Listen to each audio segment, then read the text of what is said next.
The captivating young lady before me will assist the forsaken child of destiny in reclaiming their dignity and awakening their true potential. It will also save the sword Dao's celestial pursuit, tormented by the flames for decades. It shall also impart the virtues of truth, goodness, and beauty to the young master of the demon race, who is solely acquainted with the shark.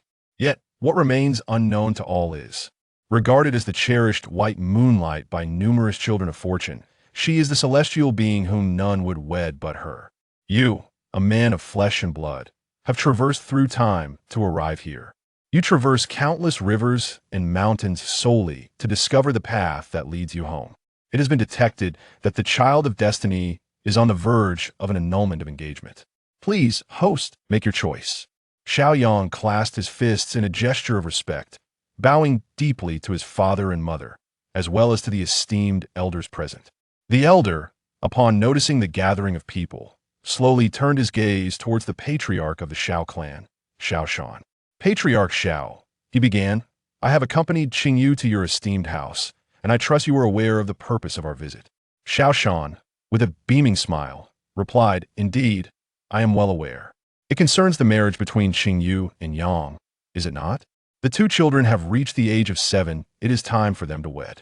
The elder shook his head, and his languid gaze suddenly transformed into one of gravity. I have brought Qingli here to discuss the matter of the annulment of the engagement. In an instant, a wave of astonishment swept through the gathering. Aside from the Lin family, no one anticipated that the once closely knit Lin family would abruptly announce the dissolution of the engagement, and that too in front of such a large assembly. At once, many individuals rejoiced in schadenfreude. Should the annulment of the engagement succeed, the Xiao family would lose all credibility in Sanqing. Perhaps the smaller clans could unite and, given time, gradually expel them from Sanqing. Mu Changzhou furrowed his brows slightly. He had originally intended to speak about your marriage with Lin Zhan this evening, should the two families unite in matrimony. However, he never anticipated that a scene of annulling the engagement would unfold. He was cautious and refrained from acting impulsively. At that moment, a low hum resonated from within the sleeve of Xiao Shan, as the formidable presence of the Xiandan realm unfurled throughout the hall.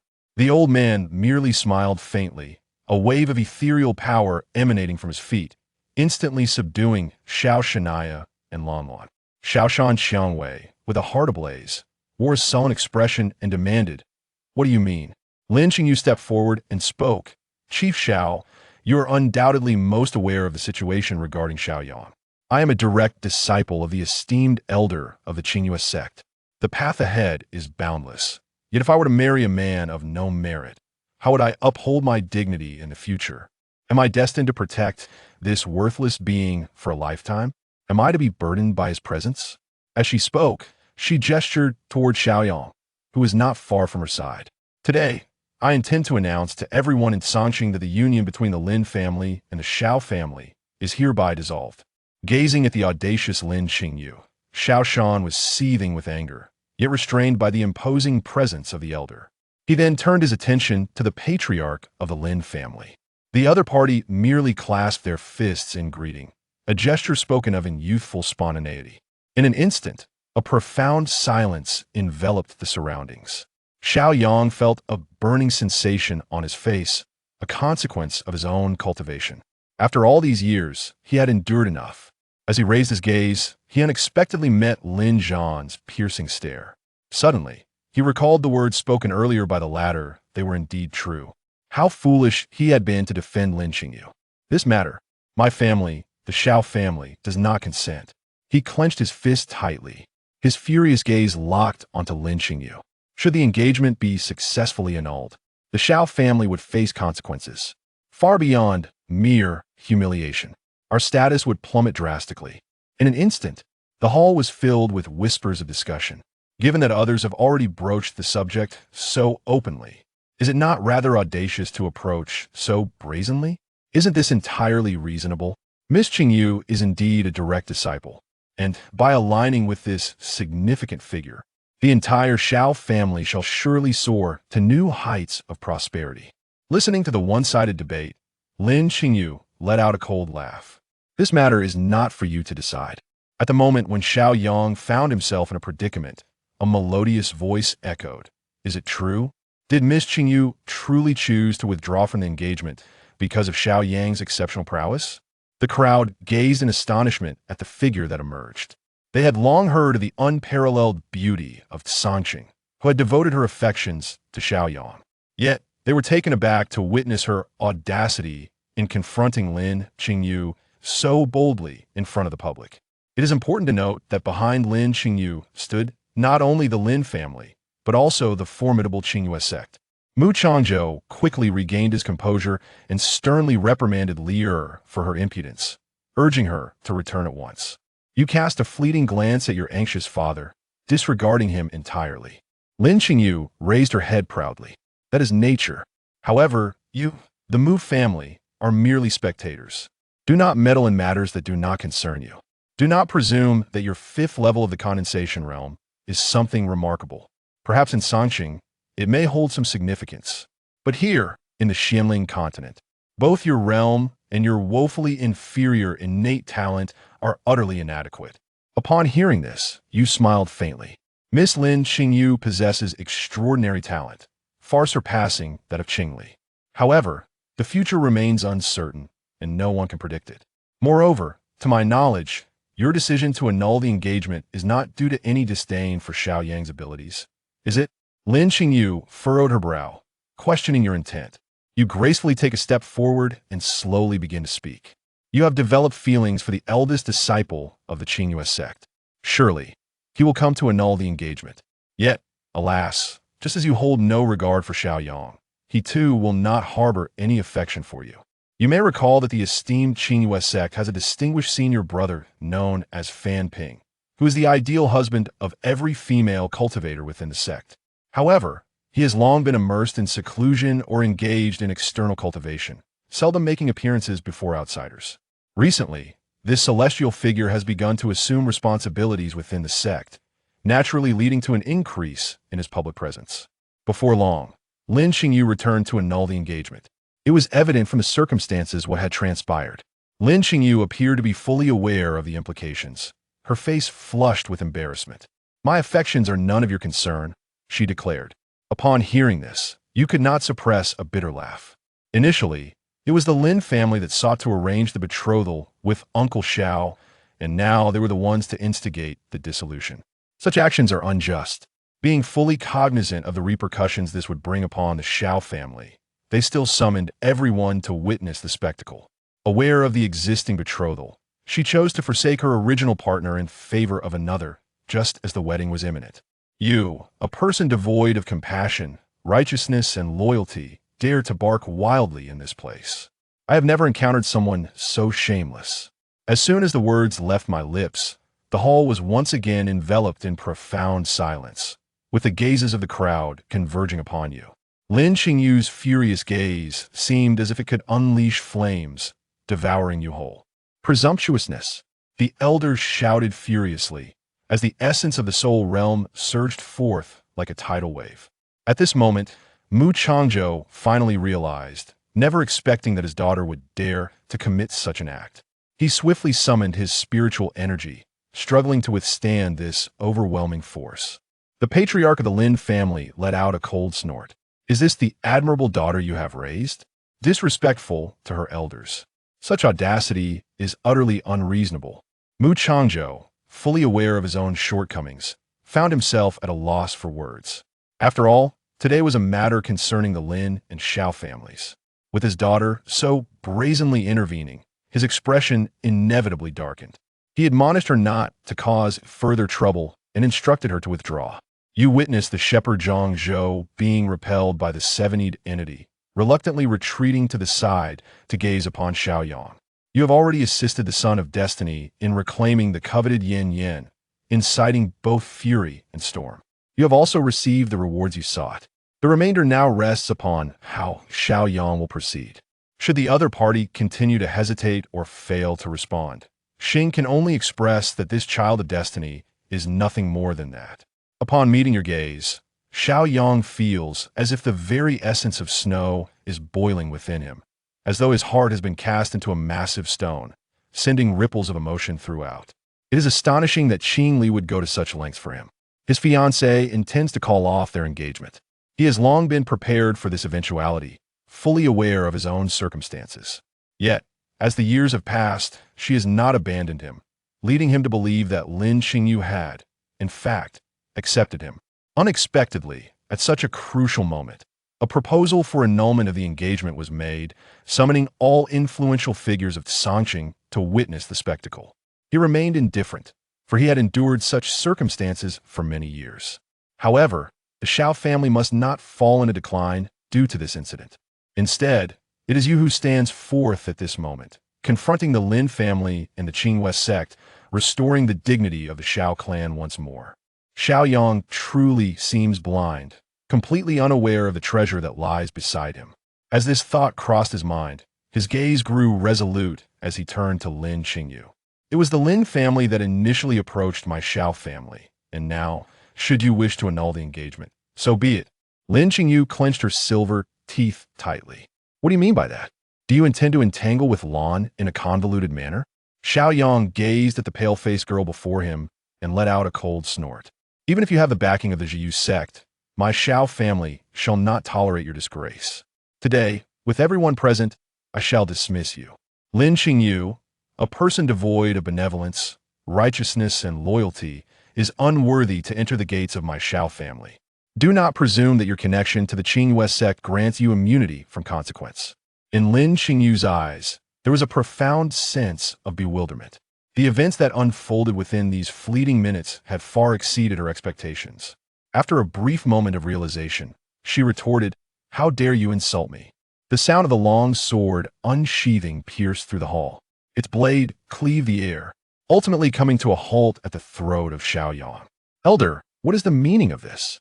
The elder deftly parried the long sword with 2 fingers, shaking his head in disapproval. Do not disrupt the established rules. He was merely an outer sect elder, sent by the esteemed Master Lin Qingyu to escort her in the annulment of the engagement. According to prior assumptions, even under the formidable influence of the Qingli sect and his own soul travel realm prowess, the opposing party, despite their 100 objections, would have no choice but to swallow their grievances in silence. Unexpectedly, 2 formidable opponents emerged.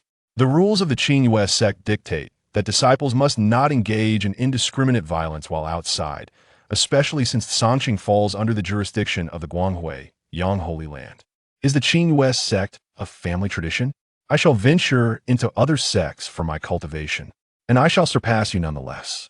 Even the tiniest speck of dust possesses light. One day, it shall illuminate the 8 realms. Lin Qingyu's lips quivered with the rise and fall of her breath, gasping for air. Very well, very well. I shall see what you are truly capable of. Xiao Yang turned back. After paying his respects to his father and the elders, he strode directly out of the hall, leaving behind a crowd still in a daze from the spectacle, clearly still reeling from the shock. Soon, the farce came to an end, and the crowd began to disperse gradually.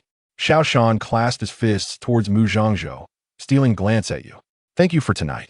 Brother Xiao, you are being overly modest. Lear has grown up in Songqing and has yet to witness the terrors of the world. Hence, her words are unrestrained. He then turned his gaze towards you. You may return now. I have some matters to discuss with your father. You narrowed your eyes, ultimately bowing in respect. Father, Uncle Xiao, farewell. After stepping out, a gentle drizzle began to fall from the pitch-black night sky.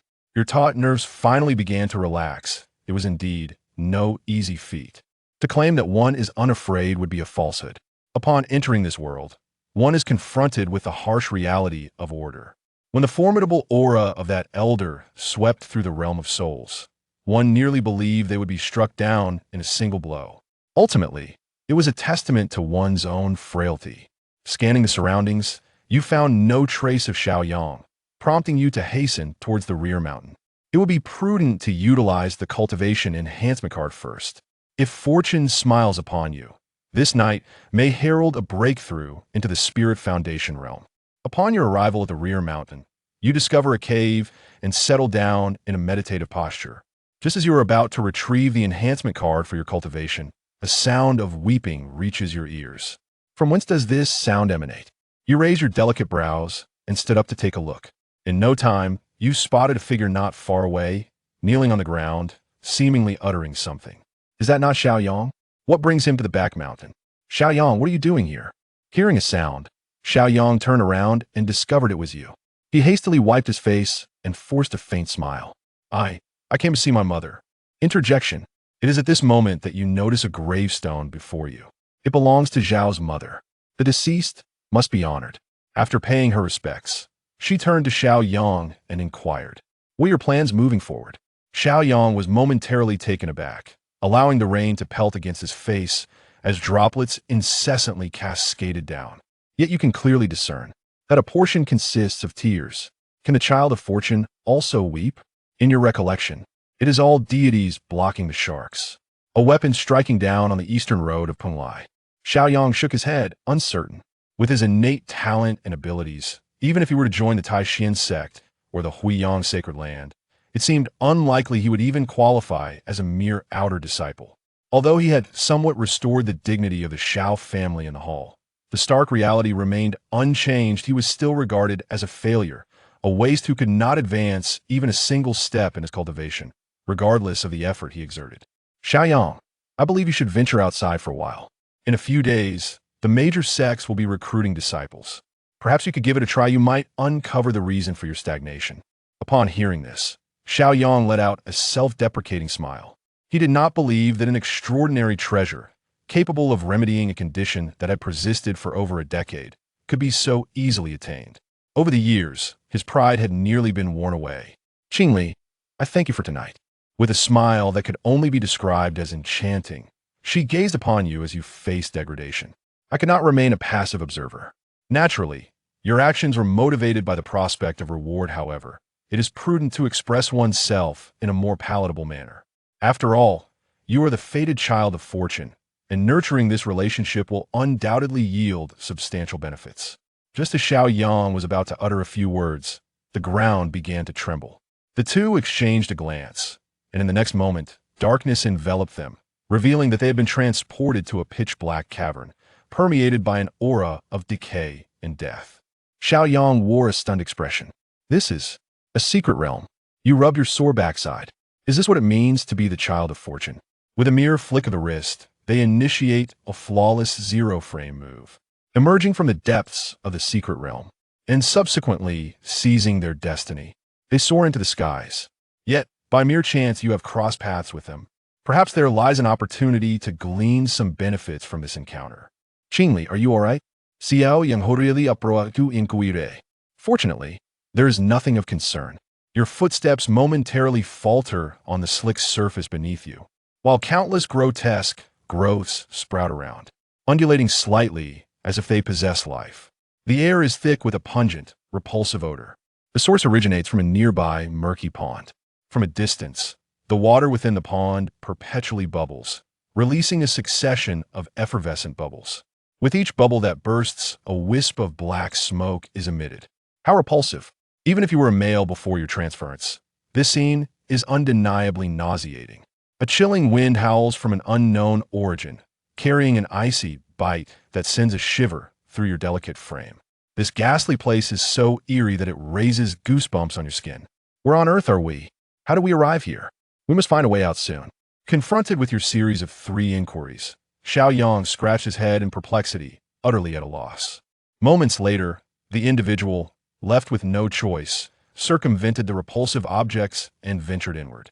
Upon pushing open a rusted gate, they discovered an expansive and remarkably pristine space, albeit shrouded in a thick layer of dust. It seems you have sensed something. Your eyes are filled with astonishment. The aura here is remarkably denser than outside. Xiao Yang, you might wish to give it a try. The richness of the spiritual energy here is profound. Perhaps you could successfully activate it and break through your limitations. Upon witnessing this, Xiao Yang had no choice but to commence his cultivation. After a considerable passage of time, Xiao Yang opened his eyes. His cultivation remained perpetually unable to transcend no matter how much spiritual energy he absorbed. He could not shatter that barrier. Even after a century of diligent cultivation, you would remain unchanged. Who, confronted by the sudden voice echoing in his mind, immediately rose to his feet, casting a sweeping glance around, yet found nothing amiss. At that moment, a transparent and aged figure appeared behind him, gently tapping his shoulder. I am here. Xiao Yang turned around, his brow furrowing as he gazed upon the ethereal figure before him. Who are you? He inquired. In an instant, a thought crossed his mind, and he quickly clasped his fists in respect. Esteemed elder, we did not intend to intrude. We were merely here to honor my mother, and it is unclear how we have ended up in this place. The elder merely waved his hand, then floated to your side for a brief glance, nodding once. He then returned to Xiao Yang and inquired, You are the son of Xiao Shan from the Xiao family, and Qingli is your mother, correct? Xiao Yang nodded. Senior, do you know my mother? It could be considered an old acquaintance. Your arrival at this destination must surely be orchestrated by your mother, the elder remarked. Shinju appeared to be lost in thought, reminiscing about something. Do not inquire about matters pertaining to your mother, Qing. In due time, you shall come to understand. At present, you remain rather feeble. Since this is your mother's design, allow me to pose a question. Would you be willing to take me as your mentor? Xiao Yang was taken aback, not expecting the other party to wish to take him as a disciple. He scrutinized him closely, but could not discern his realm of cultivation. The elderly man retorted with a hint of annoyance. You young lad are quite clever. You even know to first ascertain my level of mastery. Feeling exposed, Xiao Yang awkwardly scratched his head. The elder suddenly adopted a grave demeanor. I am called Ling Xian. You may address me as Elder Ling. In the past, I was a formidable being at the Dao Sovereign Realm. Yet, my physical form was destroyed many years ago. Now, I am but a mere essence of the soul. Xiao Yang's eyes widened in disbelief. He could hardly fathom that the seemingly unremarkable elder before him had once been a formidable figure in the realm of Dao, a superlative powerhouse standing at the pinnacle of the continent, merely a step away from the Godlord realm. No longer hesitating, he swiftly knelt and bowed his head in reverence. Disciple Xiao Yang humbly greets my master. From this day forth, I shall honor the teachings of my esteemed mentor, diligently practice and cultivate, and strive to repay your kindness. The reaction was quite prompt. Elder Ling nodded in satisfaction. All right, rise. Allow me to assist you in awakening your physique, so that you may embark upon the path of cultivation. I fear you may not even be aware of it, but you possess the rare and formidable battle saint body, along with an unparalleled innate talent. Your future in the realm of cultivation is boundless. It remains unawakened, thus preventing you from commencing your training. In an instant, Xiao Yang experienced a sudden enlightenment. No wonder he had failed to breach that barrier after over 70 attempts. Moreover, possessing the sacred body, Yijin was far from being a mere fool. He was, in fact, a true celestial being. Suddenly, a thought struck him, and he turned to you. Indeed, teacher, Qingli, it shall not affect this young lady. Let her cultivate here. However, you, my boy, are indeed quite fortunate. What does the teacher mean by this? Xiao Yang is somewhat perplexed. Old Ling shot him a glare and laughed while scolding. You little rascal, are you pretending to be foolish? You have yet to awaken your physique and are unable to cultivate, yet you are accompanied by such a stunning beauty. How envious this makes so many. Not to mention, this young lady possesses a mysterious and rare constitution. Xiao Yang was taken aback. Qingli possessa a misteriosa lin isica. Despite growing up together, he remained completely unaware of this fact. In all of Song City, no one else seemed to know either. Enough of the nonsense, Elder Ling retorted with irritation. Could it be that I, your master, am capable of making an error in judgment? I see you should swiftly win this young lady's heart. She is not young anymore, and it is time for marriage and the consummation of your union. If you can engage in dual cultivation with her, the benefits shall be immeasurable.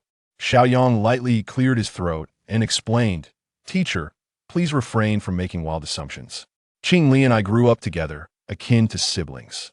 She has always regarded me as her elder brother. Elder Ling merely smiled, choosing to remain silent.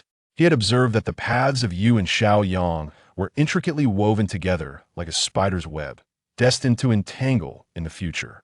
Initially, he had reservations about this newly accepted disciple becoming overly enamored with beauty too soon. However, given that the other party possessed the mysterious Yin physique, it was of little consequence. What perplexes him is that, despite merely possessing the talent of Bai Qiulin, his fate remains inscrutable even to him. Come, Let me assist you in awakening your sacred body. The awakening of such a constitution is akin to a piercing torment that seizes the very heart. You must maintain your composure. Teacher, come on. Xiao Yang nodded. After enduring humiliation for over a decade, in his eyes, as long as he could grow stronger, no matter how painful it might be, it was all worthwhile. In the next moment, Elder Ling struck his back with a palm, and a brilliant radiance immediately surged forth. Xiao Yang's face contorted rapidly, as if every cell in his body quivered. Even the snow-like liquid began to boil. He clenched his fists tightly, determined to endure, resolutely suppressing any sound from escaping his lips. Old Ling was somewhat taken aback. The agony of awakening such a constitution is beyond the endurance of ordinary individuals. This young man is impressive, a commendable disciple indeed. Old Ling intensified his spiritual energy, his tone infused with a greater sense of admiration. Uncertain of how much time had elapsed, Xiao Yang gradually acclimated to such torment. His breathing began to stabilize. It was at this moment that the ground beneath him trembled violently, followed by a resounding roar. Teacher, what is happening? A sudden alarm surged within Xiao Yang as he sensed impending danger. It should be a third-tier demon beast. Rest assured, it cannot enter yet. With a resounding roar, the great door shattered violently. A colossal iron-backed bear gradually rose to its full height, resembling a human. After casting a glance in your direction, it lunged directly at Xiao Yang and Elder Ling. As the impact reverberated, a tempest of energy surged within Xiao Yang's body. Teacher, what is happening? This demonic beast has unexpectedly transcended to the fourth tier. Elder Ling's expression is decidedly grim. The awakening cannot be halted otherwise. One would inevitably be reduced to a true wastrel. Xiao Yang's heart was filled with an overwhelming sense of urgency. The hope that had finally been ignited, must it once again be extinguished? A sense of impending peril has been detected for both the host and the child of destiny. Please make your choice. As you are immersed in your cultivation, a sudden voice resonates within your mind, causing you to momentarily pause. When you gradually awaken and open your eyes, you are greeted by the sight of a colossal bear fiercely assaulting a protective barrier beside Xiao Yang. Xiao Yang's face turned utterly pale, as if he had reached the brink of his limits. What on earth is happening? A fourth-tier demon beast has entered, and you are utterly unaware. Could it be that you are so engrossed in your cultivation that you have lost track of your surroundings? Xiao Yang once again expelled a mouthful of fresh snow, his body swaying precariously on the verge of collapse. Elder Ling observed the situation with keen eyes, his heart filled with immense anxiety. However, at this moment, Yagan found himself unable to intervene against the beast. As the iron-backed bear raised its paw once more, ready to strike, Xiao Yang could only manage a bitter smile. The flickering hope that had just ignited was on the verge of extinguishment. At that moment, a surge of aura emanating from the pinnacle of the profound elixir realm swept through the air. You retrieved your long sword from the spatial ring and soared forward, unleashing a lethal sword energy. The demonic beast sensed the imminent danger and swiftly withdrew its massive paw, being forced back several meters.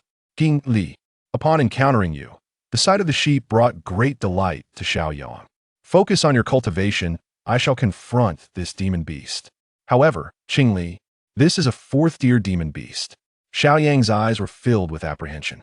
Rest assured, there should be no issues with Shuijia. Xiao Yang still had more to say, but was interrupted by Elder Ling, who urged him to concentrate on his awakening. Do not inquire too much, he cautioned. Everyone harbors their own secrets. The young girl, having suddenly attained the pinnacle of the profound elixir realm, must have employed some arcane method. As time progresses, she will inevitably enter a state of vulnerability. Furthermore, even at the apex of the profound elixir realm, she may not necessarily be a match for a fourth-tier beast. The longer you delay, the greater the peril she faces. Xiao Yang felt a jolt within his heart. Transitioning directly from the Mulan realm to the pinnacle of the Zhen realm, he found it hard to believe that such a secret technique bore no aftereffects. Though anxiety coursed through him, he could only hasten the awakening of his physique. Qingli, I implore you. At this moment, you exhibit a commendable level of composure. This formidable beast, the ironback bear, is renowned for its exceptional defense, possessing tough skin and thick flesh. Your 9-1 sword merely leaves a superficial mark upon the snow. Given your speed advantage, there is no need to engage in direct confrontation. Evasion alone suffices. You took a moment to glance at Xiao Yang, only to see a faint golden glow emanating from his body. The previously impenetrable protective shield had transformed instantaneously into a radiant barrier of golden brilliance. Is the battle saint body on the verge of awakening? Indeed, this secret realm is designed for the progeny of destiny to forge their path. However, one cannot help but wonder if there are other treasures yet to be discovered. Moreover, without the presence of the Outer Nine, how did Xiao Yang awaken? Could it be that there exists another enigmatic elder or similar entity? As the hour draws near, the fragrant sweat upon your brow has already reached a warm 7. Your chest heaves violently, and you gasp for breath. What on earth is happening? This fellow has yet to awaken, it seems. The time for the experience card at the profound elixir realm is nearly at an end, and I have also reached the limits of my own body.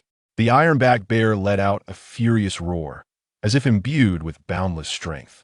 After nearly an hour of relentless pursuit, its fury was palpable. Not a single hair on you had been touched. It gathered all its demonic power into its colossal paw and lunged towards you. Are you angry? You take a step back, preparing to evade the impending strike. Unexpectedly, the iron-backed bear executed a swift slide, directly pouncing toward Xiao Yang. Upon witnessing the scene, you were momentarily taken aback. As the colossal hand was about to descend upon Xiao Yang, you gritted your teeth. In an instant, the remaining spiritual energy surged forth, positioning itself protectively before Xiao Yang. Should that hand strike down, all your efforts and the experience card of the Xiandan realm would be rendered futile. As the fourth-order demon beast unleashed its formidable 9-1 palm, the sword in your hand shattered instantaneously. The residual force struck you, causing a violent upheaval, and you expelled a mouthful of fresh blood amidst the swirling snow. The pristine white of your long skirt was stained with splashes of crimson. Your graceful silhouette soared past Xiao Yang, crashing heavily against the wall. Qingli. Xiao Yang felt his heart suddenly tremble, as if it were gripped by a powerful hand, making it difficult for him to breathe. The golden hue of his pupils was swiftly replaced by a vivid crimson. Disciple, remain calm, we have reached the final step. Xiao Yang, consumed by boundless fury, commenced an assault on the final bastion of the Maple Realm. The iron-backed bear, having encountered no obstructions, forcefully struck the ground twice with its massive paw.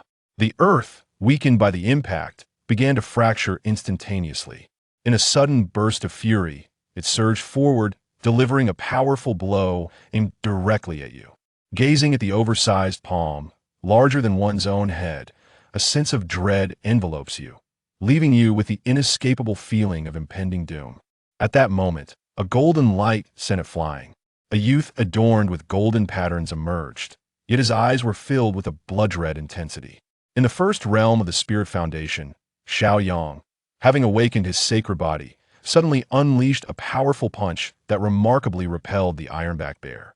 As the battle raged on, the aura of the battle saint body intensified, momentarily overpowering the demonic beast. Countless phantasmal fists rained down upon the creature, echoing through the secret realm with a haunting wail. As Xiao Yang's emotions began to settle, his gaze gradually returned to normal. Elder Ling unleashed a surge of spiritual energy, completely erasing it. Xiao Yang gazed at the relentless beast before him, panting heavily. Although he had briefly awakened his sacred body and experienced a surge of power, he now felt utterly drained, as if his very essence were fading. He could not afford to linger any longer and dashed forward towards you with fervent urgency. Li, how have you been? Xiao Yang couldn't help but feel his eyes welling with tears as he embraced you. Before you stood Xiao Yang, who had already transcended to the Spirit Foundation realm. His brow twitched, and with great effort, he managed to utter a few words. Damn it. Immediately after, his head tilted, and he fell into a complete unconsciousness. Lia. Xiao Yang gazed at the snow-covered girl in his arms, her delicate face pale as death. A profound sorrow gripped his heart. I am so sorry. It is all my fault. I am utterly useless. Lia, please awaken. Do not frighten me. At this moment, Xiao Yang's eyes reddened. As tears, large as beans, cascaded down his cheeks. At this moment, he seeks to discern who genuinely cares for him. His heart was once solely devoted to Lin Qingyu, and even in the face of whispered gossip behind his back, he would unhesitatingly return to her. Since your childhood, you have followed closely in his footsteps, always eager to share any delightful treasures at the very first opportunity. Even in moments of adversity, you offer gentle words of solace and encouragement. When challenges arise, you stand resolutely in front, a steadfast shield. After all these years, he is only now seeking to comprehend this heartfelt sentiment. I truly feel like a failure. Xiao Yang slapped himself across the face. Why is it that one only realizes the value of something after it has been lost? He gazed at the person ahead, only to turn back and discover the girl who had silently shielded him from the rain all along. A thought struck him. Teacher, you can save Lier, can't you? Please, save her. Old Master Ling sighed, retrieving a ring of storage. Do not fret, my child, I have a potion here for this young girl. Before he could finish speaking, Xiao Yang seized the spatial ring and hastily began to bestow upon you various elixirs. The revitalization pill, the vitality pill, the all-encompassing nourishment pill, and the beauty pill. With a resounding slap, Elder Ling struck Xiao Yang on the back of his head. The young girl was merely thin and injured, but she had not yet reached her limit. If you continue to indiscriminately feed her pills, you may inadvertently cause her harm. Startled, Xiao Yang hurriedly ceased his actions, afraid to continue feeding. At that moment, a whispering sound reached his ears. He quickly grasped the delicate, jade-like hand and exclaimed in delight, Li, you have finally awakened. You feel a slight ache. Weakly you speak. You have used your strength, causing me great pain. Xiao Yang hastily released his grip. At that moment, his rationality gradually returned, and he became acutely aware of the softness in his hands.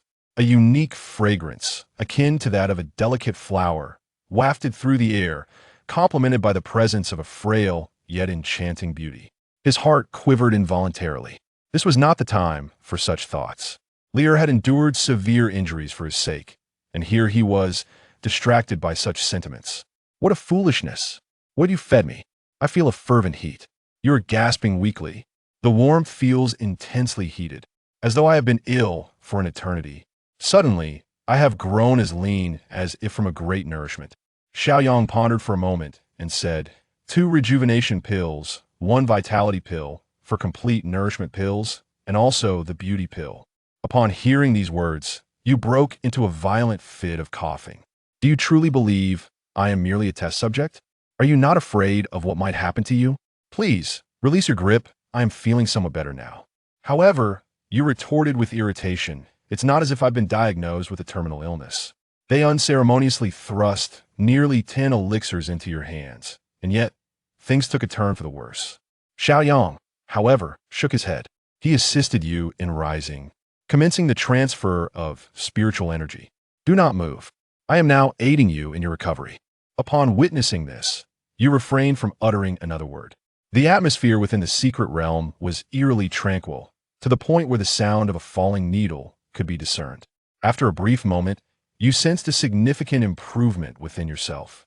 Gazing at the golden light, you inquired, have you shattered the barrier and ascended to the realm of spiritual foundation? It is possible that the previous state of mild depression has led to a breakthrough, allowing him to directly attain the spiritual foundation realm. Xiao Yang chose to conceal the awakening of the battle saint body, as this physique is subject to considerable controversy and is prone to celestial calamities. He does not wish to implicate you in this matter. At this moment, you couldn't help but feel exasperated within your heart. With the support of the system, even if you were to utilize a level-up card, you would merely manage to break through to the spiritual foundation realm. Yet this young man, on the other hand, ascends to great heights effortlessly. Is this what they call the favored child of destiny? How terrifying indeed. Yeah, I extend my heartfelt gratitude to you. Were it not for your encouragement, I, Xiao Yang, would likely remain a wastrel for all eternity. With a gentle smile, you softly utter, every step you take upon this path renders all your efforts worthwhile. Xiao Yang gazed upon the enchanting beauty before him, waves of emotion rippling through his heart. At this moment, I finally see clearly. What is there to discern? Nothing at all. observing the slightly flushed cheeks of Xiao Yang. You find yourself engulfed in a sense of bewilderment. His speech is peculiarly odd, and his manner of conversing is equally strange. Little do you realize, at this moment, you have already acquired night. You rise, casting your gaze around, inquiring if there might be any hidden treasures within. Xiao Yang shook his head in denial. There is nothing here. Liar L, we must return now. During the period of healing, he had conversed with Elder Ling. This secret realm was deliberately created for his arrival. In essence, the greatest opportunity lies with Elder Ling. Now that Elder Ling has departed with him, the secret realm will soon vanish. You, with your delicate brows, have noticed that the once abundant spiritual energy has now vanished entirely. Meanwhile, in Xiao Yang's fingers, a black ring has materialized. Could this be the unique fortune belonging to the child of destiny? A storage ring, perhaps, concealing boundless treasures of the spirit? Or is it something else entirely? Just as your gaze falls upon the black ring, Elder Ling furrows his brow, contemplating the young girl before him. What has happened, teacher? Have you been discovered? Old Ling shook his head. It should be impossible. However, this young girl is truly remarkable. She employed a secret technique to forcibly elevate her cultivation to the peak of the profound pill realm. Yet, astonishingly, she exhibits no traces of side effects. Teacher, are you referring to Li or L? Indeed, refrain from posing unnecessary inquiries. Strive to grow stronger, for otherwise, you may find yourself unable to choose even the one you hold dear. Upon hearing these words, Xiao Yang slightly lifted his head, almost imperceptibly, given that Li had devoted so much for him. Regardless of the formidable forces behind her, he was determined to prove himself worthy and to marry Li. Upon returning to Sanqing, it was already the evening of the second day. Xiao Yang, feeling somewhat anxious, inquired, "Have your injuries truly healed?" At this moment, you have donned a flowing azure gown, cinched delicately with a moonlit white ribbon. The fabric gracefully reveals the luster of your skin. You pause, lowering your gaze with a gentle smile. Rest assured, you should hasten back now. And thus, you turn and return to the shepherd's home. Xiao Yang paused, gazing at the receding silhouette, lingering until it vanished from sight, reluctant to turn away. The voice of the esteemed Elder Ling reverberated in his mind. One must seize what they desire, for she is indeed a rare Xianing body. Should you secure her early on, your path of cultivation shall be devoid of numerous troubles, advancing by leaps and bounds. Teacher, what are you saying? Xiao Yang lowered his head, feeling somewhat guilty. Ha ha, you mischievous young lad. You still harbor such thoughts? Who among us did not have a confidant in their youth? What is so remarkable about that? Moreover, your companion is a peerless beauty, blessed with an ethereal charm. Truly, you possess a fortune that stirs deep envy within me. The matriarch, madam, the young lady has returned. As the maid's call echoed through the air, you felt a sudden gust of wind upon entering the grand hall, and shortly thereafter, the figures of Mu Changzhou and Jiang Yang emerged before your eyes. Jiang Lan enfolded you in his warm embrace. Lier, where have you wandered off to? You have caused your mother great concern. Mother, Qingli has gone to the back mountain to cultivate. Upon hearing this, Mu Changzhou let out a sigh of relief. So he did not greet us. He had thought it was due to yesterday's public incident at the Xiao family, which involved the Lin family and the Qingli sect, that someone had covertly stirred trouble, prompting him to specially confront the Lin family. Fortunately, nothing significant had transpired. Lier, please take a seat. Jiang Gang gently urged you to sit down in the spacious room. The couple exchanged glances, their faces radiant with joy.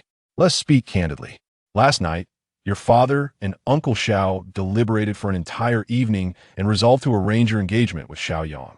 Upon hearing this, a large question mark appeared on your delicate face, as you pointed incredulously at yourself. What on earth is going on?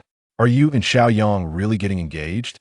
Li, we are all aware of your unwavering affection for Xian Yang. Undeterred, even in the face of the Qingli sect, this sentiment has become evident to the heavens and the earth. Fortunately, the other party is currently unbetrothed, so it seems fitting to bring them together as a pair. Moreover, the Qingli sect, which stands behind the Lin family, wields considerable power. The union between our two families, the Mu and the Xiao, would enable us to better resist the Lin family and establish our foothold in Sanqing. Such a mutually beneficial arrangement is indeed remarkable. What are your thoughts on this? Are you not pleasantly surprised? You are overwhelmed. This is indeed startling.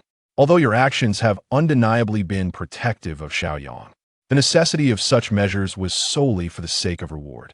You cannot possibly disclose matters pertaining to the system. Chapter 8. An engagement with Xiao Yang? Patriarch, Madam, Miss has returned. With the maid's announcement, Su Qingli found herself swept up in a gust of wind as Su Chaozhou and Zhang Lan appeared before her. Zhang Lan enveloped her in a warm embrace, exclaiming, "Where have you been? Your mother has been quite worried." "Mother, I was practicing in the back mountains," Su Qingli casually offered as an excuse. "You could have at least given us a heads up," Su Chaozhou sighed in relief. He had feared that after her confrontation with the Lin family and the Qingli sect the previous day, she might have fallen into trouble. Thankfully, no such incident had occurred. "Lier, come, sit down," Zhang Lan urged, guiding Su Qingli to a seat in the hall. The couple exchanged a knowing glance, their faces brimming with smiles. "Lier, we shall be candid. Last night, your father and Uncle Xiao deliberated for hours and have decided to arrange an engagement between you and Xiao Yang." A large question mark appeared on Su Qingli's delicate face as she incredulously pointed at herself. "Me? Engaged? Wait, what is this all about? How did it come to be that I am to be engaged to Xiao Yang?" Su Chaozhou explained. "Lier, we are well aware of your unwavering affection for Xiao Yang. Even in the face of the Qingli sect, you showed no fear. This sentiment is evident to all. Moreover, since he currently has no engagement, it is a fortuitous match. Additionally, with the formidable backing of the Lin family through the Qingli sect, an alliance between the Su and Xiao families would strengthen our position in Sanqing. How do you feel about this mutually beneficial arrangement? Surely, it is a delightful surprise?" Delightful surprise? More like a shock. Su Qingli felt overwhelmed. Although her actions had indeed been protective of Xiao Yang, they had been compelled by a reward system, and she could not divulge that fact. Thus, to her parents, this seemed a perfect arrangement. "Lier? Oh, father, mother, I actually do not wish to marry just yet. This matter can wait. Let us discuss it later." Su Qingli hastily waved her hands in rejection. The couple was taken aback. The explosive reaction they had anticipated from their daughter did not materialize. Instead, she resolutely refused without a moment's hesitation. Upon reflection, they realized their haste had perhaps been excessive. Xiao Yang had only just dissolved his previous engagement, and now to arrange a new one might tarnish Lier's reputation. With this in mind, Su Chaozhou chuckled. "Haha, indeed, we were too eager. Let us take our time. You should spend more time with Xiao Yang before making any decisions." Phew. Su Qingli finally breathed a sigh of relief. The future could be addressed in due course. After all, she would soon enter the sect, and such trivial matters would gradually fade away. A smile graced her face as she said, "Father, mother, I plan to attend the disciple initiation ceremony at the sect tomorrow." The couple seemed unsurprised and nodded in agreement. "That is excellent. The resources of the sect far surpass those of a small place like Sanqing. If you can enter and cultivate there, your future prospects will undoubtedly be brighter." "Thank you, father and mother. However, if you do enter the sect, you must exercise restraint. The rules are stringent, and one could easily be stripped of their cultivation and expelled for serious transgressions. Moreover, it is wise to avoid provoking those gifted disciples of notable backgrounds. We do not seek to become exceedingly powerful. Rather, we aim to diligently cultivate our skills and return safely." After much murmuring, Su Qingli finally returned to her room. She understood her parents' intentions were for her well-being, yet it seemed she could not escape their incessant nagging no matter where she went. After securing the door, she opened her system backpack and utilized a cultivation enhancement card. Ding. "Usage successful. Please begin your cultivation, host." She hastily settled onto her bed in a meditative posture and commenced her practice. The enhancement card claimed to elevate her cultivation by 1 to 5 minor realms. She was curious about the potential benefits it might bestow. "Father, is it truly so?" In the hall of the Xiao family, Xiao Yang's excited voice resonated. "Look at your lackluster demeanor." Xiao Shan shot him a disapproving glare. "Indeed, it is true. Yesterday, I conferred with Su Changzhou, and we have agreed to arrange your engagement with that child, Lier. Last night, everyone in Sanqing witnessed Lier's actions. You, foolish boy, do not even comprehend what she sees in you, yet she is so enamored." "Hiki." Xiao Yang scratched his head, feeling bashful. Xiao Shan continued, "You must not mistreat her. Treat her well. She has aided you immensely since childhood. and if one day Lier complains to me, I shall break your legs." Xiao Yang immediately grew serious, swearing, "Father, rest assured, I will treat Lier with utmost care, ensuring she endures no grievances or harm." "Humph, that is more like it. By the way, father," Xiao Yang interjected as he noticed his father preparing to leave, "tomorrow I intend to attend the sect's disciple recruitment ceremony and begin my cultivation." The recruitment ceremony. A hint of melancholy crossed Xiao Shan's face, but he smiled nonetheless. "Very well, Younger, we shall remain in Sanqing. As long as I am still the patriarch of the Xiao family, I can protect you and Lier." After all, he was acutely aware of his son's predicament. Despite years of investment, Xiao Yang's cultivation had stagnated, and the reasons for his struggles remained elusive. Recently, the elders of the clan had applied pressure, necessitating a reduction in resources to nurture more promising juniors. "Father, do not worry. I will surely enter the sect," Xiao Yang vowed earnestly. Xiao Shan waved his hand dismissively. "Enough, Younger, you." Before he could finish, he sensed Xiao Yang's cultivation rapidly ascending, from the 7th level of the condensation realm to the spirit foundation realm. In mere moments, Xiao Yang was enveloped in golden light, his cultivation soaring to the 1st level of the spirit foundation realm. Xiao Shan's eyes widened, his mouth forming an O shape. Despite being the clan leader and well acquainted with the world, he had never witnessed anyone leap across 14 minor realms in a single night.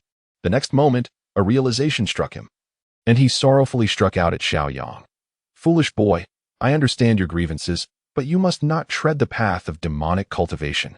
You are recklessly challenging the entire cultivator community of the Xianxiao continent, threatening to plunge the Xiao family into an abyss." Upon entering the realm of the spirit foundation, Xiao Yang's reflexes sharpened considerably, allowing him to swiftly evade a slap. As he hurriedly ran, he explained, "Father, I have not cultivated the demonic path. Rather, I have encountered fortuitous opportunities." "Nonsense. You insolent boy dare to deceive your father. What kind of opportunity could enable one to leap across 14 realms in a single night?"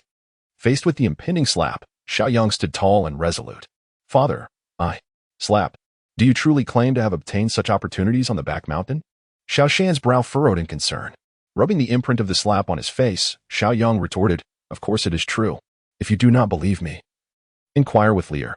"Humph. With Lier so infatuated with you, I can only assume she would cover for you, even if questioned." As Xiao Shan spoke, he struck Xiao Yang's chest with his palm, channeling a surge of spiritual energy. After a moment, he slowly opened his eyes, astonished to discover nothing. Unbeknownst to him, his breath had quickened, and the worry in his eyes transformed into exhilaration. "Younger, my dear Yango can cultivate. Ha ha ha, those people truly are blind. My son is a genius." Chapter 9. The heart of a woman is as elusive as a needle in the ocean. On the following morning, Su Qingli poked her head out of the carriage, resting her chin on her hand, observing the two gentlemen indulging in mutual flattery with a hint of exasperation. "It's quite all right, Brother Su," she interjected. "Liar is indeed correct. Let us postpone matters of marriage for now and allow the two children to get to know each other better. Brother Xiao, when did your nephew, Xiao Yang, achieve a breakthrough to the spirit foundation realm? He seems to be concealing his strength." "Ah, merely a stroke of luck," came the reply. The conversation continued for nearly half an hour, filled with idle boasting and admonitions, before the carriage finally set off. Each family had dispatched an elder of the profound pill realm to escort them. Originally, there were to be 2 carriages, but this morning, Xiao Yang suddenly claimed his carriage was broken and wished to share hers, only to be promptly dismissed. Consequently, the elder from the Su family took control of the carriage while Xiao Yang and the elder from the Xiao family rode alongside on horseback. In the Xianxiao continent, one could only fly upon reaching the soul travel realm. Given the long journey ahead and the ample time available, it was decided that they would proceed on horseback to ensure that Su Qingli and Xiao Yang could maintain their peak condition for the upcoming disciple recruitment ceremony. Throughout the journey, Su Qingli focused on her cultivation within the carriage, yet she found herself unable to break through to the spirit foundation realm.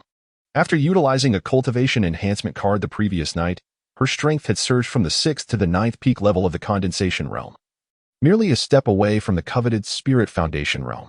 This predicament left her quite vexed. Why must I be stuck at the pinnacle of the 9th level? Is this some sort of bug in the system? Host, this is a matter of probability. You have advanced nearly 4 realms from an enhancement meant for 1 to 5 small realms. That is quite impressive. How can you blame the system? Listening to that insufferable voice, Qingli felt a twitch at the corner of her eye. Then perhaps you could compensate me with something to help me break through to the Spirit Foundation realm. I'm afraid that is beyond my capabilities. Please obtain rewards through choices next time. With that, the system fell silent. Frustrated, Qingli decided to draw back the curtain for some fresh air. And her mood improved slightly as she gazed at the scenery outside. It seemed that even at the condensation realm, breaking through a bottleneck was no simple task. Inevitably, she felt a twinge of discontent. How could she, a woman with a system, be outdone by Xiao Yang, who had achieved a breakthrough in a single night? The thought was rather galling. At that moment, Xiao Yang slowed his pace, coming alongside the carriage. Liar, which sect do you intend to join for the disciple recruitment ceremony? Qingli shot him a glance, pondering for a moment before responding. Perhaps the Radiant Sun Sacred Land or the Taishan sect would suffice. With that, she retreated into the carriage, lowering the curtain. Xiao Yang wore a look of dismay. Just yesterday, everything seemed fine. Why had she suddenly turned glum? Ah. The heart of a woman is as incomprehensible as a needle in the ocean, he sighed, utterly perplexed. Noticing Xiao Yang's distress, Elder Ling's teasing voice rang out, "My disciple. You clearly do not understand." "Master, do you?" "Naturally." Old Ling chuckled. "Did you not hear the little girl mention the Radiant Sun Sacred Land and the Taishan sect? But failed to mention the Qingli sect?" "I did hear that, but what is the matter?" Xiao Yang responded, rather perplexed. Old Ling regarded him with the look one might give a simpleton. "You are truly dense. It is because the Qingli sect has a junior from the Lin family. The one who has called off the engagement with you." From their conversation the previous night, Old Ling had gleaned some insights. At his words, Xiao Yang smacked his forehead in realization. "I understand now, Master. Lear must be feeling jealous. After all, she is my former fiancée. It is no wonder she opposed the engagement yesterday. Hee, it's good that you understand, my disciple. You still have much to learn about dealing with such matters of the heart. I hope to learn from you, Master. No rush, take your time. In truth, the girl from the Su family has feelings for you. There is no need for you to force anything. It will naturally come together. Is that so?" Xiao Yang replied, somewhat confused. Having been bound by a marriage contract since childhood and having had little interaction with girls, he had only grown close to Qingli, and thus had never truly grasped the intricacies of emotions. Now, with a teacher to guide him, he felt considerably more at ease. He was genuinely concerned about displeasing such a wonderful girl as Qingli, fearing that she might distance herself from him. He cherished her like something precious, afraid she might break if held too tightly or melt away if kept too close. He had long resolved to provide her with the best of everything and to protect her from any grievances. In the evening, the group arrived at a small town, 100 miles away. After securing their accommodations, they sought out an eatery to have a meal. The two elders stood to the side as Xiao Yang held up a wooden plaque, grinning. "Lear, take a look and see what you would like to eat." Qingli glanced at the menu but found herself unable to comprehend any of the dishes. It wasn't that she couldn't read, but rather that it was her first encounter with a menu in this world, leaving her utterly bewildered. She handed it back. "You choose. I'm fine with anything." Xiao Yang happily accepted the menu, ordered a few dishes, and handed it to the waiter. During this time, they revisited the topic of which sect to join. Qingli pondered for a moment before deciding it would be best to go to the Radiant Sun Sacred Land. Among the three major powers, the Taishan sect had the weakest foundation and could offer less in terms of cultivation resources, while the Qingyu sect had Lin Qingyu. It wasn't that she feared her. She simply preferred to avoid unnecessary troubles, believing that it was better to steer clear of conflict when possible. After all, open confrontation is easier to evade than a hidden attack. As Lin Qingyu was a direct disciple of the Qingyu sect, if an opportunity arose to eliminate her, it would have significant repercussions for the sect, leading to a cascade of trivial matters. Out of sight, out of mind, if she joined the Radiant Sun Sacred Land. Even if they were to clash later, any confrontation would elevate to an issue between two major powers, and the other side would hesitate to act recklessly. Yet, the thought of her innate talent, he couldn't help but sigh, feeling that she would likely only qualify as an outer disciple at best. Just then, a young man dressed in a blue brocade robe entered, possessing a fair degree of handsome features. Chapter 10. Opening the back door. Suspended from her waist was a jade tablet inscribed with the words Inheritor. As Qingli walked, she discerned the other side's inscription, Bright Sunday. The two men beside her were likely bodyguards. Could they be the direct disciples of the Bright Sun Sacred Land? Upon the arrival of the young man, the atmosphere in the tavern became palpably tense. Patrons hastily resumed their meals, while a few opted to leave immediately. In that moment, Qingli felt, for the first time, the weight of one's cultivation and the support of formidable backing. The young man paused at their table, and the tavern keeper immediately approached with obsequiousness. "Young Master Imo, allow me to escort you to your usual private room." The youth remained silent, prompting the keeper to turn to Xiao Yang and Qingli and say, "Esteemed guests, I sincerely apologize, but please dine elsewhere." Xiao Yang furrowed his brow. He sensed that the young man was not to be trifled with. The dismissal aside, the youth's gaze remained fixed on Qingli, igniting a flicker of irritation within him. It was only natural. His beloved was known as the most beautiful maiden in Song City. Today, even without adornments, her exquisite beauty was undeniable. Yet, she appeared unusually aloof, seemingly indifferent to the young man before her. This realization eased Xiao Yang's heart. Indeed, Qingli maintained an air of do not approach in the presence of others, revealing her heart only to him. Such was the disparity, such was love. Before he could speak, the young man smiled slightly and addressed the keeper. "How can you conduct business in such a manner? I merely sought to share a table with these two friends. How can you dismiss them?"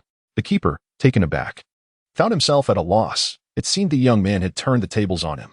Given the young man's usual demeanor, he would have already expelled patrons without hesitation. Now, his politeness was transparently motivated by a desire to impress a beauty. Though displeased, the keeper dared not show it, quickly acquiescing. "Yes, yes, young Master Imo. Your reprimand is well taken. It is indeed my lack of discernment. Please, enjoy your meal." With that, he departed.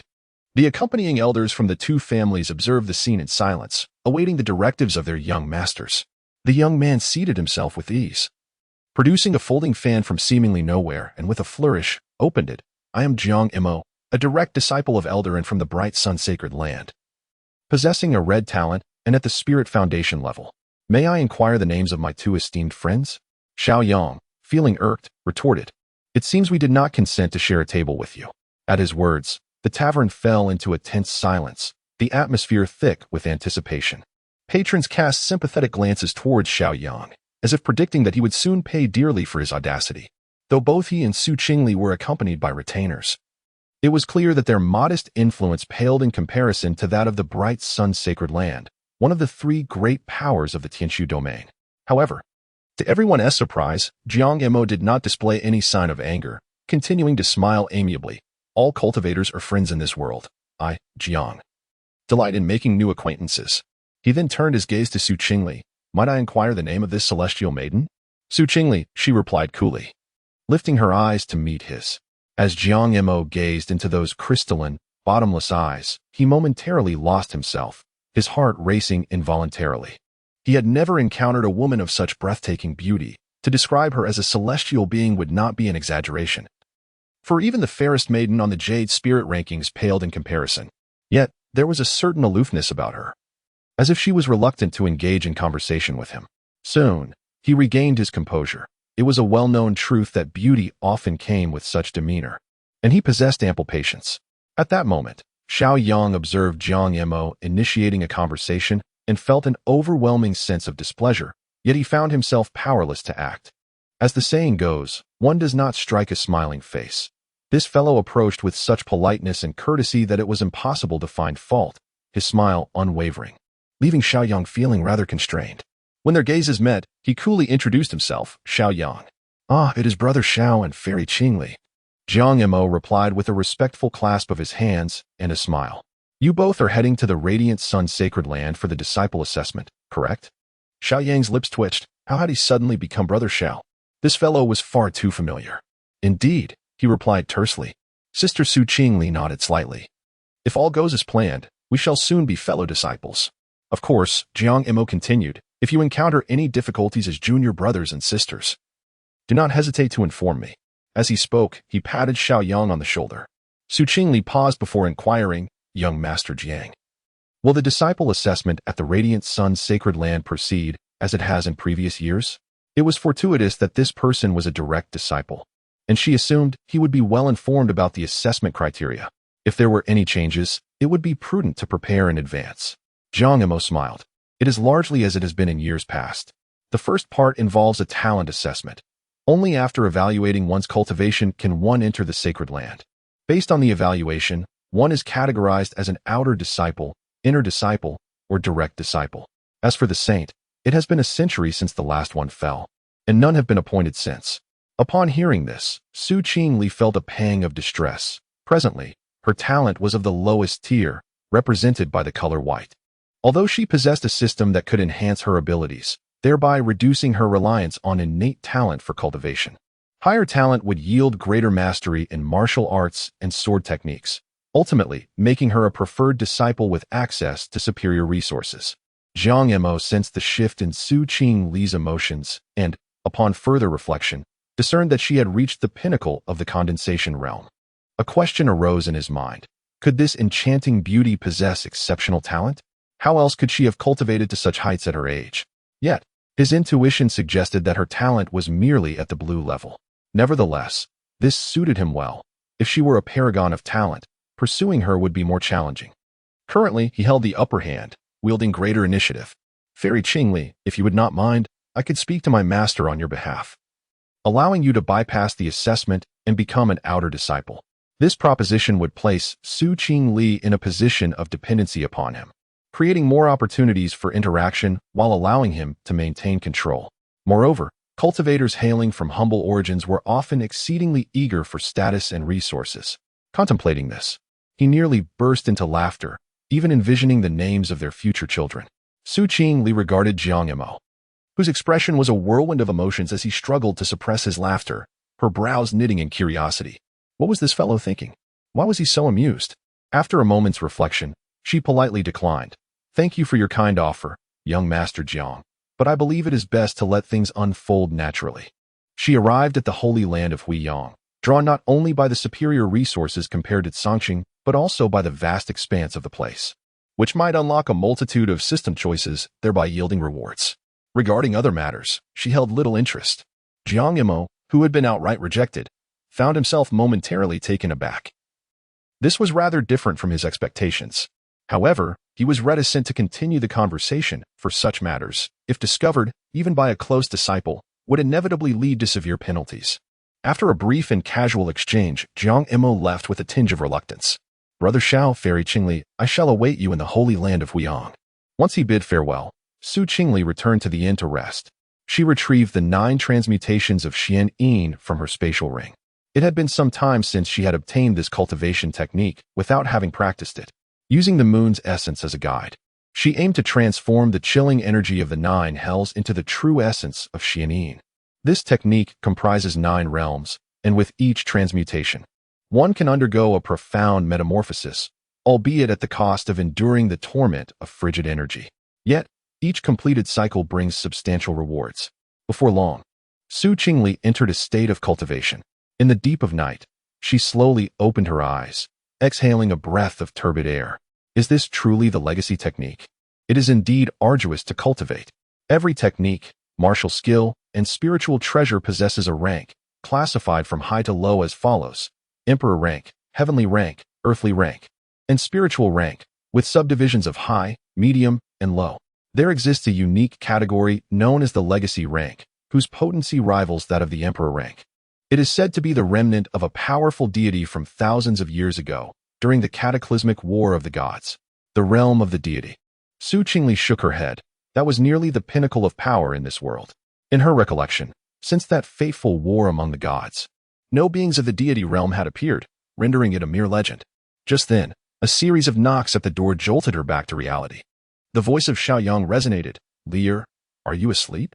Chapter 11. Have you gone to flirt? Come in. Gazing at the grinning Xiao Yang, she tilted her head, a hint of confusion appearing on her delicate face. It's so late. Is there something you need? Xiao Yang produced a small vial and presented it to her. Lear, this is clear dew spirit water.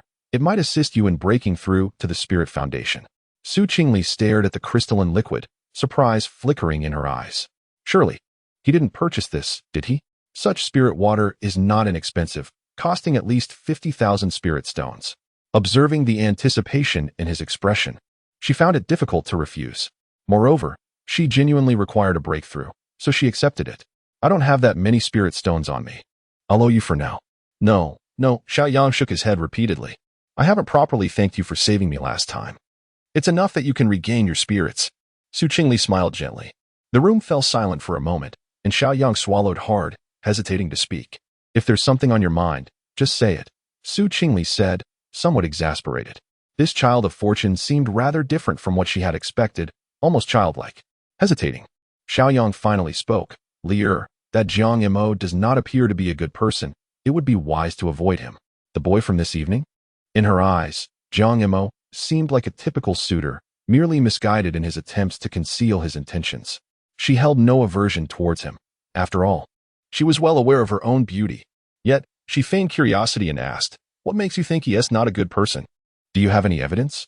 Xiao Yang fell into contemplation, struggling to articulate his thoughts before finally, with a steady heart, declared, "Intuition." Su Qingli couldn't suppress her laughter and waved her hand dismissively. "I'm not interested in him, you can rest assured." To be precise, she was uninterested in men altogether. Having received the reassurance she sought, they chatted idly for a while before Xiao Yang joyfully departed. He was not concerned about being outmatched by Jiang Mo. Although he was a direct disciple, his talent was merely red. In contrast, he possessed golden talent, the body of a battle saint. While red talent was indeed rare, it still existed, unlike golden talent, which was likely to be found in only a couple of individuals throughout the entire Tianchu domain. What truly worried him was the possibility of Jiang Mo resorting to underhanded tactics against Su Qingli upon his departure. Just then, Elder Ling's irate voice echoed in his mind. "You little rascal, while I take a nap, you send the clear dew spirit water to someone?"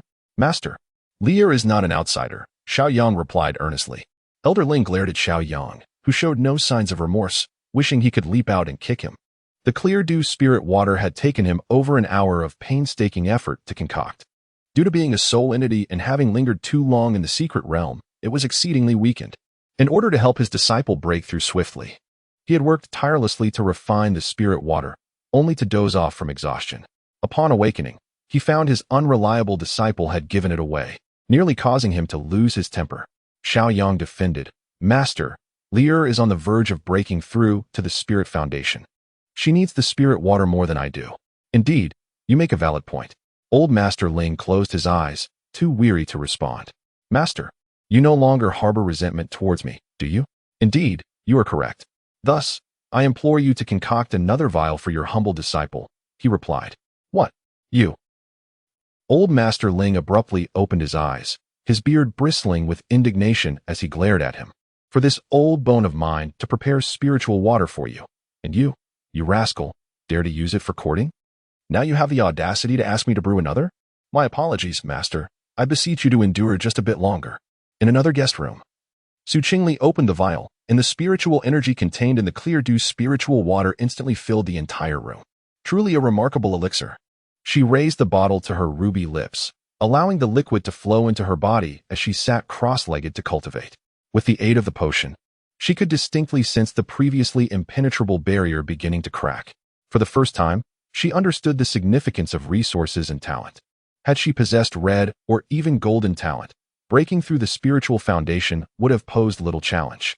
However, time was on her side, and with the system supporting her, there was no need for haste. An hour later, a flash of light filled the room. Su Qingli slowly opened her eyes, reveling in the surge of her spiritual power. Filled with elation, she had finally broken through to the spiritual foundation. Glancing outside, she noted the dawn light creeping in, yet felt no fatigue. So she chose to continue her cultivation. It was only when Xiao Yang knocked on her door that she tidied up briefly and prepared to depart.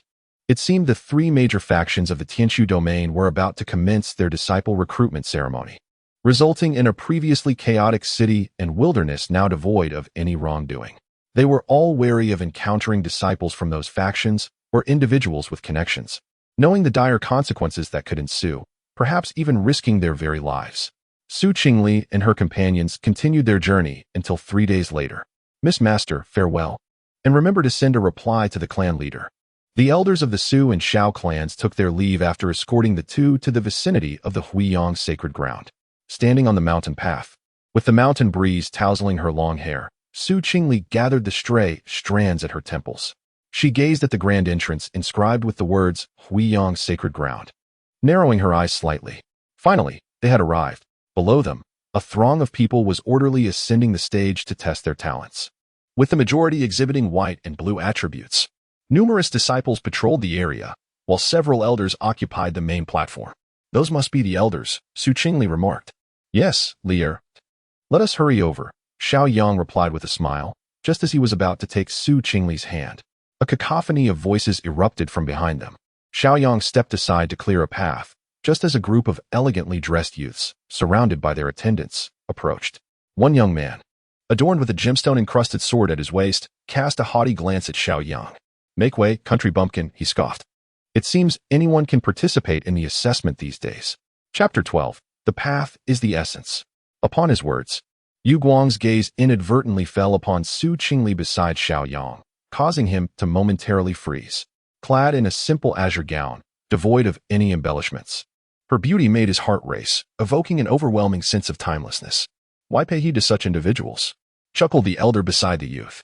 Once the test commences, they will surely be eliminated. The youth fell silent for a moment before rebuking, silence. Friends are found throughout the world. Who knows, we may be comrades in the future. How can you belittle others so? The elder, taken aback, dared not respond further. I apologize to you both, he said. It was my oversight. Qingli observed the youth's rapid change of demeanor, a smirk flickering at the corner of her mouth. She discerned the fervor in his eyes and could only sigh, realizing that appearances held such weight in this world. My apologies, it is my failure to properly manage my subordinates, the youth continued, grinning. May I ask for your names? I am Jiang Yuan. If you do not mind, shall we proceed together? As they rounded a bend in the mountain, they finally arrived at the radiant sun's sacred ground. In truth, Qingli was reluctant to journey alongside him, yet his tenacity was remarkable. Despite Xiao Yang's cold demeanor, he clung on like a stubborn adhesive. Stop. Are you here for the disciple assessment? A disciple wielding a sword stepped forward to block their path. From whence do you come? Song City, Su family, Qingli. Song City, Xiao family, Xiao Yang. Ling City, Jiang family, Jiang Yuan. After confirming their identities, the trio was granted entrance, revealing a vast martial arts arena. At the center lay several colossal stones, and already over 1,000 individuals had gathered, most of whom were youths akin in age to Qingli. At the far end of the square, 5 chairs made of green sandalwood were arranged, occupied by several dignified elders, their presence as imposing as mountains. Silence. A voice resonated like thunder, plunging the arena into stillness. An elder clad in white appeared at the center of the high platform, his hair and beard snow-white yet his complexion rosy, his eyes sweeping over the crowd. I am the outer gate elder of the Radiant Sun's sacred ground, presiding over today's second disciple recruitment ceremony. His voice, though soft, reached each ear with clarity. The Radiant Sun's sacred ground recruits disciples once every decade. Today, we have 1,652 participants, yet only 100 may remain. A collective gasp echoed from the crowd. Qingli narrowed her eyes slightly. The acceptance rate was less than 1 in 10. However, as she surveyed the arena, it became apparent. Many possessed white or blue talents, and fewer than a handful had reached the 6th level of the condensation realm, with even fewer attaining the spiritual foundation realm. In the absence of resources from powerful factions, this was the stark reality, except for those blessed with extraordinary fortune. Now, let us commence the assessments. With the elder's declaration, the participants were divided into 3 groups, proceeding towards the 3 colossal stones for testing. Xiao Yang was assigned to the second group. As he departed, he cast a glance at Jiang Yuan, who appeared bewildered, wondering why he was being observed. Qingli merely watched the assessment on stage in silence. The young man stepped forward, placing his hand upon the colossal stone, channeling his spiritual energy. Soon, 2 horizontal characters emerged. White talent, 3rd level of the. With a sullen expression, he was unsurprisingly rejected. After observing dozens of candidates, not a single one displayed even the slightest hint of green talent. Brother, what brings you here? Suddenly, Jiang Yuan called out beside him. Qingli's eyelashes fluttered slightly as her gaze followed, and a figure descended from a short distance, landing directly in front of the 3. A waist badge hung at his side, the words personal disciple eliciting envy from many who had yet to be tested. The elder from the Huiyang sacred land, a personal disciple. The crowd's demeanor towards Jiang Yuan shifted, becoming cautious, laden with flattery. A favorable impression might yield significant benefits, while a poor one could leave one as a wandering specter. Xiao Yuan, I reckon you're nearing your turn. It's no surprise to find you here, Jiang Yemo remarked, his face lighting up with delight as he clasped his fists in greeting. Fairy Qingli, it seems Brother Xiao has arrived as well. Young Master Imo. Qingli replied with a gentle smile, somewhat taken aback to discover that the two were brothers. Jiang Yuan's eyes widened in astonishment. Brother? You know each other? Indeed. We crossed paths a few days ago. Jiang Mo responded with a courteous smile, exhibiting gentlemanly demeanor. After the testing, I would be delighted to accompany the fairy to familiarize her with the sacred land. Just as Su Qingli was about to speak, a system notification echoed in her mind. Ding. Faced with an invitation, the host may make the following decisions. 1. Decline. This lady is female, attracted to females, and embraces the Sigma woman. Reward. Advanced Earth-level Thunder Talisman. 3. Intermediate Earth-level Spirit Sword. 2. But he is a personal disciple, if a good relationship is established. Resources for Leo's future cultivation will be secure. Perhaps it would be wise to accept. Reward. Strengthening Young Pill. 3. If I refuse the elder brother and invite the younger brother instead, I wonder what scene would unfold. I must admit, I am quite looking forward to it. Reward. 1,500 luck points. Confronted with this sudden array of choices, Su Qingli found herself in a quandary. The second option was swiftly dismissed without hesitation. The rewards of the first choice were enticing. The advanced Earth-level Thunder Talisman could severely injure a soul travel realm expert, and 3 of them were a valuable means of protection. Moreover, the Earth-level Spirit Sword was particularly appealing, as her weapon had been destroyed in the last secret realm while saving Xiao Yang, leaving her with not a single sword in her spatial ring. As for the third option, she glanced at the explanation. Luck points could enhance the host's talent, with 500 resulting in white talent, 1,000 in blue, 2,000 in green, 10086 in red, and 52,014 in gold. The host's current luck points stood at 800. Su Qingli paused, realizing that if she completed the third option, her luck points would rise to green. This would significantly facilitate her cultivation speed, comprehension of techniques, and breakthroughs through bottlenecks. Although the golden talent requires considerable effort, as long as she continues to complete her tasks, she too can become the daughter of fortune. However, it is, well, somewhat disheartening. Moreover, what is the nature of this system, so ambiguous and elusive? After pondering for a moment, she resolutely decided that if true brothers turned against each other, it would be of no concern to her. As the adage goes, a dead friend is preferable to a living foe. Only by growing stronger, only by pursuing the great way can she find her true purpose. Choice 3. Choice successful. Su Qingli shook her head. Now is the decade's grand ceremony for accepting disciples. Young Master Mo, as a direct disciple, has many responsibilities, and Qingli does not wish for him to be overly fatigued. Hearing this, Jiang Mo was about to insist he was not busy at all when he was interrupted. Su Qingli turned to Jiang Yuan, smiling sweetly. Young Master Yuan has just arrived. It would be a pleasure if you could escort me for a stroll later. Jiang Mo was momentarily stunned, incredulous as he glanced between Su Qingli and his younger brother Jiang Yuan. Jiang Yuan was equally taken aback, but soon his surprise turned to delight, nodding repeatedly. What the fairy Qingli suggests is indeed fitting. As my brother is a direct disciple, he should lead by example, and this task is best suited for me. He had initially believed that, given Jiang Mo's prior acquaintance with Su Qingli and his esteemed status, he would not be rejected. Little did he expect that such fortune would fall upon himself. Indeed, when love blossoms, it cannot be hindered.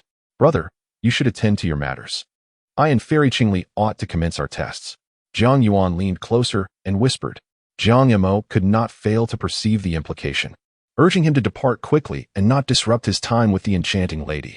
Jiang Mo remained silent, his expression darkening gradually. Jiang Yuan feigned confusion. Brother, could it be that you harbor feelings for Fairy Qingli? Jiang Mo's entire body trembled, but his demeanor swiftly returned to normal. Do not jump to wild conclusions. Focus on your cultivation.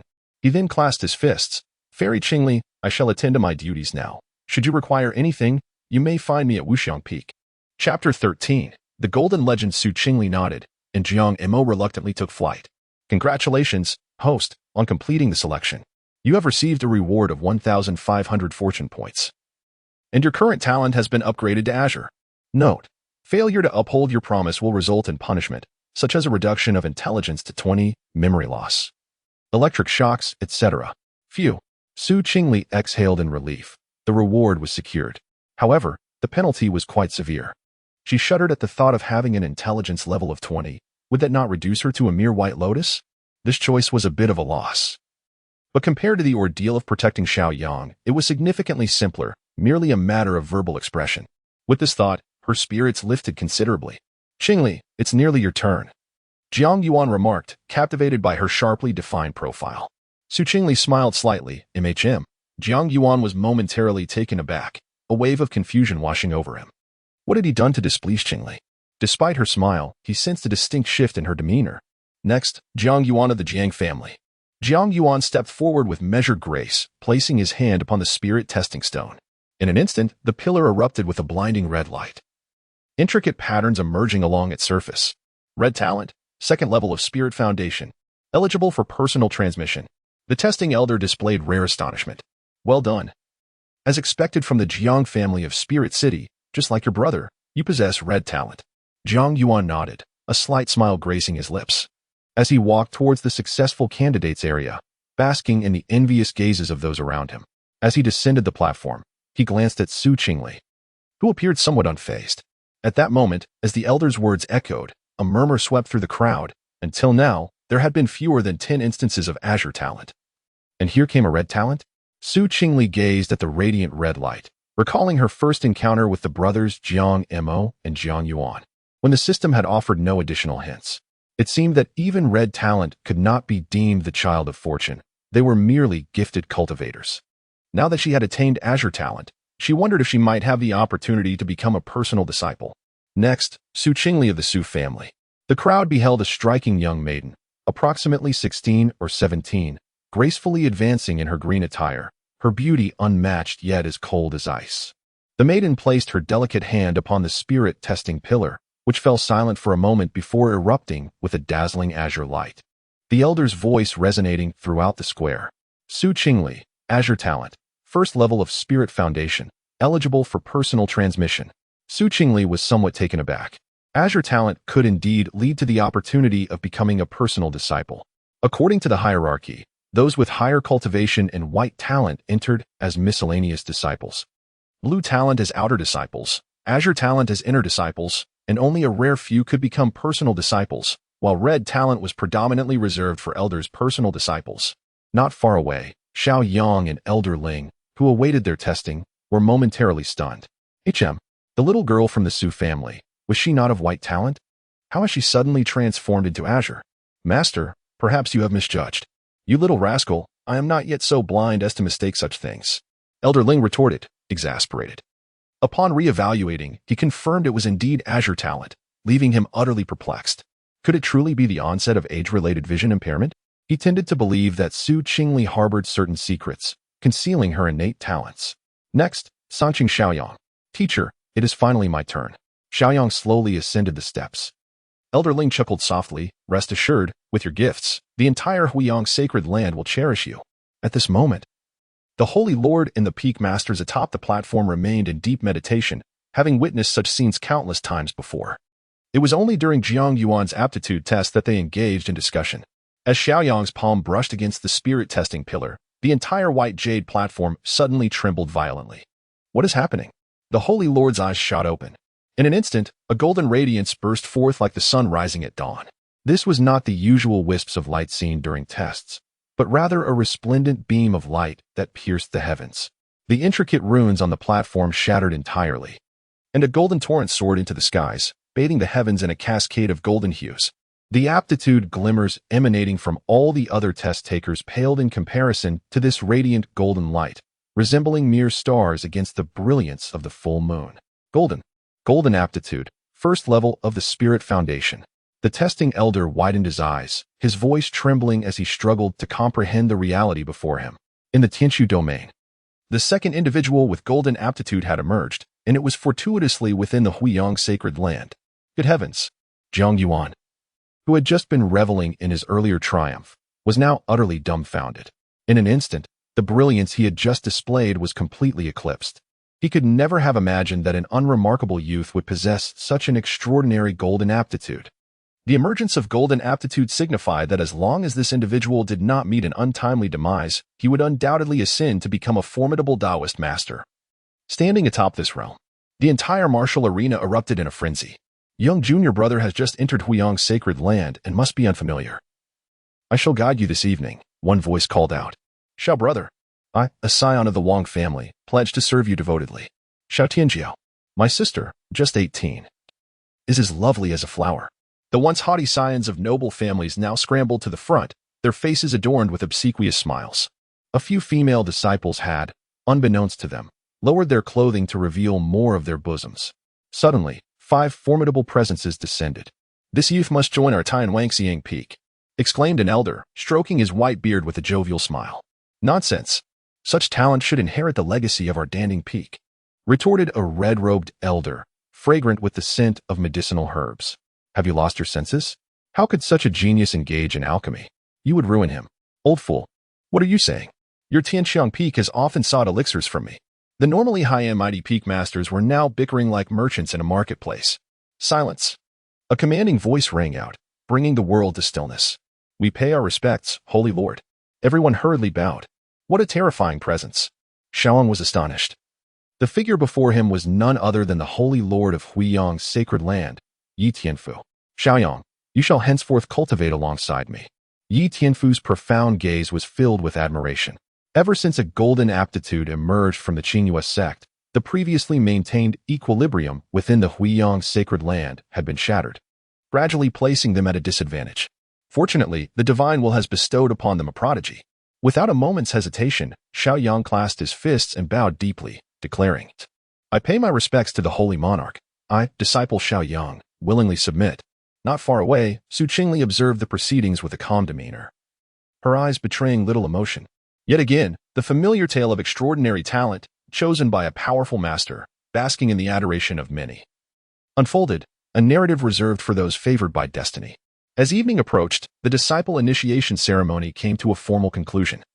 With over 300 disciples accepted into the Radiant Sun's sacred land, the majority were mere attendants and outer disciples. However, for those from humble origins, mere entry was a source of immense pride. As Qingli gazed upon the resplendent peak's rich and spiritual energy, she couldn't help but marvel at the grandeur of such a formidable force. The Radiant Sun's sacred land was divided into 5 peaks: Iron Peak for body refining, Heavenly Machine Peak for divination and prophecy, Cauldron Peak for alchemy, All-encompassing Peak for comprehensive cultivation, and the Flower Feather Peak, predominantly inhabited by female disciples. Chapter 14. It somewhat resembles an online romance that has transitioned into reality. As for Xiao Yang, he does not belong to any particular peak. He is cultivating alongside the Holy Lord. Master, Qingli bowed to the figure above the Great Hall. Lu Kong, the leader of Huayu Peak and a formidable figure within the heavenly punishment realm, nodded. "Qingli, despite your blue aptitude in having advanced to the Spirit Foundation realm, do not let your guard down.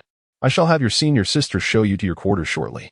Should you encounter any issues, feel free to consult me." Qingli clasped her fists respectfully. "Yes, master." As she stepped out of the main hall, she gazed at the many female disciples busily attending to their tasks below, feeling a wave of emotion wash over her. Fortunately, she had experienced a breakthrough in her talent at the last moment. Otherwise, she would likely have been relegated to the role of a menial worker or an outer disciple, inevitably burdened with the drudgery of labor. Moreover, she couldn't help but wonder how Xiao Yang was faring. After their assessment, he had been taken away by the Holy Lord, and they only parted ways to ascend the peaks after the disciple initiation ceremony had concluded. At that moment, a melodious voice called out from behind her, "Junior sister Qingli?" Startled, Qingli turned to see her senior sister, Ningran. With only 2 direct disciples under Lu Kong, including herself, she was curious about this senior sister. She envisioned a striking beauty, a sword-wielding maiden with brows like swords and cascading hair, exuding an aura of strength that could turn the falling leaves around her into blades. However, upon turning around, she found a girl slightly shorter than herself, with twin ponytails, large eyes, and rosy cheeks. Though she carried a sword, the girl looked quite different from what Qingli had imagined. Nevertheless, she quickly composed herself and greeted her. "Senior sister." "Hiki." Ningran suddenly laughed, revealing a row of pearly white teeth, and effortlessly linked her arm with Qingli's. "I didn't expect my junior sister to be such a beauty. With looks like yours, I fear there is none in the entire sacred land who could rival you." Ningran expressed her admiration with an odd tone. Cough, cough. "Senior sister is exaggerating. Please do not tease Qingli," Qingli replied, feeling a bit flustered. It was her first time being so close to another girl, and she felt a warmth creeping up her cheeks unexpectedly. Seeing Qingli blush, Ningran burst into laughter. "Feeling shy?" I didn't realize my junior sister was so innocent. She seemed quite exhilarated. Finally, I have someone to keep me company. Company? Su Qingli queried, puzzled. Ningran pouted. Yes, my daily routine consists of sword practice and cultivation, leaving little room for social interaction. I can only venture out during tasks or family visits. But now, I will have you by my side. Su Qingli smiled gently. I shall rely on senior sister for guidance in the future. Before long, the two arrived at the side hall, which comprised 3 levels, each accommodating 1 person, with 1 hall on either side of the main hall. Ningran, residing on the 1st level, arranged for Su Qingli to stay on the 2nd level. Upon reaching the 2nd floor, Su Qingli noticed that the floor, beddings, and furniture were all exceptionally clean, clearly maintained by someone on a regular basis. How is it? Quite tidy, isn't it? Ningran stood with her hands on her hips, expressing her delight. I have eagerly awaited this apprenticeship ceremony for quite some time, even taking the initiative to tidy up a few days prior. I was hoping that my master would take 1 or 2 disciples to keep me company, and lo and behold, there is indeed a stunning beauty among them. Thank you for your efforts, senior sister, Su Qingli expressed her gratitude. For reasons unknown, she felt quite at ease when meeting Xiao Yang and Jiang Mo for the first time, but now, facing this familiar and lively little sister, she experienced a tinge of social anxiety. Come now, don't be so shy, Ningran encouraged, patting her wrist. Just call out if you need anything. We shall practice together tomorrow. All right, thank you, senior sister. Ningran nodded in satisfaction, but just as she was about to leave, a female disciple hurriedly approached. Ningran senior sister, Qingli senior sister, what brings you here? Has the master summoned us? Ningran inquired. Not at all, the female disciple shook her head. It is Zhang Yuan, the direct disciple from Wanqiang Peak, who has come to see Qingli senior sister. Upon hearing this, Su Qingli smacked her forehead, nearly forgetting this matter. If she did not fulfill her previous promise, she would face punishment, and none of the consequences outlined by the system were ones she could bear. Once the female disciple departed, Ningran stepped forward to ask, Junior sister, do you know Zhang Yuan? She recalled his remarkable red talent during the apprenticeship ceremony. Aside from Xiao Yang, he had been the most outstanding, and she knew he was rumored to be Jiang Mo's younger brother. Yes, we met at the entrance of the Holy Land before the assessment, Su Qingli explained. Ningran snorted with disdain. He has barely arrived and already seems restless, daring to lay his sights on my junior sister. Do you want me to chase him off? She was acutely aware of Zhang Yuan's intentions, especially considering her junior sister's unparalleled beauty that could captivate anyone, even herself. Anyone with designs on her was certainly no good. Su Qingli shook her head, exasperated. No. Senior sister, rest assured. I can simply go out and have a chat. Observing the formidable aura of Ningran, she marveled at the stark contrast of this little sister's demeanor, yet she could sense the genuine care beneath it. After contemplating for a moment, Ningran nodded. Very well. Within the confines of the Holy Land, he likely won't dare to act out of line. If he dares to bully you, come back and inform me, and I shall make him regret it. As she spoke, she waved her delicate fist in determination. Cough, cough. Rest assured, senior sister, Su Qingli responded hastily, making her way down the peak. She was certain that Ningran would indeed act on her word, given her status. Upon traversing the lower peak and arriving at the peak's entrance, she discovered a young man waiting there. Zhang Yuan, dressed in the robes of the Huiyang sacred land, was currently adjusting his sleeves, seemingly having taken care to groom his hair. Senior brother? Su Qingli called out. After a moment's thought, she reasoned that, although their ranks were the same, he was of a higher cultivation level, so she should address him as such. Zhang Yuan turned around and was met with the sight of the enchanting young woman, whose delicate features and ethereal beauty brought a smile to his face involuntarily. Junior sister, how do you find your time at Huai'an Peak? Well, both the master and the senior sisters have treated me exceptionally well, Su Qingli replied, her smile radiant. Certainly. I would relish the opportunity to knock your teeth out. Very well, very well. The two lapsed into silence, the only sound being the gentle whisper of the wind. Let us proceed and familiarize ourselves with the sacred grounds. Zhang Yuan broke the tranquility. All right, Su Qingli responded, trailing behind him. She felt a twinge of awkwardness, as if she were partaking in a romantic rendezvous akin to an online relationship blossoming into reality. Nevertheless, this was her choice.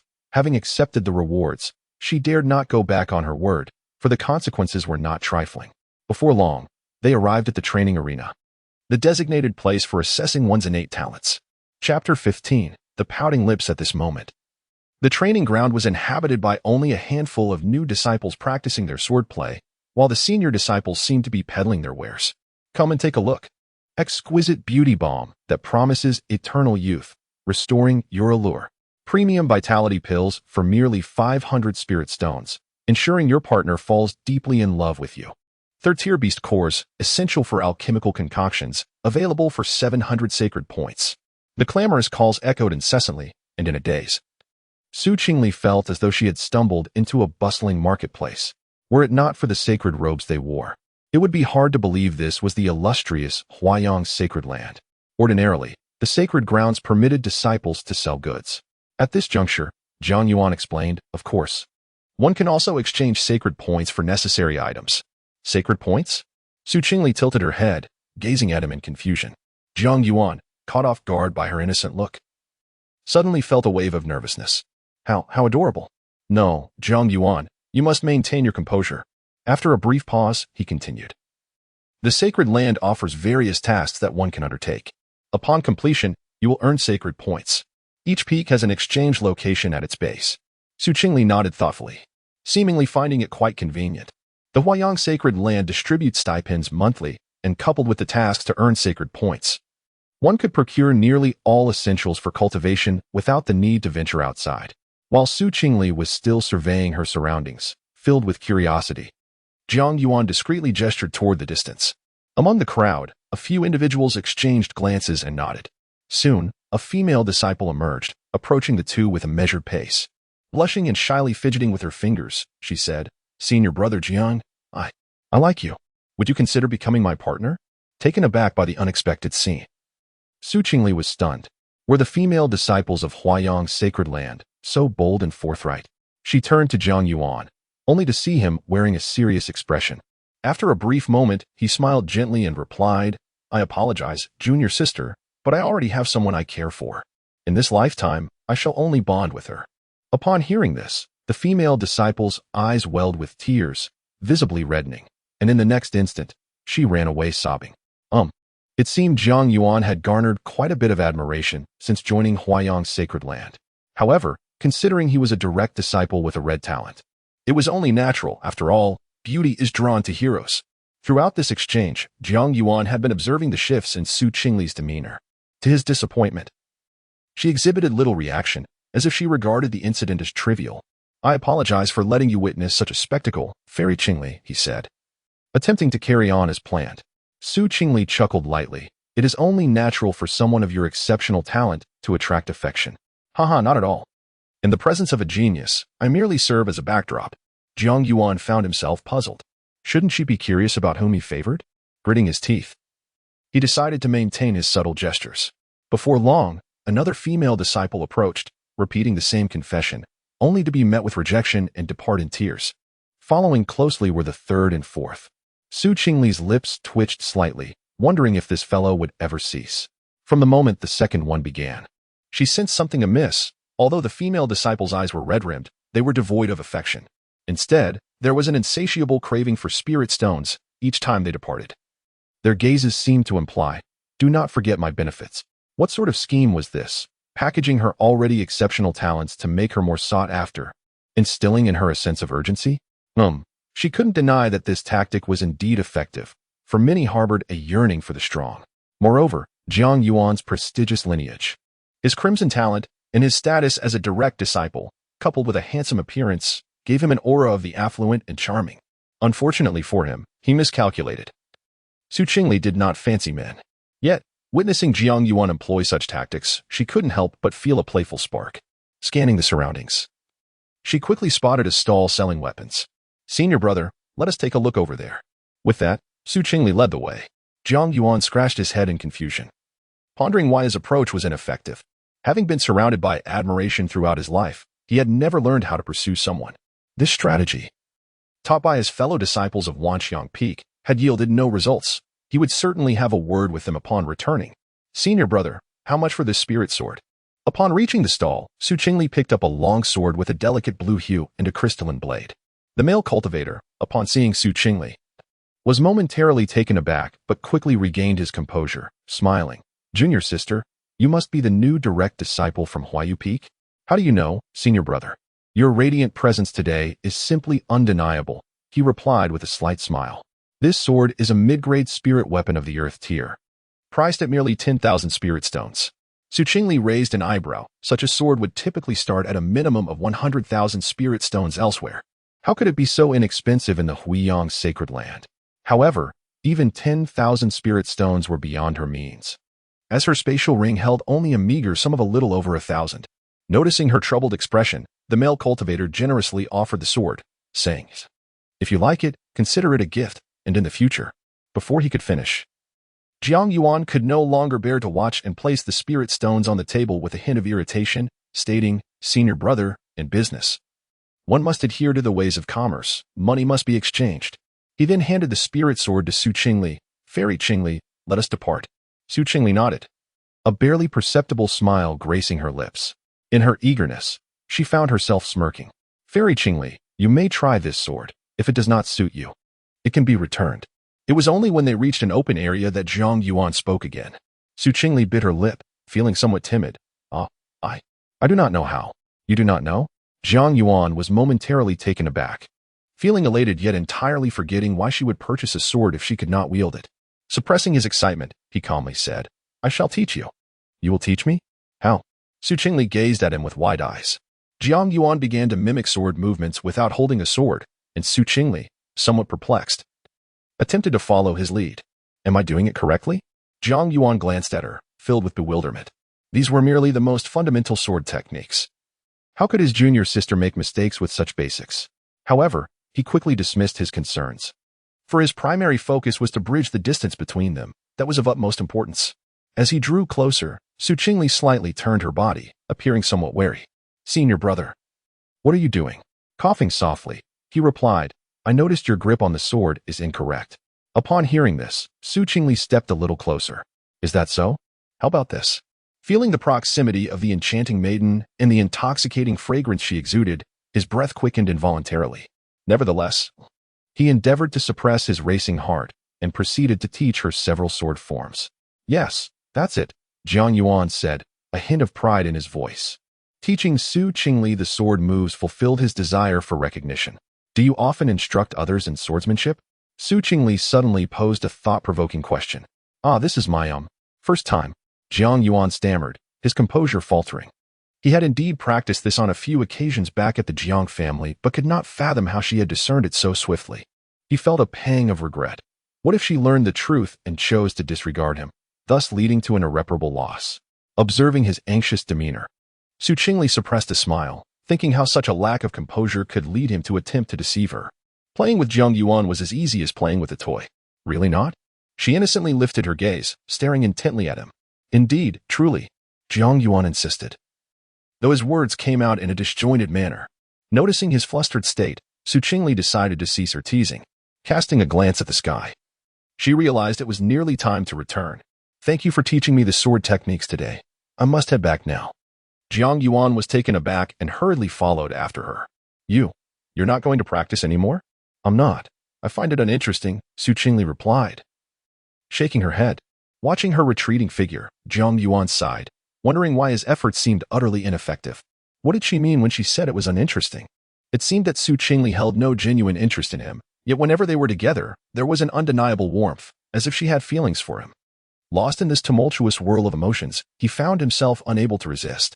After a moment of contemplation, he gritted his teeth and called out, "Does Qingli find sword practice uninteresting, or is it merely uninteresting to practice with me?" Turning back with a radiant smile, Qingli replied, "Neither. It's simply that I have discovered something far more intriguing than practicing swordsmanship." As her graceful silhouette faded from view, Jiang Yuan was left in a state of confusion. What could possibly be more fascinating than the art of the sword? Chapter 16. The DNA of farming could it be? A sudden epiphany struck him as he seemed to grasp a profound understanding. Indeed, the intention of the enchanting Qingli fairy was to imply that he possessed greater charm. It must be so. Beyond this revelation, he could not conceive of any other possibilities. In an instant, his spirits soared to indescribable heights, and even his gait was imbued with a sense of buoyancy. "Xiao Yuan, what brings you here?" A familiar voice broke his reverie. Jiang Yuan turned around to find Jiang Imo standing behind him. Brother, I just finished practicing swordplay with Qingli Fairy. Jiang Imo was momentarily taken aback, his eyes widening in disbelief. What? You ran out to meet Su Qingli without my notice? The fact that they had even practiced swordplay together filled him with an unsettling concern. Yet, he could not allow his anxiety to surface and feign nonchalance as he inquired. Is that so? You've just entered the Huiyang sacred land. You ought to focus on your cultivation, just as I have, understand? I understand, brother. Rest assured. I will train diligently alongside Qingli Fairy. Jiang Imo was taken aback by this declaration. At that moment, Jiang Yuan could not help but exhibit a proud demeanor. After all, Qingli Fairy finds me more intriguing. Upon hearing this, Jiang Mo's composure began to falter.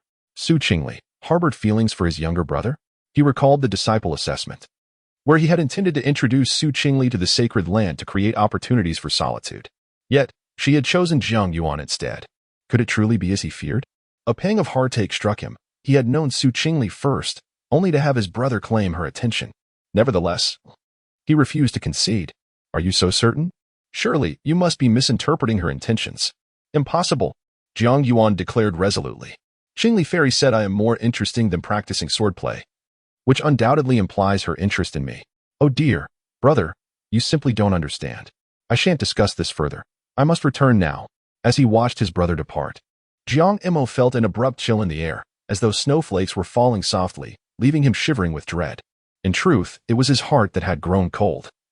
Unable to fathom how swiftly the relationship between Jiang Yuan and Su Qingli had progressed, his legs weakened, and he sank to the ground. No. At Huaiyu Peak, Su Qingli observed the lower grounds where the miscellaneous disciples were idly fishing in the medicinal fields, and she was suddenly struck by inspiration. Fishing in the spiritual fields while being compensated for cultivation, merely a way to pass the time. Although some less talented cultivators received better treatment upon entering the sacred land than they did in their families, it was generally challenging to escape their identities without significant opportunities. They could remain as miscellaneous disciples for years, and in the event of power struggles, they might become mere pawns. Contemplating this, she felt a surge of eagerness. As a true citizen of the Dragon Kingdom, the art of farming was ingrained in her very DNA. Conveniently, there was a spiritual field near her residence atop the peak. Perhaps she could cultivate some crops to alleviate her boredom. The notion of balancing labor with leisure appealed to her, although she was wholly devoted to her cultivation. She did not wish to fall into fanaticism. With this thought, she set off in search of the necessary items. Relying on her memory, brewing beer should pose no challenge. Spiritual wheat, exquisite nectar, and the soul-devouring vine for the hops. All that remained was the celestial yeast. After perusing the creations of this world, Su Qingli roughly ascertained the items necessary for brewing beer. She proceeded directly to Danding Peak to procure these 4 items. Upon reviewing her list, the disciples of Danding Peak looked puzzled. Junior sister, these items bear no relevance to cultivation. They are of little utility, one remarked. Su Qingli smiled gently. Thank you, senior brother, but I have my own purposes. The male disciple hesitated but soon retrieved the seeds along with the other 3 items and handed them over. Su Qingli accepted them with gratitude. Just as she was about to leave, a thought struck her, and she inquired, Senior brother, if one were to join the Holy Monarch's sect, where would they cultivate? Since the morning when Xiao Yang had demonstrated his golden talent and was taken away by Yi Tianfu, the skies had darkened without a word from him. It was not that she worried for Xiao Yang.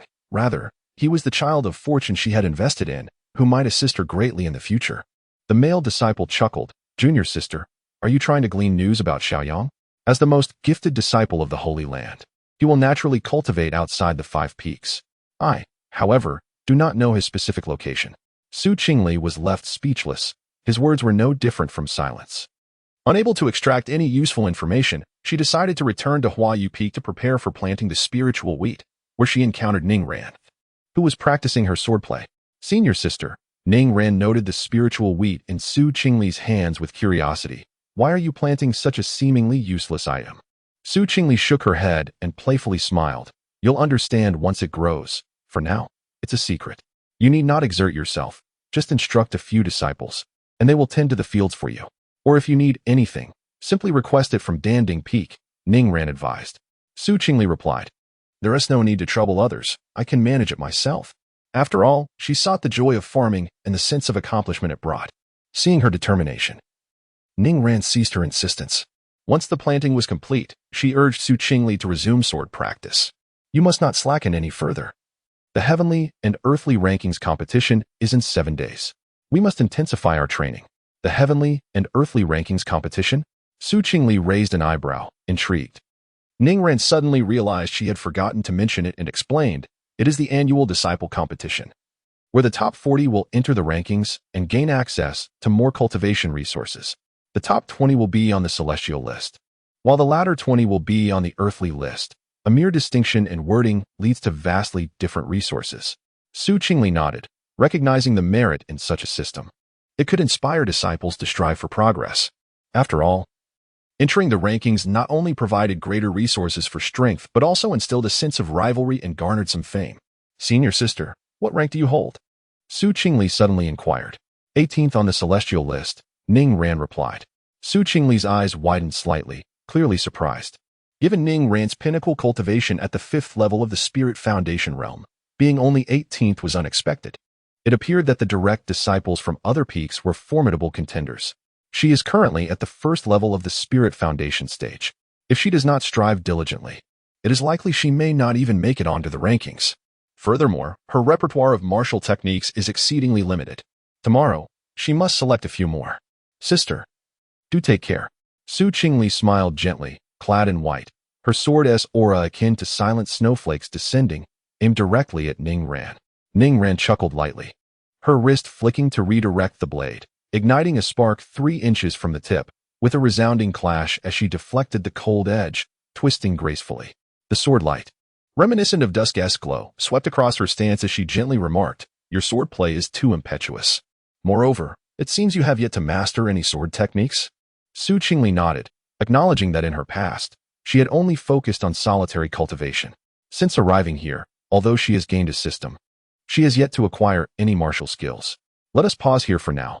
I shall teach you once you have mastered the techniques. Chapter 17. The Way of Tea is also a path nightfall. Su Qingli sat cross-legged, gradually opening her eyes. Just a little more. She could not help but marvel at the advantages of being within the sect. The spiritual energy of the radiant sun's sacred land was significantly denser than that of Sanqing, making her cultivation progress considerably faster. Now, she was merely a step away from breaking through to the 2nd level of the Spirit Foundation. However, despite practicing the 9-turn mysterious Yin technique for half a month, she had yet to show any signs of advancing to the 2nd turn. Although each breakthrough brought substantial benefits, the difficulty was, in her opinion, only escalating rather than diminishing. Helpless, she continued her cultivation, deep into the night. She finally achieved the breakthrough to the 2nd level of the Spirit Foundation and fell into a deep slumber. The following day, Su Qingli gazed out of the window at the sprouting spiritual wheat and yawned. Indeed, the spiritual fields were remarkable. The growth rate was astonishing. In less than a day, they had already emerged. It seemed that within a week, she could attempt brewing beer. She did not linger long as she needed to head to the martial pavilion, the repository of martial skills. Generally speaking, martial techniques could also be exchanged with sacred points, typically capping at the advanced earth level. To acquire celestial level techniques, one needed to make significant contributions to the sacred land, with the exception of those like Xiao Yang, who possessed golden talents. Every disciple entering the sacred land received an initial allocation of 100 sacred points. As a direct disciple, she possessed 500 sacred points, which would suffice for her to temporarily exchange for a martial technique. Su Qingli rolled out of bed, her 3,000 strands of hair cascading simply over her chest, emanating a fragrance uniquely hers. Looking at herself in the mirror, she involuntarily blinked her beautiful eyes and sighed in resignation. This flawless face and graceful figure were undeniably captivating. Yet she could not comprehend how she had transformed into a girl. Pursing her red lips, she donned the white dress of the radiant sun-sacred land, which elegantly revealed her collarbone and exposed just the right amount of her smooth, long legs. Each time she wore such a dress, Su Qingli felt an unsettling sensation of emptiness below, as if she were running bare. Soon, clad in her white dress, she appeared within the sacred land like a celestial maiden descending to the mortal realm. The morning breeze brushed against her cheeks, causing a few strands of hair at her temples to flutter gently. Look, when did our sacred land acquire a fairy? Many disciples training in the martial arena turned their gazes towards Su Qingli. Indeed, with such beauty, she could undoubtedly become the most beautiful in our radiant sun's sacred land. I concur. Me too. At that moment, Su Qingli dared not cast her eyes around, her jade-like cheeks unexpectedly flushed with 2 shades of crimson as she bit her lip. This was her first experience being the center of so many stares and discussions. To claim she was not nervous would be a lie. She could only hasten her steps toward the martial pavilion. After a considerable journey, she finally breathed a sigh of relief upon arriving at her destination. Inside the martial pavilion, only a few disciples were selecting martial techniques. Su Qingli approached, perusing a few texts, only to discover they were all at the spiritual level. So she proceeded deeper into the pavilion. Soon, she arrived at the area designated for Earth-level martial techniques, where a dazzling array of skills left her utterly mesmerized. This is what depth truly means. I casually selected a few books to peruse. Although the martial techniques displayed impressive power, they ultimately did not suit her. She cultivated the ice spirit force, thus both the spiritual tools and martial skills had to prioritize the ice element. After rummaging for quite some time, she finally discovered a hidden gem in a corner. Frozen Blade Rain, advanced Earth-level martial technique. By wielding the sword, one can unleash ice crystals that swiftly coalesce into a rain of ice, each fragment imbued with bone-chilling cold capable of instantly freezing blood. Not bad. This one is perfect for me. A slight smile played on Su Qingli's lips as she took the technique and headed towards the exit. At the door, a male disciple stifled a yawn, his eyes resembling those of a panda, suggesting he had not slept in a while. Please present your identification jade token, he requested. Su Qingli obediently handed over her token, but the male disciple barely glanced at it before tossing it back. You lack sufficient merit points for this technique. It costs 1,500 sacred points. Remember to return it to its original position when you leave. Su Qingli was momentarily taken aback. She was short by a mere 500 points. Resolving to return the technique, she considered accepting some tasks to earn the points before returning. However, upon further reflection, she realized it would take at least 4 or 5 days to complete them, and with the celestial rankings duel approaching in 6 days, there was no time to spare. Headaches began to brew. As she pondered, the system's voice echoed in her mind. Ding! Choice triggered. 1. Perhaps it is best to return and do tasks. You are the most obedient, Lear. Reward, 50,000 spirit stones. 2. Fortune favors the bold. Store it in your spatial ring. It might be taken out later. Reward, 1 cultivation enhancement card.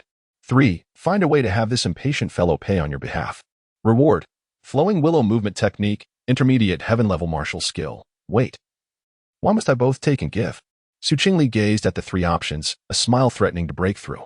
While the cultivation enhancement card was appealing, it paled in comparison to the heaven-level martial skill. However, given her unfamiliarity with this male disciple, how could he possibly agree to assist her? Ding. Host, you can leverage your beauty. Su Qingli furrowed her brows. What do you mean? Are you suggesting I seduce him? Are you not? Am I? You are. She could not help but roll her eyes. Who would resort to such tactics? Host, you truly are like boiling water, unstoppable. Damn. That is precisely what I am trying to avoid. Su Qingli bit her lip, feeling frustrated with the system that seemed to look down upon her. Perhaps it was true. In the Xianqiao continent, strength was paramount, and the path was everything. If she could grow stronger and acquire what she needed, what harm was there in a little charm? The art of seduction is a path as well. With that thought, she took a deep breath, her voice ringing like silver bells. Senior brother. I just entered the sacred land yesterday, and my merit points are insufficient. Could you possibly make an exception? I do not care when you arrived. Insufficient merit points are insufficient merit points. The guard disciple, having lost all patience, bellowed in anger. Immediately raising his gaze, he intended to return the martial skill. But before he could articulate his thoughts, the final word lodged in his throat, ultimately swallowed back. At this moment, he beheld a girl whose features resembled a delicate painting, her ethereal beauty akin to that of ice and jade. She nervously tucked away a few stray strands of hair that obstructed her vision behind her ear. Her head slightly bowed like a child who had erred, her clear eyes brimming with trepidation. Yes, I am truly sorry, senior brother. The exquisite maiden bit her crimson lip, her eyes seemingly glistening with unshed tears. I shall return it at once. The expression of the guard disciple shifted dramatically, his breathing becoming rapid.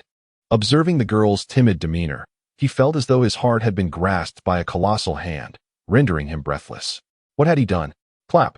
Chapter 18. Cultivation. A crisp slap echoed through the air, prompting the guard disciple to curse, lamenting the lack of tenderness shown to the delicate maiden. Observing the girl with her downcast eyes and the expression of disappointment adorning her fair visage, he found himself momentarily at a loss for words. "Junior sister, please wait." As he watched her graceful figure turn to leave, the guard disciple hastily called out. If he could lend her a hand at this moment, perhaps it would pave the way for a closer relationship, potentially leading to a partnership in the Tao. At that instant, he even envisioned names for their future children. Su Qingli's delicate brows knitted together as she turned, her timid gaze meeting his. "Senior brother, I lack enough sacred points." The guard disciple took a deep breath. Revealing a smile he deemed charming. "You are preparing for the heavenly ranking battle, right? How do you know?" Su Qingli tilted her head in curiosity. "Oh, with the heavenly ranking battle approaching, many disciples have been exchanging martial skills these past few days," he replied with a grin. "I see you are newly arrived at the sacred land. Take this martial skill with you. I will cover the remaining 500 sacred points." "Ah." Su Qingli's expression was one of astonishment as she shook her head. "That is too much. 500 sacred points is considerable. Do not worry, junior sister. I have spent over a decade in the Huiyang sacred land, and I possess an abundance of sacred points."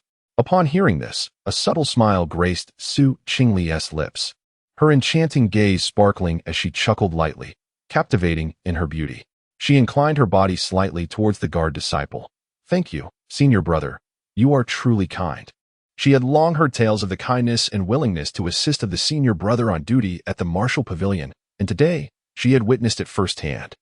Her cascading tresses danced with her movements, momentarily rendering the guard disciple entranced. After a brief pause, he scratched his head. "It's nothing. It is the duty of fellow disciples to help one another, as our master often teaches us. Now, junior sister, you may take the martial skill." The disciple extended the skill towards her. "Then, I shall thank you, senior brother." Su Qingli beamed. "Once I complete my task and earn my sacred points, I will return it to you." After all, her intentions in this act were solely to acquire the rewards bestowed by the system. Accepting something for free would only lead her to owe many favors, and although she could be shameless, her heart felt a twinge of discomfort. She resolved to undertake a task after the heavenly ranking duel, to see what challenges awaited her. "Good luck, junior sister." As he watched her graceful figure gradually fade from sight, the guard disciple gently closed his eyes and inhaled deeply. The lingering fragrance left by the fair maiden invigorated him, stirring a sense of anticipation within him. He seemingly reveled in the moment. Upon exiting the martial pavilion and returning to Lingyu Peak, Su Qingli was greeted by the voice of the system. "Congratulations, host, on completing the third choice. The flowing petal movement technique has been granted." The heavenly grade martial skill had been credited. Instantly, the method for cultivating the flowing petal movement technique appeared in her mind. Flowing petal movement technique. Move as you please. Like falling leaves, when perfected, it can create a doppelganger. It can even create a doppelganger? Su Qingli was astonished, feeling a resemblance to the 3,000 thunder movements. Upon further examination, she discovered that once perfected, the doppelganger would only last for half an hour and possess approximately 2/3 of her own strength. However, it suffices for now. Currently, mastering the cold sword rain-in flowing cotton body technique is adequate to confront the present circumstances. The sword's edge descends like an icy calamity, freezing all in its path.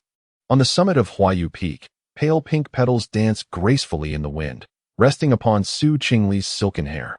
The young maiden, adorned in a flowing white gown, wields a gleaming longsword, its blade shimmering with a chilling light. With a delicate flick of the tip, a fallen cherry blossom is silently cleaved in twain. Before it touches the ground, a layer of frost has mysteriously formed upon it. The momentum of her sword flows like a gentle stream as the blade passes. Petals are drawn into a chilling aura surrounding her. Suddenly, her gaze sharpens, and the sword's intent shifts dramatically, conjuring dozens of crystalline shards beside her, resembling droplets of rain.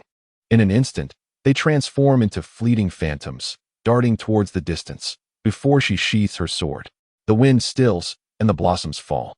With a sigh of relief, Su Qingli exhales deeply. A faint blush graces her flawless visage, her chest rising and falling gently. Such is the nature of her azure talent. She reflects, contemplating how this transformation in her innate abilities has accelerated her mastery of martial techniques.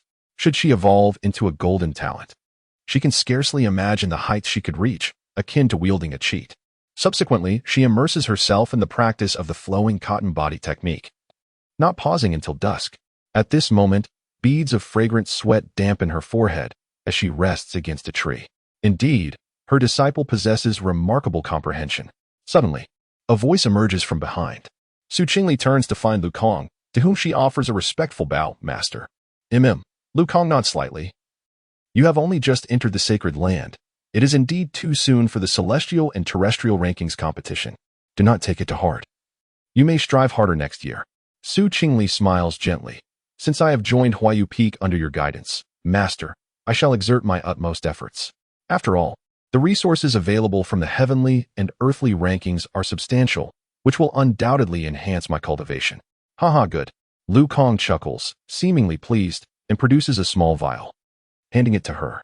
Qingli receives the vial, instantly captivated by the fragrant aroma of elixirs, her heart swelling with joy. Has Master finally decided to treat her? Inside are 4 qi gathering pills, which hold significant benefits for those at the spiritual foundation and profound pill realms. I shall cultivate diligently. Thank you, Master. Qingli bows with gratitude. Lu Kong nods, preparing to depart. As he turns, Qingli voices her curiosity. Master, are there only myself and senior sister Ningran as your direct disciples at Huaiyu Peak? She recalls that prior to her arrival, it was said that an elder would typically have 6 or 7 direct disciples.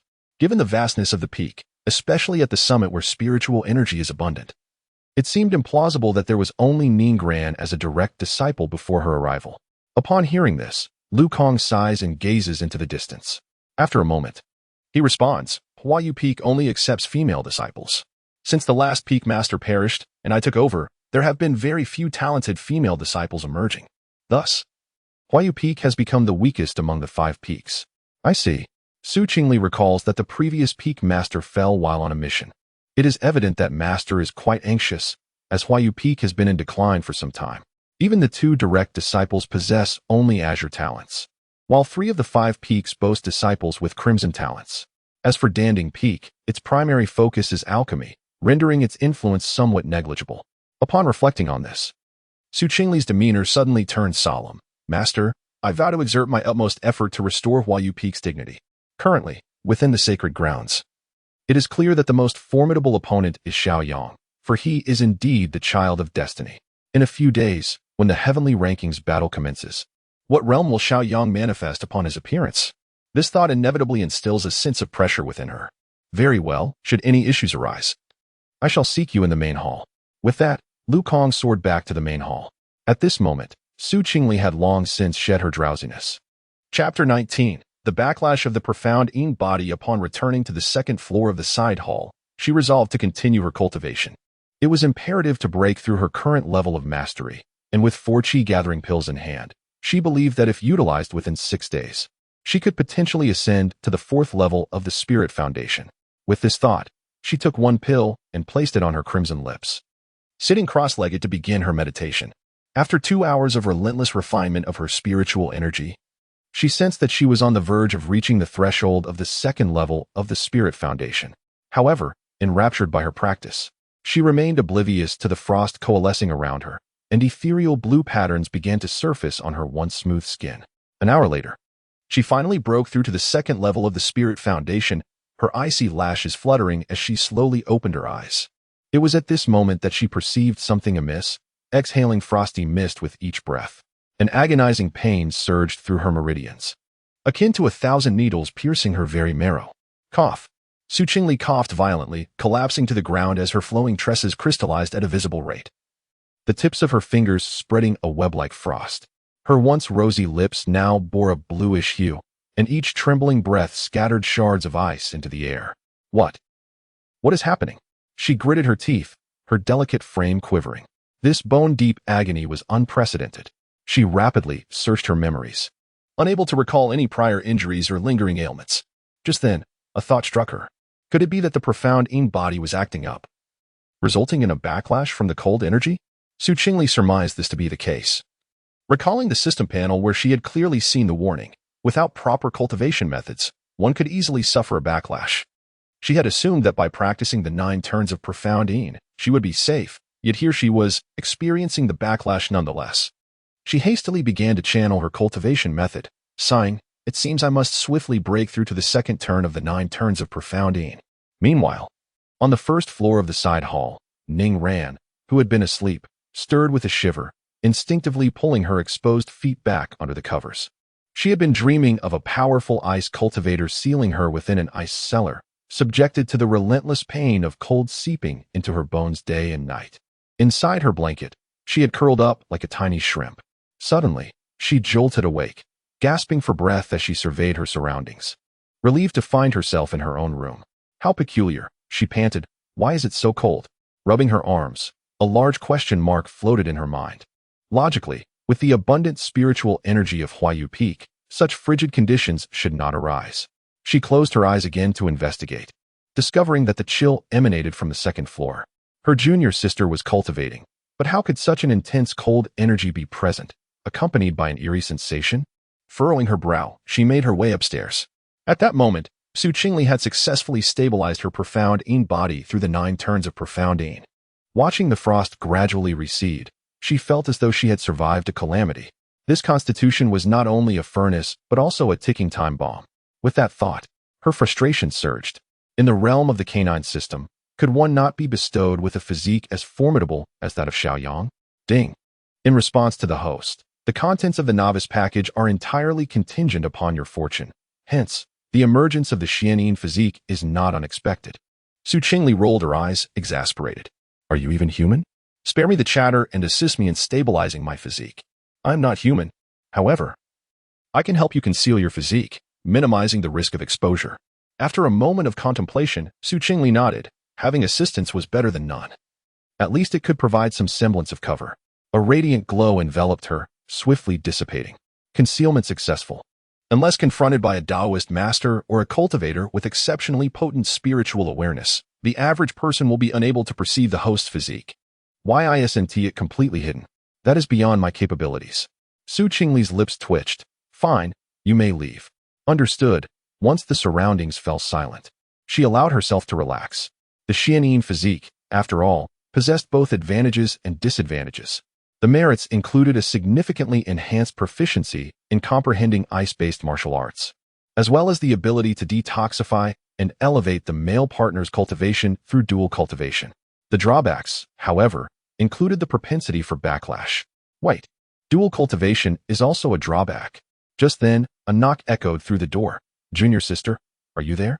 Hearing Ning Ran's voice, Qingli was puzzled as to why she had not yet retired for the night. Senior sister, I am here. Ning Ran entered, surveying the practicing Qingli and the surroundings, her face displaying a hint of perplexity. Junior sister, have you not noticed anything unusual during your cultivation? Qingli shook her head. No, what is the matter, senior sister? Ning Ran replied. A chilling aura awakened me from my slumber, and I grew concerned for your safety. Hence my visit. She could sense that Qingli seemed to have just broken through to the second level of the spiritual foundation. Although her primary focus was on ice spiritual power, it was inconceivable that she could emanate such a terrifying chill. Could there be something unclean lurking about? At this moment, Qingli felt her eyelashes tremble imperceptibly. Was the backlash from the Xianyin physique truly this pronounced that even senior sister Ning Ran could perceive it? Thankfully, the system had concealed it. While it would not persist indefinitely, occasional flare-ups might occur, potentially leading to unforeseen troubles. With such a furnace physique, she held little faith that all cultivators radiated righteous energy. To wager incorrectly once would lead to a lifetime of regret. She then smiled. Senior sister, you must have misinterpreted. Qingli has been cultivating in her room and has noticed nothing amiss. Is that so? Ning Ran tapped her head, a bit dazed. Then it seems I may have been mistaken. I have been rather fatigued from my recent cultivation. Qingli nodded. Indeed, senior sister, one must balance work and rest. Return and take your leave. Yes, junior sister, rest early. Do your best in the heavenly ranking competition. You have just entered the sacred land. So proceed step by step. Remembering her senior sister's admonition, Qingli clasped her fists. Observing this, Ning Ran yawned and slowly made her way downstairs. Only when the figure had completely vanished did Qingli finally relax. After adjusting her state of mind, she resumed her cultivation, and soon the dawn arrived. Sunlight streamed through the window, casting a radiant glow on her delicate face, causing her to squint slightly, perhaps due to her dedication to the path of cultivation. She felt no hint of fatigue despite not having slept throughout the night. Deciding to take a stroll, she ventured to inspect the spirit field nearby. At this moment, the spirit wheat had grown to knee height, and Su Qingli estimated that after the contest for the heavenly rankings, she would be able to commence brewing her beer. The essence of nature, infused with spiritual energy, was indeed extraordinary. With a soft chuckle, she filled a bucket with spirit water and began to irrigate the crops. Chapter 20, Confession from a Man? Master, senior sister, something terrible has happened. Suddenly, a female disciple rushed in, wiping the cold sweat from her forehead, gasping for breath. Qingli senior sister, it's bad. Ningran senior sister and Jiang Imo senior brother are fighting. Su Qingli was taken aback, her expression blank, clearly struggling to comprehend the situation. When did Jiang Imo arrive, and how did he end up in a confrontation with senior sister Ningran? It was all too sudden. She had never anticipated such an occurrence. Where are they? Su Qingli hastily inquired. The female disciple pointed downward, at the foot of Huaiyu Peak. Without hesitation, she hurried towards the base of the peak. At that moment, the two were locked in a standoff, swords drawn. Yet, Jiang Imo was no longer the frivolous young man. He exuded a dignified aura. Calmly regarding his opponent, Ningran, with a grim expression, held her sword pointed directly at Jiang Imo, refraining from making any rash moves. Humph, Jiang Imo. How dare you intrude upon Huaiyu Peak? Do you think I am incapable of defeating you? Jiang Imo understood that Ningran was Su Qingli's senior sister. And if he wished to win her affection, he had to overcome this obstacle. He could only sheath his sword and clasp his fists. Ningran's senior sister. I merely sought to find Qingli. I harbor no ulterior motives. Ningran scoffed. Do you think I am unaware of your intentions? I warn you, cease your pursuit of Qingli. She is so innocent, I will not allow you to bring her harm.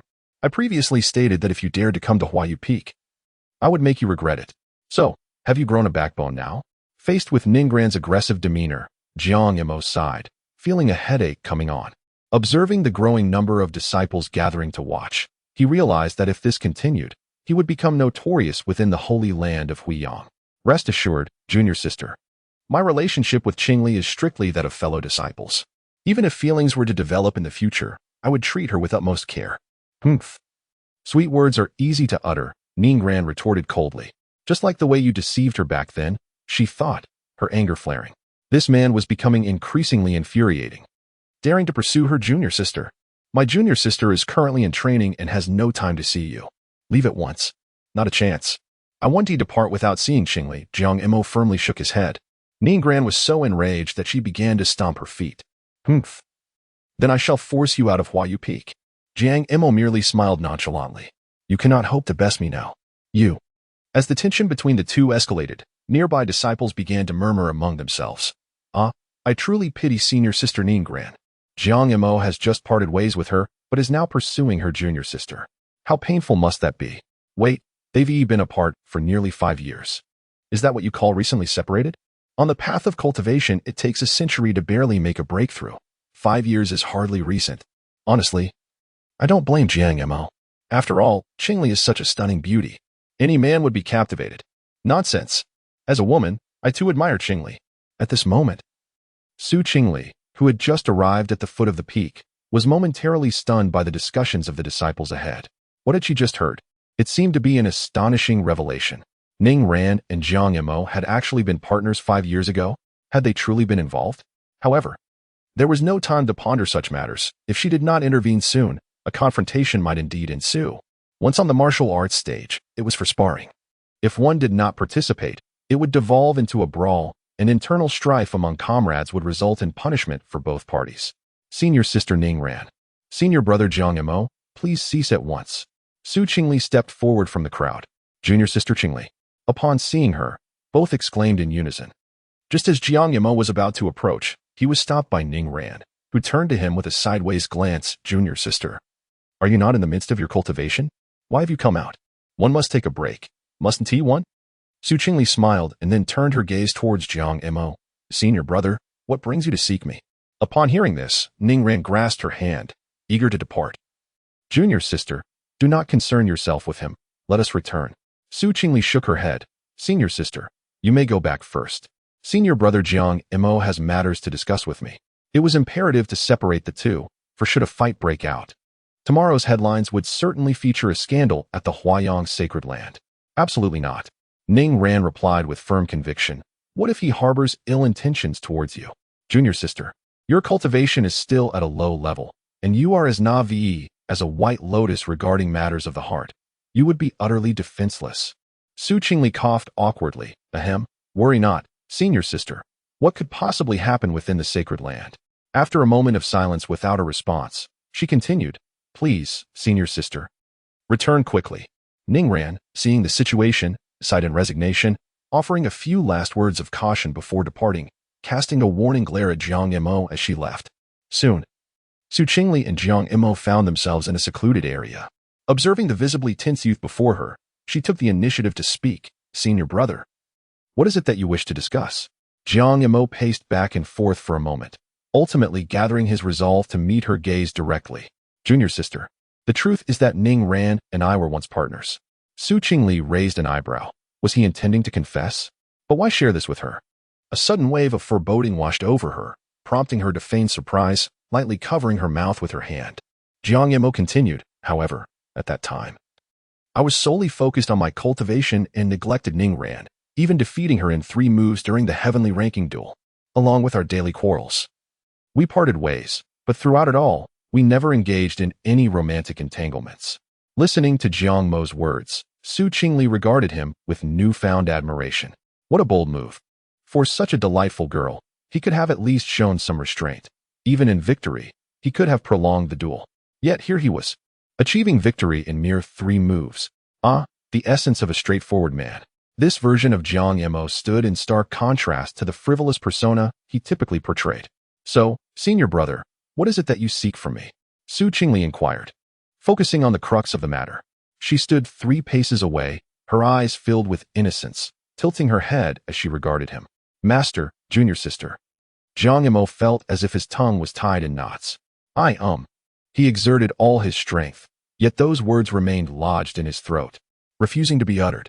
Su Qingli covered her mouth with a light laugh. Senior brother, feel free to speak your mind. At that moment, she sensed something amiss. Her gaze swept over the jade box in Jiang Mo's hands, and a flicker of understanding passed through her eyes, though she quickly restored her innocent demeanor. Internally, however, she was in a flurry, her cheeks flushed. Could it be that he intended to confess? She had never experienced a confession, let alone one from a man. Jiang Imo took a deep breath, his expression suddenly turning grave. He bent at a 90-degree angle and, with both hands, presented the box. Junior sister, this is for you. The moment the words left his lips, he regretted them. After preparing for so long, how had his nervousness transformed his carefully crafted speech into this? Chapter 21. The heavenly ranking Su Qingli received the jade box, her fingertips inadvertently brushing against Jiang Mo's hand, causing his ears to flush crimson. She opened the box, her expression perfectly embodying surprise. A 5th-rank ice spirit pill? Such a 5th-rank elixir from the Radiant Sun Sacred Land is not easily obtained. It must have been accumulated by Jiang Imo over the years since he joined the sect. I know that my junior sister specializes in ice spirit power. Jiang Imo lowered his head, unable to meet her gaze. This 5th-rank pill will surely elevate your spiritual prowess. You are truly thoughtful, senior brother. Su Qingli closed the jade box and suddenly stepped closer. The faint fragrance of peach blossoms mingled with the refreshing scent of the elixir wafted toward him, making his heart race as if it might leap from his chest, and a thin sheen of sweat formed on his back. Actually, Jiang Imo summoned his courage to look up, locking eyes with Su Qingli. She appeared both helpless and somewhat anxious, returning the jade box. Senior brother's kindness touches me deeply. Jiang Mo's heart plummeted. He was all too familiar with this prelude. Each time a junior disciple from the outer sect faced rejection, it began in just such a manner. However, Su Qingli cast her eyes down, her long lashes casting shadows upon her cheeks. Senior brother possesses extraordinary talent with a red aptitude, destined for greatness on the path of cultivation. I, Qingli, am rather dull-witted and do not wish to impede your progress. Jiang Imo felt as if a bucket of icy water had been poured over him. He opened his mouth to speak, but no sound emerged. Moreover, Su Qingli bit her lower lip, her delicate face revealing vulnerability. How could someone like me be worthy of senior brother? You deserve a better partner on your path. I understand. Jiang Mo's voice was hoarse, sounding foreign to him. I have disturbed you, junior sister. He turned to leave, only to be halted by Su Qingli grasping his sleeve. Senior brother, please return this pill. She let her fingers cascade through her dark hair, smiling sweetly. Qingli is dull-witted and devoted solely to her cultivation, and I cannot bear to accept your goodwill. This elixir is indeed a rare treasure for Su Qingli. If consumed, it would undoubtedly enhance her ice spirit power, but alas, the 5th rank elixir is rather precious, especially since it holds sentimental value. Jiang Mo forced a smile. There is no need for such formality, junior sister. Let this be a mutual aid between fellow disciples. Su Qingli hesitated for a moment, ultimately shaking her head. It was best not to owe such a favor, as the sacred points required for the 5th rank elixir were beyond her immediate means. Moreover, she still owed 500 sacred points to the Martial Pavilion disciples. Jiang Mo's face fell, feeling rejected. Qingli, do you truly wish to distance yourself from me? You refuse to accept even a small kindness. Farewell, junior sister. Please cultivate diligently, and should you need anything, do not hesitate to seek me out. Jiang Mo clasped his fists in farewell and departed straight away. As he walked, he felt somewhat disoriented. By status, he was the young master of the Jiang family in Spirit City and a direct disciple of the Radiant Sun Sacred Land. In terms of talent, he possessed a red aptitude, surpassing most of the younger generation.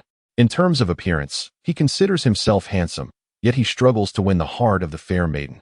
Suddenly, a thought crossed his mind. Could Qingli truly have affections for Zhang Yuan? After all, on the day of the apprentice ceremony, she had spurned him and chose to familiarize herself with Jiang Yuan instead. Moreover, Jiang Yuan claimed that Qingli showed interest in him. Jiang Mo sighed at the thought of his younger brother. They were half-brothers, sharing the same father, yet their father had bestowed all his sternness and affection upon Jiang Mo, neglecting Jiang Yuan entirely. Witnessing his father's bias filled him with guilt, which lessened somewhat when Jiang Yuan's red talent was discovered. Alas, if Qingli were to become a companion to his brother, he would have no choice but to offer his blessings. He would then retreat into seclusion. For the thought of seeing Qingli nestled in another man's embrace, especially his brother's, would be unbearable. Thus, he departed, his figure gradually disappearing from Su Qingli's sight. Su Qingli gently caressed her cheek and shook her head, contemplating the mischief of beauty. She had an inkling that she would not be able to reject Jiang Yuan a second time. If that were the case, she would truly struggle to maintain her composure. Furthermore, given Xiao Yang's temperament, should he learn of these developments, he might harbor animosity towards the two. It was quite a headache.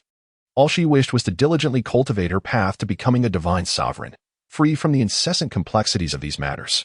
With her cultivation at the 2nd level of the Spirit Foundation, she glanced at her hands and resolved to focus on her training. For the showdown on the heavenly ranking was merely 4 days away. Setting aside distractions, she returned to her secluded chamber and retrieved a gathering essence pill to commence her earnest cultivation. 4 days later, I'm finally out. A young man burst forth from the grand hall, inhaling the fresh air with fervor, his entire being rejuvenated. At that moment, he appeared disheveled, akin to a beggar. No one could have anticipated that in just 7 days, Xiao Yang would have transformed into such a state. Master, I can finally see Lear, he exclaimed with palpable excitement, promptly dashing towards his residence. He intended to cleanse himself thoroughly before meeting the enchanting maiden who occupied his thoughts day and night. The voice of Elder Ling echoed in his mind, tinged with disdain. Look at you, a celebrated combat saint body, a genius with golden talent. Yet you possess no self-restraint whatsoever. Master, please refrain from scolding. Do you have any idea how I spent these 7 days? Do you? A shiver ran down Xiao Yang's spine at the mere recollection of the past week.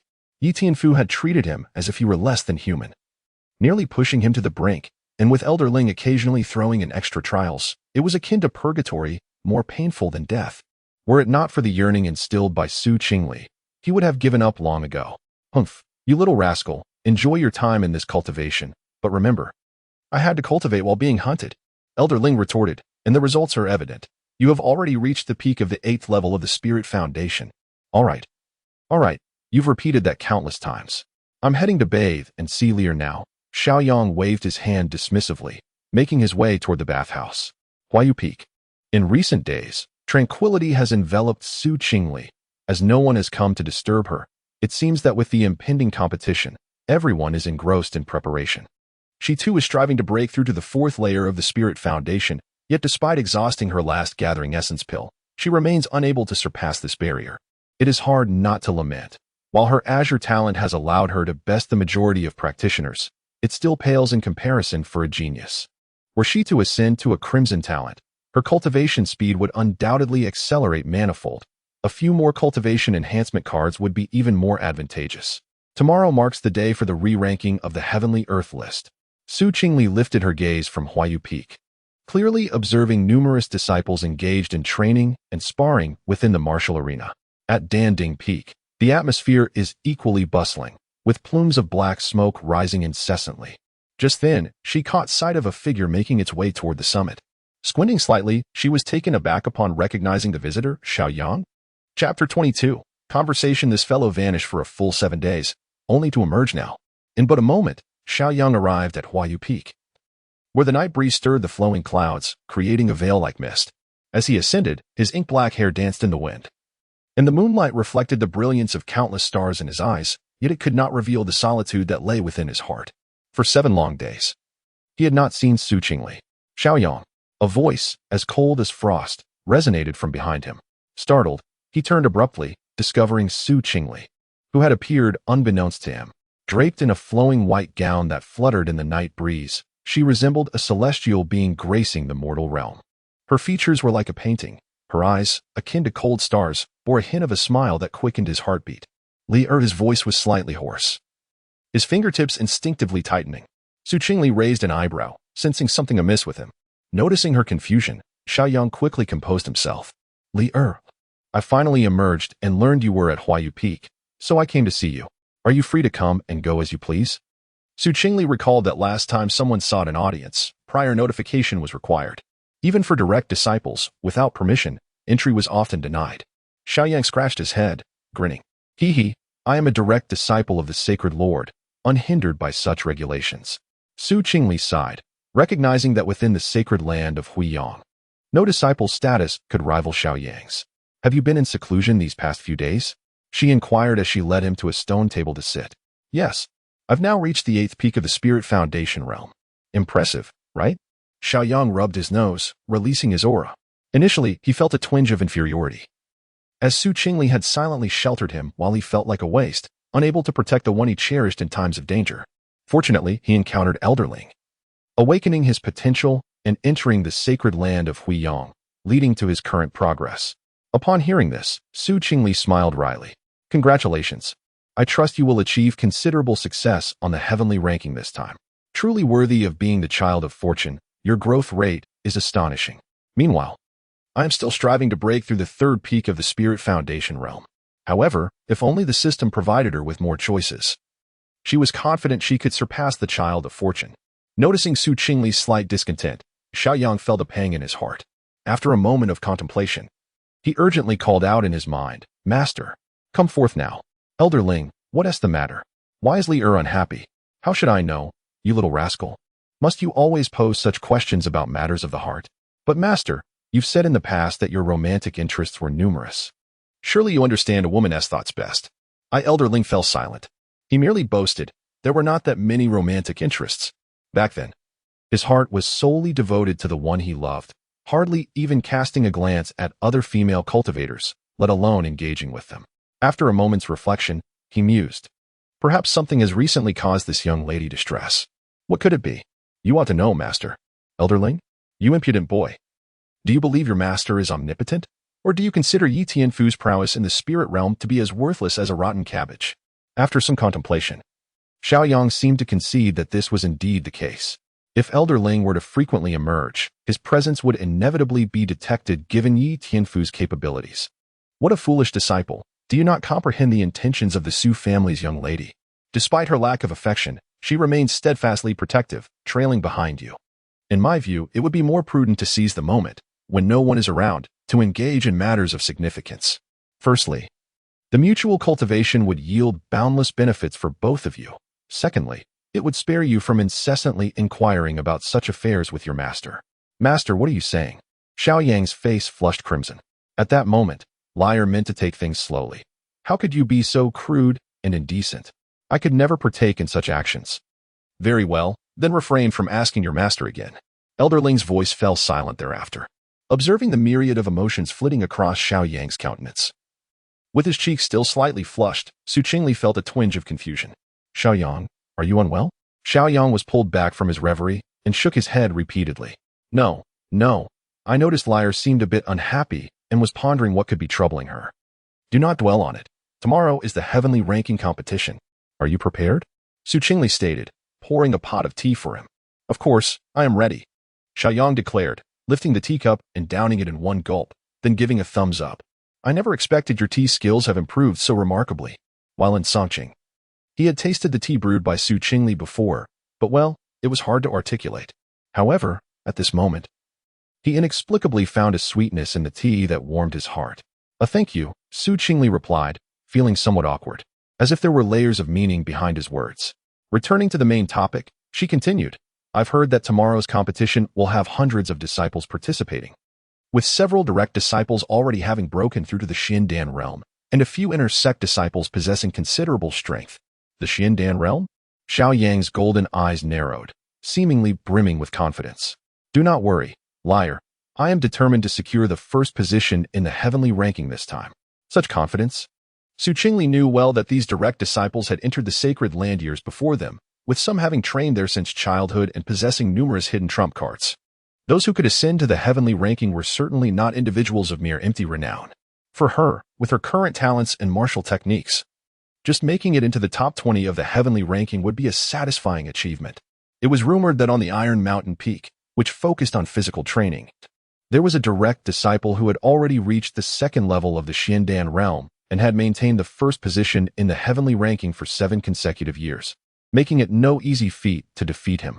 Xiao Yang's expression momentarily froze. That level of strength is indeed formidable. However, since he is a physical cultivator, I cannot possibly lose. Qingli gazed at him with eyes like autumn waters, recalling that Xiao Yang had never excelled in wielding a sword since childhood, and each practice session had ended in disarray. He seemed to prefer close combat, adhering to the physical cultivation approach, but as time passed, he struggled to break through, earning him the label of a waste in the eyes of many. Moreover, the battle saint body was truly a paradise for physical cultivators, with a robust physique that grew stronger with each battle. In summary, fight with fervor. She smiled and said, then do your best. If you encounter me, you must not hold back. She too wished to witness the true strength of the top 3 physiques.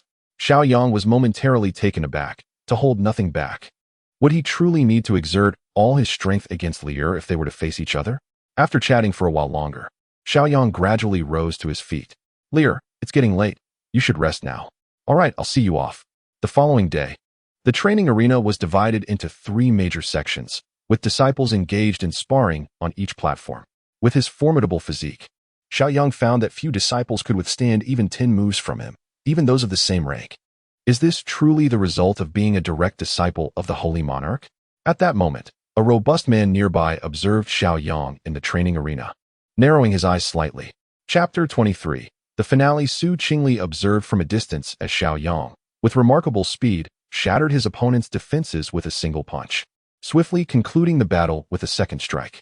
Without employing any martial techniques, he relied solely on the formidable physique of his battle saint body, effortlessly defeating a disciple with just 2 or 3 blows. It was astonishing. Was he truly at the pinnacle of the 8th level of the spiritual foundation? One disciple's eyes widened in disbelief. Surely, his cultivation could not be mistaken. Could he have employed some martial skill or possessed an extraordinary physique? If you ask me, who should I inquire? The Holy Lord's direct disciple. We only know he possesses a golden talent. It seems Xiao Yang is destined to rise as the foremost among the sacred grounds. He truly lives up to the Holy Lord's legacy. As the discussions unfolded, several female disciples cast flirtatious glances towards Xiao Yang. However, he paid them no heed and descended the arena, making his way to Qingli's side. Congratulations, Xiao Yang. At this rate, securing a place among the top 5 on the heavenly rankings should pose no issue, Qingli remarked. Xiao Yang offered a faint smile. As of now, I have yet to face any direct disciples. It remains uncertain. You can do it too, Lier, he encouraged. I shall do my utmost, Qingli replied with a smile. Their conversation was brief, as it was soon time for her to take the stage. In the next round of draws, Xiao Yang found himself pitted against Jiang Imo of the Wuxiang Peak, who boasted a cultivation at the 9th level of the spiritual foundation. To think that you have already advanced so much in just half a month since your breakthrough, Jiang Imo mused, a wry smile on his face.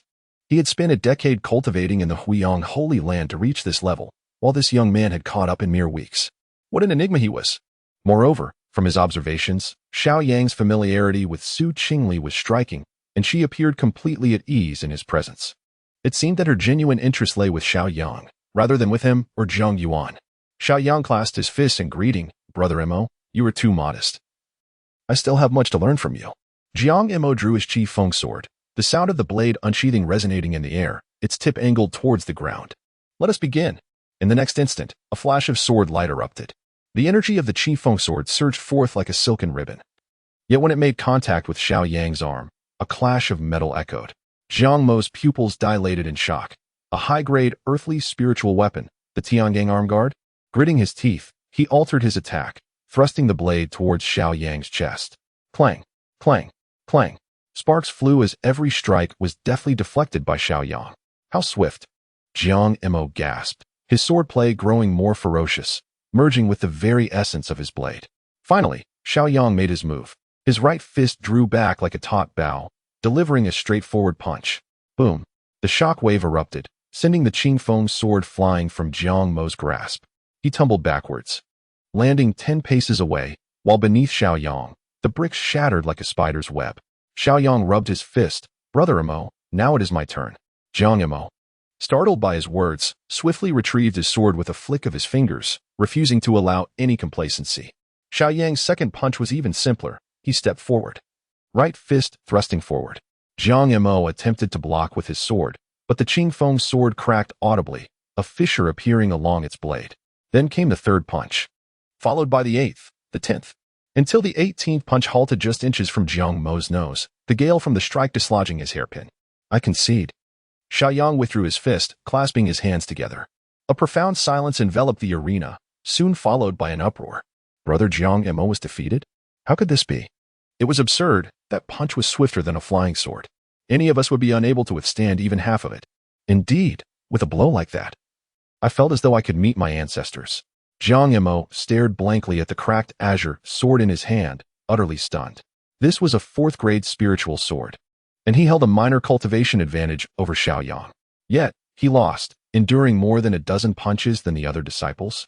I was aware that Xiao Yang was a rare golden talent, and I understood he was the direct disciple of the sacred Lord, groomed to be a holy son. However, to be defeated so thoroughly was beyond his wildest imagination. On another martial stage, Su Qingli faced a fellow direct female disciple from Huaiyu Peak. Sister Qingli. It appears that Xiao Yang has emerged victorious, she noted, gazing at the sword-wielding, ethereal maiden before her, filled with admiration. Sister, your talent is commendable, and your beauty is unparalleled. It is no wonder the prodigies of the sacred land are enamored with you. One cannot help but feel envious. Unlike myself, despite possessing a green talent, I can only aspire to be an inner sect disciple, and I am rather ordinary in appearance. Rumors have already circulated that the 2 red talent brothers, Jiang Mo and Zhang Yuan, are both fond of Su Qingli, and it seems that even Xiao Yang, with his golden talent and status as a direct disciple of the sacred Lord, shares an intimate connection with her. These are merely the visible affections. Countless hidden admirers remain uncounted. How can one not feel envious? Junior sister, do not underestimate yourself. Devote yourself to your cultivation, and one day, you too will shine brightly. Su Qingli reassured her, then unsheathed her long sword. The path of cultivation is what truly aids oneself. To place hope solely in the hands of the powerful is akin to relinquishing control of one's fate. When they lose interest, one might find their circumstances deteriorate even further. Upon hearing this, the inner sect female disciple appeared startled, but soon smiled wryly as she also drew her sword. Sister, your wisdom has enlightened me greatly. Please, do instruct me. Su Qingli nodded, holding her sword with one hand, its tip angled towards the ground, emanating a frosty luminescence. In the next moment, their figures intertwined. Su Qingli's long sword trembled lightly, and a thin layer of frost quickly formed on the arena floor. Clang! Their swords clashed for the first time, unleashing a wave of energy. Su Qingli moved with agility, each strike imbued with a piercing chill. As she employed the heavenly-level Lusu body technique, her speed intensified, leaving her opponent unable to counter, merely struggling to withstand the onslaught. Within 30 exchanges, Su Qingli's sword was poised at the throat of the other female disciple. She shook her head with a rueful smile. Initially, both shared a green talent, and she had harbored some discontent towards the sacred land, questioning why Su Qingli was chosen as a direct disciple while she remained an inner disciple. Now, however, despite sharing the same foundation at the 4th level, She had been unable to inflict a single scratch upon her adversary. After the match, she had been so preoccupied with defense that she had scarcely found the opportunity to counterattack. "Sister, your techniques are formidable. I concede," she said, gripping her sword and bowing respectfully. Qingli chuckled lightly. "Do not be disheartened. I merely had the fortune of luck." As they stepped off the stage, the finals had already commenced, and most disciples had been eliminated. In the forthcoming match, Xiao Yang is set to face Li Shaoshan, the esteemed disciple of Shan Taifeng, who has consecutively claimed the top position on the heavenly rankings 3 times. Should Xiao Yang emerge victorious, he will ultimately confront Qingli. However, she harbors little desire for this outcome, recognizing that the distinction between first and second place on the rankings is not particularly significant, aside from the more favorable reputation associated with the former. Nevertheless, her curiosity regarding Xiao Yang's formidable combat saint body compels her to test his prowess. Thus, she strides towards another combat platform. At this moment, the two are poised upon the stage, ready to engage in battle. Chapter 24. The contest for the first place on the heavenly rankings. The saint's personal disciple. It is finally your turn. Li Shaoshan clenched his fists together. "With my golden talent, let me see what sets you apart." Xiao Yang gazed at the robust disciple before him, the most formidable body cultivator of Mount Iron Peak, who had consecutively claimed the title of first on the heavenly rankings 3 times. Just the opportunity one seek. I too wish to test the strength of this first-ranked individual. With a resonating sound piercing the air, the two heavy fists collided, unleashing a shockwave that radiated from beneath their feet, creating ripples that spread outward. Following this, their fists rained down upon each other, gradually producing afterimages. "Impressive. You are indeed strong. It is no wonder you have become the saint's personal disciple," Li Shaoshan remarked with surprise. Just as Xiao Yang was about to express his courtesy, he shifted his tone. "If I were to defeat a genius such as yourself, perhaps Sister Qingli would regard me with newfound admiration." Previously, he had devoted himself solely to body cultivation on Mount Iron Peak. Even amidst the many female disciples of Feather Blossom Peak, he had never cast a glance in their direction. Until, during the disciple recruitment ceremony, he beheld Qingli testing her talent. The sensation of a fleeting glance that felt like an eternity left him utterly captivated. Yet, being solely focused on body cultivation, he had no idea how to pursue her, even lacking the courage to initiate a conversation, content merely to observe from afar. The only course of action he could conceive was to defeat this golden talent genius who had accompanied Qingli. At this moment, Xiao Yang's brow furrowed. Another individual had set his sights on Li Er, though he understood that Qingli was not fond of strong individuals, but rather cherished him because he was genuine. Otherwise, she would not have remained by the side of a waste like him for so many years, quietly supporting him. However, Qingli had long become his Achilles heel. Hearing someone else covet his beloved naturally provoked his ire. "Such confidence, let alone whether you are my rival or not." Xiao Yang scoffed. "Li Er would never look upon you favorably." "Li Er." The intimate address caused Li Shaoshan's expression to darken gradually. Boom. The two fists clashed once more, and the spectators below could only witness the myriad shockwaves colliding, unable to discern the fists themselves. Incredible, too formidable, Xiao Yang, merely at the peak of the 8th layer of the spirit foundation, could actually contend with Li Shaoshan, who was at the 2nd layer of the profound Dan realm. Each blow resonated with the raw essence of combat between men. How could this be? Li Shaoshan, having diligently trained for years, and Xiao Yang, who had only entered the sacred lands 7 days prior, was able to match him. Qingli observed the battle with a calm demeanor, showing little emotional fluctuation. Compared to the brute force of body cultivators, she favored the elegance of swordsmanship that could pierce the heavens. Thus, she began her journey into sword training. At this moment, Li Shaoshan's eyes blazed with intensity. I must concede that you are strong, but the gap of 4 minor realms is not easily bridged." In the next instant, his aura surged, muscles expanding. Explosive flow fist. His fist, as large as a sandbag, hurtled towards Xiao Yang's face with the force of a gale. Xiao Yang merely glanced at it and chuckled coldly. Is this merely an intermediate earth-level martial technique? Is that truly impressive? With a thunderous roar, he charged forward without hesitation. The intermediate heavenly martial skill. As the energy surged, the onlookers were left in a state of bewilderment. How could Xiao Yang, who had yet to reach the Xian Dan realm, wield a heavenly martial technique? This skill was divided into the heaven-crushing style and the star-shattering elbow, and he employed the slightly less powerful heaven-crushing style. With a resounding explosion, golden light enveloped the arena and dust billowed forth. Moments later, the crowd beheld Li Xiaoshan being hurled from the arena. Xiao Yang's arm hung limply at his side, a trickle of blood escaping his lips, clearly indicating the toll the clash had taken on him. Did he win? Xiao Yang had triumphed against someone at the second level of the Xiandan realm. A prodigy, an absolute prodigy, our radiant sun's sacred land is destined to rise. Brother Xiao, do you still lack a partner? From the elevated seat, congratulations poured forth. It seems this young man, Xiao Yang, is destined to be the first on the heavenly rankings. Indeed, while Su Qingli possessed commendable talent, there remained a notable gap when compared to Xiao Yang. In response to the praise, Yi Tianfu merely smiled, seemingly having anticipated this outcome all along. For Xiao Yang had trained under him. He slowly inquired, Elder Kong, why does the Huaiyu Peak have only one direct disciple participating? Elder Lu Kong clasped his fists, replying, reporting to the Sacred Lord, that girl Ning Ran unexpectedly entered seclusion a few days ago, leaving only Qingli to compete. I see, Yi Tianfu nodded. Not dwelling on it further, he then gestured for an elder from the Danding Peak to present Xiao Yang with medicinal pills for healing. An hour later, Xiao Yang had fully recovered and commenced the final match. Su Qingli stood on the platform, somewhat taken aback. Initially, she had hoped merely to enter the heavenly rankings. Yet now she found herself vying for first place against Xiao Yang. Observing the young man opposite her, she smiled charmingly. About to speak when a voice resonated in her mind. Detected that the host is facing the child of destiny for the first time.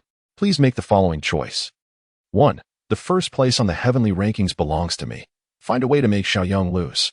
Reward, Concealment Talisman X2-2. Let us engage in a vigorous battle, where victory and defeat are determined by strength, with no room for leniency. Reward, Cultivation Boost Card X2. 3. Lier wishes to see Brother Xiao Yang standing at the pinnacle of this world, naturally. The first place on the heavenly rankings should belong to him. Reward, Fortune Value 4,000. Faced with this unexpected choice, Su Qingli was momentarily stunned. Quickly scanning her options, she dismissed the first outright, as it held little value for her at this moment. Selecting the Cultivation Boost card could potentially allow her to break through to the Xiandan realm if luck was on her side. As for the third option, her current fortune value stood at over 2,000. Choosing it would still leave her 3,000 short of the red talent threshold. She found herself leaning toward the second option, as it promised the quickest results, while the third option also offered a substantial boost in fortune value. In summary, all choices were acceptable. Li-er?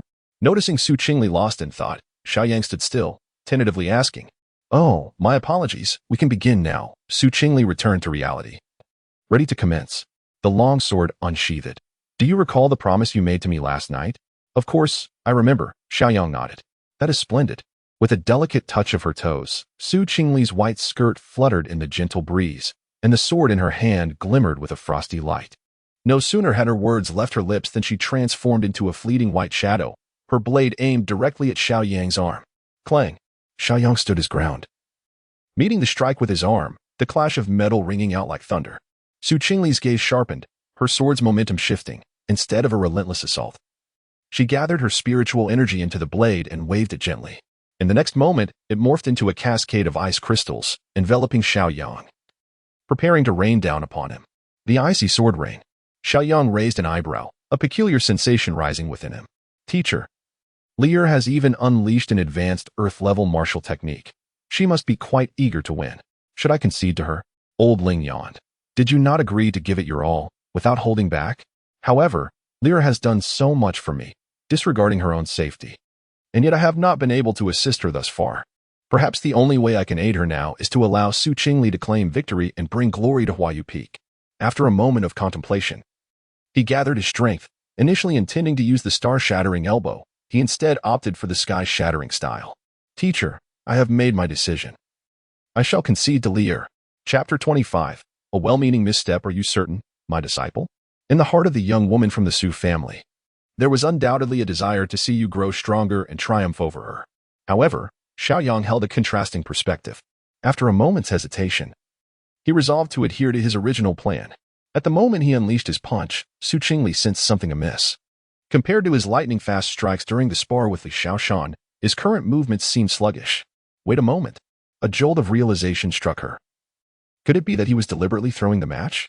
Yet, at this point, she found it impossible to retract her sword. The brilliance of her blade surged forth as Xiao Yang crossed his arms to block, the force of his fist shattering the incoming icy sword energy. Simultaneously, numerous wounds adorned his body as he braved a high-level earth martial technique, causing his breath to become somewhat erratic. With a sudden, forceful step, the arena's blue bricks crumbled beneath him as he hurled a punch towards Su Qingli. The wind from his fist approached before him, the sheer force causing Su Qingli's dress to flutter. She swiftly retreated, her sword tracing an arc as she used the momentum to evade, gracefully withdrawing to a distance of 3 zhang. Xiao Yang, what is your intention? Su Qingli steadied herself, a frown creasing her delicate brows. Xiao Yang feigned confusion. Leer, what are you talking about? Your swordplay was too swift. I had no time to counter and had to endure the blow. Su Qingli shot him an exasperated glance. This charade was far too blatant. It seemed that the second option was unattainable, but at the very least, she must ensure Xiao Yang's victory to fulfill the third option and gain 4,000 fortune points, which she could accept. With determination, she thrust her sword directly at him, and Xiao Yang likewise swung his fist. Just as their strikes were about to collide, they both skillfully evaded each other. To the onlookers, it appeared as though both were engaged in a fierce battle, but those of higher cultivation could discern the underlying truth. It was only when Su Qingli unleashed a palm strike, which Xiao Yang could have easily dodged, that he deliberately chose to take the hit, sending him flying off the stage. Su Qingli stared in disbelief. Seriously? This is too far-fetched. You are a body cultivator. How could a single palm send you flying that far? Congratulations to the host for completing the first option. Allow Xiao Yang to intentionally lose to you. 2 concealment talismans have been issued. Fairy Qingli has triumphed.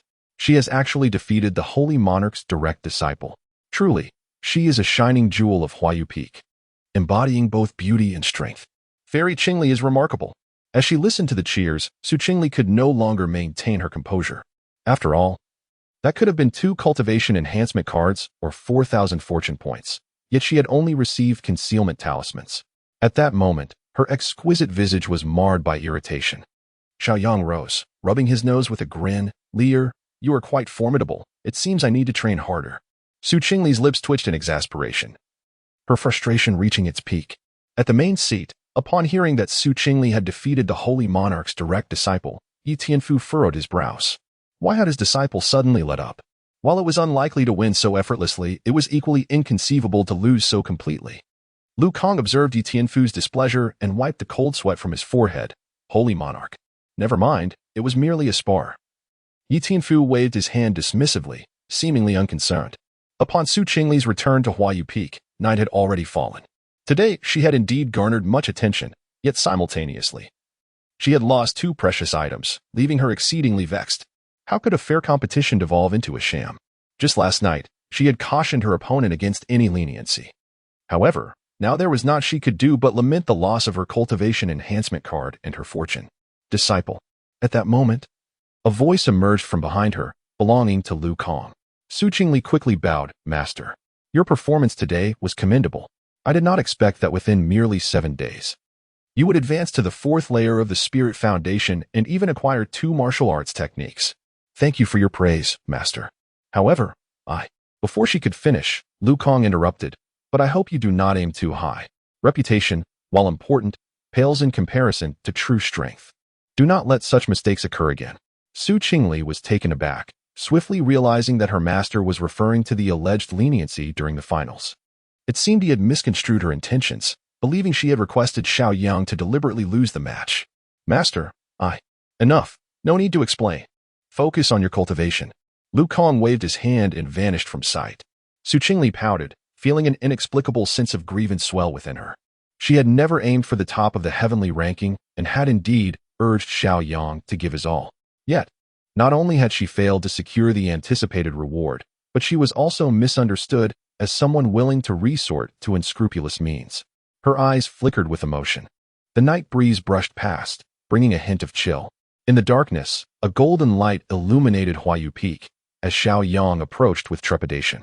After the finals concluded and the results were announced, Su Qingli's countenance had soured, and she had ignored him. This left him in a state of confusion, pondering what had gone awry. Could it be true, as Elder Ling had suggested, that it was because he had not exerted his full strength? Yet, he merely wished for Su Qingli to claim victory.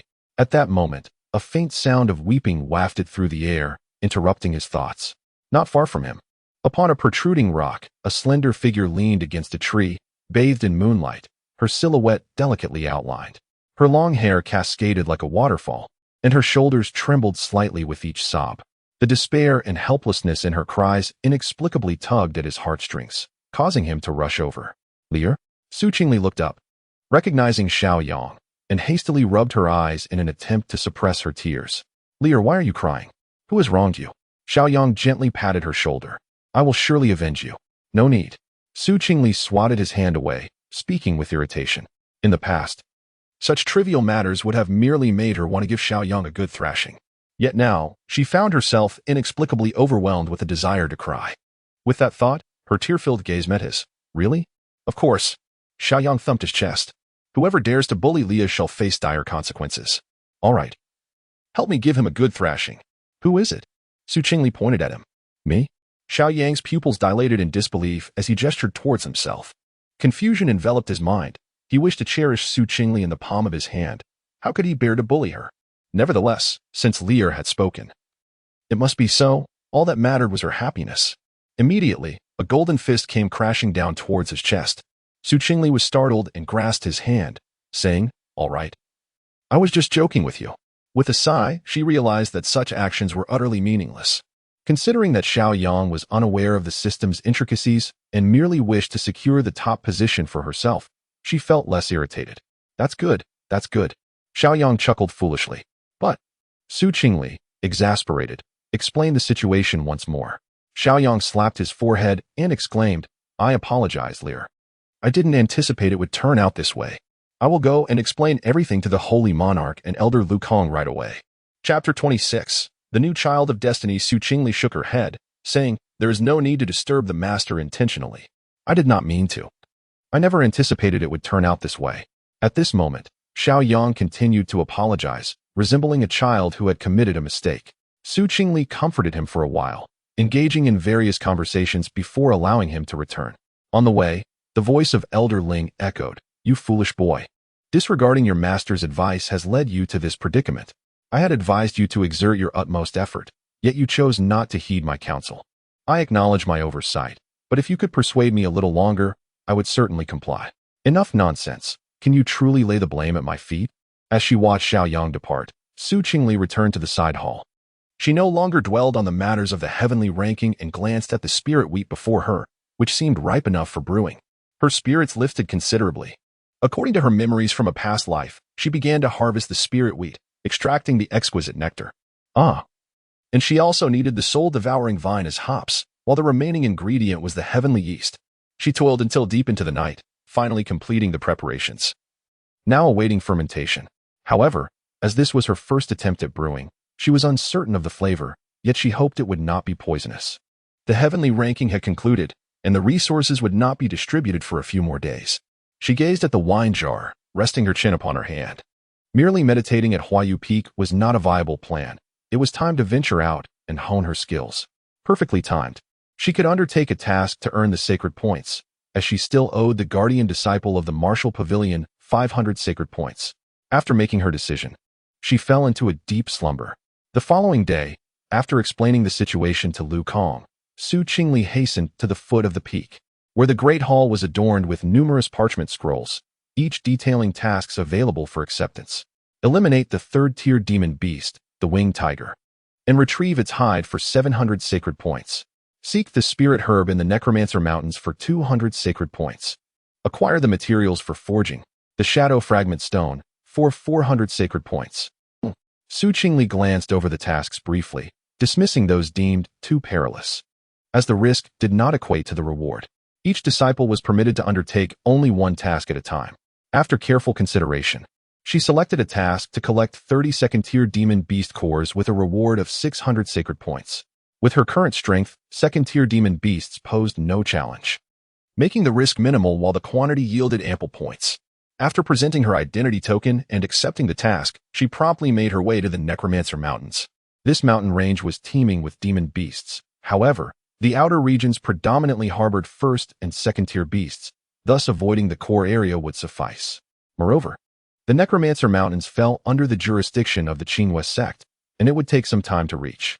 The three major factions currently maintained amicable relations and would not interfere with disciples from other sects, provided they did not overstep their bounds. With this thought in mind, she quickened her pace. In the Necromancer Mountains, anguished cries echoed through the peaks. I am an elder of the Hall of Souls. If you dare to kill me, the Lord of the Hall will not spare you. Ji Huai'an clutched a small vial tightly in his hand, flanked by several men clad in similar azure ropes. Enough. Do not advance any further. I can offer you anything you desire. Power, beauty, status. Just speak, and I will provide it for you. Speak up. Ji Huai'an's expression was indifferent, seemingly oblivious to his surroundings, his footsteps relentless. In the Death Spirit Mountains, there lay an ancient red lake, where even those of the immortal spirit realm would face utter annihilation of their souls, death beyond death. I refuse to believe it. The soul entity gritted its teeth, mustering the last vestige of its spiritual power to penetrate Ji Huai'an's consciousness, only to find it utterly pristine. Two words stood out: Sword Dao. How? How is this possible? The soul entity's eyes widened in disbelief, a wave of despair surging within. You deserve to die. At that moment, Ji Huai'an finally spoke. Were it not for your wicked sect, how could the cities under the Qingli sect suffer such devastation, with countless practitioners left homeless and destitute? Just days prior, the once besieged evil soul temple had suddenly become active within the Qingli sect's territory. In no time, many cultivators had become its followers, engaging in rampant violence, pillaging, and soul harvesting. The Qingli sect dispatched 3 elders to apprehend the leader, shattering his physical form, yet his soul remained intact. Thus, he was sent to the Death Spirit Mountains to utilize the Red Lake to ensure his complete destruction. Before long, he arrived at the site. The soul entity was now in utter panic. Stop. Do you not know with whom I am bound by contract? Your master. Ji Huai'an rarely furrowed his brow. Upon seeing this, the soul entity felt a surge of hope. Perhaps there was a chance. It continued, your master has long since signed a contract with me. Otherwise, how could I have appeared in the Qingli sect? If I were to perish, your master would follow suit. Were it not for him, you would have long been dead in the snow, torn apart by your enemies. It was he who brought you back to the Qingli sect, nurturing you day by day, resulting in your current achievements. Have you forgotten? He nearly perished in the secret realm for your innate sword body. He is your only kin. Ji Huai'an's sword-like brows momentarily knitted together, only to soon relax. The soul entity felt a sudden chill, an ominous premonition creeping in. What does your master's mistake have to do with me? Ji Huai'an coldly replied. For the sake of the Qingli sect, for the countless practitioners, you must die. As for the gratitude owed to your master, Ji Huai'an can only repay it in the next life. With that, he knelt towards the direction of the Qingli sect. Bowing his head, disciple Ji Huai'an is unfilial. I implore my master to meet his end. With that, he prepared to cast the vial into the Red Lake. Just then, a sword pierced through his chest. Ji Huai'an felt a sweetness in his throat as he looked in disbelief at the blade protruding from his torso. Ha! Did you not expect this? Your few junior brothers are all my followers. The soul entity burst into mad laughter. Do you think your master brought them along for no reason? You, the innate sword body, the golden talent, what happened to being the child of destiny?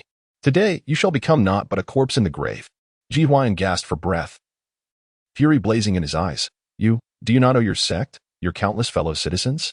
A trace of guilt flickered in the eyes of the few disciples, but it was quickly overshadowed by an encroaching darkness.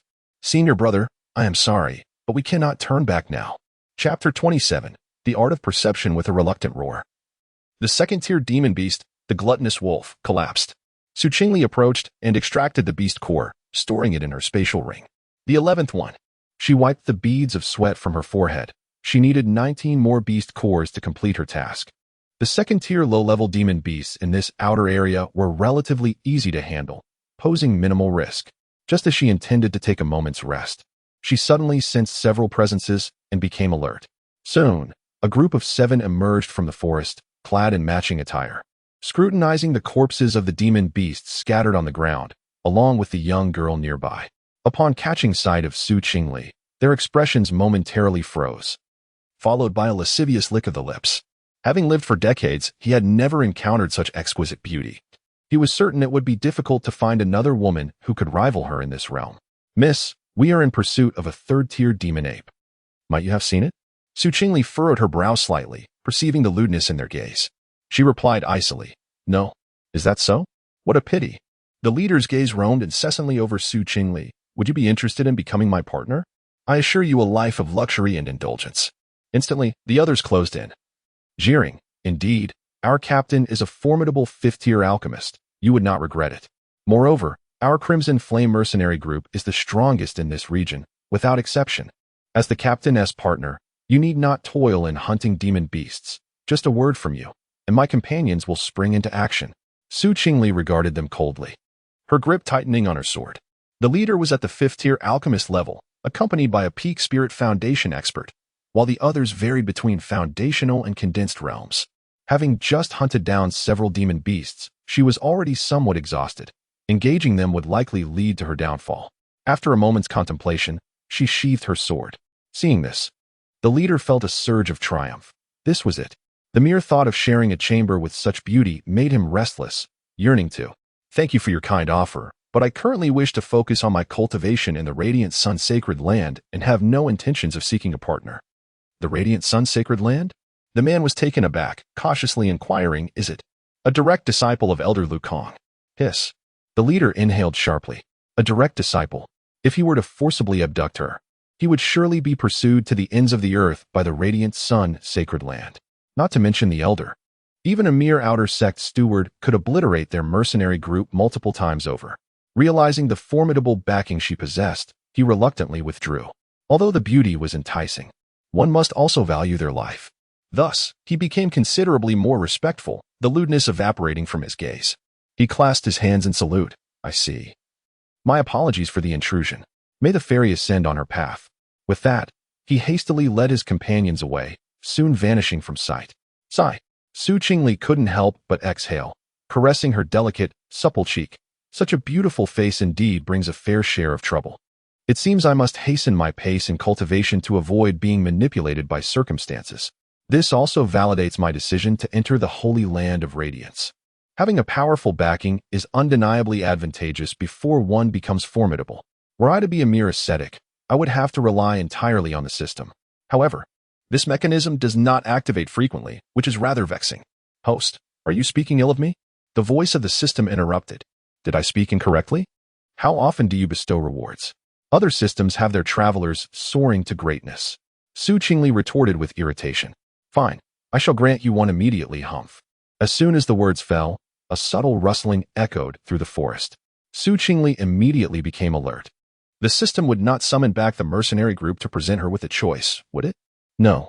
The dry leaves rustled in the wind, and she caught a faint scent of blood permeating the air. Suddenly, a bloodied hand parted the bushes, and a figure staggered forth. The youth, clad in a tattered azure sword robe, bore dark crimson stains across his chest, rendering it impossible to discern whether they were his own blood or that of his enemies. His longsword lay shattered, reduced to a mere fragment, yet he clutched it tightly, as if it were his last bastion of support. His once handsome visage was now as pale as parchment, his thin lips pressed tightly together, with a trace of fresh blood lingering at the corner. His jet-black eyes glanced at the corpse of a beast beside him, and then at Su Qingli ahead. With each step, the wound beneath his left rib bled profusely, soaking his tattered garments. "Fellow cultivator, go to the Qing." The youth's brow, sharp as a sword, furrowed slightly in agony, cold sweat trickling down from his forehead along the defined line of his jaw. Before he could finish his words, he collapsed at Su Qingli's feet, motionless. "Qing what? Go where? Finish your sentence before fainting." "No, don't blame me. I haven't harmed you." Su Qingli observed his wounds and felt he was beyond saving. Moreover, his appearance and attire did not resemble that of an ordinary cultivator. Should the forces behind him misinterpret the situation, she would inevitably face considerable trouble. Resolutely, she turned to depart, intending to venture into another region of the Necromancer Mountains to continue gathering second-tier beast cores. It was best to focus on her cultivation. Only by surviving could she grow stronger. Just as she took a few steps, the system's voice resounded once more. "Is that so, host?" Ding. Choice triggered. 1. The path of survival is still a path. Do not invite calamity upon yourself. Farewell. Reward: Iron Tortoise chestplate, intermediate, earth-ranked armor. 2. After all, he's bound to perish. I might as well accompany him on his journey and seize his spatial ring. Such a person surely possesses valuable items. Reward: 3 advanced Earth-rank Thunder Talismans. 3 Fortune favors the bold. Saving him might yield significant benefits. Reward: Hanfei, beginner Emperor-ranked Spirit Sword. Emperor ranked. Su Qingli's eyes widened in astonishment. This was an imperial artifact. Though merely at the beginner level, few existed in the Tianchu domain. Swallowing hard, she composed herself, declaring, "How can we, as cultivators, display such timidity and bring shame to the holy land of radiance? The system's insight into human nature is remarkably accurate. How could it possibly know me so well? I choose 3. Selection successful. There is no alternative. The system has provided too much." Su Qingli stepped forward to assist the youth before her, intending to find a suitable location to stabilize his injuries before seeking help. At that moment, she discerned a grievous sword wound piercing his chest, a significant injury that had evidently caused him to fall into such dire straits. "Quickly, check over there. We must not allow him to escape. Indeed, we must avenge the elder." At that instant, the sound of hurried footsteps and shouts reached her ears. Su Qingli's heart sank. This fellow had killed the elder? What on earth? The system had not informed me of this complication. Yet, there was no time for further contemplation. She scanned her surroundings and spotted a towering tree, leveraging it to support the youth as she ascended a few steps. Chapter 28, Ji Huai'an soon. 5 men emerged from the woods, arriving at the spot where Su Qingli had just rescued the young boy. After glancing at the corpse of the beast nearby and the traces of blood, they furrowed their brows. Clearly, someone had taken him away. "It's fine. The senior brother is gravely injured and cannot have gone far. Let us search for his aura," one of them suggested. The group closed their eyes and after a moment, opened them, directing their gaze toward the giant tree. Indeed, someone had intervened, and there was another presence. Su Qingli felt a surge of alarm. These men possessed formidable cultivation. If they truly did not find anything, she would certainly be unable to handle them alone. Yet, they had managed to detect the aura of the young boy in the green robe. Concealment talisman. Just as anxiety began to creep in, she suddenly recalled the concealment talismans she had obtained during her selection from the heavenly and earthly rankings. Unexpectedly, her serendipitous acquisition was about to be put to good use. Hastily, she retrieved them from her storage ring, her jade-like fingers forming a seal, and soon 2 concealment talismans burned to ashes, causing their presences to vanish. The 5 men, advancing towards this direction, halted in confusion. What happened? The aura has suddenly vanished. One of them exclaimed, his brow furrowed in disbelief. "It's impossible. They must be nearby. Keep searching." The 5 began to scour the vicinity, while Su Qingli supported the boy in green, daring not to make a sound. It was not until half an hour later, after failing to find anything, that they gradually departed. Su Qingli let out a sigh of relief but did not dare to descend. Instead, she peered down at the young boy. His complexion was ashen, and dried blood lingered at the corners of his lips, indicating his severe injuries. Multiple sword wounds marred his back, arms, and legs, particularly a deep gash across his chest that had nearly claimed his life. What a predicament! She sighed softly, her fingertips probing his pulse. It was erratic, his spiritual energy depleted, and the sword wound on his chest was most lethal. If the bleeding were not stemmed, he would likely not survive the next half hour. Frowning, Su Qingli swiftly retrieved a rejuvenation pill from her storage ring, gently lifting the boy's chin to place the pill in his mouth. However, he remained unconscious, unable to swallow. "My apologies," she murmured, gathering a wisp of spiritual energy at her fingertip and lightly pressing it against his throat to assist him in swallowing the pill. Subsequently, she took out several blood-congealing herbs, crushed them, and applied them to his chest wound. The boy let out a muffled groan, his brow furrowing, as if the pain had momentarily stirred some awareness within him. He slightly opened his eyes, his vision clouded, and he could only discern a figure in pure white and a pair of eyes as cold as frost. "Do not move," Su Qingli urged, pressing down on his shoulder to prevent his struggle, her voice calm. "Your wound will reopen." The boy opened his mouth, seemingly wanting to speak, but due to the severity of his injuries, he sank back into unconsciousness. Su Qingli's brows knitted slightly, and her cheeks flushed as she tore open his blood-stained clothing, revealing the gruesome sword wound. The wound emanated an eerie black aura, clearly indicating that the sword had been poisoned. Corrosive spirit powder? Her gaze darkened. It appeared those men were truly intent on taking his life. This poison would gradually erode a cultivator's spiritual energy, ultimately rendering them powerless and a mere shell of their former selves. If left untreated, even if he survived, he would have no hope of ever cultivating again. Su Qingli pondered briefly before retrieving a jade vial from her spatial ring. pouring forth a single drop of crystalline liquid. This was the Qingli dew, a renowned antidote among the list of spiritual herbs, of which she possessed only 3 drops, obtained only after entering the Huai'an sacred land. Consider yourself fortunate, she remarked with a slight curl of her lips as she applied the Qingli due to the wound of the young man in the azure robe. As the dark aura met the elixir, it surged violently, akin to boiling water. The boy's body tensed abruptly, cold sweat soaking through his azure attire. With one hand pressing him down, Qingli swiftly formed seals with the other, channeling her spiritual energy to guide the medicinal properties throughout his body, expelling the toxins. After a brief moment, the dark energy dissipated and the flesh around the wound began to heal gradually, letting out a sigh of relief. She retrieved some gauze to bandage his chest wound. The rest is up to your fortune, she whispered, her gaze sweeping over his pale yet still handsome face, stirring a flicker of curiosity within her. Who exactly is this young man? Why was he pursued to such an extent? Questions swirled in Qingli's mind.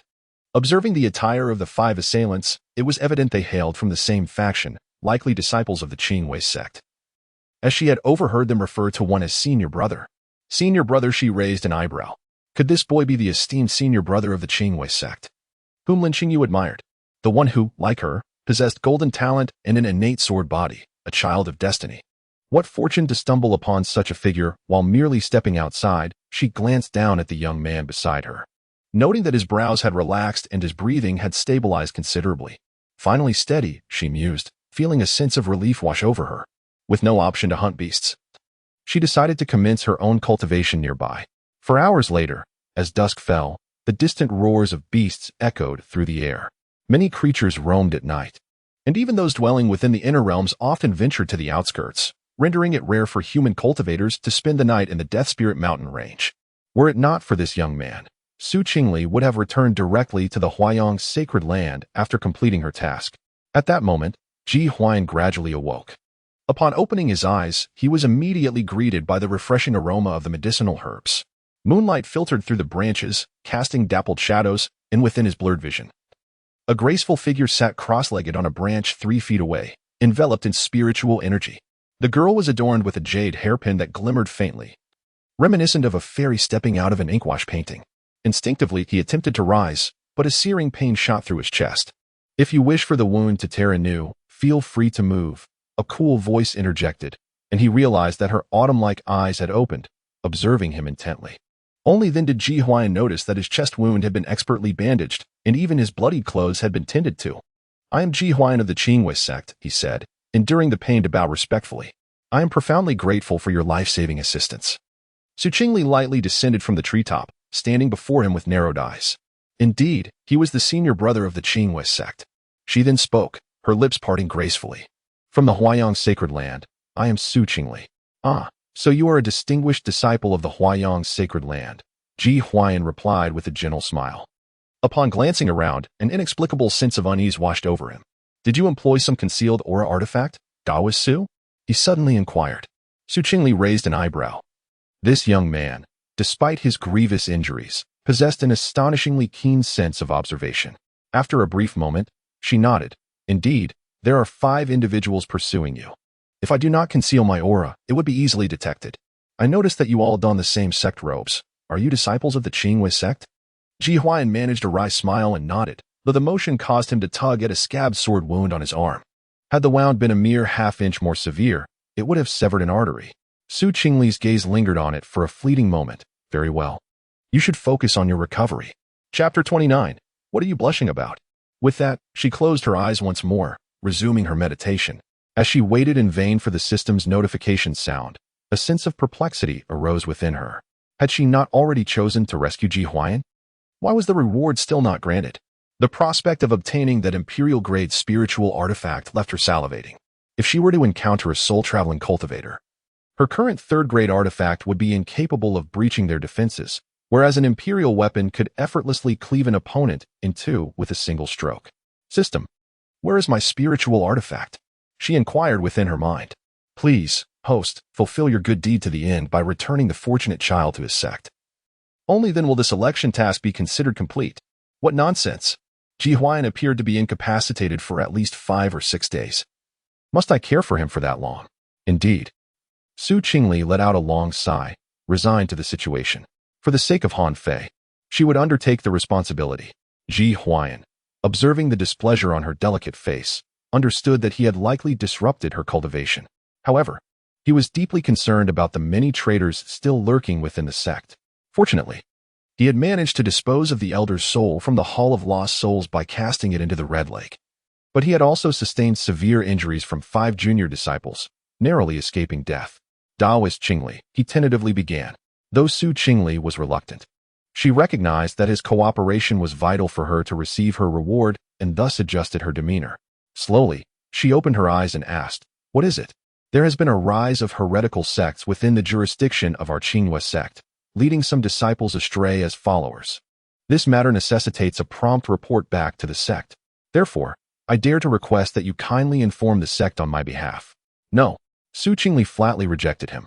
Firstly, although this area fell under the Qingli sect's jurisdiction, it was too far from the sect and without reaching the soul-traveling realm. She could not fly but had to rely on a spiritual sailboat, which would take 4 days. The round trip would take nearly 10 days. Secondly, the Qingli sect would not take her word alone. It was unnecessary to elaborate on whom they would trust between fellow disciples and outsiders. Lastly, if she left and Ji Huai'an were to perish here, her reward would be lost. Why? Ji Huai'an asked, confused. Su Qingli shook her head. The fact that I saved you is already a kindness. I am under no obligation to assist your Qingli sect. But this concerns the lives of the common people and many cultivators. Ji Huai'an said urgently. The Hall of Lost Souls is a heretical sect. Years ago, our Qingli sect, alongside the Taishan sect and the Huiyang Holy Land, collaborated to eradicate it. Now that the heresy has resurfaced, we cultivators bear the responsibility to eliminate it. Su Qingli regarded the indignant Ji Huai'an and asked, if this were to happen within our Huiyang Holy Land, would you act in the same manner? Absolutely. Ji Huai'an replied resolutely, it is our duty. Su Qingli was left speechless. This fellow had such a fervent sense of justice, and it appeared genuine. Observing his current state, she realized that should she refuse, he might attempt to return to the Qingli sect alone. If he were to perish along the way, her efforts would amount to nothing. Reluctantly, she consented. Very well, you should focus on your recovery tonight. I will escort you back tomorrow. Upon hearing those words, Ji Huai'an's eyes sparkled with surprise.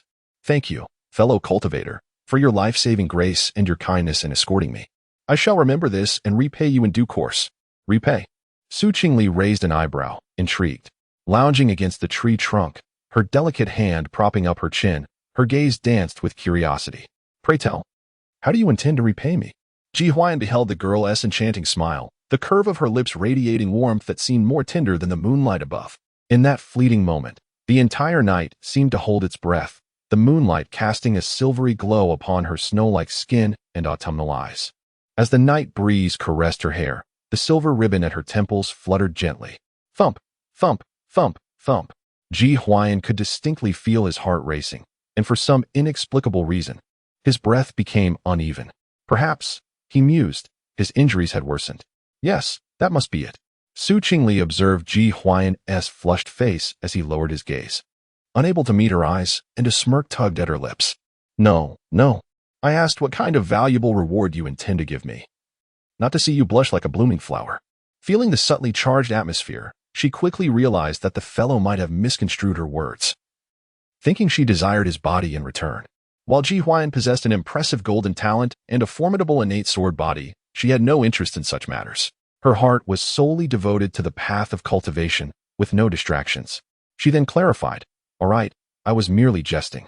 Our encounter is a fateful one. And using the clear spirit due to save you does not require repayment, especially since you have also acted against the evil sect. Ji Huai'an was taken aback, surprised that this unfamiliar girl would go so far as to use such a sacred item to save him. No wonder he had been granted a second chance at life. Filled with gratitude, he clasped his fists and declared, Qingli, your kindness is unforgettable.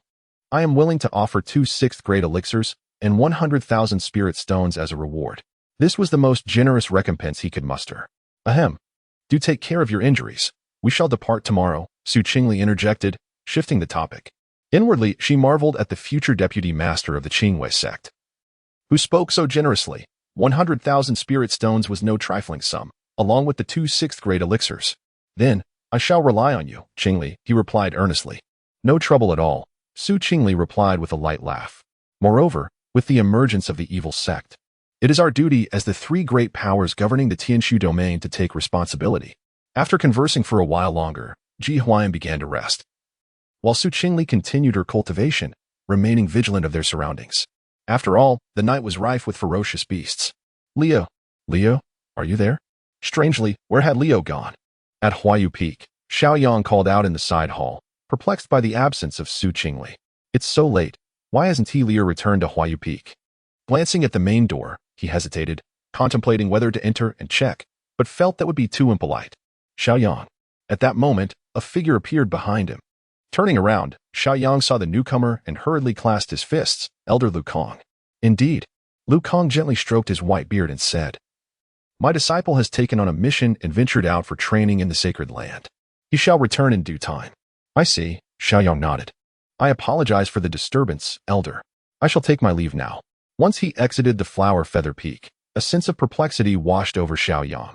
In the past, Qingli would always discuss her endeavors with him, yet now she had suddenly embarked on a mission without a word. This left him feeling somewhat unsettled. Master, will Lear be in danger? Elder Ling replied, What danger could there be? With the sacred jade token of the Radiant Sun's sacred land in hand, how many would dare to act against her? Remaining in the tranquility of the sacred land for too long may hinder her growth. Besides, I observe that the girl is quite prudent in her actions. She is unlikely to provoke formidable beasts. Indeed, I must strive harder. Xiao Yang clenched his fists and gazed into the distance. Leo, I wonder if you think of me. Chapter 30. A peculiar feeling upon the summit of Huaiyu Peak. Lu Kong watched as Xiao Yang departed, shaking his head in bemusement. This young lad, despite being the direct disciple of the holy monarch and thus exempt from certain constraints, had been visiting Huaiyu Peak far too frequently, which seemed rather disrespectful. It must be noted that the area was predominantly occupied by female disciples, rendering the situation somewhat inconvenient. Even a hero finds himself ensnared by the allure of beauty. The charm of his disciple was indeed formidable, capable of captivating even a prodigy like Xiao Yang. The following day, as dawn broke, the roars of the demonic beasts began to wane, and the Necropolis Mountains lay shrouded in mist. Qingli observed the struggling youth as he attempted to rise and inquired, How do you feel? I'm not dead, Ji Huai'an replied with a wry smile. However, as long as I can board the spirit sailboat, everything will be manageable. I shall assist you. Let us go, Qingli offered, supporting him as they made their way toward the designated area for the spirit sailboat. After a night of recuperation and the aid of medicinal pills, his injuries had improved somewhat, yet the pain from the sword wound in his chest remained excruciating. Each step akin to treading upon shards of glass. He had always been exceptionally gifted in solitary, never once contemplating that he would find himself in such a pitiable state. The thought of whether he could endure until reaching Qingli sect loomed over him. He sensed the discomfort within him. A potential eruption that could spell trouble if unleashed in the open. Just a little longer. The spirit sailboat is about to set sail. Qingli's voice was gentle, akin to the soft breeze rustling through peach blossoms in March. Yes, I appreciate your assistance, Daoist Qingli, Ji Huai'an replied, shaking off his thoughts as he glanced down to see Qingli's delicate fingers tightly gripping his sleeve, as if fearing he might collapse. The morning wind stirred Qingli's hair, brushing lightly against his jaw with a hint of sweet fragrance, momentarily disorienting him. It dawned on him that beyond the realms of sword and blood, there existed such an enchanting essence in this world. I can walk on my own. Ji Huai'an's voice was hoarse as he attempted to create distance, yet his steps faltered, causing him to stumble. Do not overexert yourself, Qingli frowned slightly, tightening her grip to steady him. Their proximity increased with this momentary stumble. Her shoulder pressed against his arm. The warmth of her touch rendered him momentarily rigid. Ji Huai'an, who had dedicated his life to the sword and possessed a heart as tranquil as still water, felt his long-dormant heart inexplicably quicken. He cast a sidelong glance at her. The young maiden's eyelashes fluttered softly in the dusk, her lips slightly pursed. The wind chimes at the dock chimed melodically, and the canvas of the spirit sailboat billowed in the morning light, shimmering with ethereal radiance. The sunlight illuminated Qingli's profile, rendering it as luminous as jade. And he suddenly perceived that the pain from his wound seemed to have lessened considerably. Let us board, Qingli spoke softly, her tone imbued with a tenderness he had never before encountered. Ji Huai'an remained silent for a moment before responding with a subdued agreement. It became evident to him that in this world, beyond the sword, there existed even more disconcerting matters of the heart. Before long, Su Qingli assisted him into a guest room where he could rest, while she remained outside, occasionally gazing at the scenery. Below lies a dense expanse of cities and darkened spots, reminiscent of 21st century aircraft, albeit significantly swifter, for this realm is vast beyond measure. Thus far, the system has remained unresponsive. Alas, it seems that returning this child of fortune to the Qingli sect is essential to fulfilling my task. Su Qingli leaned against the ship's railing, letting out a sigh. Yet, considering he is the child of fortune, investing in him may yield no loss. Who knows? Perhaps in the future, there might be an opportunity to reap some benefits or provide assistance. The spirit sailboat glided through the sea of clouds, morning light dancing. And before long, dusk enveloped the sky. The evening glow painted the horizon in hues of fiery crimson, casting a magnificent purplish red over the expanse. The scenery was indeed delightful. Su Qingli leaned against the railing, gazing at the distant mountains gradually shrouded by the night, releasing a gentle breath. Having ventured out for a considerable time, it was time to check on Ji Huai'an. Just as she turned to depart, a frivolous voice emerged from behind. "Oh, fair maiden, do you not find it lonely to admire the scenery alone? Why not join my brothers and me for a drink?" Su Qingli paused, casting a sidelong glance to see two cultivators clad in dark red brocade robes leaning against a nearby mast, their eyes brazenly assessing her, furrowing her brow slightly. Su Qingli noted the faint aura surrounding them. Both were practitioners of the Xiandan realm. One bore a scar across his eye, while the other wielded a white bone fan, the surface seemingly echoing with the wails of vengeful spirits. Clearly, they were not upstanding individuals. Maintaining her composure, she replied coolly, "Step aside. Such a fiery temperament." The scarred cultivator grinned, revealing his stark white teeth. "My brother and I are rather fond of the fairer sex. Why must you distance yourself so?" The one with the bone fan was even more brazen, raising his hand as if to caress her chin. Indeed, on this long journey, one must seek some amusement. Su Qingli's gaze turned icy. With a slight lift of her fingers, she swatted away the offensive hand. "Get lost. Ha ha ha. Your spirit suits my taste." The two cultivators began to approach, but then their eyes caught sight of the identity jade pendant at Su Qingli's waist, the emblem of the Huiyang sacred land, with several characters inscribed on the front, halted them in their tracks, their expressions shifting drastically. Though this area fell under the jurisdiction of the Qingli sect, it did not restrict disciples from other sections. If one of their disciples were to be ambushed, the repercussions would undoubtedly fall upon them. "May I inquire if you are a direct disciple of the Huiyang sacred land?" the scarred cultivator asked, cold sweat beading on his forehead as he retreated several steps. Su Qingli nodded. The one with the bone fan trembled, hurriedly bowing in apology. "Forgive us, fair maiden, it was our indiscretion." With that, they turned to leave. Though not far off, they paused, glancing back at Su Qingli from time to time. A sense of foreboding washed over Su Qingli as she made her way towards the guest room. Upon opening the door, she found Ji Huai'an reclining on the bed, adjusting his breath. Upon hearing her, he opened his eyes and, noticing her slightly cold demeanor, inquired, "What transpired, Qingli?" "Nothing much, just encountered two ill-intentioned wandering cultivators." She replied in a calm tone, approaching the table to pour herself a cup of spirit tea.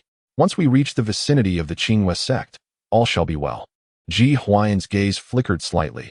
Though he refrained from asking further questions, he was already enlightened within. After a moment of silence, he suddenly murmured, "Thank you." Su Qingli was taken aback and turned her gaze towards him, inquiring for what.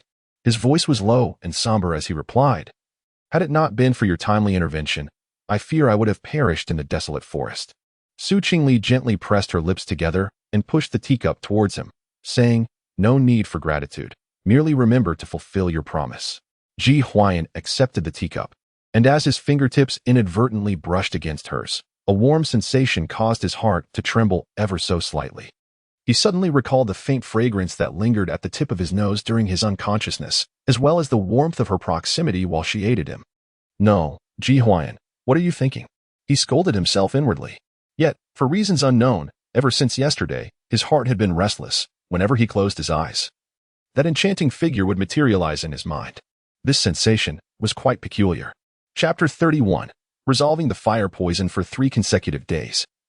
Nothing transpired as the spirit sailboat glided through the sea of clouds, the azure spirit patterns on either side of the vessel shimmering gently, silently parting the oncoming winds. In just 2 more days, they would return to the Qingli sect. Ji Huai'an sat cross-legged in his cabin, engaged in meditation. After several days of recuperation and the attentive care of Su Qingli, his injuries had significantly improved. Yet, beads of sweat began to form on his forehead, distorting his once handsome features with pain. He gritted his teeth, firmly pressing on his dantian, realizing he might not endure until the Qingli sect. A sense of foreboding crept into his mind as he sensed the violent heat within him surging outward from his dantian. Since he had recklessly cast the soul of the elder from the Hall of the Departed into the Red Lake 3 days prior, coupled with the new poison, the fire poison within him was becoming increasingly uncontrollable. If he could just hold on until reaching the Qingli sect, their leader would surely assist in suppressing it. 2 days. Only 2 days before long, light footsteps echoed outside the cabin, and the bamboo curtain was gently lifted. Su Qingli had donned a moon-silver gown today, cinched at the waist with an ice-blue ribbon that accentuated her snow-like complexion. Her clear, autumn water-like eyes narrowed slightly upon observing Ji Huai'an's condition. What has happened? He had been much better just days ago. Taoist Huai'an, what troubles you? She inquired, hastening to check on him. Ji Huai'an forced open his eyes, his vision blurred. Catching glimpses of Su Qingli's exquisite features swaying before him, the unique cool fragrance of her presence wafting to his nostrils. It's nothing, just an old ailment. Ji Huai'an managed to utter with great difficulty, but suddenly he groaned, leaning forward. Su Qingli quickly reached out to support him, only to be met with a searing heat upon contact. Goodness, she gasped, how can one be so hot? At that moment, Ji Huai'an's body felt akin to a red-hot iron. This was no mere old ailment. Su Qingli hastily laid him down and retrieved a rejuvenation pill from her spatial ring, placing it in his mouth. After probing with her spiritual energy, she discovered it had no effect whatsoever.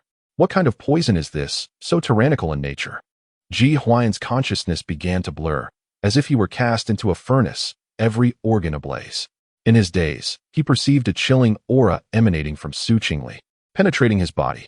A wave of coolness spread from their point of contact, eliciting a muffled groan from Ji Huai'an, yet a more intense heat surged back, consuming the refreshing sensation entirely. Even my ice spirit energy is ineffective? Su Qingli raised an eyebrow. This is fire poison. Ji Huai'an endured the searing pain, saying, I contracted it years ago in an ancient secret realm, and even the sect leader could not completely eradicate it. Su Qingli's lips twitched. If even the leader of the Qingli sect could not eliminate it, what could she possibly do? Watching Ji Huai'an in agony, she sighed in resignation. It seemed their only hope lay in reaching the Qingli sect, fearing that Ji Huai'an might collapse along the way, rendering all her previous efforts futile. Han Fei. That is indeed an imperial-grade spiritual artifact. After a moment of silence, a glint of determination flickered in her eyes. Perhaps it is worth the gamble. If I only release a bit, my constitution should remain undetected by outsiders. She glanced back to ensure the cabin door was securely locked, then cast a soundproof barrier around them before taking a deep breath. The Xianyin body, if engaged in dual cultivation, could aid the practitioner in enhancing their cultivation level and alleviating fire poison, as indicated on the system panel. In that case, suppressing the fire poison without dual cultivation should pose no significant issue. Consider it a favor. She knelt beside Ji Huai'an, her hands forming a complex seal. With the incantation uttered, a faint blue aura began to manifest around Su Qingli. The temperature within the cabin plummeted abruptly, and tiny ice crystals formed upon the walls. In the midst of the chaos, Ji Huai'an sensed an unprecedented chill approaching, his instincts driving him to grasp this lifeline. He suddenly reached out and seized Su Qingli's wrist. Ah! Su Qingli exclaimed, her cheeks slightly flushed, taken aback by Ji Huai'an's unexpected strength even in his unconscious state. What astonished her further was that, at the moment their skin made contact, the Xianyin energy within her began to uncontrollably flow towards him. It was a peculiar sensation, akin to the fusion of ice and fire. She could distinctly perceive the rampant fire poison within Ji Huai'an, that ferocious energy eagerly absorbing her Xianyin essence. Just as she contemplated breaking free, hesitation took hold. For the sake of the imperial weapon, let it be.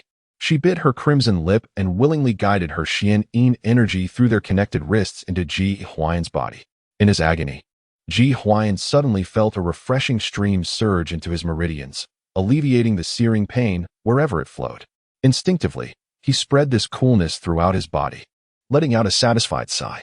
As the Xianyin energy infused him, the crimson hue on his skin gradually faded, and his breathing became more even. However, Su Qingli was not faring well. The Xianyin energy was the foundation of her cultivation, and each ounce she released left her feeling increasingly weakened. At that moment, Ji Huai'an awakened, slowly opening his eyes. Qingli, fellow Taoist? His voice was hoarse, and only then did he notice their current position. With Su Qingli kneeling beside him, tending to his wounds, her wrist firmly held in his grip. A continuous stream of cool energy flowed from her body into his. From this angle, he could clearly see the delicate sheen of her skin, subtly visible beneath her garments, exuding an iridescent glow. This is the Xianing body? Close your eyes. Su Qingli chided, somewhat exasperated. Oh, all right. Ji Huai'an hurriedly shut his eyes.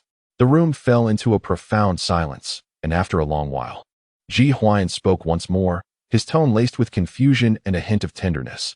I apologize, Qingli Taoist. I will take responsibility. The corner of Su Qingli's mouth twitched. Responsibility for what? This is absurd. I have taken advantage of you, Qingli Taoist. I will protect your virtue and take responsibility. Su Qingli gasped in shock. No, this fellow. She merely wore a little less clothing and was subsequently seized by the wrist. It hardly seems that grave. However, considering the customs of ancient times, one can understand, for this is not the 21st century. There is no need for concern. Simply forget this matter upon your return. Yet Ji Huai'an hesitated, his words caught in his throat, ultimately silenced by a glance. After a long pause, the radiance gradually faded, and Su Qingli weakly leaned back, only to be caught in Ji Huai'an's timely embrace. A faint blush appeared on her pale visage as she softly murmured, the fire poison has been temporarily suppressed. Ji Huai'an gazed at the frail beauty in his arms, his heart stirred by a tumult of emotions. He gently brushed the sweat-dampened strands from her temple and whispered, why would you do such a thing?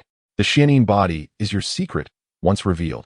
He understood all too well what such a constitution entailed. What, do you intend to disclose it? Su Qingli wriggled free from his embrace and shot him a fierce glare with her enchanting eyes. Chapter 32. The Collapse of Faith. How is that possible? Ji Huai'an hastily denied. Taoist Qingli has saved my life on 2 occasions. How could I possibly repay kindness with enmity? Rest assured, this secret shall accompany me to the grave, and I shall repay you in due time. That is reassuring, Su Qingli nodded, gazing outwards. In 2 days, they would reach the Qingli sect, and at last, her mission would be nearing completion. Ji Huai'an stood at the stern of the ship, feeling somewhat unaccustomed to the newfound ease after the suppression of his fire poison. The efficacy of Su Qingli's suppression, due to her Xianing physique, was far superior to that of the sect leader's methods. Barring any unforeseen circumstances, he would not suffer a relapse for at least a year. Ever since Su Qingli had treated his wounds, an inexplicable bond seemed to have formed between them. Inside the cabin, Su Qingli was seated in meditation, surrounded by a faint blue glow. Her extensive use of Xianing energy to suppress Ji Huai'an's fire poison the previous day had drained her considerably, necessitating a lengthy recovery period. Taoist Qingli, Ji Huai'an gently tapped the bamboo curtain. Are you feeling better? Su Qingli opened her eyes to see Ji Huai'an standing at the entrance with a bowl of spiritual medicine. Thank you. She smiled softly as she accepted the bowl. Silence soon enveloped them, creating an awkward atmosphere within the cabin. Ji Huai'an cleared his throat and turned to gaze out the window. You appear to be in better spirits than yesterday. Indeed, in 2 days we shall return to the Qingli sect, she replied, sipping the herbal concoction. Once we arrive, you will be safe. Yes, Ji Huai'an smiled faintly, yet a sense of melancholy settled within him. Returning to the Qingli sect would mean parting ways. He did not know when they would meet again. Suddenly, the ship lurched violently, causing the medicine bowl to tumble to the floor with a sharp crack. What is happening? Ji Huai'an's expression hardened as he placed his hand on the hilt of his sword. I'll check it out. Su Qingli began to rise, but he stopped her. No, you stay here. I will go. At that moment, the vessel shook violently again, accompanied by a resounding crash and the startled cries of those aboard. Enemy attack. We are under siege. On the deck of the spirit sail ship, 2 figures clad in gray robes confronted the crew. One wielded a pitch-black longbow, its string entwined with eerie purple smoke, while the other commanded 3 floating daggers, their blades glimmering with a sinister green hue, clearly poisoned. It was evident they were malevolent practitioners from the Hall of Lost Souls. Hand over that Xianing girl, and my brother, and I may spare your lives. The archer sneered, loosing another arrow that pierced a gaping hole in the ship's mainsail. Gentlemen, we are unaware of any Xianing girl. Perhaps you are mistaken? Stammered the captain, wiping the cold sweat from his brow, his hands trembling. These 2 were formidable soul wanderers and evil practitioners. Should they take offense, it would likely cost them their souls. Stop feigning ignorance. You have 3 breaths to comply, or you shall all perish. Just then, Ji Huai'an emerged. His gaze icy as he drew his sword, the solitary swan blade now unsheathed. Qingli quickly grabbed his arm, shaking her head in a plea for restraint. No. Is this fellow truly so courageous? The opponent is a soul travel realm cultivator. A significant gap of 1 or 2 major levels exists. Charging forth is tantamount to seeking death. If the esteemed gentleman does not believe, feel free to search. If you find her, take her away. But we implore you to spare us. The captain bowed deeply. The rogue controlling the flying daggers chuckled sinisterly. Humph, there can be no mistake. That chill from last night could only belong to the Xianyin body. He narrowed his eyes and turned to Qingli. My lady, do not hide. Come with us willingly. The dual cultivation of the Xianyin body is an immense boon. Qingli's complexion turned ashen, her fingers instinctively clutching her clothing. She merely sought a reward. How could it be so easy? Even a slight display of her constitution aboard the constantly moving spirit sailboat had drawn the attention of the evil cultivators. Ji Huai'an sensed her emotional turmoil and positioned himself protectively behind her, his voice as cold as ice, seeking death. Before his words had fully escaped, the lone swan sword transformed into a streak of light, aiming directly at the bow-wielding rogue. Clearly unprepared for a mere newly ascended Xiandan realm cultivator to dare attack him, the rogue hastily raised his bow to defend. The clash of sword and bow erupted in a dazzling shower of sparks, forcing the bow-wielding rogue back several steps. Well done, disciple of the Qingli sect. The rogue's face contorted with fury. The Qingli sect had already slain many of their kind. A glint of malice flashed in his eyes. Second, eliminate him. 3 poison-flying daggers immediately swooped in from different angles toward Ji Huai'an, while the bow-wielding rogue fully drew his bowstring, a purple smoke-enshrouded arrow locking onto Qingli. Ji Huai'an's pupils constricted as the lone swan's sword wove a web of blades, barely managing to deflect the daggers. Just as he became distracted, the purple smoke arrow had already shot forth, aimed directly at Qingli's heart. Qingli, no. Ji Huai'an turned to save her, only to be ensnared by the rogue controlling the daggers. In a moment of desperation, Qingli unsheathed her long sword, conjuring an ice wall to block the purple smoke arrow. The arrow pierced through the ice wall, its force significantly diminished, allowing Qingli to evade it by a hair's breadth. However, the already weakened state of her body caused her complexion to pale further, a trickle of blood escaping from the corner of her mouth. Elder brother, what are you doing? We must live to cultivate together. The bow-wielding rogue, startled, cursed angrily. Rest assured, second, if I wished to kill, with her mid-spirit foundation strength, there would be no way she could withstand my sword. In that moment, both injured, and with a considerable gap in realms, the two were struggling to maintain their ground. Ji Huai'an gritted his teeth, addressing the multitude of cultivators nearby. They are evil cultivators. Why do you not lend a hand? Everyone exchanged glances, yet no one stepped forward. Most of them were Spirit Foundation realm, with only a few at the Xiandan realm. Even if they advanced, they might not be able to slay the rogue. And what if they faced retaliation? Though they were indeed covetous of the Xianyin body, the presence of a soul travel realm expert extinguished any such thoughts. Slaying demons and eliminating evil is the duty of the Qingli sect cultivators. We shall not interfere. A Xiandan realm cultivator clasped his hands respectfully. Indeed, the esteemed gentlemen seek the Xianyin body, which has no bearing on us. This disciple of the Qingli sect, if they desire her, let her be handed over. Do you wish to keep her for your own enjoyment? Young man, why not simply surrender that girl? As Ji Huai'an listened to the voices beside him, a surge of fury ignited within him, causing his previously tranquil heart to waver for the very first time. Throughout his life, he had dedicated himself to vanquishing demons and eradicating malevolent beings, spending his days either honing his swordsmanship or undertaking perilous missions. He had anticipated earning the admiration of the masses. However, when faced with danger, he found himself confronted by sinister cultivators, leading to such a disheartening scene.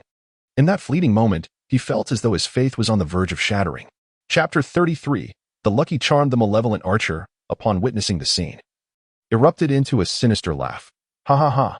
Behold, everyone stands with us. Little lady, you must be out of strength now? Once I capture you, I shall take great delight in your suffering. You seek death. Ji Huai'an shouted furiously, preparing to advance with his sword, when suddenly, the spirit sail ship tilted violently. The vessel, having sustained extensive damage in the recent battle, could no longer withstand the strain and began its descent. Most aboard were practitioners of the Spirit Foundation and Xiandan realms, incapable of flight. Hold on to me. Ji Huai'an bellowed as he dashed towards Su Qingli. The angle of the ship's tilt grew increasingly precarious, sending various items sliding off the deck. Su Qingli struggled to maintain her balance, her face paling as she slipped toward the ship's edge. Desperately, she drove her sword into the railing for support, but her weakened body could muster no strength. Ji Huai'an's eyes widened with rage and desperation. He leapt forward and grasped her wrist just as she was about to plummet into the abyss. They dangled over the ship's edge, with the vast expanse of sky and the sprawling forest beneath them. Hold on. Ji Huai'an gritted his teeth, his other hand gripping a frayed rope for dear life. Su Qingli looked up at his strained visage, feeling a pang of concern. The situation had exceeded all expectations. He was the child of fortune, an innate sword body. Surely, he possessed some hidden card or perhaps a powerful elder to assist him. If all else failed, she could resort to her lucky charm. With a stroke of fortune, a fall from such a height should not be fatal. However, she preferred to conserve her precious item and test whether Ji Huai'an had a means of escape. In a hushed tone, she said, "Huai'an, my friend. If it comes to it, you should let go. We are merely strangers." "Silence!" Ji Huai'an roared. "I will never let go." The rope groaned under the immense strain, finally snapping. Together, they plunged toward the forest below, Ji Huai'an enveloping her in his arms midair. Sword Art Guardian. He summoned the last remnants of his vital energy, and a myriad of sword shadows enveloped them. The next moment, they crashed into the thick treetops. The sound of snapping branches filled the air as Ji Huai'an's back collided with countless limbs before they struck the ground with a heavy thud. He let out a stifled groan, a mouthful of coppery sweetness spilling forth, yet his arms remained steadfastly protective around Su Qingli. My friend. My friend." Su Qingli struggled free from his embrace, her heart racing at the sight of the blood at the corner of his mouth and his pallid complexion. "What happened to you? Let me take you away." With great effort, Ji Huai'an rose, managing a bitter smile as he shook his head. "I am fine. I will not perish yet. I apologize. Had it not been for my attempt to save you, your condition would not have been revealed. Why speak of such things? Let us leave this place first," Su Qingli replied, exasperation evident in her voice. Just as they began to rise and prepare to depart, several figures emerged in the distance. They were the loose cultivators from the spirit sail ship, about 8 or 9 in number, their gazes fixed upon the two, a glimmer of fear in their eyes, but overshadowed by an overwhelming greed. The Xianing body. If I could acquire it, perhaps I too could ascend to the realm of Daozun. One murmured. Why should the spoils be shared? Do you intend to claim it all for yourself? Cease your clamor. We shall share the burden among the 9. Swiftly, a consensus was reached, and the 9 advanced towards Su Qingli. You lot. Su Qingli, with her sword in her left hand and steadying Ji Huai'an with her right, clenched her teeth in silence. If these individuals were not eliminated, they would surely spread the news, trapping them in an eternal cycle of doom. Yet now, both she and Ji Huai'an were gravely injured. What could they possibly do? We of the Qingli sect have protected you for centuries, and this is how you repay us? Ji Huai'an raised his gaze, looking upon the greedy faces before him, fury boiling within him. I am but the young master of the Qingli sect, and Qingli is a direct disciple of the Huiyang sacred land. Do you truly wish to court death? Upon hearing this, the 9 paused, fear etched upon their faces. But in mere moments, their greed overwhelmed their trepidation. The thirst for power eclipsed all fear. No turning back now. Kill the men and take the women. Yes, kill. With a fierce shout, several surged forward. Can you still fight? Su Qingli turned to him. I can. The 2 drew their swords, dragging their weary, wounded bodies into battle once more. The 9 appeared to have a tacit understanding. 2 charged towards Su Qingli, while the remaining 7 surrounded Ji Huai'an. As Su Qingli observed the increasing number of wounds on Ji Huai'an, she gritted her teeth and tossed a talisman, which swiftly melded into Ji Huai'an. Without it, not only would he perish, but she too would be ensnared in eternal torment, a fate worse than death. With the talisman's blessing, Ji Huai'an's fortune soared. Each strike of his sword found its mark, deftly avoiding gaps and landing blows upon his assailants. Strangely, the scattered cultivators, who moments ago had aimed to strike him down, now found their blades inexplicably veering off course. In just a minute, only 2 of the 9 remained alive. A ghost. He is a ghost. No, it is sorcery. You must be using dark arts. The remaining 2 scattered cultivators shouted in terror and anger. You dare to call yourself righteous while practicing such wickedness. Before they could finish, Ji Huai'an silenced one with a swift strike to the throat. The last remaining cultivator, witnessing this, immediately fell to his knees, repeatedly bowing his head. I beg your pardon. I was bewitched. It was their instigation. He gestured towards the corpses littering the ground. Please, spare me. I have a newborn daughter. Did the Qingli sect not vow to protect us? You cannot kill me. You must not. Ji Huai'an hesitated, sword in hand. Qingli furrowed her brow and stepped forward. If you cannot do it, allow me. Suddenly, the scattered cultivator's eyes widened in disbelief as the sword pierced his chest, his head falling lifelessly. His eyes remained open, refusing to close. Qingli sighed in relief, noticing Ji Huai'an's trembling hands, and approached to offer comfort. Huai'an, you. I do not know, I do not know. Ji Huai'an shook his head repeatedly, once resolute gaze now filled with crimson and confusion. I know nothing anymore. He has killed, not as before, but as a heretic. Instead, they were scattered cultivators under the jurisdiction of the Qingli sect, in need of protection. This marked his first time taking the lives of individuals outside the realm of evil cults, and many had perished. Qingli let out a sigh, dragging her weary body forward to pull him along. She understood that Ji Huai'an, a child of fortune yet unacquainted with the treachery of human hearts, might require some time to acclimatize. However, it was evident that remaining here was not an option. After the two departed, a quarter of an hour later. So many worthless souls have perished, yet they were indeed just here. Two malevolent cultivators descended slowly from the air, gazing upon the lifeless bodies with a sneer. Then, with a swift motion, they grasped the air, causing 9 souls to flee from the corpses, wailing incessantly, "Spare us, my lord. We did not engage in combat on the Lingfan ship. Yes, you should seek out the disciples of Qingli sect. My lord, do not refine me. I am willing to serve you." The malevolent cultivator scoffed, collecting them all into a vessel, a bunch of useless souls, of no value to me. It appears they are nearby. We must continue the search and ensure that the Xian'in body does not escape. Furthermore, there is the young master of Qingli sect. Possessing this leverage should grant us considerable advantage. Chapter 34. The innate sword body. Qingli assisted Ji Huai'an as they stumbled through the wilderness. At that moment, their robes were stained a deep crimson, and they paused to catch their breath after every few steps. We must find a place to recuperate, Qingli declared. If we continue like this, I fear we won't last much longer and will collapse on the road. Both were nearing their limits. Ji Huai'an shook his head, pointing toward the silhouette of a distant city. Let us head to Wanyao City. The city lord is at the pinnacle of the Xiandan realm, and they would not dare to act recklessly. Before he could finish, a violent cough erupted from him, spewing fresh blood onto Qingli's shoulder. Quickly, Qingli helped him lean against a withered tree and retrieve the last rejuvenation pill from her storage pouch. She never imagined the day would come when she would exhaust such a precious remedy. Take this. Without hesitation, she forced the pill into Ji Huai'an's mouth, her fingertips inadvertently brushing against his cracked lips. Upon swallowing the pill, Ji Huai'an's complexion improved slightly. Struggling to open his eyes, he met Qingli's face, which was now so close. Though her face was dusted with dirt and stained with blood, the concern in her eyes remained unmistakable. Why? Ji Huai'an's voice was hoarse. We are not even from the same sect. Why have you risked everything to save me so many times? Qingli lowered her gaze, remaining silent. This predicament was even more chaotic than when Xiao Yang awakened his innate abilities. They had almost met with disaster. Was it truly so perilous to be beside the child of destiny? Ji Huai'an was momentarily taken aback before a faint smile graced his lips. Let us go. He braced himself against the tree and stood up. Once we reach Wanyao City, we will be safe.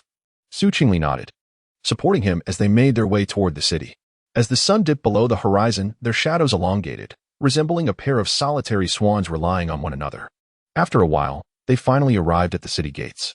However, the usually open gates were now guarded by an increased number of sentinels. As they approached the entrance, Qingli caught a whiff of something unsettling, her brows furrowing as she grasped Ji Huai'an's arm. Wait, there is the scent of blood. Ji Huai'an understood, and the two concealed themselves nearby to observe. They noted that the number of guards had tripled compared to normal, and every individual attempting to enter the city was subjected to rigorous scrutiny. Disturbingly, the occasional flash of crimson in the guard's eyes hinted at some form of sinister control. Something is amiss. Ji Huai'an furrowed his brow. Where are the city defense division personnel? Why are there only unfamiliar faces? Look, on the city wall. Qingli suddenly gasped. Following her gaze, Ji Huai'an beheld 3 corpses hanging from the highest point of the wall, swaying gently in the wind. Though their faces were obscured, the distinctive attire of the Qingli sect's enforcers was unmistakable. These are disciples sent by the sect to guard the city. Ji Huai'an's fists clenched tightly, producing a cracking sound. The Hall of Lost Souls. How audacious! Qingli steadied his trembling hand. We must take a detour. Entering the city now would be akin to walking into a trap. Just as they prepared to leave, a sharp sound sliced through the air, and a crimson arrow whizzed past Qingli's hair. An eerie laughter echoed from behind them. There is no need for concern. The scenery here is splendid, perfectly suited to be your final resting place. The wicked cultivators wielding bows and flying daggers had appeared behind them unbeknownst to them. The bow-wielding cultivator licked his lips and said, "Young sect master, the Xian'in body, even if we cannot relish it ourselves. Handing it over to the palace master will surely earn us a handsome reward." Ji Huai'an positioned Qingli behind him, the solitary Hong sword already drawn. "Is that all you have?" The flying dagger cultivator let out a sinister laugh and suddenly hurled 3 pitch-black chains. "With this, the devouring chains."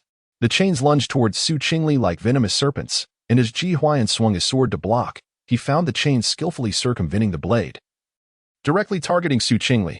In that moment, Qingli unleashed her spiritual power, and her long sword emitted a resonating hum, an icy aura swirling around her. Icy sword rain. As the chilling air enveloped her, 2 chains were deflected, but the final chain ensnared her wrist, sending a bone-chilling sensation racing up her arm. As it began to siphon her Xian'in energy. Damn. She gritted her teeth, astonished that these wicked cultivators pursued her so relentlessly. They had barely made any distance before being caught up. Moreover, the presence of minions in falling Sunset City, under the jurisdiction of the Wanyao sect, was utterly outrageous. As if the Palace of Lost Souls were encroaching too brazenly. Qingli. Ji Huai'an's heart raced with urgency as the solitary Hong sword erupted in blinding golden light, severing the chain. Yet, another wicked cultivator seized the opportunity to cast a formation, encasing the 2 within a cage of 6 swirling black mists. "It's futile, young sect master." The bow-wielding cultivator sneered. "This 16 soul-locking formation is specifically designed to restrain righteous cultivators like you. Surrender quietly, and you may endure less suffering." "Is that so?" Ji Huai'an, seeing no way to break free, suddenly burst into laughter. He turned to Qingli, saying, "Dear friend Qingli, this predicament arises from my actions. Even if I must perish, I shall ensure your safety."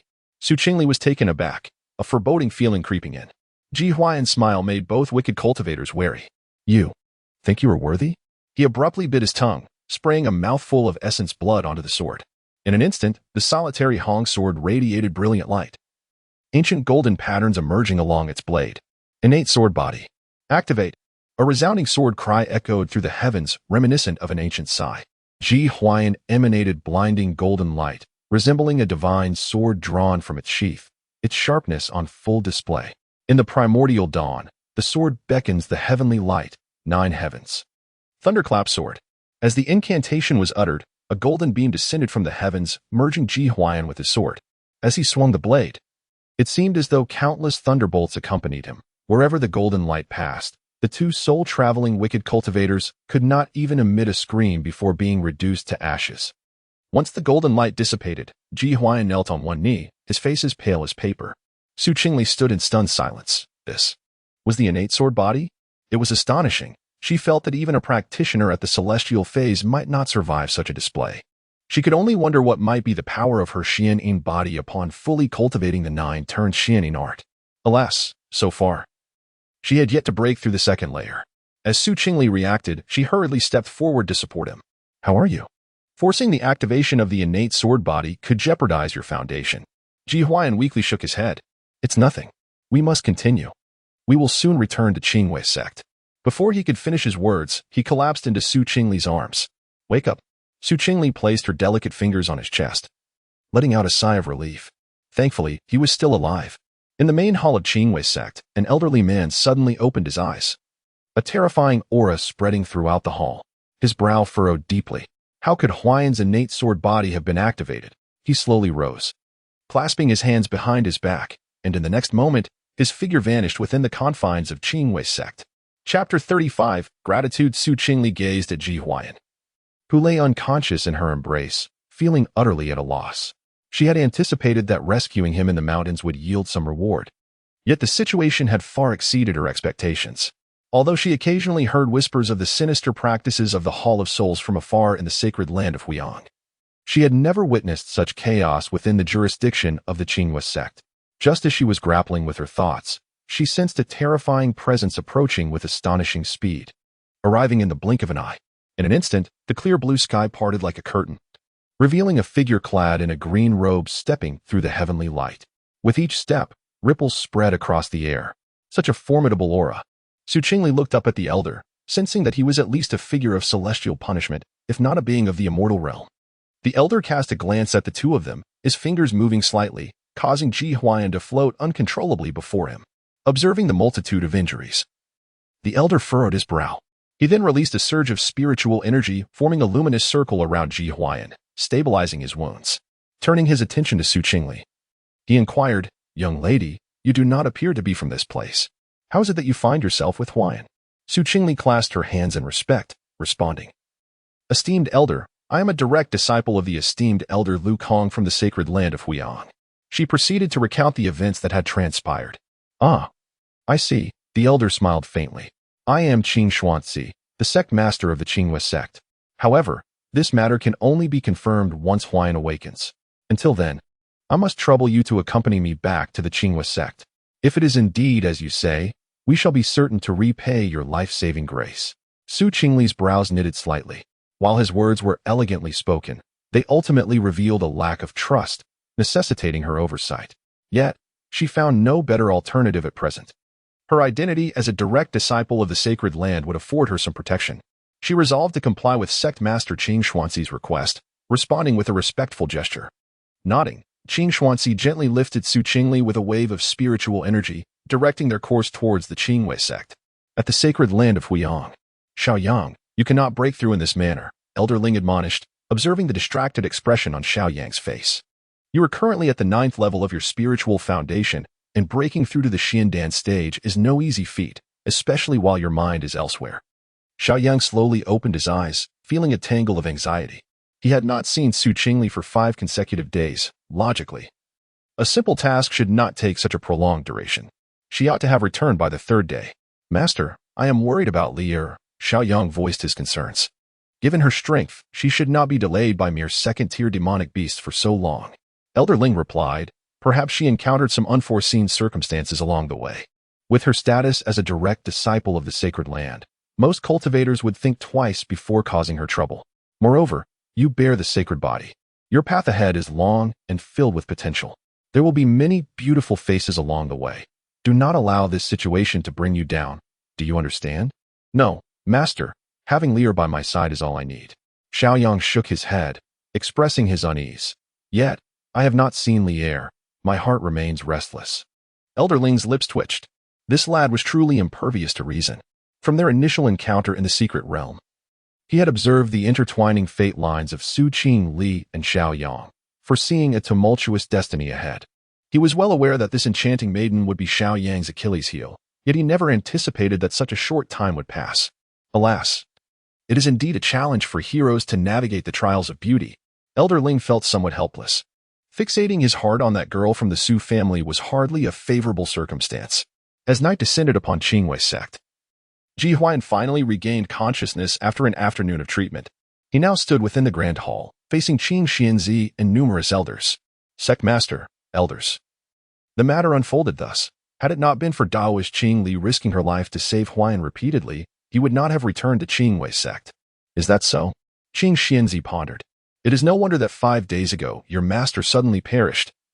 It seems he had a contractual relationship with the Hall of Souls." Several elders began to murmur among themselves. Who would have thought that the Hall of Souls had extended its sinister grasp towards our elders? Such a loss for Qingli sect. To lose a celestial punishment elder. Indeed, the Hall of Souls is absolutely despicable, yet fortunately, Huai'an's resolve remained steadfast. He did not relinquish the spirit entity. This matter has escalated in seriousness. The final elder turned to Qing Xianzi, sect master. "I propose we reward that female disciple and subsequently convene with the Huiyang Sacred Ground and Taishan sect to discuss a comprehensive solution to the Hall of Souls." In that moment, all eyes were on Qing Xianzi. After a prolonged pause, he finally spoke. "The Hall of Souls has sent only a few. With merely one elder who has already perished, we need only manage the aftermath without alarming the other 2 sections." Reflecting on a century past, he recalled the grand spectacle of the 3 great forces besieging the Hall of Souls, and now, 100 years had swiftly passed. He retrieved a small vial from his spatial ring, channeling spiritual energy to present it to Ji Huai'an. Deliver this item to the direct disciple of Huiyang's sacred ground, as a token of gratitude for her life-saving efforts. He continued, moreover, our Qingli sect's Wenda Tower is at her disposal for 3 days of cultivation. Ji Huai'an accepted the jade vial, responding, yes, sect master. Sect master, esteemed elders, I take my leave. Once Ji Huai'an exited the grand hall, Qing Xianzi's expression darkened. He had not anticipated that, despite eliminating the elder from the Hall of Souls, the minions would nearly endanger the life of the young sect master. Should this news spread, where would the dignity of Qingli sect stand? Observing his demeanor, several elders promptly spoke. Sect master, we shall proceed to deal with the remaining remnants of the demonic sect. Qing Xianzi waved his hand. Go, let none escape. Yes. As Ji Huai'an stepped out of the main hall of Qingli sect, the mountain breeze caressed his azure robe, sweeping away the oppressive atmosphere from within. He held the jade vial tightly, its surface adorned with swirling cloud patterns, a unique treasure of Qingli sect, the Xianling jade liquid. Just a single drop could significantly enhance a cultivator's strength, and the sect master had generously bestowed an entire vial. Crossing the mist-laden suspended bridge, the soaring eaves of Qingwan Hall came into view. The ancient snow maple in front of the palace is shedding its leaves, the crimson foliage cascading like rain. And the figure standing beneath the tree causes Ji Huai'an to pause momentarily. Su Qingli turns around. The twilight bathes her pure white gown in a gentle glow, and a jade hairpin nestled in her hair reflects the maple's red hues. Upon raising her gaze, she sees Ji Huai'an approaching.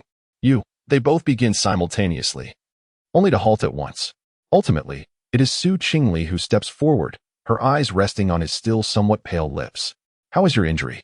It is no longer serious, Ji Huai'an replies earnestly as he presents a jade bottle. The sect leader has instructed me to deliver this to you. In gratitude for your life-saving grace, Miss Qingli, were it not for your repeated acts of bravery in rescuing me, I fear I would not have returned to the Qingli sect. Ji Huai'an's expression conveys sincerity. Chapter 36. The Tower of Inquiry as the jade vial made contact. A warmth radiated from it, prompting Su Qingli to raise her eyebrows in surprise. Heavenly Spirit Jade Essence? It was said to be a unique cultivation resource of the Qingli sect, capable of aiding cultivators below the celestial phase in swiftly breaking through their realms. Clearly, the sect leader of Qingli was quite generous with his offerings. Suddenly, she lifted her gaze, a gentle smile dancing in her eyes. I shall express my gratitude to sect leader Qingxian.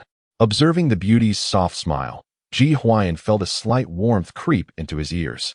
Moreover, Miss Qingli may cultivate in the Tower of Inquiry for 3 days. The Tower of Inquiry? Su Qingli queried, having heard of it but uncertain of its specific purpose. Ji Huai'an elaborated. The Tower of Inquiry consists of 9 levels, each corresponding to different realms of comprehension. At the pinnacle lies the stone inscription of the void sword intent left by the founding ancestor of the sect. However, he hesitated for a moment. In 3 days, you may reach at most the 3rd level. After a brief pause, Su Qingli grasped the significance of the Tower of Inquiry for the Qingli sect.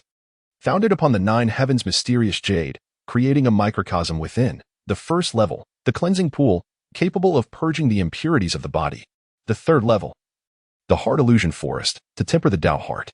The 5th level, the sword crypt, where 10,000 swords choose their master.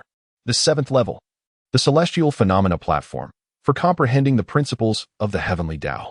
The 9th level, the void stone inscription, accessible only to those beyond the immortal spirit realm. With only 3 individuals having witnessed it in a century, King Xuanzi was the first in 100 years to ascend to the 9th level, thereby becoming the sect leader of Qingli. Such a marvel seemed to have been crafted for Ji Huai'an, as the fortunate child of destiny before her possessed an innate sword body. How intriguing. Su Qingli smiled lightly. I appreciate your guidance. She was eager to uncover the mysteries housed within the Tower of Inquiry. Traversing the mountains, Ji Huai'an led Su Qingli to an ancient tower, its entirety aglow with a pearlescent sheen. Ethereal light danced upon the tower's surface, and the bronze plaque hanging from the 9-tiered eaves shone with 3 brilliant characters. Is this the Tower of Inquiry? Su Qingli gazed upward at the tower's soaring pinnacle, a flicker of wonder igniting in her eyes. Even before entering, she could sense its extraordinary nature. Indeed, Ji Huai'an affirmed, producing a jade tablet and pressing it against the tower's entrance. Stay close to me. Su Qingli nodded, following him inside. Not far away, a young woman furrowed her brow as she observed the two. Strange.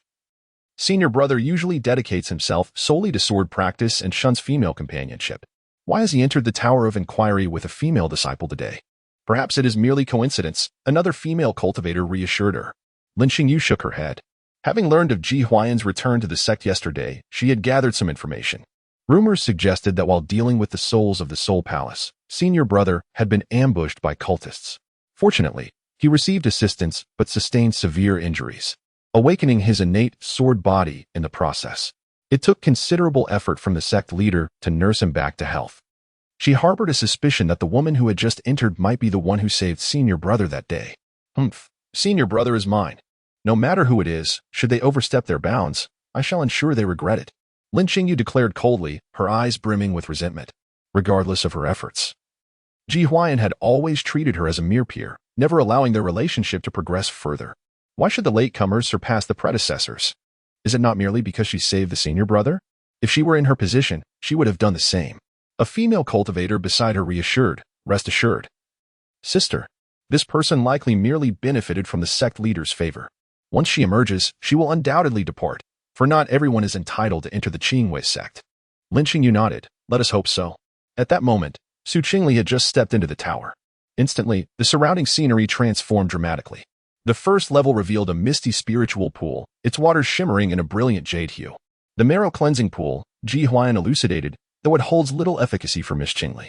No sooner had he spoken than Su Qingli had already entered the pool. Her initial sensation was akin to a soothing hot spring, seemingly eroding and purifying the impurities within her body. It is effective, she exclaimed, delight evident in her voice. She then focused intently on the marrow cleansing process. Ji Huai'an, slapping his forehead, suddenly recalled that he possessed a golden talent, rendering the first level's marrow cleansing pool ineffective for him. Uncertain of Su Qingli's aptitude, he chose to sit cross-legged and await her progress in silence. As the pool's waters continuously surged, a vortex gradually formed, cleansing Su Qingli's form. 3 hours later, she opened her system panel to inspect her status. Host, Su Qingli. Items, Concealment Talisman 1, Cultivation, Spiritual Foundation 5th Layer, Talent, Azure, Fortune Value, 4,500. Martial Techniques, Cold Sword Rain, Flowing Cotton Body Technique. Su Qingli's beautiful eyes sparkled with astonishment. In such a brief span, she had unexpectedly achieved a breakthrough, and all without her awareness. Moreover, her fortune value had risen. Though she remained of Azure talent, her initial 2,000 had escalated to 4,005. Just over 5,000 more, and she would ascend to red talent, whereby her comprehension of martial techniques and cultivation speed would significantly enhance. At this moment, she sensed that the marrow cleansing pool had lost its initial vibrancy. It appeared that with her talent elevation, its utility had diminished in the short term, perhaps with prolonged exposure. She could soon attain red talent. How do you feel, Miss Qingli? Ji Huai'an inquired as she rose. Su Qingli smiled. I have made a breakthrough. Truly. This treasure tower of Qingli sect has surely nurtured many prodigies. Fortunately, most disciples lack even the qualification to enter the first level, he replied. Such stringent controls. Su Qingli expressed her surprise. Shortly thereafter, they arrived at the second level, which appeared to be an expansive chamber devoid of any furnishings, extending endlessly, seemingly intended for contemplation post-marrow cleansing. The two then proceeded to the third level, the illusory heart forest. Towering ancient trees surrounded them, each leaf shimmering with an enigmatic glow. Be cautious, Ji Huai'an warned, gripping the hilt of his sword. This place may awaken inner demons. Chapter 37, Illusions and Inner Demons. The moment his voice fell, the ancient trees surrounding them suddenly twisted and contorted. Su Qingli was caught off guard, her vision blurring as a piercing car horn rang in her ears. She blinked, disbelief washing over her as she beheld the scene before her. Towering skyscrapers, bustling traffic, pedestrians hurrying across the crosswalk, clutching familiar smartphones. Was this Blue Star? The 21st century? Instinctively, Su Qingli reached for her waist, only to find her sword missing. Glancing down at her traditional attire, she attracted the odd stares of passers-by. Cosplay? A young man with dyed blonde hair approached her, holding up his phone. Which character are you portraying, teacher? Can we take a picture together? Su Qingli's pupils constricted, her fingertips gathering spiritual energy, yet she felt no trace of her former prowess. Stumbling back, she collided with a solid chest. Qingli? A familiar voice called beside her. Turning abruptly, she was astonished to see Ji Huai'an standing on the modern street, dressed casually, 2 cups of milk tea in hand. "What's wrong with you?" he asked with concern. "Didn't we plan to watch a movie today?" Qingli trembled all over. "No, this isn't real. It must be an illusion." Suddenly, she bit down on her tongue, the sharp pain fracturing the scene before her. With a crisp shattering sound, the modern city splintered like glass. Break. Before her appeared an ancient town, inexplicably dusted with snowflakes that sent a chill through Qingli, cold sweat beading on her forehead. She scanned her surroundings but found no trace of Ji Huai'an. Ji Huai'an? A muffled sob echoed from the forest. Following the sound, Qingli stumbled upon a heart-wrenching sight. A boy who appeared to be only 6 or 7 years old, Ji Huai'an, curled up in a dilapidated woodshed. His thin clothes unable to shield him from the winter's bite. He clutched a tattered sword manual, the sole relic left to him by his father. "Father, I will become the most formidable sword cultivator," young Ji Huai'an vowed softly to the manual, his voice thick with emotion. Outside, a rough kick echoed against the door. "You little wretch, aren't you going to fetch water? Do you want to starve?" A burly middle-aged man barged in, grabbing young Ji Huai'an by the ear. "Holding onto this worthless book all day won't fill your belly. Your father was a failure, unable to protect his own life. Yet he dreamed of you becoming an immortal?" Young Ji Huai'an bit down hard on his lip to stifle his cries, blood trickling from his ear as he stubbornly clung to the sword manual. "Dare to glare at me?" The man slapped him. "Your father's debts will never be repaid in this lifetime." The scene shifted to the deep of night. Young Ji Huai'an stealthily entered the village shrine. Kneeling before his father's spirit tablet, moonlight streamed through the window, illuminating his bruised and tear-stained face. "Father, they claim you are worthless, that you should not meddle in affairs that do not concern you." He trembled as he caressed the spirit tablet, "Yet I know you intervened to save those children." Suddenly, footsteps echoed outside the ancestral hall, prompting the young Ji Huai'an to hastily conceal himself beneath the offering table. Through the narrow gap, he beheld several figures clad in black rummaging through the hall. It was perplexing. It should have been here. If they cannot find it, so be it. For that little wretch shall not survive this winter. Ji Huai'an pressed his mouth shut, tears streaming silently down his cheeks. Only after the black-clad figures departed did he crawl out from beneath the table, trembling as he retrieved the tattered sword manual from his bosom. "Father, I shall persevere. I will grow exceedingly strong." The scene shifted once more, revealing the entirety of Qingli sect, seemingly in the midst of an initiation ceremony. Much like the ceremony Ji Huai'an and Xiao Yang had attended at the radiant sacred land, his frail form was jostled amidst the throng. Dressed in rags, his face smeared with dirt, he was scorned by the many disciples, unaware of the arduous journey he had endured to arrive here. Soon, it was Ji Huai'an's turn to demonstrate his talent, but just as he placed his hand upon the testing stone, the vision shattered. Qingli found herself back in the present, her hand pressed against her chest as she gasped for breath. That was Ji Huai'an's illusion, a manifestation of his inner demons. At that moment, Ji Huai'an lay on the ground, his expression wrought with anguish. "Young Master Huai'an," Qingli cried out, "Ji Huai'an, this is but an illusion." The surroundings began to warp, yet Ji Huai'an appeared ensnared, unable to extricate himself. Gritting her teeth, Qingli resolved to engage the radiant aura once more, forcefully penetrating the heart of the illusion. This time, she beheld an adult Ji Huai'an trapped in an endless night of rain, the downpour mingling with blood cascading down his form. He relentlessly repeated the motions of sword practice, even as his arms became a gruesome sight, refusing to cease. "Not enough, still not strong enough," he murmured. "Father, I have disappointed you." Qingli rushed forward, grasping him tightly. "Ji Huai'an, look at me." She summoned her spiritual energy, transforming it into a flurry of snowflakes that gradually froze the rain-drenched night. As the final drops solidified into ice, Ji Huai'an's eyes snapped open. Both returned to the reality of the illusory heart forest. Ji Huai'an's complexion was ashen. His breaths labored. "Did you see it?" Qingli did not respond, merely shaking her head gently. "It is all in the past." After all, had she not been caught off guard, Ji Huai'an, who had traversed this realm multiple times, would likely not have fallen into the illusion. She had initially believed that his devotion to swordsmanship stemmed solely from his innate sword physique, his singular love for the art. Little did she know of the shadows that haunted his past. Yet, she had only glimpsed a fragment, the remainder remained obscured. Feeling the chill emanating from the girl beside him, Ji Huai'an sensed a soothing effect on his restless spirit. Ahead lay the staircase leading to the 4th level. Qingli shifted the subject. "Shall we proceed?" Ji Huai'an gazed deeply at her, then nodded in affirmation. Chapter 38. the essence of the sword before long. The two arrived at the fourth level, ascending the heavenly ladder. Before them lay an endless staircase of white jade, piercing the clouds, each step emanating a soft, ethereal glow, surrounded by swirling mists, as if it truly led to the heavens above. Just as Qingli was about to take a step forward, she suddenly felt an invisible pressure enveloping her, making even the act of lifting her foot extraordinarily arduous. Ji Huai'an explained, "The heavenly ladder tests the perseverance and resolve of the cultivator. With each step ascended, the pressure multiplies." Qingli bit her crimson lips and attempted to step onto the first step. In an instant, a heavy force bore down upon her from above, causing her knees to buckle, nearly bringing her to the ground. "Be careful." Ji Huai'an swiftly grasped her wrist. "Do not force it. Channel your spiritual energy to protect your meridians." Qingli nodded, adjusted her focus, and tried again. This time, by circulating her entire spiritual energy. She finally stood firmly on the first step.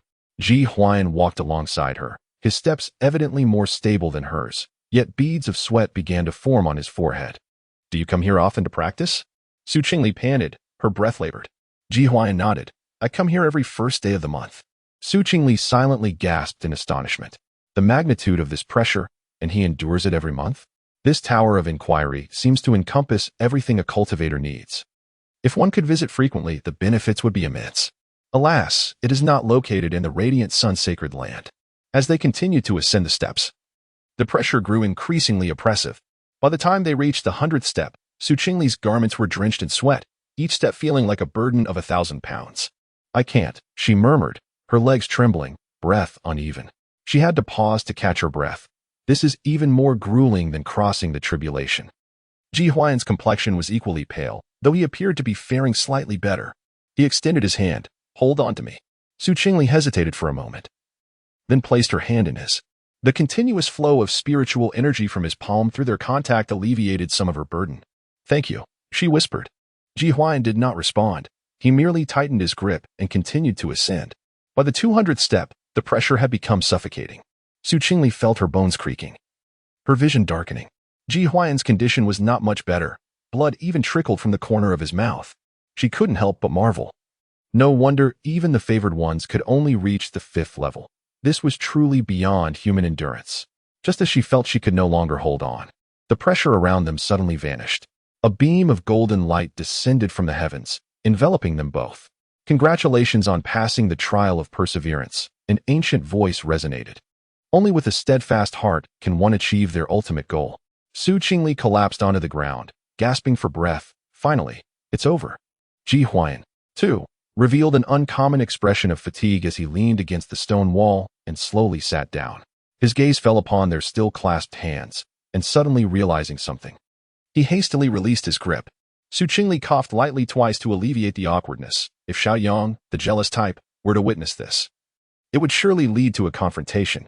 Suddenly, she recalled that she had been away for nearly 10 days.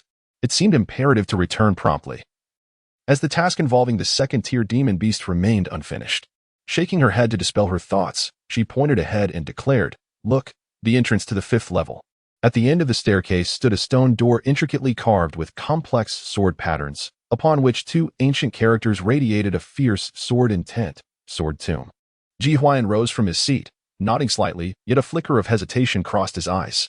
He had never successfully traversed the 5th level. After a moment, he stepped forward and pushed open the grand door of the sword tomb. In an instant, the entire space transformed dramatically.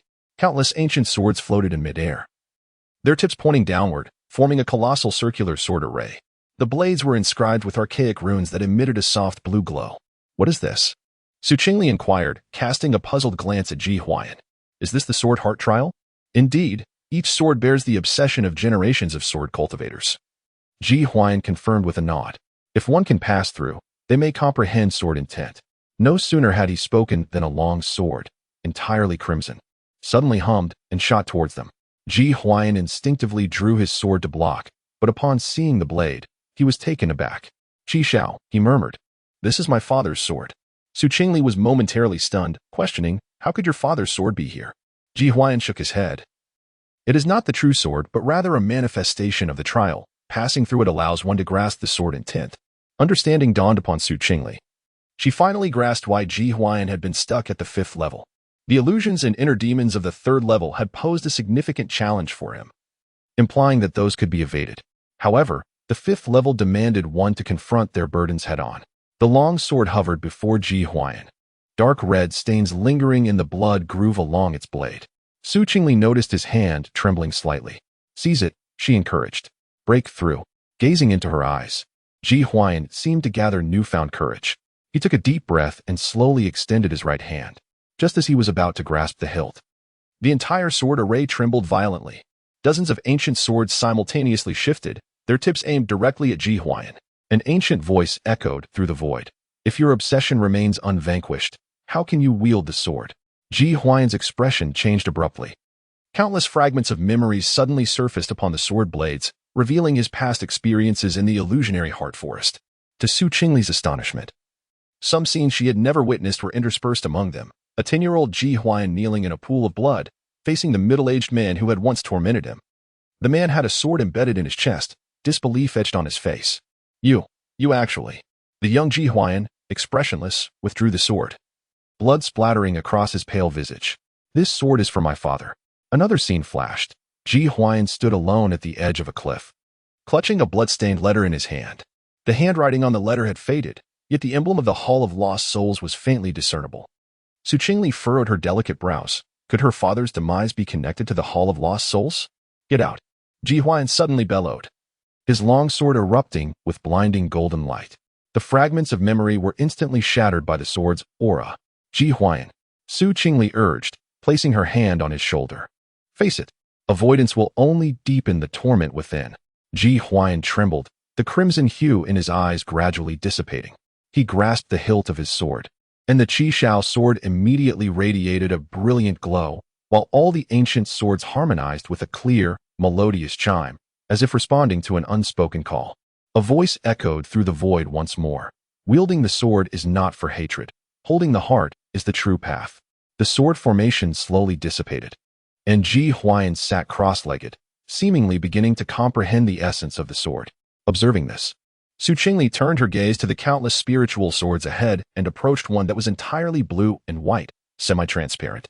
What an intense chill! She extended her hand, attempting to grasp it. In an instant, her vision blurred, and she found herself inexplicably transported to an ancient glacier. The cold wind howled like a blade, swirling with shards of snow. The world around her appeared desolate, and as she took a few steps through the knee-deep snow, she realized she was utterly alone. Is this the realm where one can comprehend the essence of the sword? She tightened her grip on her white gown, feeling the biting cold, and the breath she exhaled instantly crystallized into ice. Time was of the essence. She needed to grasp her own icy sword intent here. For dozens of days, she sat at the edge of the icy abyss, refraining from using spiritual energy to fend off the cold, shivering uncontrollably. The frigid air surged like a tide, penetrating to her very bones. Qingli's fingers gradually stiffened, her eyelashes frosted, and even her breathing slowed, yet she made no movement, silently attuning herself to the path of the chill that coursed through her meridians. The cold was not merely destructive. It possessed a certain spirit suddenly. A snowflake landed in her palm. Qingli gazed at it, realizing that the angles of the snowflake bore a striking resemblance to the sharp edge of a sword. She drew her sword and waved it gently. Whoosh! A stream of ice-blue sword aura swept forth, instantly solidifying the snow on the ground 3 paces away into ice. Chapter 39. The Imperial Weapon of Frost. Is this the new martial technique? Qingli was somewhat astonished. Indeed, the Tower of Inquiry was extraordinary. However, she was uncertain about what awaited her on the upper 4 levels. Shaking her head, she cast aside her thoughts, focusing instead on seizing this opportunity for profound comprehension. She designated the new martial technique as the second form of the Frost Sword Rain, flying snow without trace. The sword energy could split into myriad forms, with each snowflake containing a shard of sword radiance. Yet, she was unsure of the technique's classification. The Frost Sword Rain was of the high earth tier. Perhaps it should transcend into the heavenly tier. All of this required practical application to ascertain. Seated cross-legged amidst the swirling snow, she continued her enlightenment. Unbeknownst to her, several days or perhaps a month passed, as there was no concept of time within. At last, she opened her eyes slowly, grasped her long sword, and with a gentle tremor of the sword's edge, summoned the frigid energy of the heavens, enveloping herself in a domain of icy mist. She could feel her speed significantly enhanced within this domain. This effect was perhaps akin to that of a gravitational field. Within the domain, her own power was augmented while her opponent's was diminished. Yet, these effects still required demonstration for clarity. After a moment's contemplation, she named this newfound ability the third form of the frost sword rain, frost condensation. It seemed time to exit. What was initially promised to be a 3-day endeavor had turned into an indeterminate duration. This journey had proven immensely beneficial.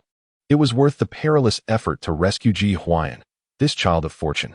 With a thought, the icy realm gradually melted away, and upon opening her eyes, she beheld the sword tomb within the ancient tower. I have returned. Miss Qingli, you have awakened. The voice of Ji Huai'an resonated from behind her. Qingli nodded, a smile gracing her lips. After entering the illusion, I was so absorbed in my training that I lost track of time. How long has it been? Ji Huai'an replied, from the moment we entered. Today marks the 4th day. Ah. Qingli felt a twinge of embarrassment. Although a considerable amount of time had passed in the realm, it had merely been 4 days in reality. Still, it exceeded the allotted time. Ji Huai'an merely smiled gently. No matter, I can explain to the sect leader. It would be impossible to interrupt your enlightenment. Thank you for your kindness, fellow cultivator. Let us proceed.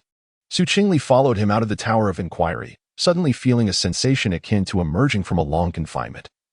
Inhaling the refreshing air as a wave of relief washed over her. Miss Qingli, it seems you have gained considerable insights on the 5th level? Ji Huai'an inquired as they walked side by side. Indeed, I have grasped some sword intent, Qingli replied with a subtle smile.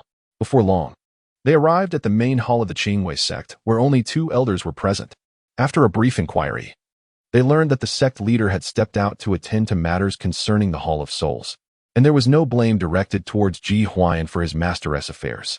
After all, as an elder, entering into a contract with an evil cult was a grave crime, while Ji Huai'an acted out of righteous indignation. As for Qingli, upon her exit, she could return directly to the Radiant Sun's sacred land. Observing this, she intended to express her gratitude but settled for a few polite words before making her way towards the sect. Miss Qingli, when will we meet again? Ji Huai'an lowered his head, seemingly reluctant to part. Qingli smiled gently, saying, fate will bring us together again. Unbeknownst to them, a female disciple watched from a distance, hurriedly leaving. Senior sister Qingyu, the senior brother, and that woman have emerged. The disciple rushed into a courtyard, panting. They seemed to be leaving, heading towards the main gate. In the next moment, a figure flashed out from within. Lin Qingyu scolded, useless. Why did you only inform me now? Senior sister. They went straight to the main hall before heading to the main gate. I came here as soon as I could. The disciple looked somewhat aggrieved. But Lin Qingyu shot her a glare and hurried towards the sect's entrance. Despite her efforts to hasten her steps, she arrived only to find she was a moment too late. The woman had already boarded the spirit sailboat, and in that fleeting moment of turning back, she recognized her face with certainty. Qingli. There was no mistaking it. That face, that beauty, she would never be wrong. This was the woman who had disrupted her plans during the engagement in Songqing. But why was she acquainted with the senior brother and had even saved him? So many questions flooded her mind, leaving her momentarily perplexed. Yet one thought made her lips curl into a smirk. Qingli.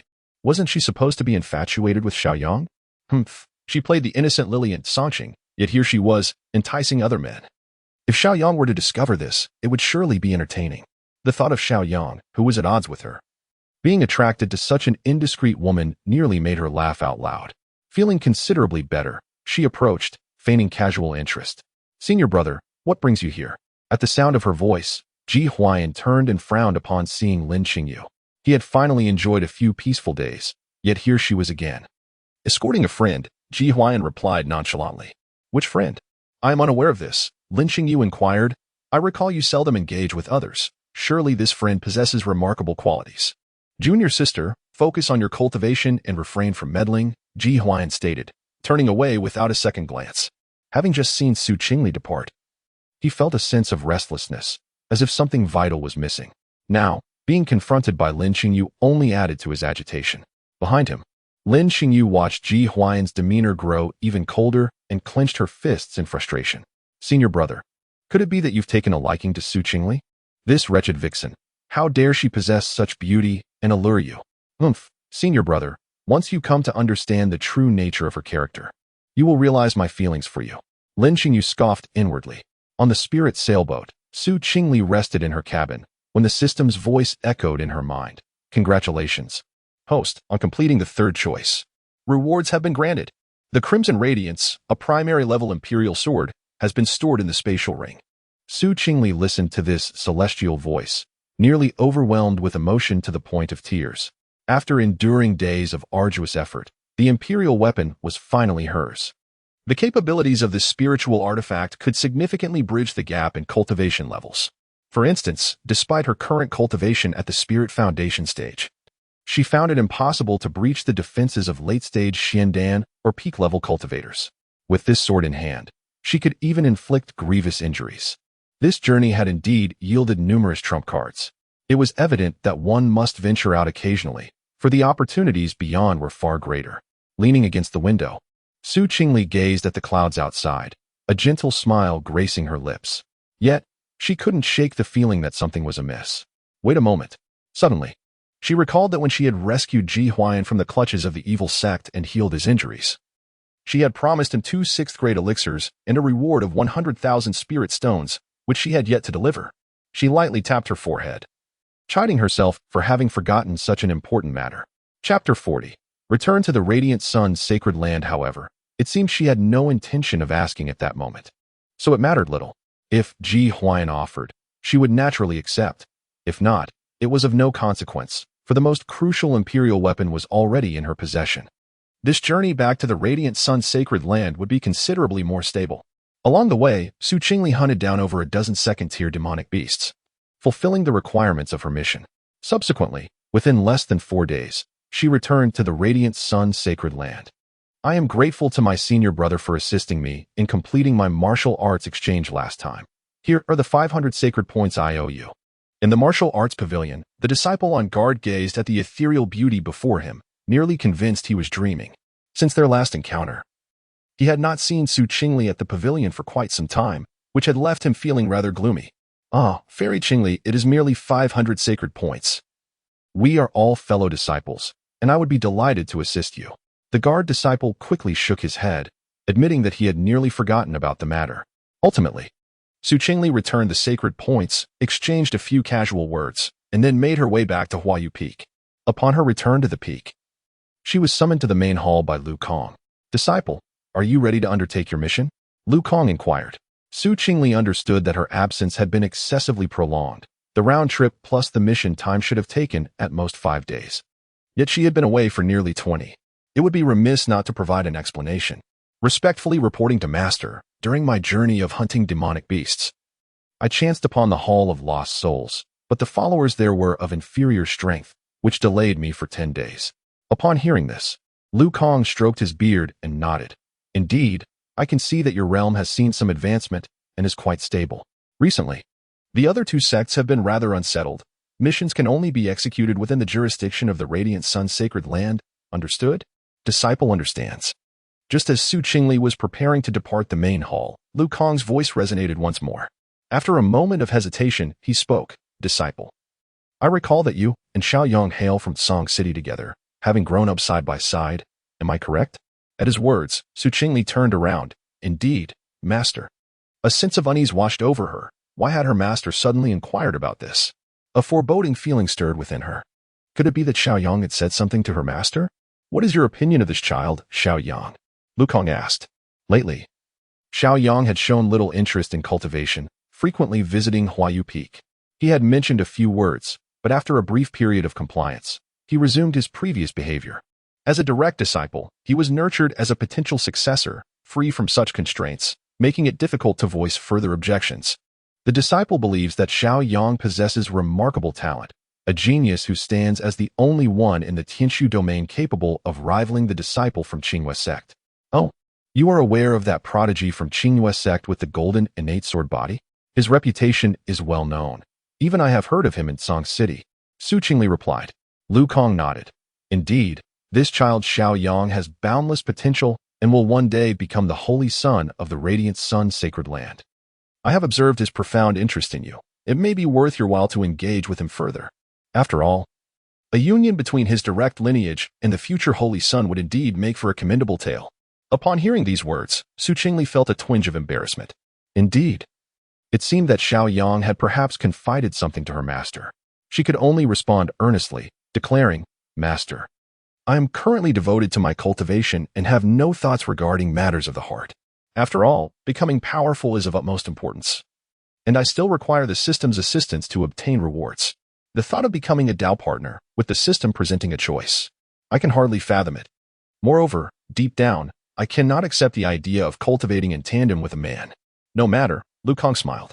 "I merely offer a suggestion. Since you possess such determination, that is indeed the best course of action."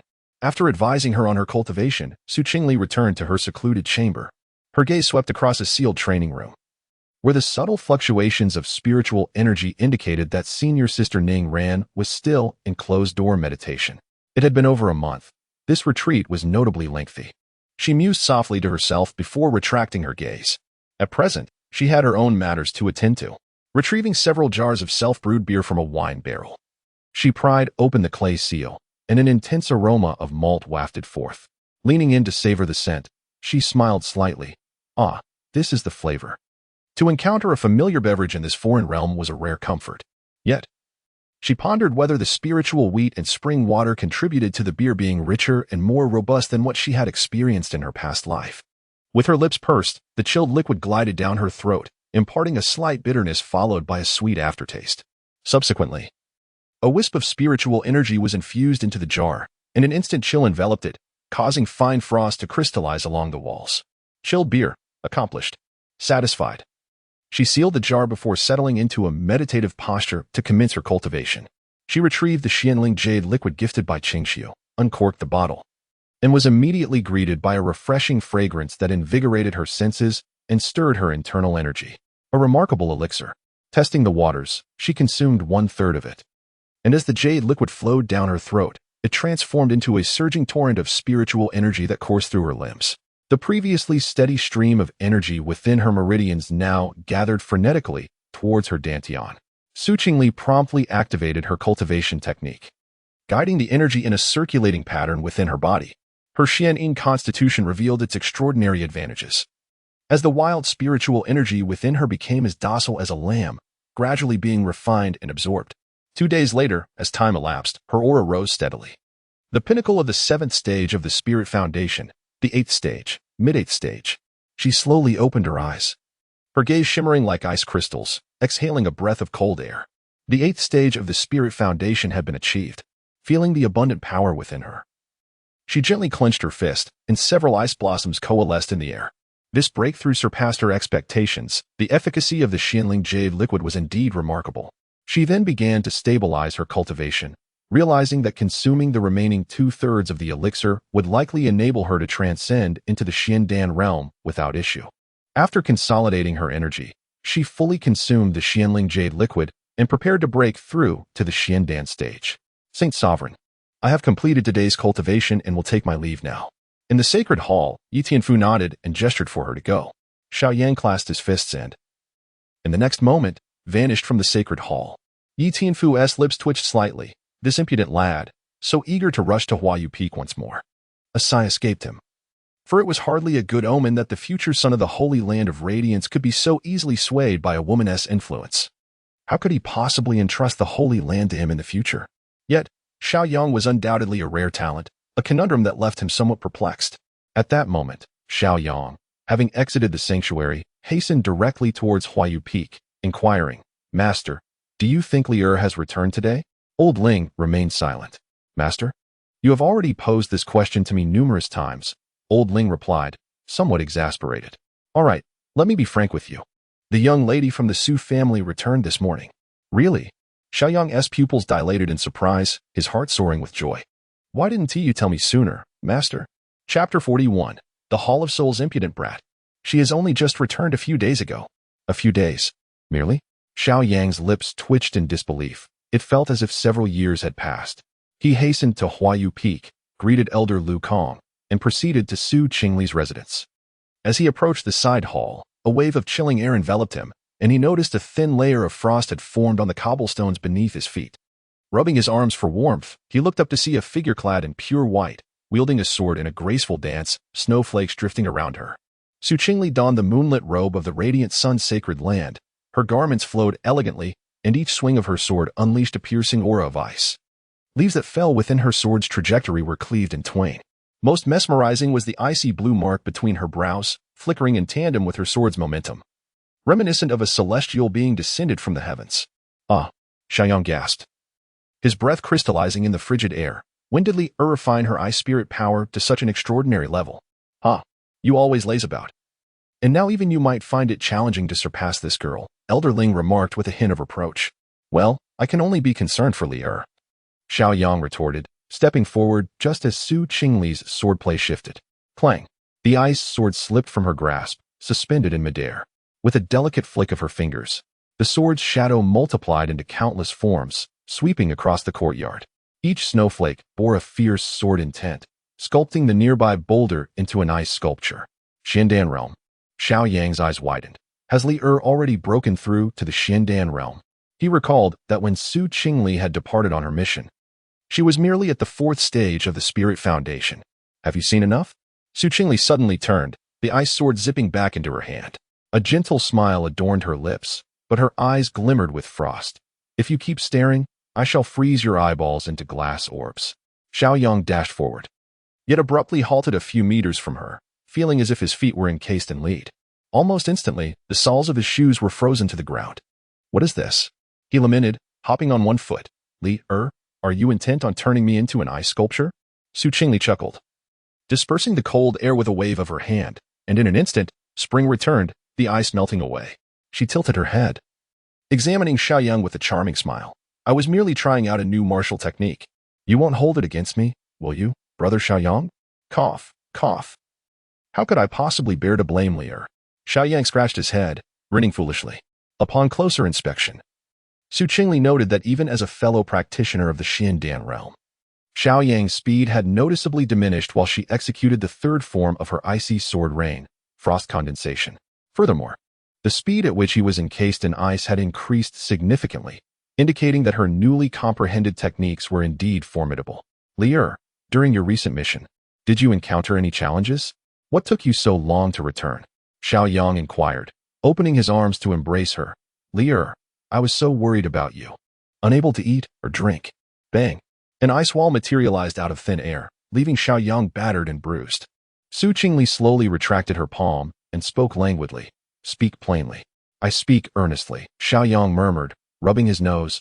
I am genuinely concerned for you. Recently, I have heard that the Hall of Lost Souls has become increasingly active. Qingli raised her eyelashes inquisitively. Could it be that the jurisdiction of the Radiant Sun Holy Land is also affected? Not exactly. But both the Taishian sect and the Qingyu sect have witnessed a significant number of occurrences. Xiao Yang's demeanor suddenly turned grave. A few days ago, the Holy Monarch dispatched 2 inner elders to discuss matters. The recent days are rather perilous. There are cult followers everywhere. Leo, it would be best if you refrain from venturing outside and focus on your cultivation within the Holy Land. Upon hearing this, Qingli nodded. She understood that the situation was far more severe. At the Qingyu sect, even the elders, including Ji Huai'an's master, had fallen under the contract of the Hall of Lost Souls, illustrating the extent of their reach. The rogue cultivators concealed within the populace were numerous beyond count. Presently, the Hall of Lost Souls is exceedingly rampant, and perhaps in due time, it will provoke a joint offensive from the 3 factions. An offensive? Qingli raised an eyebrow, seemingly recalling that the last joint offensive among the 3 factions occurred a century ago. However, the remnants were not eradicated and have resurfaced. Xiao Yang replied, Indeed. I heard that the Holy Monarch harbors such intentions, though it may still be premature. However, it is certain that if an offensive is truly initiated, some disciples will be dispatched to scout ahead. Qingli inquired, where exactly is the base of the Hall of Lost Souls? Moreover, scouting, to put it nicely, it is an exploration. To put it bluntly, it is akin to being cannon fodder. With the Hall of Lost Souls methods, those captured would be torn apart. They are a nomadic faction, primarily comprised of rogue cultivators, making their location difficult to ascertain. Xiao Yang shook his head. There are rumors that their main hall is hidden within a secret realm, an exceptionally high-level secret realm. They employ demonic beasts as a barrier. Even if one were to locate it, facing high-tier demonic beasts would result in significant losses, greatly diminishing their strength. As Xiao Yang spoke, his brow furrowed. clearly troubled by the complexity of the Hall of Lost Souls. After a moment of contemplation, Su Qingli asked, "So, when does the sect plan to commence?" "Uncertain," Xiao Yang replied, shaking his head. Additionally, the Hall of Lost Souls operates in a treacherous manner, adept at manipulating hearts. Even disciples from reputable sects may be covertly controlled if they are not cautious. Su Qingli's gaze flickered, deep in thought. Ji Huai'an's master, a dignified elder of the sect, had also been ensnared by the Hall of Lost Souls, reduced to a puppet. Observing her reaction, Xiao Yang suddenly smiled. "What's this? Lear, are you perhaps considering venturing out?" Su Qingli shook her head. Their movements are shrouded in mystery. Even within the Holy Land, the intelligence at hand is limited. If it can be avoided, I shall not go. The previous exploratory teams would most likely serve as cannon fodder. I have only just broken through to the Xiandan realm, and against evil cultivators, my chances of victory are slim. At that moment, Xiao Yang caught a whiff of a fragrant aroma and curiously asked, "Lear, do you have wine over there?" "Yes, I brewed some a few days ago." "It's called beer," Su Qingli replied with a smile. "Lear, you can brew wine." Xiao Yang's eyes widened in disbelief. Having lived together in Song City for over a decade, he recalled that Su Qingli had never touched a drop of alcohol. To his astonishment, he discovered the art of brewing, and this beer, what kind of beverage was it? He had never encountered anything like it before.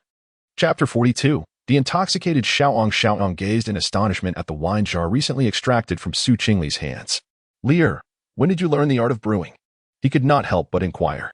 With a gentle smile, Su Qingli tapped her finger lightly on the jar, saying, "Not long ago. I stumbled upon a peculiar brewing method in ancient texts, so I decided to give it a try, and to my surprise, it actually worked." "Ancient texts?" Xiao Yang cast a doubtful glance at her. "You didn't sneakily learn this from some hidden realm, did you?"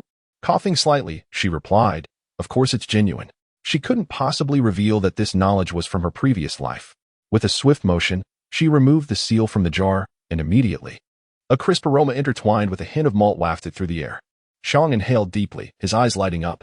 The scent, indeed unique. Su Qingli produced 2 jade cups and filled them with the liquid.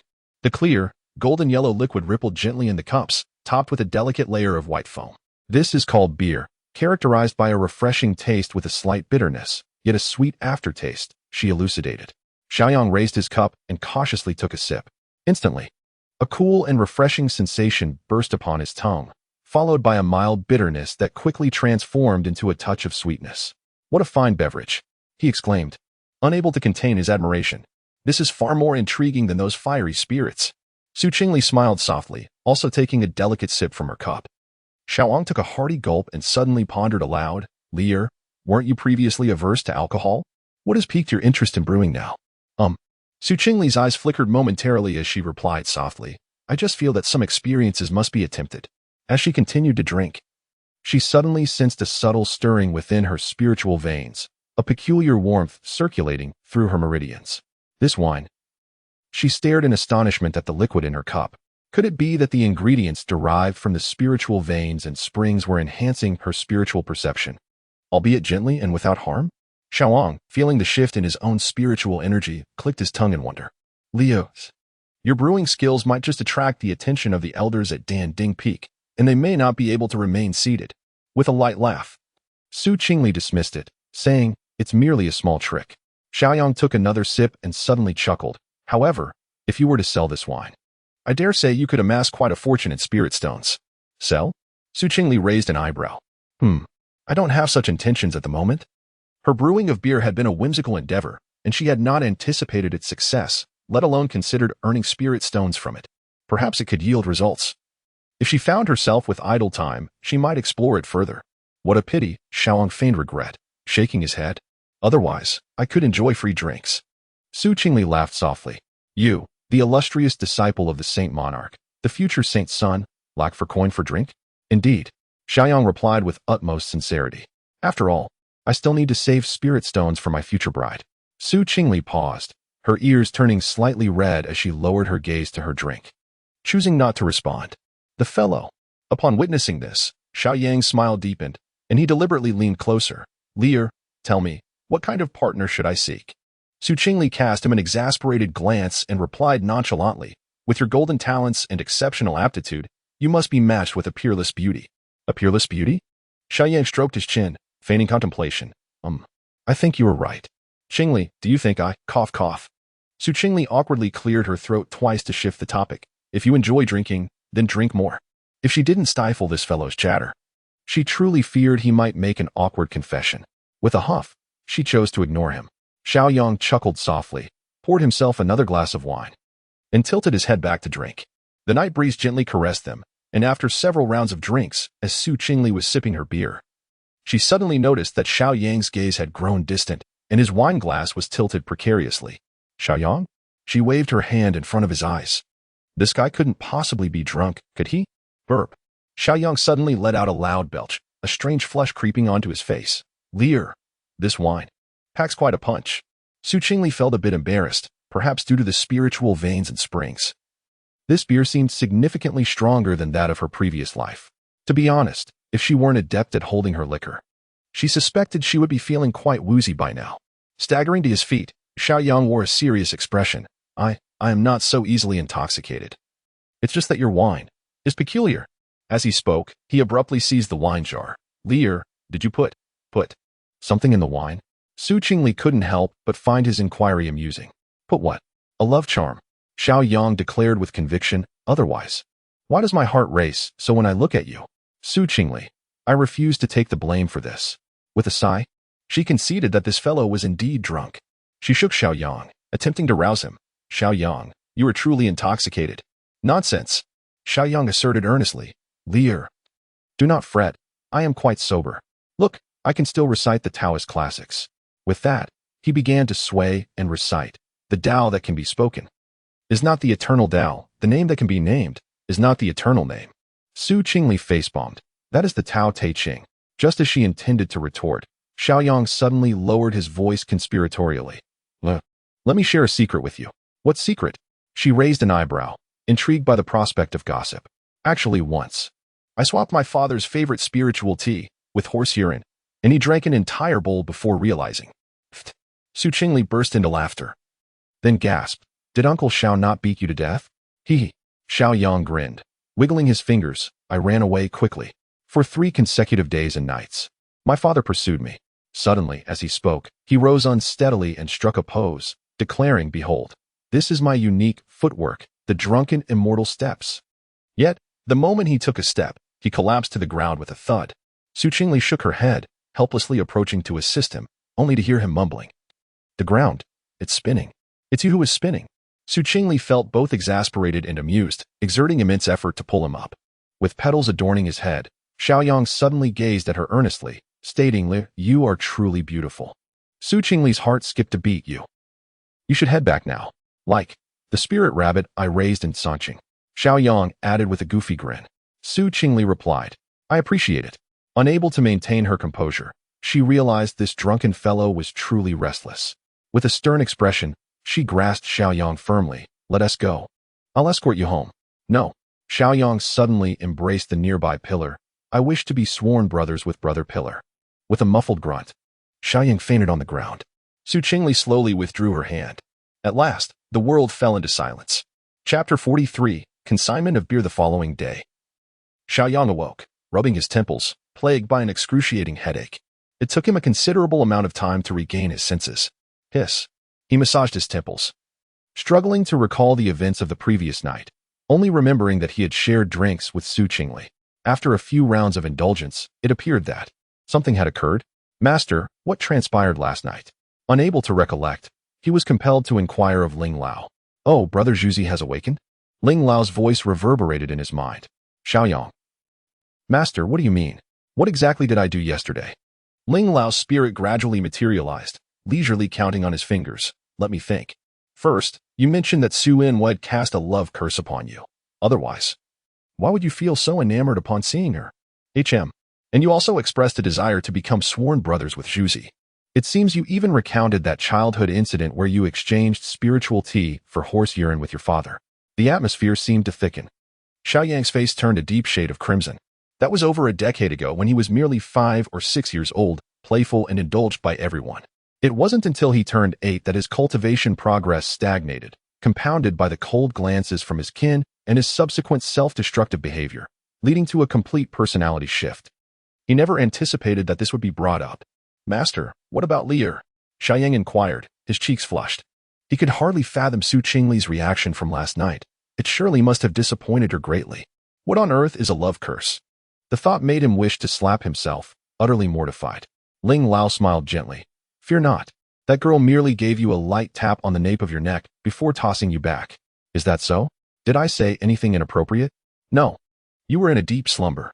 Xiao Yang let out a sigh of relief, momentarily feeling embarrassed about facing Su Qingli. Never mind. I shall focus on my cultivation first. He resolved, rising to head towards the sacred hall. Huaiyu Peak. As dawn broke softly, Su Qingli concluded her meditation, solidifying her mastery of the Xiandan realm. With a delicate flick of her fingers, she dispersed the swirling, icy mist surrounding her, stretching lazily as she prepared to practice her swordsmanship. On her way, she glanced at the beer she had brewed, noting the 20 barrels that remained. It seemed she had overproduced. There was no way to consume it all, especially since Xiao Yang had indulged excessively the previous night, becoming thoroughly inebriated.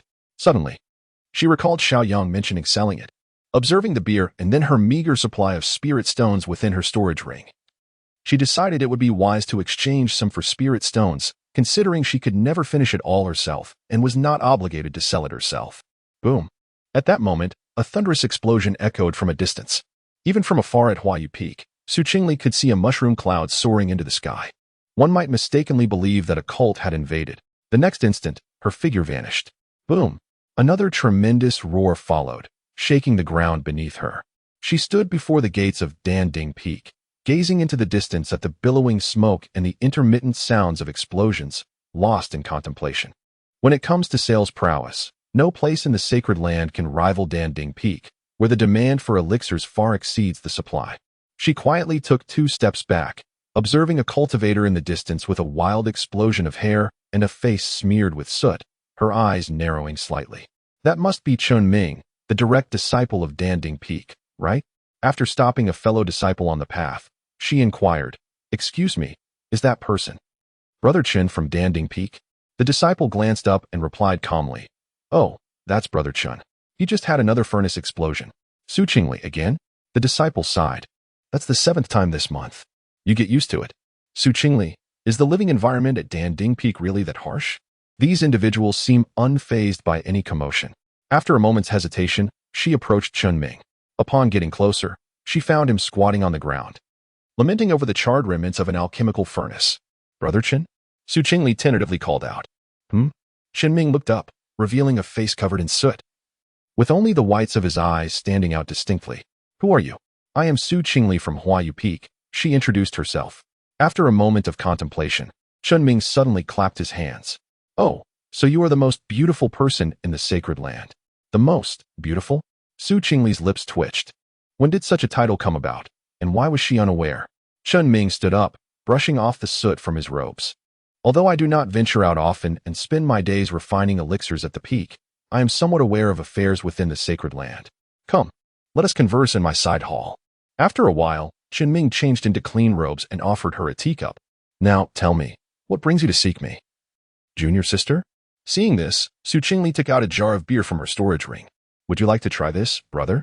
Tianming, intrigued, accepted the jar. What is this? It's beer, which I brewed myself. Beer? You can brew alcohol? Tianming squinted at the jar, then uncorked it. And a refreshing aroma of malt wafted out, causing his eyes to brighten. He took a swig. Gulp. In the next moment, his eyes widened in astonishment. This. Su Qingli watched him expectantly. How is it? Brother Lu smacked his lips, took several more gulps, and then slapped his thigh. Wonderful. The taste? The flow of spiritual energy, far superior to those harsh spirit liquors. Su Qingli felt a surge of joy. It seemed her sales endeavor held promise.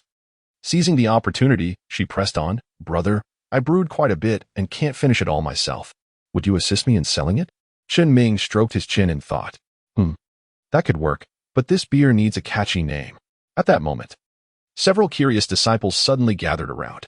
Oh, Brother Chen is trying something new again? This beer smells delightful. Brother, let me have a taste. Tianming protectively cradled the jar and glared. Go away. This is serious business. One disciple eagerly pleaded. Senior brother, please allow me just a taste. I will exchange it for my newly refined thunder-avoiding pill. Su Qingli was taken aback. Thunder-avoiding pill? Indeed, The disciple elaborated. It is intended for use during tribulations when one attempts to break through. A moment's carelessness could lead to death. This pill is designed to counter such calamities. However, it is still in the experimental phase and has not been made available for sale. Qingli was momentarily stunned. What exactly was being researched at the Pill Cauldron Peak? Avoiding heavenly tribulations? It felt as though they were delving into the study of nuclear weaponry. At that moment, Tianming hesitated, but finally relented. Fine, just one sip. The disciple seized the wine jar and tilted his head back, taking a generous gulp. His eyes widened in astonishment. This wine is extraordinary. Upon witnessing this, the other disciples flocked around, clamoring, I want some too. Save some for me. Don't snatch it. The scene descended into chaos. Qingli quietly stepped back, fearing to be caught in the fray. It seemed she had inadvertently activated some peculiar switch. Ultimately, Tianming decisively proclaimed, this wine shall be adopted by our Pill Cauldron Peak. We shall name it Drunken Immortal Brew. Qingli interjected. Actually, it's called beer. Tianming waved his hand dismissively, irrelevant. This wine will undoubtedly be a bestseller. Qingli forced a smile, thinking, well, as long as you all are happy. Chapter 44. The unruly event. After further deliberation, the two ultimately decided to divide the profits from the spirit stones in a ratio of 70-30. Junior sister, remember to attend the event in 3 days. Tianming called out. Qingli waved her hand and promptly departed from Danding Peak. Just a moment ago, she had imparted some sales techniques to Tianming. Their plan was to trial 20 jars of wine over the next 3 days, building up their reputation before launching a promotional event. If the business flourished, she might just become the wealthiest woman in the realm of cultivation. Business, she mused. Perhaps she could introduce some knowledge from Blue Star to earn a few spirit stones. However, that was a matter for another time. For now, her focus remained on cultivation. Upon returning to Huai'an Peak, she began planting some spirit wheat, ensuring there would be enough to sell. After all, with only 20 jars. And considering herself and Xiao Yang, along with those already taken, merely 18 jars remained. Having completed these preparations, she commenced her sword practice. 3 days swiftly passed. And on Huai'an Peak, Qingli gradually withdrew her long sword, wiping the beads of sweat from her forehead. After several days of practice, her cold rain sword technique had become considerably more stable, yet it still lacked practical application. Perhaps, she could seek Xiao Yang for a sparring session. With that thought, she made her way to Danding Peak. It would be prudent to see how Tianming's event was faring. At the foot of Danding Peak, she observed Tianming directing several disciples in the construction of a platform. Hang the banner higher. Yes, let it read Drunken Immortal Brewing Challenge. He stood with his hands on his hips, a look of excitement on his face. This time, the entire Holy Land will know of Danding Peak's prowess. A timid junior disciple raised his hand. Senior brother, will this wine truly be safe? Last time, Senior brother Wang drank 2 jars and clutched the alchemical furnace, calling for his wife. That was merely due to his poor tolerance. Senior brother Lu waved his hand dismissively. Our cultivator physiques can withstand mere spirit wine. Hurry and prepare.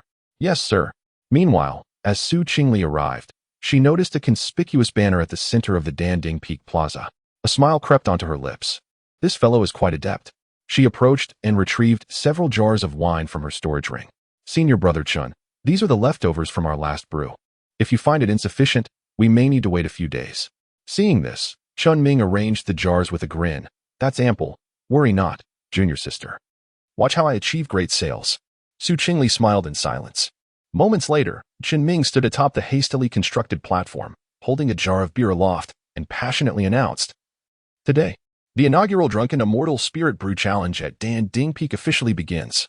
Those who can drink 3 jars without becoming inebriated will receive a 4th-grade elixir as a reward, which can be specified. Naturally, each jar costs 1,000 spirit stones, and payment must be made to challenge. Upon hearing of the reward of a 4th-grade elixir, a throng of disciples surged forward, and within 2 minutes, the area around the stall became utterly congested. Senior brother Chun, is this truly the case? A disciple inquired. Tianming laughed, hands on his hips, of course. As an inner disciple of Danding Peak, would I deceive you?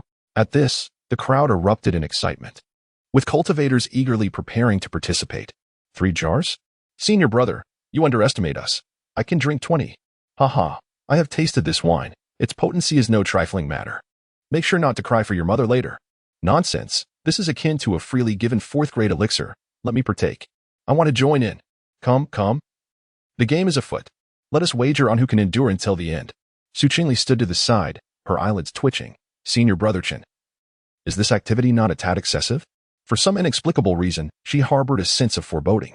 Tianming waved his hand confidently. Do not worry. The physique of cultivators is robust. Mere spiritual wine cannot bring them to ruin. Qingli, are you certain? Soon, 10 disciples from various peaks arrived, depositing their spirit stones and initiating the challenge. They swiftly amassed 30,000 spirit stones, with over 20,000 landing in Qingli's hands. She could not help but marvel. This truly was a lucrative venture, and it seemed she could establish her fortune in no time. She raised her gaze and observed the disciples on stage, pouring the wine into their mouths, their faces visibly reddening. She could not help but wonder, was the wine truly so potent? The last time she drank with Xiao Yang, she hardly consumed much, and thus remained oblivious. Was it Xiao Yang's poor tolerance, or some flaw in the brewing method? However, within less than half an hour, her greatest fears materialized. The scene began to spiral out of control. Ha! I have triumphed. I am the wine immortal. A disciple staggered to his feet, hurling the empty wine jar to the ground. Suddenly, he drew his sword and began to flail it wildly, the sword energy sweeping dangerously close to the nearby disciples. I have witnessed the way of heaven, cried a disciple from Wanxiang Peak, tears streaming down his face as he tore at a talisman. It is all a lie. It is all an illusion. Qingli was taken aback. Not my friend. That is a third-grade thunder talisman. Please do not give it to me. The third-grade thunder talisman can indeed harm ordinary Xian Dan realm cultivators. One could only wonder if this disciple would be driven to despair upon regaining consciousness. Another inebriated cultivator leaped onto his flying sword. Behold my prowess. I shall fly with my sword. Instead, he traced a zigzag pattern in the air, ultimately crashing into the medicinal fields of Dan Ding Peak with a resounding thud. Burp this wine. Burp is even more intoxicating than a furnace explosion. Ugh, a disciple from Dan Ding Peak mumbled, face flushed. The most absurd sight was a disciple from Shantai Peak, utterly inebriated, who stripped off his upper garment, revealing his muscular physique, and leaped onto a table to sing boisterously. Senior brother, your shoes. Another disciple reminded. Qingli, help me. This seemed to exceed all expectations. If this continued, the law enforcement hall would surely arrive imminently. At that moment, Tianming finally grasped the gravity of the situation. Breaking into a cold sweat, why is the potency of this wine so overwhelming? Qingli facepalmed. I warned you. This wine should not be consumed in excess. What shall we do now? You seek my counsel? Qingli felt overwhelmed. We must devise a plan to swiftly bring them to order. Just then, a resounding boom echoed. A surge of spiritual energy ensnared several disciples, who promptly succumbed to unconsciousness, gently descending to the ground, and an eerie silence enveloped the crowd. The elder of the law enforcement hall stood in midair with a stern expression, bellowing, Tianming, what mischief are you up to this time? Tianming, filled with dread, thought to himself, it's over. I'm surely going to be apprehended by the elder of the law enforcement hall. Sister Qingli, what shall we do? He turned around, only to find that Qingli was no longer in sight. Upon encountering the elder of the law enforcement hall, Qingli furrowed her delicate brows and positioned herself protectively in front of Tianming and the other disciples. Chapter 45, The Selection of the Holy Monarch. She silently retreated to the back of the crowd, intending to slip away unnoticed when suddenly, a chill ran down her spine. The piercing gaze of the elder from the enforcement hall cut through the chaotic assembly, locking onto her. Qingli, halt. Startled, Qingli paused and slowly turned around, presenting a demure smile. Greetings, elder. I was merely passing through. The elder scoffed disdainfully. Passing through? I have heard that the wine originated from your hands, and that you visited the Dan Ding Peak 3 days ago. Qingli felt a wave of despair wash over her. Seeing the situation, Tianming rushed forward. Elder, this matter was orchestrated entirely by me. It has nothing to do with junior sister Su. The elder let out a cold huff. How noble of you. He surveyed the scene, noting the inebriated disciples strewn about, the ground scarred by sword energy, and the flying swords embedded in the medicinal fields. Veins throbbed on his forehead, gathering to indulge in wine, vandalizing public property, disturbing the sanctity of the holy grounds. You truly are. He took a deep breath and bellowed. All participants in this debacle, be taken away. Tianming, as the mastermind, you shall reflect in solitude on the back mountain for a month. Tianming's complexion paled. A month. The elder shot him a frigid glare. Speak again, and you shall serve a year. Tianming promptly fell silent. The elder then turned his attention to Qingli. As for you. Qingli instinctively shrank back. Take them all away. After a whole hour had passed, during which Su Qingli endured a stern lecture alongside her fellow disciples, she finally emerged from the enforcement hall with a distressed expression. Fortunately, selling wine was still permissible, as long as it did not lead to chaos. The earlier scene had indeed been somewhat exaggerated. Junior sister Qingli. At that moment, a voice called from behind. Turning, she found it was Jiang Mo. It seemed they had not seen each other for a while, and she clasped her fists in greeting. Senior brother Jiang, what brings you out of the enforcement hall? Junior sister? I. Su Qingli managed an awkward smile. The incident at Danding Peak was also related to me. That wine, was it truly brewed by you? Jiang Mo expressed surprise, having heard his peers speak of the intoxicating brew just days prior, not expecting it to be crafted by Su Qingli. Seeing her nod, he smiled. I did not realize junior sister could brew wine, and of such fine quality. You flatter me, senior brother. Su Qingli replied with a gentle smile. How about a jar? Moments later, Su Qingli returned to Huai'an Peak. She glanced at her storage ring over 40,000 spirit stones, which was quite satisfactory. Although Tianming was punished, the disciples from Danding Peak would still assist her in selling the wine, albeit discreetly. Should another chaotic incident occur, they would likely face penalties again. At that moment, she suddenly sensed a familiar presence. Leah. Xiao Yang had unknowingly leaned against her courtyard door, clutching a storage bag. I just heard you were taken to the enforcement hall, so I hurried over. The elders said you have returned. They did not punish you, did they? No. Su Qingli shook her head. What brings you here? Xiao Yang chuckled softly. I am here to discuss business. What business? Su Qingli regarded him with suspicion. Purchasing wine. Xiao Yang replied, shaking the storage bag in his hand. I would like 10 jars of drunken immortal brew. Su Qingli raised an eyebrow. You? 10 jars. Who was it that got utterly intoxicated after just 1 jar last time? Xiao Yang's ears turned slightly red as he cleared his throat. That was an unfortunate incident. And besides, this time I am buying on behalf of someone else. Oh? Su Qingli's interest peaked. Which esteemed personage has compelled you, a favored child of heaven, to run errands? Xiao Yang smiled mysteriously and lowered his voice. The Holy Monarch. Su Qingli nearly choked on her own saliva. Who did you say? The Holy Monarch, Xiao Yang confirmed. Su Qingli was still processing this astonishing revelation. The Holy Monarch wishes to purchase my wine? Xiao Yang nodded. Indeed, he requested 10 jars. With the price doubled. He paused momentarily before adding, however, there is a condition. What condition? From now on, we must supply 100 jars monthly, with priority given to the Holy Monarch. Su Qingli's eyes sparkled with excitement. Deal. Double the price is an opportunity not to be missed. She was somewhat surprised. The Holy Monarch had recently been negotiating matters concerning the Hall of Souls, and now seemed interested in the beer she brewed. Just as she was about to fetch the wine, a thought struck her. Wait, how did the Holy Monarch learn about this wine? Xiao Yang rubbed his nose. Well, perhaps a certain inebriated disciple of the law enforcement hall let it slip? Su Qingli. Meanwhile, within the holy hall, Dan Qingzi, the master of Danding Peak, listened to the report from the elder of the law enforcement hall, his beard bristling with ire. With barely contained fury, he reported. Holy Monarch, today another disturbance has occurred at Danding Peak. That's Su Qingli's drunken immortal brew. He then added with a dark expression, it is utterly chaotic. Disciples are drunkenly soaring on their swords, and some are singing love songs at the alchemy furnace. Such behavior must be strictly prohibited. Holy Monarch, are you listening? He looked up to find the Holy Monarch and Lu Kong, the master of Huai'an Peak, hiding in a corner of the hall, merrily enjoying several jars of wine. Old Lu, this wine is indeed delightful, the Holy Monarch remarked, smacking his lips. It's even more invigorating than the last celestial nectar we had. Lu Kong's face was flushed, isn't it? I told you my disciple, Hick, has talent.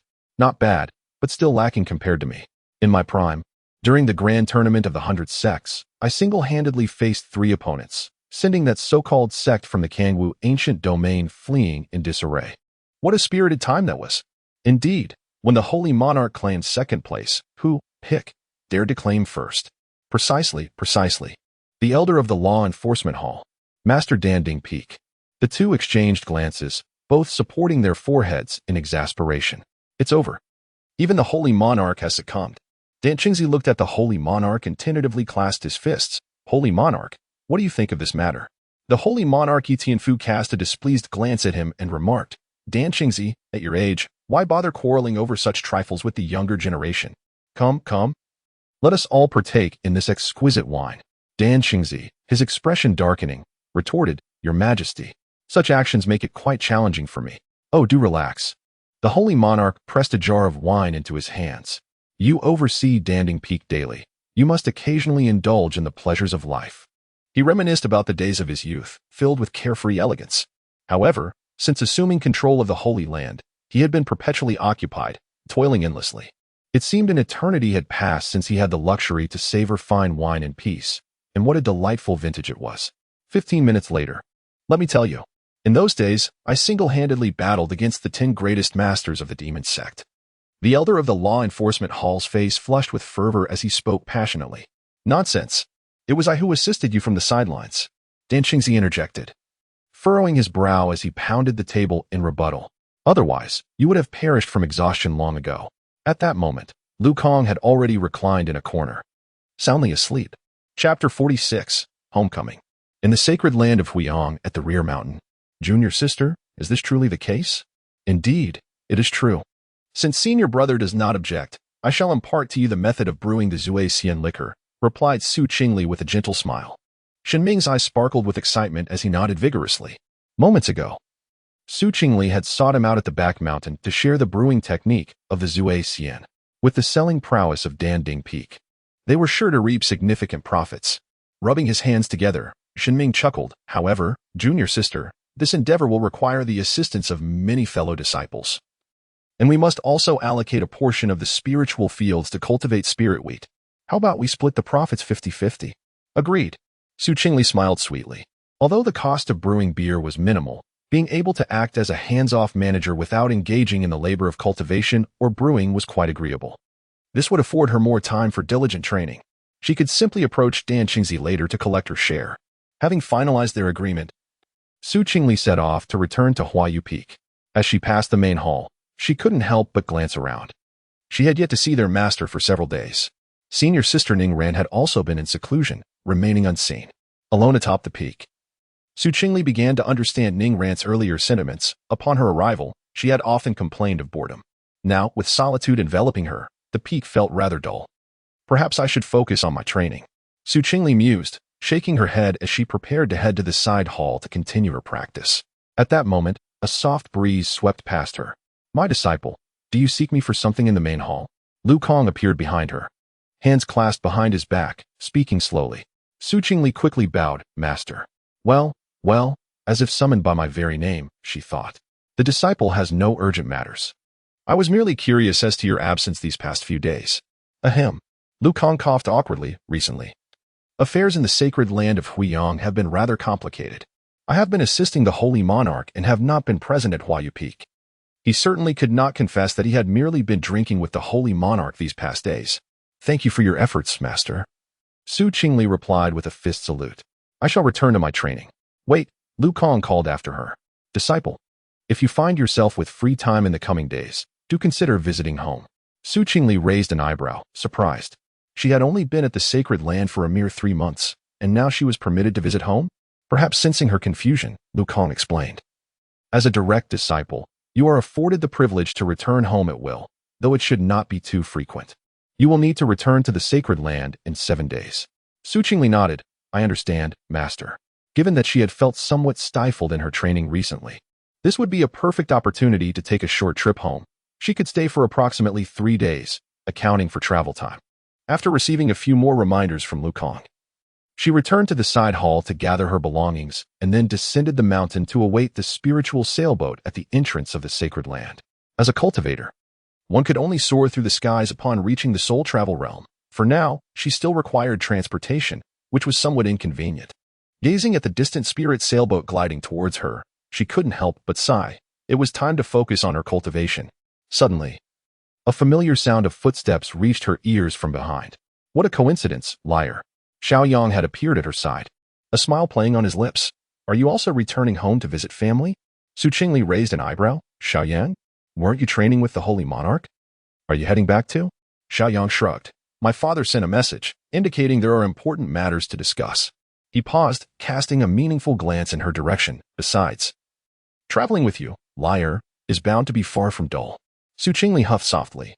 Who said I wanted to accompany you? Why do I feel as though I've been manipulated? The spirit sailboat gradually docked at the platform, its hull shimmering with a faint, ethereal glow. The sails embroidered with the emblem of the radiant sun's sacred land, as several disciples orderly boarded the vessel. Please present your identity jade tokens. The ship's attendant addressed them respectfully. Just as Su Qingli produced her token, Xiao Yang swiftly handed over his 2 tickets to Tsang City. Upon seeing Xiao Yang's jade token, which signified his status as a direct disciple of the Holy Monarch, the attendant instantly showed great reverence. So it is senior brother Xiao and senior sister Su. Please ascend to the top-level private room. Once they reached the private chamber, Su Qingli looked at Xiao Yang in astonishment. Have you advanced to the 3rd level of the Xiandan realm? Xiao Yang smiled faintly. Yes, merely fortunate, I suppose. Is that so? Indeed, liar, you are close to the 2nd level of the Xiandan realm as well, Xiao Yang beamed. The journey was significantly quieter compared to their trip to Qingli sect. 2 days later, the spirit sailboat smoothly descended at the docking area outside Tsang City. After disembarking, Su Qingli bid farewell to Xiao Yang and turned her gaze towards the familiar gates of the Su residence, a light smile gracing her lips. The yawning guards, upon seeing her, were momentarily stunned before their eyes widened in disbelief. Miss? After rubbing their eyes to confirm she was not a figment of their imagination, they hurriedly ran towards the interior.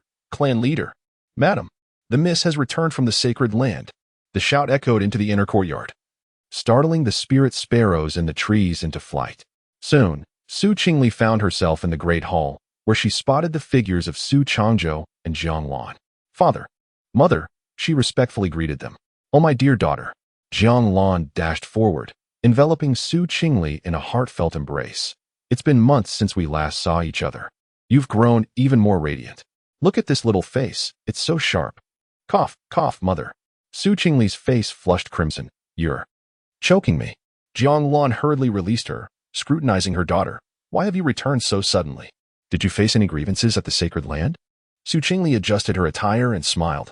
Master Lu Kong granted me a visit home. As a direct disciple, I am not bound by a fixed schedule for returning. Direct disciple? Su Changzhou's teacup clattered to the ground, shattering into 8 pieces. Why, you said what? Su Changzhou's voice trembled. Master Lu Kong of Huaiyu Peak has accepted you as a direct disciple? Su Qingli nodded with a smile. Yes, I was fortunate. My heavens. Jiang Lan grasped Su Changzhou's arm tightly. Did you hear that? Our daughter has become a direct disciple. Su Changzhou gasped in excitement, exclaiming, wonderful, truly wonderful. Suddenly, a thought struck him. Wait, what level of cultivation have you attained? Su Qingli harnessed her spiritual energy, enveloped by a faint ice-blue glow. I am at the 1st level of the profound Dan realm. Su Changzhou inhaled sharply, astonished. He, the clan leader, had only reached the late stage of the profound Dan realm, yet his daughter, having only been in the sacred grounds for a few months, was nearly catching up to him. It was evident that cultivating within a grand sect was indeed a different experience compared to remaining in a small place like Sanqing. Moreover, he had never anticipated that Su Qingli would become a direct disciple. Chapter 47 Proposal to the Su family. Indeed. It is no surprise that Su Changzhou's daughter has made remarkable progress, swiftly advancing to the realm of Xiandan, a feat far surpassing that of Qingyu. Upon hearing this, she was suddenly reminded of Lin Qingyu, who had long since joined the Qingwei sect as a direct disciple, returning last time as a 4th-level Lingji. Presently, one could only wonder what her current level might be. Father, Mother, has the Lin family been troubling us of late? Su Qingli inquired. She recalled that after the failed alliance, the Lin family had harbored intentions to swallow the Su and Xiao families. No, Jiang Lan shook her head. Though their recent activities have been quite frequent, their attitude has drastically changed, and there have even been minor frictions. Su Changzhou concurred. Indeed. I wonder if they have discovered a treasure in some hidden realm, as their disciples seem to be advancing at an astonishing rate. Particularly, the son of the Lin family, who has now attained the 9th level of Lingji, is merely a step away from Xiandan. 9th level of Lingji? Su Qingli raised an eyebrow, recalling that Lin Zhan had once been a level lower than herself. Given the resources of Tsang City, it seemed improbable for him to catch up to her progress at the Huiyang sacred land, which felt rather suspicious. Could it be that he truly acquired some cultivation treasure in a secret realm? Seeing her expression, Su Changzhou reassured her, do not worry, Lear. Now that you have returned and achieved the Xiandan realm, as well as become a direct disciple, the news will soon spread throughout the city, and they will think twice before acting recklessly. Su Qingli nodded in agreement. Indeed, with her connection to Xiao Yang and the backing of the Huiyang sacred land, the Lin family would likely tread carefully. As for the Xiao family, indeed, Yang has grown quite robust, his strength nearing mine, remarked Xiao Shan proudly. Yes, the young clan leader truly brings honor to our Xiao family, exclaimed the elders as they surrounded the newly returned Xiao Yang, showering him with praise. He merely smiled and nodded, since his unexpected encounter with Elder Ling in the secret realm and subsequent entry into the Huiyang sacred land with Su Qingli. He had acquired accolades that he had never enjoyed before, despite previously being labeled as a waste. By the way, father, you mentioned that there have been changes within the Lin family? He inquired. At this, Xiao Shan's expression turned serious. Approximately a month ago, inexplicably, the strength of the Lin family's disciples began to surge dramatically. Moreover, they have become quite overbearing in business dealings, injuring several of our disciples just a few days ago, completely disrupting the previously established tacit understanding among our three families. This is a matter that cannot be overlooked. Xiao Yang frowned. The three families had established themselves in Song City for over a century. Although there had been subtle rivalries, they had at least adhered to certain rules. Such overt arrogance now suggested they might possess newfound confidence. One elder stroked his white beard and remarked, "The young clan leader need not worry excessively. You are now a powerful Xiandan expert and a direct disciple of the Holy Sovereign. Who would dare to provoke our Xiao family?" Indeed, another elder added. As you have mentioned, Su Qingli has also become a direct disciple. With comparable strength, it is likely that once this news spreads, our three families will reconcile. After a moment of contemplation, Xiao Yang found merit in their words. As he was being groomed as the new Holy Son, the Holy Sovereign would undoubtedly not permit any mistakes. To act against him or the Xiao family would equate to opposing the Huiyang sacred land itself. Feeling somewhat relieved, he glanced at Xiao Shan and clasped his fists, saying, "Father, I have a request." "What matter requires such caution?" Xiao Shan replied, patting his shoulder. "Father, I wish to marry Lier." Upon hearing this, Xiao Shan was taken aback, and an eerie silence enveloped the hall for a moment. Then, laughter erupted from Xiao Shan. "Good. Very good. Yang, you have made a commendable choice. Qingli is indeed a fine girl, and as your father, I wholeheartedly support you." Long before they were set to attend the discipleship ceremony at the Huiyang sacred land, Xiao Shan had conferred with Su Changzhou, and both had agreed upon this union. Firstly, the Lin family was allied with the Qingli sect, and their families could only thrive together. Secondly, they believed that Su Qingli possessed considerable talent. She had admired Xiao Yang since childhood, and he had awakened his own abilities just before their departure, achieving a breakthrough from the condensing essence realm to the spirit foundation realm. From any perspective, they were a match made in heaven. However, it was unexpected that after Su Changzhou returned to discuss the matter, it seemed he had not persuaded her, and the two families decided to let their children grow closer in the meantime. Now, as they cultivated at the Huiyang sacred land, their bond had surely deepened, making this return an opportune moment for a wedding. Then, "Father, shall we? Let us proceed. We shall propose tomorrow." Xiao Yang's heart soared with joy. He could finally wed Lier. Swiftly, news of Xiao Yang and Su Qingli's relationship spread throughout Song City as if it had sprouted wings. "Have you heard? Miss Qingli has been accepted as an inner disciple by the peak master of Huiyang sacred land. Not just that, she has already reached the profound pill realm. My goodness.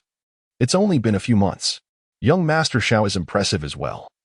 Reliable sources say he has also attained the profound pill realm and has become a direct disciple of the Holy Monarch. Is that true? This is remarkable. He could be a future Holy Son. It must be true. A friend of mine is a guard of the Xiao family, and this was stated by the patriarch himself. In no time, many factions that had previously aligned with the Lin family began to curry favor with the Xiao and Su families. Others remained cautious, for choosing the wrong side could spell disaster for smaller families, potentially leading to their ruin or even death. Within half an hour, the news reached the Lin family.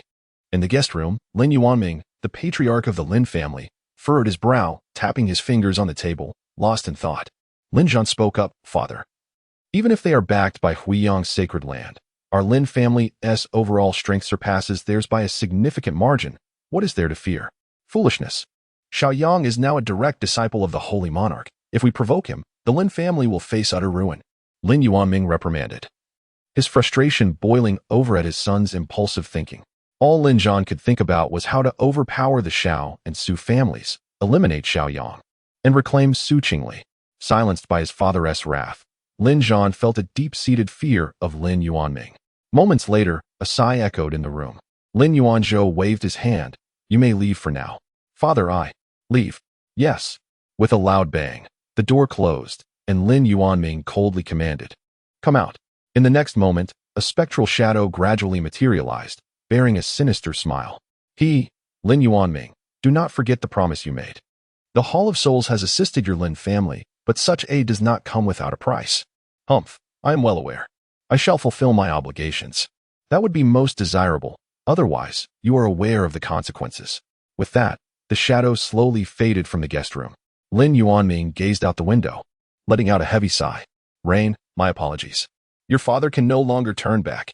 Chapter 48, The Enigmatic Lin Family Not Long Ago. In an effort to penetrate the elixir market of the Lin family, he led two elders into his secret realm in search of medicinal herbs, only to encounter a fifth-tier beast. Despite their mastery in the profound pill realm, they were overwhelmed by the beast's sheer might, resulting in the sacrifice of the two elders to protect him. Soon after, he found himself pursued and gravely injured, on the brink of death, when a shadowy figure in a black robe intervened, forcibly binding him to a contract in his moment of consciousness fading. It was later revealed that his savior was a guardian of the Hall of Lost Souls, an evil cultivator at the pinnacle of the soul-wandering realm. Although the elixirs provided had significantly boosted the strength of several clan disciples, the association with such a nefarious figure posed a grave risk. If the connection to this malevolent entity were to be discovered, alas, the situation had reached this critical juncture, leaving him with no choice but to take a gamble. Bound by the contract, he found himself unable to act against the will of the Hall of Lost Souls. Rendered nearly a puppet, all he wished for was for Yuer to remain safe. Nightfall. Su Qingli stood in the pavilion of the Su family's rear courtyard, her gaze penetrating the walls as she looked towards the distant Lin family. Ninefold in the spiritual foundation realm. How could Lin Zhan have possibly advanced so rapidly in just a few months? She murmured softly to herself. Her father's words echoed in her mind, remarking on the Lin family's disciples' meteoric rise, even daring to provoke the Su and Xiao families. Such a pace was far beyond what could be achieved through normal cultivation. Lier, what are you pondering? Jiang Lan approached with a platter of spiritual fruits. Noticing her distraction and asking gently, Su Qingli snapped back to reality, offering a faint smile. Nothing much, just find the recent changes in the Lin family rather peculiar. Jiang Lan sighed. Indeed, it is strange. Just days ago, the Lin family's caravan even resorted to coercively lowering prices to acquire spiritual herbs, their demeanor shockingly aggressive. Su Qingli's eyes turned icy. Mother, I need to step out for a moment. It's quite late. Where are you going? To the Xiao family. Xiao Yang sat in the courtyard, preparing for the next day's betrothal gifts. Although he had grown up alongside Su Qingli, the gravity of the moment inevitably filled him with anxiety. Their time spent together in the radiant sun's sacred land had been harmonious, yet self-doubt crept in. Master, do you think this will suffice? Elder Ling remarked. The betrothal gifts are substantial. These elixirs and several spirit artifacts will surely elevate the Su family standing. Xiao Yang breathed a sigh of relief, his restless heart finally settling somewhat. Observing his reaction, Elder Ling shook his head. Disciple, from my observations, that girl is wholly devoted to her cultivation. Even if she harbors feelings for you, she may not readily agree. However, should you two succeed, it would be most fortuitous. After all, she possesses the profound Yin physique. If you marry and engage in dual cultivation, your cultivation will soar to new heights. A blush crept across Xiao Yang's face. He was not in a rush when it came to matters of the heart, as it required Lier's consent. His concerns lay more with the possibility of success, especially since Su Qingli had previously turned him down when he left Song City for the Radiant Sun Sacred Land. Just then, a soft sound came from outside the door. Who goes there? His eyes sharpened, gathering spiritual energy in his palm. It is I, came Su Qingli's voice as she pushed the door open and entered. After visiting Xiaoshan, I learned that Xiao Yang was in the backyard, so I hurried over. Upon hearing a familiar voice, a glimmer of surprise flashed in Xiao Yang's eyes as he quickly rose to his feet. Lier, what brings you here? He asked. Su Qingli was about to say something when she noticed several burdens and could distinctly sense the fluctuations of spiritual energy within. Xiaoang, why have you prepared so many pills? She inquired, puzzled. No wonder I caught a whiff of the pill fragrance before even entering the backyard. Could it be that you plan to suppress the Lin family in the market soon? Xiaoyang felt a twinge of embarrassment, his face turning crimson. Utterly unprepared for Su Qingli's visit, he was momentarily rendered speechless. Old Ling, frustrated by the boy's hesitance, urged, since you've been discovered, it's best to express your intentions now. Master, I'm nervous. The young man stammered. What is there to be nervous about? You little rascal.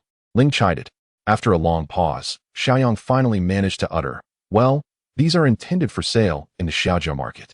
Ling raised an eyebrow, somewhat incredulous. Is that so? Qingli questioned, tilting her head to scrutinize Xiao Yang. Why are you blushing over regular pills? They aren't some lewd concoction, are they? Like a vitality pill. With narrowed eyes, she lifted a burden and discovered only some ordinary second and third grade pills. Nevertheless, for Sanqing, it was a significant fortune. She felt somewhat speechless. Why blush over the sale of standard pills? It made her initially suspect that the Xiaojia intended to market something unsavory to reclaim their market power. Ahem, Lear. Our Xiaojia engages in legitimate business, Xiao Yang said awkwardly. Though some customers do request such pills, they are always pre-ordered and not kept in stock. I see. Qingli raised an eyebrow and shifted to the main topic. Xiao Yang, I sought you out to inquire about the Lin family. The Lin family? Xiao Yang's expression turned serious. I just returned home today, and my father mentioned them as well. It seems they are plotting to use force to drive our two families out of Sanqing. However, now that we have returned, they likely wouldn't dare to act. Is that so? Qingli pondered for a moment. I heard that the Lin family acquired a treasure in the secret realm. Is this true? I'm not sure, Xiao Yang shook his head. I have yet to make contact with anyone from the Lin family. Then it seems we must clarify the Lin family's intentions before returning to the Holy Land. Qingli remarked. She certainly did not wish to hear of family conflicts upon her return. As the two conferred, a figure cloaked in black silently vanished from the nearby rafters. He made his way straight to the Lin family's hall, kneeling on both knees. Young master, Qingli just sought out Xiao Yang and has begun to suspect us. Above, Lin Zhan's expression darkened. Lear, why does she always seek out Xiao Yang? Is that useless boy truly so remarkable? I am on the brink of breaking through to the Xindan realm and must prove that even without joining a major power, I can possess formidable strength. And what else? He asked coldly. Xiao Yang had also prepared a betrothal gift, seemingly ready to propose to the Su family the following day. Suddenly, with a crack, the teacup in Lin Zhan's hand was shattered to dust by his spiritual energy, his eyes glowing crimson. Damn it. He rose abruptly, intent on storming out. A scout hastily intercepted him. Young master, you must not. The clan leader has decreed that everything must proceed according to his wishes. Do not act recklessly. Lin Zhan fixed a piercing gaze upon him, an eerie aura emanating that sent a shiver through the scout. Why, young master? In the next moment, a fist plunged through his chest, and his eyes widened in shock as he collapsed to the ground. Humph, a mere dog dares to instruct me. Lin Zhan discarded the body and exited the Lin residence. Chapter 49. The emergence of the imperial weapon after Qingli and Xiao Yang concluded their discussion. The night had deepened. Moonlight cascaded like water upon the cobblestone path, casting elongated shadows. I will escort you home, Xiao Yang murmured softly. Qingli shook her head. There is no need. I am more familiar with Sanqing than you. With that, she gracefully leaped and exited the Xiao residence. According to their agreement, they intended to investigate the Lin family's activities the following day. If all was well, they would return to the Huai'an sacred land in a couple of days. However, a lingering sense of peculiarity surrounded Xiao Yang this night, prompting her to shake her head and dismiss her thoughts. Just then, a wisp of dark energy drifted from afar, and a chill swept over Qingli, causing her to shudder. Gazing at the ominous black mist, her brows furrowed slightly. The Hall of Lost Souls. Having encountered the malevolent sects during her time at the Qingli sect, she recognized this aura with unsettling familiarity. After a moment's hesitation, she resolved to follow it. Soon, she arrived at the back mountain, where the dark energy surged directly into the dense forest and vanished from sight. Qingli hesitated at the edge, contemplating whether to venture inside. Uncertainty about what lay within swayed her decision. It was wiser to return and seek assistance. As she pondered, a chilling voice suddenly echoed, Lear, you have finally arrived. Emerging from the shadows, Lin Zhan stepped forth. His eyes gleamed with an eerie red light, and black mist coiled around him, indicating he had reached the pinnacle of the Spirit Foundation realm. Lin Zhan, Qingli's pupils constricted. It had only been a short while, yet he had achieved a breakthrough, now just a step away from the profound pill realm. What brings you here, and your aura? Her brows knitted together. There was no mistaking it, the aura of the Hall of Lost Souls, identical to that of her previous encounter at the Qingwei sect. She had never anticipated such rapid infiltration. Now, even within the jurisdiction of Huai'an sacred land, it had emerged. Lear, Lin Zhan gazed at her with a hint of obsession. Why? Why do you always choose that waste of space? What merits does he possess? Lin Zhan roared, the black mist surging violently. It is all because of Xiao Yang. If it weren't for him, you would have long been my partner. With a sudden, forceful motion, he raised his hand, unleashing a dark palm strike towards Su Qingli. Su Qingli was taken aback. Summoning her ice spirit energy, she formed an ice shield before her. Boom. The ice shield shattered, the shockwave forcing both back several steps. This is not right. Why does he seem so unhinged? Lin Zhan grinned savagely. Do you see? This is my power. Leo, come with me. I can provide you with everything you desire. Su Qingli scoffed coldly. You think to persuade me with this sinister path? She ceased holding back, fully unleashing her cultivation at the profound pill realm, weaving a flurry of icy sword energy that instantaneously repelled Lin Zhan. Impossible! Lin Zhan exclaimed in disbelief. How could you? Just a frog at the bottom of a well. Su Qingli pointed her sword at Lin Zhan. Do you truly believe your inflated prowess, achieved through drugs, equates to strength? She discerned that although Lin Zhan had reached the pinnacle of the spirit foundation realm, his true power was merely at the 7th level. It was clear he had merely relied on substances to elevate his abilities. Ha ha ha. Lin Zhan suddenly burst into a maniacal laugh. Good, very good. I told you. Tonight you shall belong to me. He violently tore open the front of his shirt, revealing a grotesque blood-red rune. As the rune writhed, a shadow detached itself from his body. Welcome, Elder. Lin Zhan knelt and proclaimed. The shadow gradually solidified into a gaunt old man, though merely a soul avatar. The terrifying pressure he exuded caused the air within 100 feet to become suffocatingly dense. The pinnacle of the Xiandan realm. Su Qingli's expression changed drastically. The little child has keen eyesight, the old man sneered. Unfortunately, you shall not escape today. A wave of terrifying pressure surged forth, making it increasingly difficult for Su Qingli to breathe. Lin Zhan, she shouted, do you realize the grave sin of colluding with the Soul Hall? The entire Lin family will pay the price. Lin Zhan's eyes flickered with a crimson light, his expression twisted. As long as I can have you, I care not for the consequences. Elder, restrain her. The old man cackled ominously, his skeletal fingers clawing forward. 5 tendrils of black mist shot out like venomous snakes, instantly ensnaring Su Qingli's limbs. Ugh! As the black mist invaded her body, Su Qingli felt her entire spiritual energy freeze, her meridians ablaze with tearing agony. Do not struggle. The old man approached slowly. This soul-lock chain is specifically designed to target righteous cultivators like you. The black mist coiled around her, and Su Qingli felt every inch of her skin corroding. The old man's malicious grin was now mere inches from her face, his bony fingers brushing against her neck. Little girl, do not resist. I have set up a barrier here. No one knows you are present. Just obediently become a puppet of the Soul Hall. Gritting her teeth, a glint of cold fury flashed in Su Qingli's eyes. Han Fei. In an instant, the world around her transformed. Centered upon her, everything crystallized into ice. The old man's hand, mere inches from her throat, was abruptly frozen, the chains of black mist shattering into ice crystals that scattered about. A translucent long sword slowly emerged from her brow. 3 feet and 3 inches in length, its blade was sculpted from ancient ice, with 9 profound silver patterns swirling along the spine. Without the sword even moving, the surrounding air had already been cleaved into fine spatial fissures. This is an imperial-grade spiritual sword, an imperial weapon. The old man's sinister grin instantly froze, his voice shifting pitch. Impossible. How could you possess such a spiritual artifact? The moment the Han Fei sword fully materialized, the entire forest fell into an eerie silence. All sounds were frozen. Even the wind ceased to flow. The cold emanating from the sword caused thick layers of ice to form on the ground, nearby trees silently transforming into ice sculptures.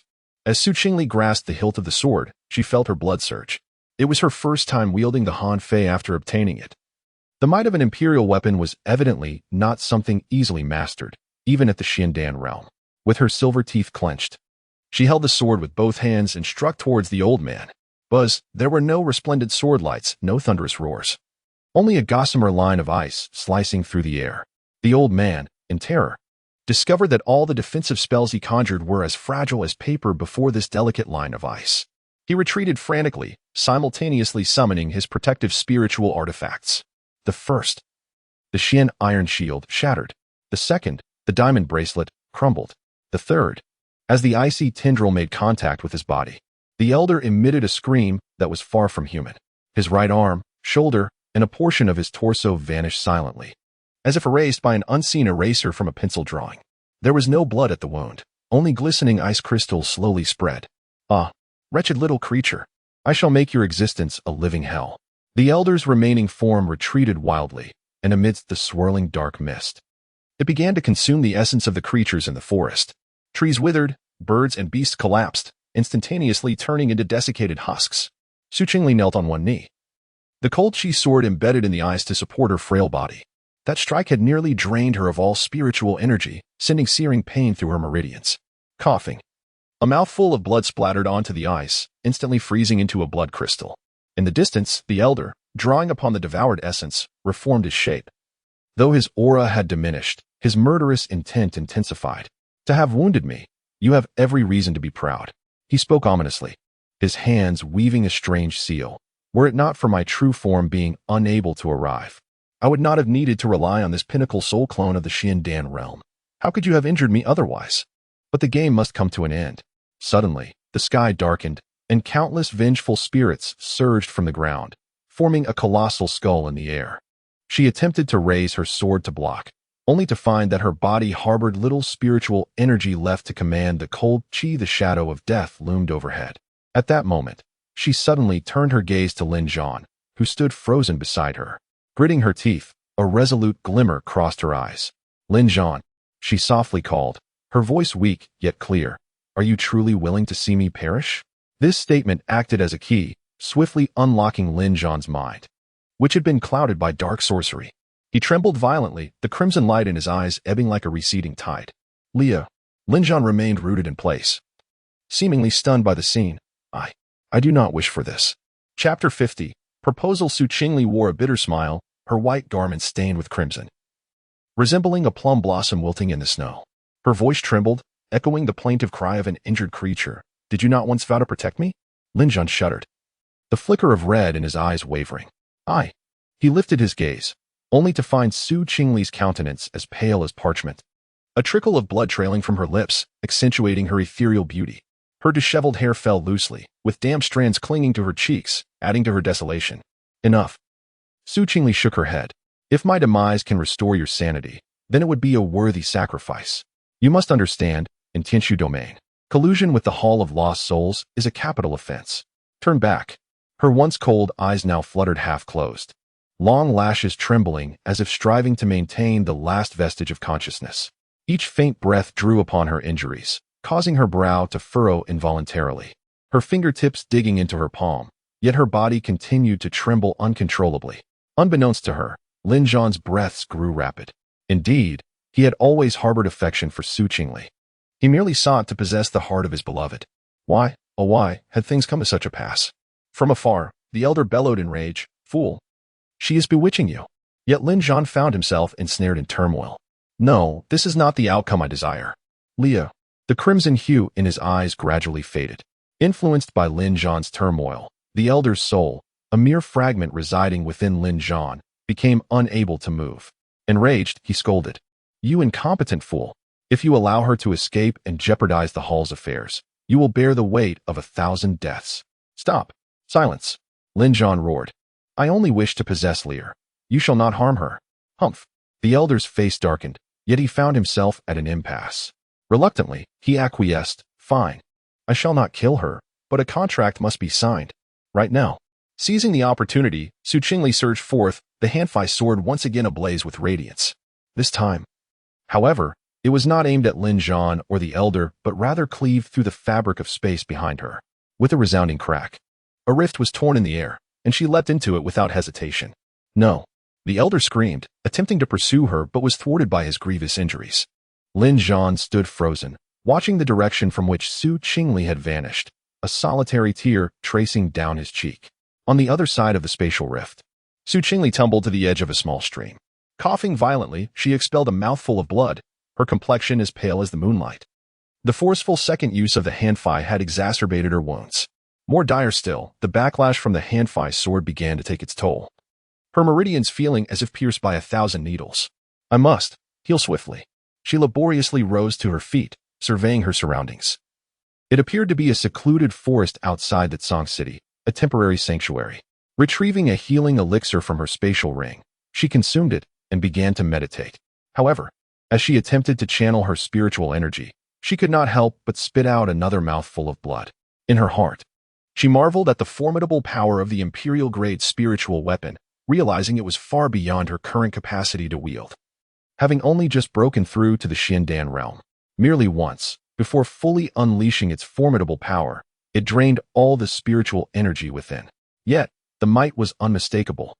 A soul entity at the pinnacle of the Xiandan realm, had it not been for the invocation of a spiritual artifact for self-preservation. That single strike could have claimed the opponent's life multiple times over. Fortunately, she refrained from employing martial techniques in a direct confrontation. Otherwise, with that sword swing, she might have collapsed, unconscious on the ground. For now, it is imperative to recuperate from the injuries. The following morning, as dawn's light began to break, Xiao Yang, adorned in splendid satin garments, rode a magnificent white steed, leading a procession to propose marriage as they traversed the main street of Songqing. Behind him, servants from the Xiao family carried heavy betrothal gifts, shimmering pills, rare materials for refining artifacts, and several spiritual instruments, drawing the attention of passers-by who paused to observe. Was the Xiao family truly here to propose to the Su family? Indeed, it is said that young Master Xiao Yang and Miss Su have both become esteemed disciples at the Huiyang sacred land, and now that they have returned, it is only natural to formalize their union. My, what lavish gifts, truly befitting disciples of the sacred land. Listening to the murmurs around him, Xiao Yang felt his ears grow warm while a smile crept upon his lips. Gripping the reins tightly, his heart raced faster than the hooves beneath him. Meanwhile, at the Su residence, Jiang Lan stood before the door to Su Qingli's room, gently knocking. Li Er, it is time to rise. The room remained silent, offering no reply.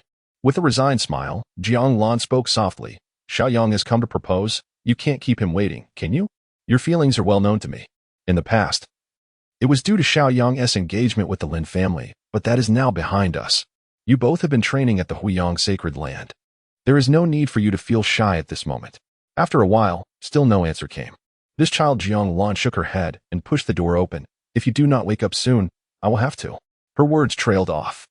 The room was empty, the bed meticulously made, the window ajar, allowing the morning breeze to waft in, carrying a faint, elusive fragrance. Jiang Lan stood frozen. Leah? The Xiao family's marriage proposal entourage arrived at the gates of the Su residence.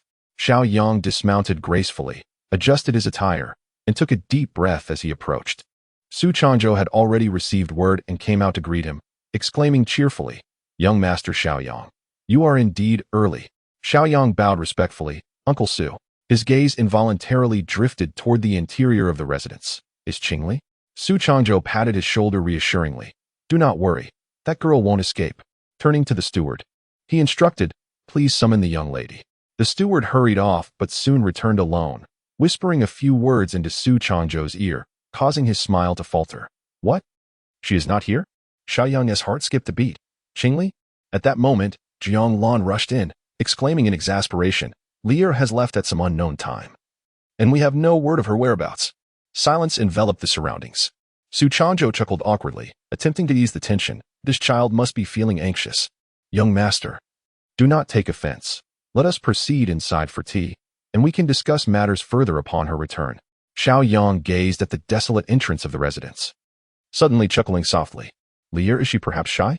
He lifted his gaze towards the direction of the city's outskirts, his eyes soft yet tinged with resignation. It's all right, he murmured, I can wait. Chapter 51. The standoff of three families. Xiao Yang stood silently before the Su residence for an extended period, the smile on his lips gradually fading.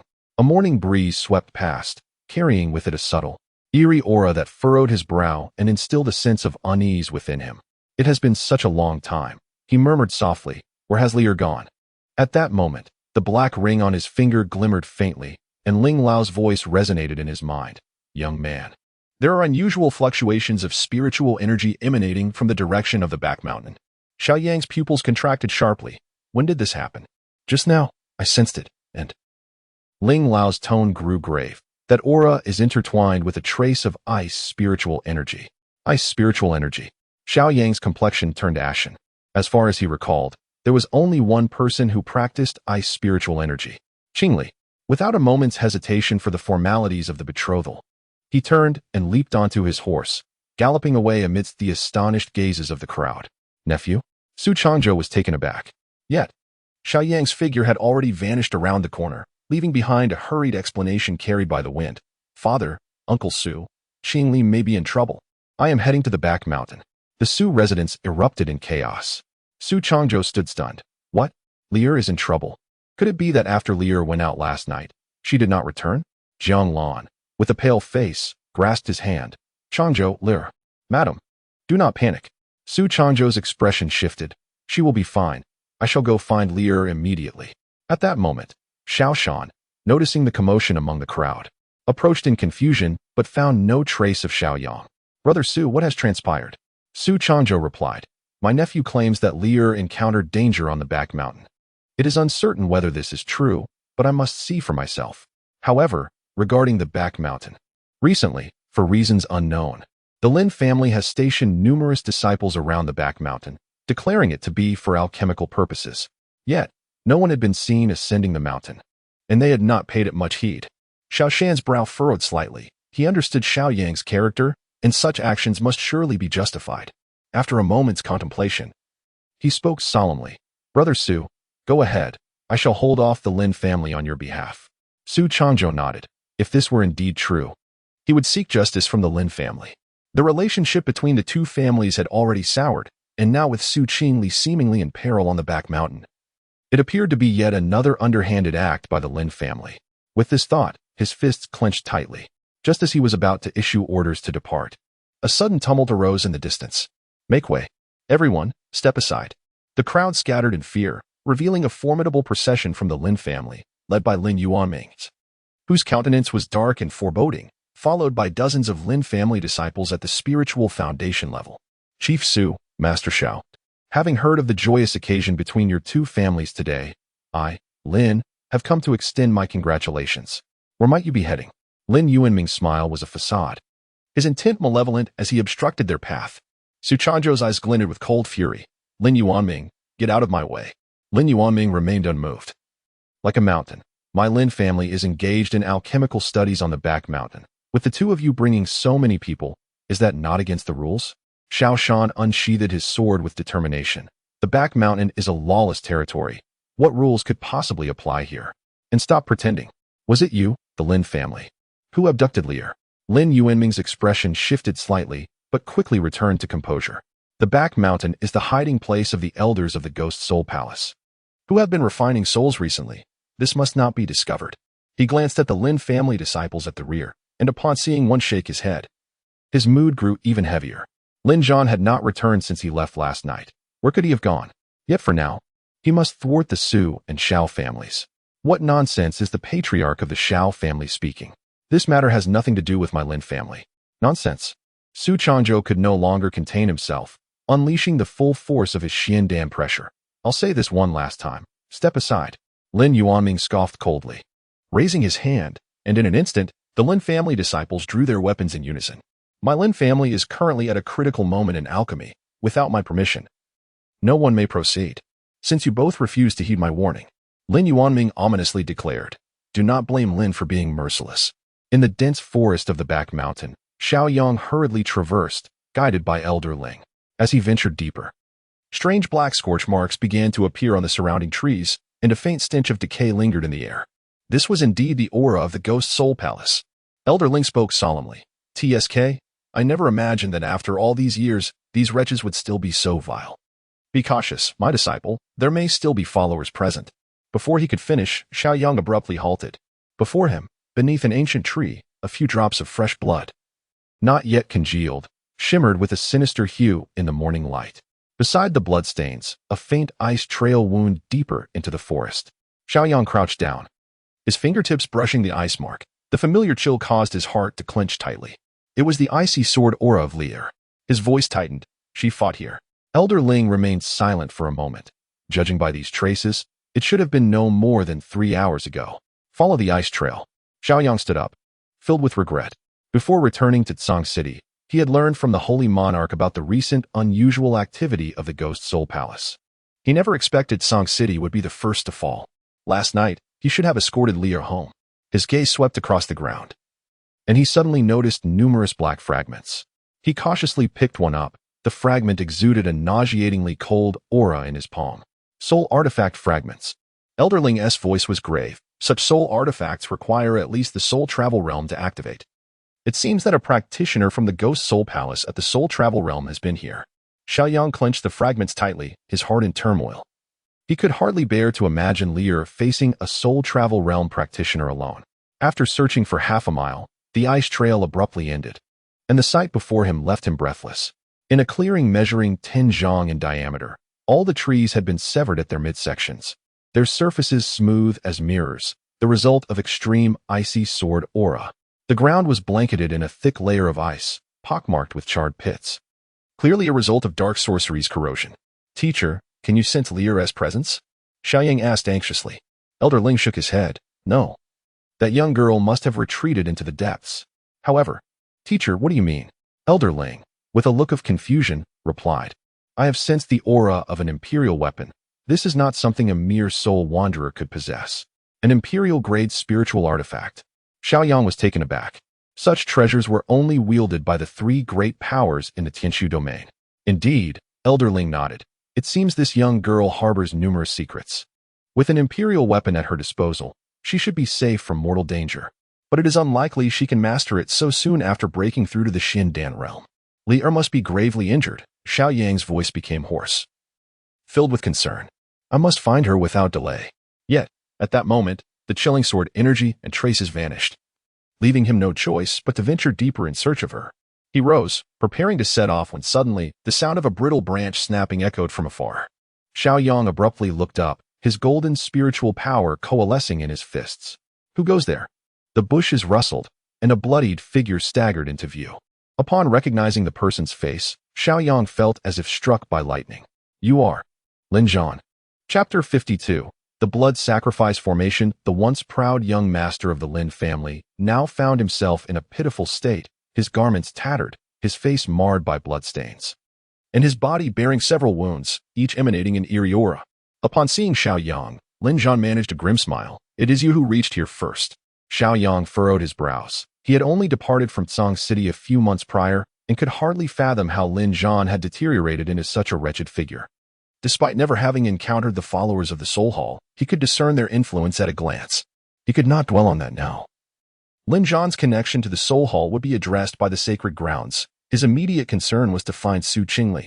With swift strides, he seized Lin Zhan by the collar, demanding, "Where is Lear?" Lin Zhan struggled to lift his head, coughing up dark blood. She has escaped. Which direction did she take? Who harmed her? The Soul Hall. Elder Qigui. Lin Zhan's gaze began to fade. Leah tore through space to flee. Xiao Yang's brow tightened at the mention of such an ability, one even the heavenly punishment realm could not possess. Could it truly be an imperial weapon?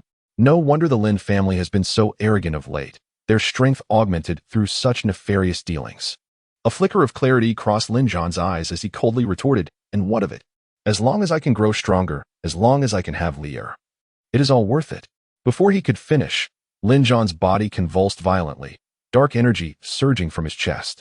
Be careful, Elder Ling shouted urgently. Xiao Yang retreated a few steps, witnessing Lin Zhan's veins bulging black, as if countless insects writhed beneath his skin. The contract backlash. Elder Ling's voice grew grave. The pact within him has been triggered. I only wish to grow stronger, not for Lear to come to harm. Hurry. Lin Zhan screamed with his last strength. With a thunderous explosion, Lin Zhan's body disintegrated into a cloud of black mist, leaving only a pool of dark blood behind. Xiao Yang observed the scene with a cold gaze, shaking his head. Those who cannot discern reality will ultimately succumb to the temptations of power. Collaborating with the Soul Hall will lead to a dire end. At that moment, Elder Ling's voice echoed in his mind. Disciple, venture deeper. I should be able to sense some presence. Understood. Xiao Yang took a deep breath and produced a communication jade slip. Holy Sovereign. We have discovered traces of the Soul Hall in Song City, but their strength remains unclear. After speaking, he shattered the jade slip, transforming it into a streak of light racing northward. Within the depths of the dense forest, a gaunt elder opened his eyes. Humph, a waste of a man, distracted by a woman, has finally perished. Anger surged within him as he recalled how, had Lin Zhan not restrained himself with his consciousness yesterday, his soul clone might have captured Su Qingli, along with the imperial weapon in his possession. That was indeed an imperial weapon. Now, not only had his soul clone sustained severe injuries, but he had also lost several precious survival artifacts to the imperial weapon. It was an immense loss. Foolishness. In the path of cultivation, only strength matters. Even the most enchanting beauty will return to dust after a century, a millennium, merely a skeleton in the end. It seems necessary to expedite our progress. He squinted, gazing into the distance towards Xiao Yang's direction. Initially, he intended to avoid alerting the Huiyang Holy Land and gradually consume the cultivators of Sanqing using the Lin family. However, he unexpectedly encountered Xiao Yang and Su Qingli returning home. It is likely that they have relayed the news back. So it would be prudent to hasten the completion of his task and depart to avoid the troublesome arrival of the elders from Huiyang Holy Land. With only his own peak soul travel realm and a few followers, he feared they would not suffice as a match. Contemplating this, he withdrew his avatar, merging it back with his main body, vanishing into the dense forest. Meanwhile, before a concealed cave, its entrance sealed by thin ice, the surface marred by numerous cracks, clearly indicating the exhaustion of the one who had set the barrier. Su Qingli leaned against the cave wall, her white attire nearly soaked in blood, her complexion pale and lips stained with dried blood. Having sustained severe injuries from the confrontation with a peak Xian realm soul body the previous night, compounded by Han Fei nearly draining her spiritual energy, she found herself in a dire state despite a night's rest. She had to devise a means to escape. At that moment, footsteps echoed from outside the cave. Hearing the noise, she struggled to lift her eyelids, gripping her longsword tightly, alertly watching the entrance. Upon recognizing the visitor, her dim eyes flickered with a glimmer of hope. "Xiao Yang?" she whispered weakly. Xiao Yang hurried forward, carefully helping her to sit. At the moment of contact, he realized her body was as cold as ice, her spiritual energy nearly depleted. "Do not speak. I will tend to your wounds first," he said, his voice trembling as he hastily retrieved a 9-turn recovery pill from his spatial ring. Once Su Qingli consumed it, she felt somewhat revitalized. "How did you find this place?" "My intuition," she replied. Xiao Yang paused. "Lear, why did you come alone to the back mountain?" Su Qingli was momentarily speechless, then spoke. "Last night, I encountered a strange wisp of black energy on my way back and decided to follow it. I did not expect to run into the evil cultivators of the Soul Palace, including Lin Zhan. He is dead," Xiao Yang said, tenderly wiping the blood from her lips. "Do not dwell on this. I have reported the situation here to the Holy Lord, and I will take you out first. Listen to me." Su Qingli shook her head, forcing herself to speak. "It seems the Soul Palace intends to activate a formation to the southeast." As her words fell, a tremendous noise erupted from the direction of Sanqing. A blood-red pillar of light shot into the sky, painting half of the heavens in dark crimson. Su Qingli's lips twitched. Truly, what one speaks of may come to pass. After she had torn through space to escape last night, she sensed the formation. But her injuries left her unable to attend to it. From her understanding, this formation was far from benign. If successful, it would spell doom for the cultivators within Sanqing, herself included. At this moment, Xiao Yang stared at the blood-red pillar, his heart racing. "Disciple, that is the blood sacrifice grand formation. A large-scale soul-collecting array utilized by the Soul Palace. We must swiftly move to destroy its core." Elder Ling reminded him. "Even if Huiyang Holy Land sends someone, they will not arrive for at least 2 hours." Chapter 53. Fiery Ascendancy. Xiao Yang's countenance darkened as he cast a glance at the recently recuperated Su Qingli, remaining silent for a moment before speaking. "Even so, I shall go. You, Lear, must focus on your recovery here. The adversary may be a formidable soul-wandering realm expert. You stand no chance alone. Yet, Lear, you." Before he could finish, a chilling laughter echoed from outside the cave, truly touching. "Unfortunately, you shall not be going anywhere." A figure clad in black robes had appeared at the cave's entrance, skeletal fingers entwined with crimson threads of blood. The Crimson Ghost Elder. Su Qingli's pupils constricted in fear. Xiao Yang instinctively positioned himself in front of her, his Xian realm power radiating as it gradually enveloped him in golden light. "Stay behind me," he murmured, his expression grave. A peak soul-wandering realm expert. Such a being, akin to the strength of elders within the sacred grounds, was beyond his capability to confront. The Crimson Ghost Elder cackled with a harsh, unsettling laughter. "Indeed, a Holy Lord's disciple is present. Bringing you back would be quite an achievement. If I can contract this young man here, rooting him within the jurisdiction of the Radiant Sun's sacred ground would be significantly easier. Moreover, the female cultivator beside you possesses an imperial weapon.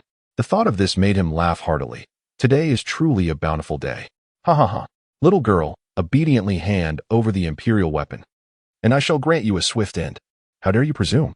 Xiao Yang's eyes glinted with ferocity as golden light erupted forth. Despite the adversary being a peak soul wandering realm expert, he launched a fierce punch. Su Qingli's brows furrowed slightly at this juncture. She had no choice but to fight alongside him. As she drew her sword, ready to join forces with Xiao Yang, a sudden chill enveloped her from behind. With gritted teeth, she swiftly raised her sword to block the incoming strike, only to realize it was a soul body. The soul clone from last night? Her expression darkened. She had not anticipated that the heavily injured soul clone of the Crimson Ghost could still engage in combat. As waves of sword energy sliced through the air, giant trees and rocks were cleaved asunder, with Su Qingli skillfully evading the soul clone using her agile movements. The frigid aura on the ground continually sapped the clone's speed. Damn it! The clone cursed angrily. Heavenly grade movement techniques? No wonder you're so swift. Moreover, the chilling aura beneath my feet is incessantly eroding my spiritual energy. It is quite peculiar. This cannot be prolonged. A swift resolution is imperative. I refuse to believe you can evade indefinitely. With that declaration, his assault intensified.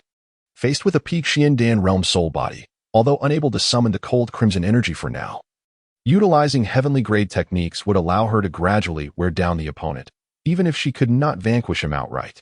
She glanced back. Xiao Yang's situation appeared dire. He bore several new wounds, with blood trickling from the corner of his mouth.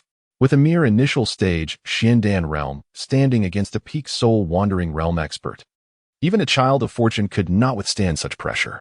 This cannot continue. Su Qingli's brows knitted together. If Xiao Yang faltered, her endurance alone would be futile. This fellow possesses hidden cards. Why has he yet to use them? Boom. With a thunderous crash, Xiao Yang plummeted heavily into the abyss, coughing up blood. With a bitter smile, he said, Master, the pinnacle of the soul travel realm is too formidable. I am no match. Elderling, visibly anxious, replied, Disciple. You have yet to fully awaken your sacred body and cannot bear my soul's power. We must devise a means of escape until the elders of the Radiant Sun Sanctuary arrive. I understand. Xiao Yang gritted his teeth.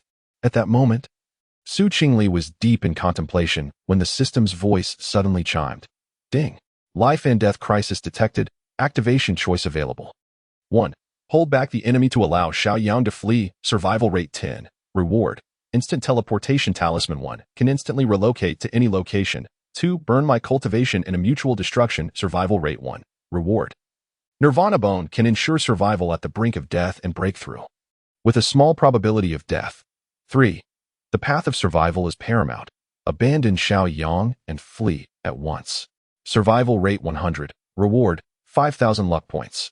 The sudden choices left Su Qingli momentarily stunned as she gazed at the rewards on the panel, raising an eyebrow. The first option's chance of survival was slim, not significantly different from the second. As for the latter two, they were akin to the gambles of a reckless player or a survivalist. She found herself in a quandary. While increasing luck points could enhance her talent, the Nirvana bone held the potential for revival, granting considerable benefits upon rebirth.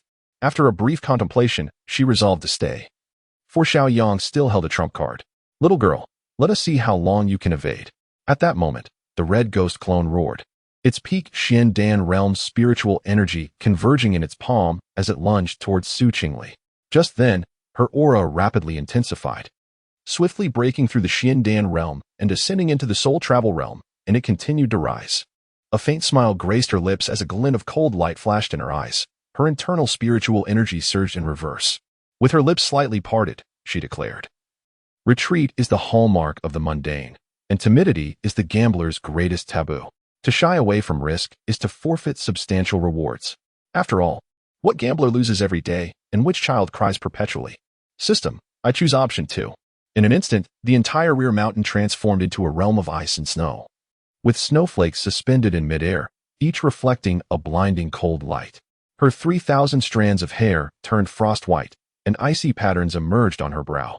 It was then that the red ghost clone realized with horror that its arm was beginning to freeze. With a crisp shattering sound, its soul clone shattered like glass, the residual waves unleashing an arctic tempest toward the red ghost's true body. The elder, who was suppressing Xiao Yang, suddenly turned, his pupils constricting. Burning cultivation? What a madman!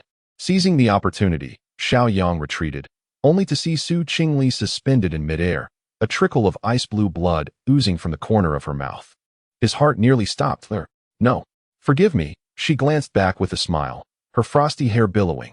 Xiao Yang, you are destined to be the Holy Sun. You must live well. As for me, I shall be but a fleeting traveler. The world around them darkened abruptly. Countless ice crystals coalesced into a towering phantom of the ice phoenix, descending with an air of annihilation. The elder of the red demon, in a state of panic, hastily conjured several soul shields, only to see them shatter one after another, ultimately pierced through the chest by the ice phoenix. No. Amidst the screams, the corporeal form of the soul realm expert froze inch by inch, culminating in a resounding explosion, scattering ice dust across the sky. Xiao Yang stood in stunned silence, unable to regain his bearings for quite some time. Everything transpired with such rapidity that he was left no opportunity to react or intervene. His breath became increasingly labored, his heart seemingly ensnared by thorny vines, causing unbearable pain that rendered him breathless. The agony was overwhelming. It was not until the delicate figure descended that he instinctively moved forward to catch her, gazing down at Su Qingli, whose presence was almost imperceptible. That a tidal wave of wrath surged within him. His eyes filled with blood, his hands trembled uncontrollably. Unable to suppress the murderous impulse any longer, he looked up, only to find the air thick with stillness, leaving him utterly alone in that moment. Chapter 54. What does it matter to achieve godhood without you? Songqing. 10 minutes ago, the disciples of the Su and Xiao families clashed fiercely with those of the Lin family. The cacophony of battle cries and the resounding collisions of spiritual energy reverberating through the air, causing the very earth to tremble. The Lin family seemed well prepared, fighting with great fervor, and despite facing two families, they remained locked in a fierce stalemate.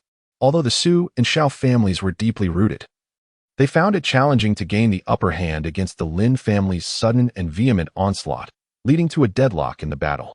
Lin Yuanming, I see you have lost your mind. To prevent us from going to the back mountain, you would resort to war. Su Changzhou shouted, raining down punches like a torrential downpour. Lin Yuanming remained silent, his focus solely on battling the two. Despite the significant boost in his cultivation due to the elixirs from the Hall of Lost Souls, any use of that power would reveal his presence. Su and Xiao were formidable opponents, and now, under the pressure of their combined assault, he began to feel the strain.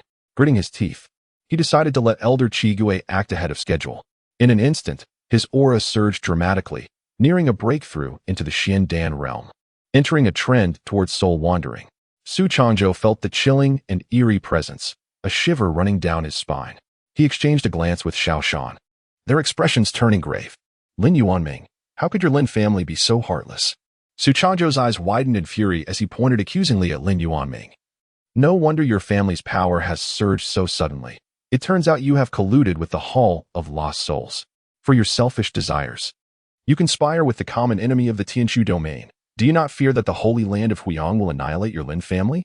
Upon hearing this, Lin Yuanming's expression shifted slightly but quickly regained his composure, coldly retorting, Su Changzhou, spare me your pretentiousness. This world is ruled by the strong. Our Lin family is merely adapting to the prevailing circumstances. As soon as he finished speaking, a blood-red pillar of light erupted from the back mountain. The pillar resembled a ferocious beast, voraciously consuming the surrounding light, staining the sky a terrifying crimson. Su Changzhou's pupils constricted in alarm. This is the blood sacrifice formation. Xiao Shan was equally stunned. Once this formation was completed, it would drain the essence and spiritual power from all cultivators in Songqing. The Lin family intended to plunge the entire city into an abyss of no return. Acting decisively, he urged, Brother Su, I will hold him off. You must hurry to the back mountain. Yang and Li are still there. Su Changzhou nodded and was about to head towards the back mountain when the clan members beside him began to convulse, their eyes bloodshot. In the next moment, their essence was extracted, soaring directly towards the back mountain. Seeing his kin turned into desiccated corpses, Su Changzhou's expression changed drastically. He quickly summoned a barrier of spiritual energy to protect his clan. Elders, assist me. Yes. Lin Yuanming, at this moment, was filled with disbelief. How could this happen? He murmured to himself. Elder Qigui had stated that the blood sacrifice formation would not be used unless absolutely necessary, as it would expose their location. Even if it had to be employed, he would have been informed in advance so he could lead the Lin family to safety or ensure they were not included in its range. Moreover, Lin Zhan has yet to return since he ventured out last night. He gazed at the towering blood column on the rear mountain. A sinister expression on his face gradually replaced by terror. Something is amiss. The range of this formation. How could it envelop the entire city? Su Changzhou gritted his teeth, forcing himself to remain upright, and sneered. You are but a dog of the Hall of Lost Souls, merely a pawn. Did you truly believe they would regard you as one of their own?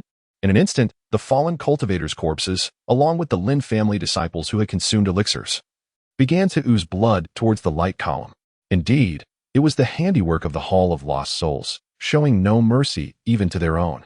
Xiao Shan's grip on his sword tightened, veins bulging at his temples. In the sky, the blood clouds began to swirl into a colossal vortex. Cultivators of lower cultivation had already begun to bleed from their orifices, their spiritual power uncontrollably extracted from their bodies. At this moment, Xiao Shan and Su Changzhou barely managed to protect the core members of both families. Lin Yuanming stumbled to his feet and suddenly tore open his clothing to reveal blood-red runes on his chest. Crimson Ghost. You promised to safeguard the Lin family's bloodline. The runes twisted grotesquely before bursting with a resounding explosion. He fell to the ground, shrieking in agony as the majority of his essence was siphoned away. Patriarch. The third elder of the Lin family's eyes nearly bulged out of their sockets. He was about to advance when a blood arrow pierced through his brow, draining his life force. On the rear mountain, Xiao Yang looked at the feeble Su Qingli, her breath faint as a whisper, his eyes now crimson. Resembling a beast on the verge of losing control, he struggled to suppress his final shred of rationality. Li why must you be so foolish? Su Qingli raised her gaze, offering a shattered smile. It's safe now, you must hurry and leave. You possess golden talent and a sacred body. Your future path is boundless, you cannot perish here. As she spoke, she felt her strength waning, worry creeping into her heart. This sensation of near death was indeed unbearable. It was unfortunate that her lucky charm had been expended when facing danger with Ji Huai'an, leaving her feeling somewhat uncertain. The Nirvana Bone. Why hasn't it manifested its power yet? This is strange. Even if luck were to turn against her, there should at least be some response. Could it truly be a case of 10 losses for every gamble? Just then, a notification resonated in her mind. Congratulations, host, for completing option 2. The Nirvana Bone has been dispensed. In the next moment, she felt an inexplicable force surge within her, seemingly beginning to slowly repair her near-shattered body. She exhaled in relief, realizing she had merely forgotten that the reward had yet to be granted. With the reward now received and proving effective, her previously anxious heart finally found solace. However, in that moment of relaxation, her vision darkened, and she soon lost consciousness. Upon seeing Su Qingli unresponsive, Xiao Yang was utterly frantic. This cannot be happening. This cannot be happening. He wept inconsolably. You have sacrificed so much for me, yet I have given you nothing in return. Even if I attain the realm of the Tao or the Divine Lord, without you, it all holds no meaning. Kid, that crimson ghost is not dead yet, Elder Ling suddenly exclaimed. In the next moment, countless essences surged from the Tsang city into the corpse of the elder Qi Gui, and soon he rose slowly to his feet. Yet, he was but a mere phantom. Spitting out a mouthful of saliva, he gasped for breath. He had never anticipated that the female cultivator would actually burn her own cultivation. Fortunately, her realm had only just broken through to the Xiandan stage. Otherwise, she would have truly been beyond resurrection. Even now, with the restoration drawn from the blood essence of numerous cultivators, his strength had diminished significantly, leaving him with only the power of the soul wanderer realm. Before he could catch his breath, an overwhelmingly terrifying aura surged from behind him. It felt as if he were being scrutinized by a primordial behemoth. The scent of death suffusing his entire being. Chapter 55. You should not harm Li. The ethereal figure of the Red Devil Elder turned rigidly, only to find Xiao Yang slowly rising to his feet. The boy's once starry eyes had transformed into a resplendent shade of crimson gold. You. The voice of the Red Devil Elder trembled. What is this? He sensed Xiao Yang's power surging exponentially. In an instant, he ascended from the second level of the Xiandan realm to the pinnacle of the soul-wandering realm. Boom! A cataclysmic eruption of golden flames erupted around Xiao Yang, vaporizing the rocks beneath him. Disciple, act swiftly. You cannot bear too much of your master's power for long, Elder Ling urged. Had it not been for Xiao Yang's emotional turmoil that had forcibly unleashed his sacred body, Elder Ling would have compelled him to depart immediately. Now, very well. Let Xiao Yang release his energy. Otherwise, it might hinder his future cultivation. He glanced at Su Qingli, sighing heavily. At that moment, he seemed to sense something and furrowed his brow. The Nirvana bone. With the Nirvana bone, this girl is nearly unscathed. She merely requires time to recover. Yet, in previous encounters, I had not detected such innate skeletal attributes in Su Qingli. Have I truly grown old? Elder Ling pondered, shaking his head in disbelief. It appeared that the girl harbored numerous secrets, including that mysterious imperial weapon. Crack. As fissures began to form in the ground, Xiao Yang had already vanished from sight. The first punch. The sound roared like a ferocious beast in the ears of the Red Devil. For Lear, I expend my cultivation. The strike descended devoid of any flamboyant technique, fueled solely by pure, unbridled rage. The air groaned under the strain, and the right half of the Red Devil Elder's body disintegrated into vapor. A chilling scream echoed throughout the valley, as the soul of a soul-wandering realm expert began to disintegrate under the weight of that punch. He shrieked, attempting to flee, only to find himself ensnared by a golden aura that had mysteriously enveloped the surroundings. The second punch. Xiao Yang's figure abruptly appeared above the reassembling black mist. This time, his fist radiated a blinding light. For the injuries Lear sustained last night, the moment his fist made contact with the black mist, the Red Devil Elder experienced an unprecedented agony. It was not merely physical pain. It felt as though every fragment of his soul was being scorched. No. Spare me. The Red Devil's eyes widened in terror. I can help her. Even if it means sacrificing my cultivation, I can survive. At this moment, his only desire was to live, as the chill of death enveloped him completely. Do you dare to utter that? Xiao Yang gritted his teeth, interlocking his hands as all the golden flames converged into a singular, blinding white radiance. A vague giant figure materialized behind him, mimicking the stance of a fist poised to strike. The third punch. You should not harm Lear. You shall perish. This final blow pierced entirely through his being. The last sight that the Red Devil Elder beheld was Xiao Yang's tear-streaked face and his eyes, burning brighter than the sun itself. The Hall of Lost Souls. Long live. As the words fell from his lips, the golden light engulfed everything. When the brilliance faded, only a massive pit of crystal-clear glass remained at the site. All traces of the Elder Red Demon, along with the very essence of that space, were utterly obliterated. In the distance, the blood sacrifice array of Song City suddenly shattered, and the stolen essence transformed into a cascade of crimson rain. Xiao Yang stumbled to the ground, a sweet taste filling his throat as he coughed up a trickle of blood. Foolish disciple. Elder Ling sighed, revealing his ethereal form. You have just thoroughly awakened your sacred body. You should be consolidating your strength and diligently cultivating. Forcing yourself to bear my power will take you at least a month to recover. Is it worth it? Xiao Yang gently wiped the blood from Su Qingli's face, suddenly erupting into a violent cough. If I cannot protect Lear, if I cannot seek vengeance, what use is this sacred body, this path? Hearing this, Elder Ling furrowed his brow, silently letting out a sigh. He had emerged to instruct Xiao Yang due to Qin Yu's arrangement, but he also harbored his own selfish motives. Yet now, such a prodigy, destined to step upon the Xianshao continent, was, alas, the trials of a hero are often entwined with the beauty of a maiden. May this not hinder future cultivation. Observing Xiao Yang's desolate expression, he shook his head and spoke. Do not worry, she will soon be fine. Teacher? Xiao Yang, somewhat perplexed, could not suppress his excitement. Burning my cultivation, a perilous endeavor. Are you saying Lear still has hope? Elder Ling replied, not hope. She is fundamentally unscathed. This girl possesses nirvana bones, which activated at her moment of death, and she is currently undergoing a gradual recovery. Following this grievous injury, it is likely that her cultivation will surpass yours once she regains her strength. Xiao Yang was elated. Is that truly so, teacher? Lear will be fine and even stronger? As he spoke, he retrieved a healing elixir from his spatial ring and gently placed it upon Su Qingli's ruby lips. Elder Ling remarked, indeed, for nirvana bones are no ordinary matter. Before he could finish, he suddenly grew vigilant. Two presences of the reincarnation realm are approaching. Startled, Xiao Yang heard the sound of something slicing through the air, and two figures descended upon the clouds.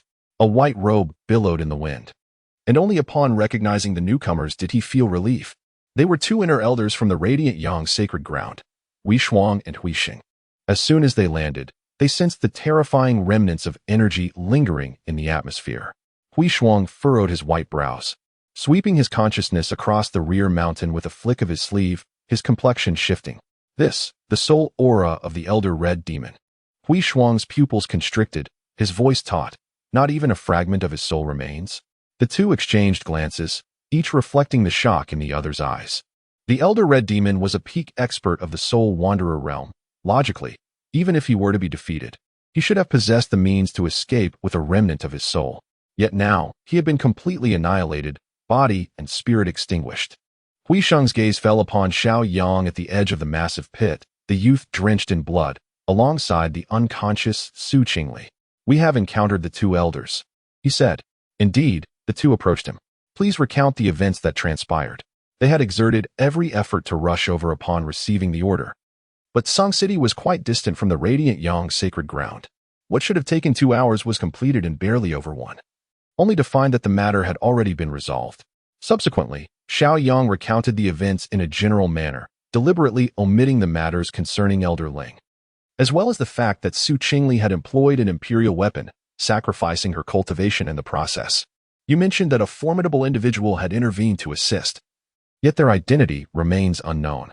Indeed, the disciple had contemplated extending an invitation to express gratitude at the sacred site, but by the time he turned around, they had already departed. Xiao Yang remarked. Ultimately, the two elders had no choice but to acquiesce.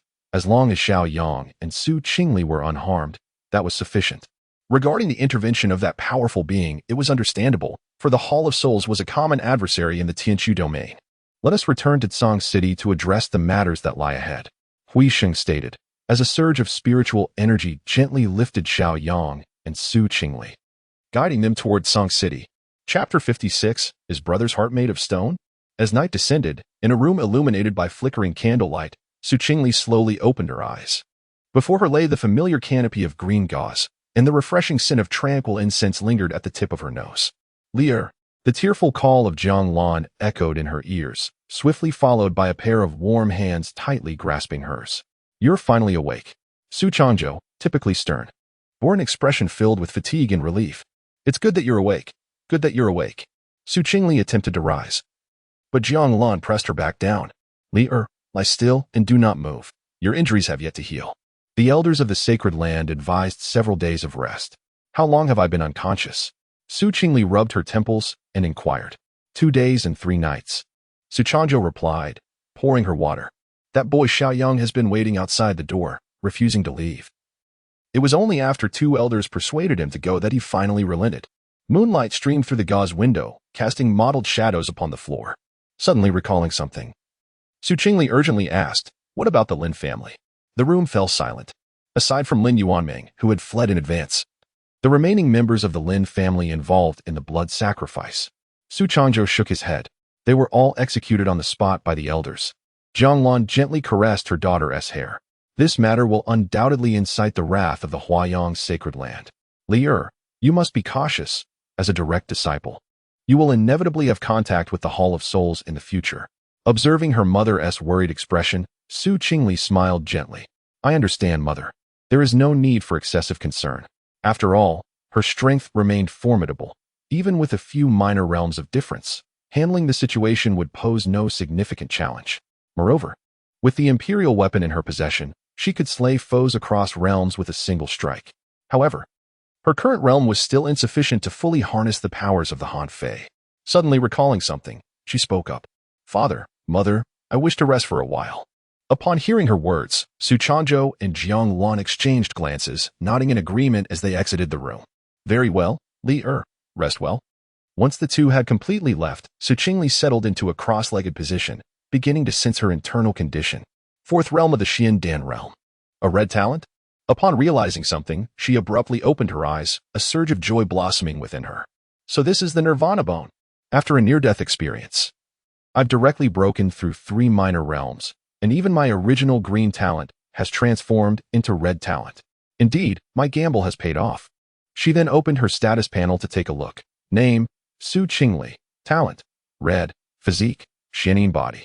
Nirvana bone. Cultivation, 4th realm of the Xian Dan realm. Acquired techniques, flowing fluff body technique. 9 transformations of the Xian Yin art. Cold sword rain, 2nd style. Traceless snow. 3rd style, frost condensation. Item, Han Fei fortune value, 10,086. Gazing at the panel, Su Qingli pondered thoughtfully. It seemed that after the rebirth through the Nirvana bone, Although her talent had indeed advanced, it merely reached the threshold of red talent in terms of fortune value. This time, her gains were substantial, making her sacrifice of cultivation and life in battle worthwhile. Just as she reveled in her newfound strength, a rustling sound suddenly reached her ears from outside the window. As I turned around, a shadowy figure was cast upon the paper of the window. With a creak, the window was gently pushed open just a crack, and a trembling bamboo pole extended inside, its end bearing a food container. Fresh, spirit fruit porridge. Xiao Yang's lowered voice floated in. This will have a better effect on your recovery. Qingli couldn't help but chuckle, bursting into laughter. You don't enter through the front door, instead sneaking into my chamber from this side? Suddenly, a flurry of commotion erupted outside the window, and the bamboo pole clattered to the ground.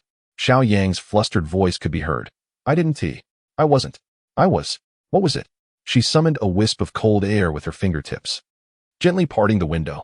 Under the moonlight, Xiao Yang was perched on the wall, holding the food container in his left hand and clutching a branch in his right. I was. He scratched his head. I came to bring food for Lier. Then why not use the front door? Xiao Yang explained. Elder Huishuang has been keeping a close watch on me, and Elder Huisheng has also been at the Su residence. I took the chance to come over as soon as they left. Qingli raised an eyebrow. Was that so? It appeared that the two elders were still apprehensive about hidden disciples from the Hall of the Departed Souls, wanting to avoid any unforeseen incidents. Once she recovered, she would need to return to the Holy Land promptly. You've worked hard, Qingli chuckled softly. The moonlight outside seemed to shine even brighter, illuminating the glimmer in her eyes. Before she could finish her sentence, the door was suddenly pushed open. Jiang Lan stood at the threshold, holding a bowl of medicine, her gaze darting between the perched Xiao Yang and the smiling face of Qingli. The atmosphere froze. Mother, what are you doing here? Qingli was taken aback. Jiang Lan silently retreated, and after a moment, her voice rose intentionally. Changzhou, let us go to the storeroom and sort out the dowry. The moonlight is truly beautiful tonight. Xiao Yang. Qingli. Qingli felt a surge of embarrassment. It was not what you think. At that moment, Xiao Yang also received a telepathic reprimand from Elderling. You reckless boy. Can't you choose a better time to climb in through the window? How was I to know? Xiao Yang replied somewhat innocently. The two elders had received orders to ensure the safety of Xiao Yang and Qingli, and once their injuries improved, they would return to the Holy Land. Therefore, they kept a vigilant watch over the two. And it was no easy feat for Xiao Yang to sneak out, leaving him no time to consider the hour. Meanwhile, at Qingli sect, Ji Huai'an stood atop a high place, hands clasped behind his back, a long sword sheathed at his back. He gazed blankly in the direction of the Huang Holy Land, seemingly lost in thought. It appeared he had not seen Qingli for quite some time, the girl who had saved him from peril on multiple occasions. He wondered how she was faring now. He sighed, feeling an inexplicable sense of restlessness. His recent practice had become distracted, resulting in reprimands from the sect leader. Brother Huai'an, do you have something on your mind? A clear voice chimed from behind. Ji Huai'an turned around to find Lin Xingyu, a slight displeasure crossing his brow. What brings you here again? Is there nothing else? Shouldn't you be training instead of coming here to loiter? He spoke coldly. Lin Xingyu smiled gently and remarked, I have noticed that you seem rather unhappy lately, senior brother. May I offer my assistance in alleviating your troubles? There's no need for that. You should focus on your cultivation, junior sister, he replied. With that, he vanished in a flash. Lin Xingyu was taken aback, and a hint of reluctance flickered in her eyes. Why, oh why, was Ji Huai'an perpetually so cold towards her? Could it be that his heart was made of stone? She had clearly moved on from Xiao Yang, yet her situation remained unchanged. It seemed that ever since Qingli visited the Qingli sect, Ji Huai'an had grown even more distant. Qingli, she gazed into the distance, murmuring to herself. Ultimately, she shook her head. For some inexplicable reason, her heart felt tumultuous these past few days, making it difficult for her to concentrate on her cultivation. It was as if something significant were on the verge of occurring. Chapter 57, divided 2 days later. Father, where is my wine? Su Changzhou shook his head repeatedly. I do not know, Lier. Could it be that you forgot to bring it out? As he spoke, his face flushed slightly, and he let out a burp. Qingli. Her injuries had already healed, and she was about to return to the Holy Land of Huiyang. She had intended to share the brewing method of beer with the Su family to help expand their business. However, the jar of wine she had just unveiled that morning had vanished. Su Changzhou chuckled reassuringly. Do not worry, Lier. Your mother has already mastered the brewing technique. In the coming days, I shall procure the necessary materials. It will surely sell well. Moreover, with the Lin family no longer in the picture, a significant portion of the market has opened up, and I must seize this opportunity swiftly. Very well, Qingli nodded. Although Sanqing was somewhat weaker in strength, it was not insignificant. The market share left vacant by the Lin family's downfall was indeed a coveted prize. Yet, this news would undoubtedly reach the Qingli sect soon. If Lin Qingyi were to hear of it, one could only imagine the scene that would unfold. Nevertheless, this was a result of their own actions, after all. The Lin family's alliance with the Hall of Lost Souls rendered them mere pawns, no more than cannon fodder. Father, mother, if there is nothing else, I shall return to the Holy Land, Qingli declared. After Su Changzhou and Jiang Lan offered their parting words, they watched her board the flying vessel. Alas, it was a pity that Li Yi's wedding had once again not come to fruition, Su Changzhou sighed. Jiang Lan shot him a glance and retorted, let it be. I see that Li Yi has no such intentions. Do not force the matter. How can that be? Su Changzhou replied. If Li Yi truly cared, why would she have repeatedly avoided or declined? Upon hearing this, Su Changzhou nodded, albeit with some confusion. His daughter had clearly harbored feelings for that young man, Xiao Yang. Since childhood, he had thought they had reached an age suitable for marriage. Forget it, let it not be mentioned again. She shall decide her own fate. As the flying vessel sliced through the clouds, Qingli leaned against the railing, gazing at the gradually receding silhouette of Sanqing. Xiao Yang approached, holding 2 cups of spiritual tea, and handed one to her. Su uncle's spiritual tea is indeed first-rate. Qingli accepted the cup with a gentle smile. Thank you. Her long hair danced in the wind, releasing a faint fragrance, a few strands brushing against Xiao Yang's face, momentarily captivating him. Focus, young man, Elder Ling admonished. Xiao Yang responded, Master, do you think I can truly be with Qingli? Devote yourself to your cultivation. Do not squander your talent and physique. Xiao Yang smiled and shook his head. Qingli gazed thoughtfully at the waters below the spiritual sailboat. Signs of the Hall of Lost Souls had emerged not only within the jurisdiction of the Qingli sect but also in the Huiwei Holy Land. Although these activities were on a smaller scale, they hinted at a desire for resurgence. Turning to the 2 elders, she inquired, Elders, what is the Holy Land's stance on the matter regarding Sanqing? Elder Huaishuang, standing at the bow of the vessel, spoke, by decree of the Holy Sovereign. A 5 Peaks conference will be convened in 3 days. He cast a meaningful glance at the 2. You have performed admirably. The matter of slaying the Red Demon has reached the ears of all the elders. The remnant soul of the Red Demon was returned to the sacred land the day before yesterday. Huixing nodded slightly and continued. According to the memories extracted from the Red Demon's residual soul, the Hall of Lost Souls seems to be plotting a large-scale blood sacrifice. With a flick of his sleeve, a map of the Celestial Ruins domain manifested in the air, marked with numerous red dots indicating areas of activity by the Hall of Lost Souls. However, the Red Demon had limited knowledge, being merely a low-ranking elder. Qingli observed the map, raising an eyebrow. The most numerous red dots were still centered around the Qingwei sect, followed by the Taishin sect, while the Huiyang Sacred Land had only 2 red dots. She furrowed her brows. She realized she had never visited the Taishin sect and was unaware of its strength. Yet, considering it was one of the 3 great powers in the Celestial Ruins domain, it surely possessed formidable strength. Xiao Yang suddenly recalled something. Elder, when does the Sacred Land plan to take action? I anticipated you would ask that. Huishuang chuckled while stroking his beard. The Holy Monarch has specifically instructed that you 2 must enter closed-door cultivation for half a month to solidify your cultivation level. As Xiao Yang opened his mouth to speak, he waved his hand dismissively. Rest assured, you will be notified before any actions are taken. With your golden talent, becoming the Holy Sun is not a problem. However, you have only recently entered the Sacred Land and lack significant renown. This endeavor will serve as an opportunity for Xiao Yang to gain experience. If you perform well, you may establish a reputation worthy of being named Holy Sun. Understood, the 2 responded respectfully. Qingli sighed. What was destined to come would eventually arrive. Eradicating the Hall of Lost Souls, which had withstood the onslaught of the 3 great powers a millennium ago, would not be an easy feat. One could only fear that many cultivators would perish in battle once again. It would be wise to seize this opportunity to retreat and break through her cultivation level, thus gaining more confidence.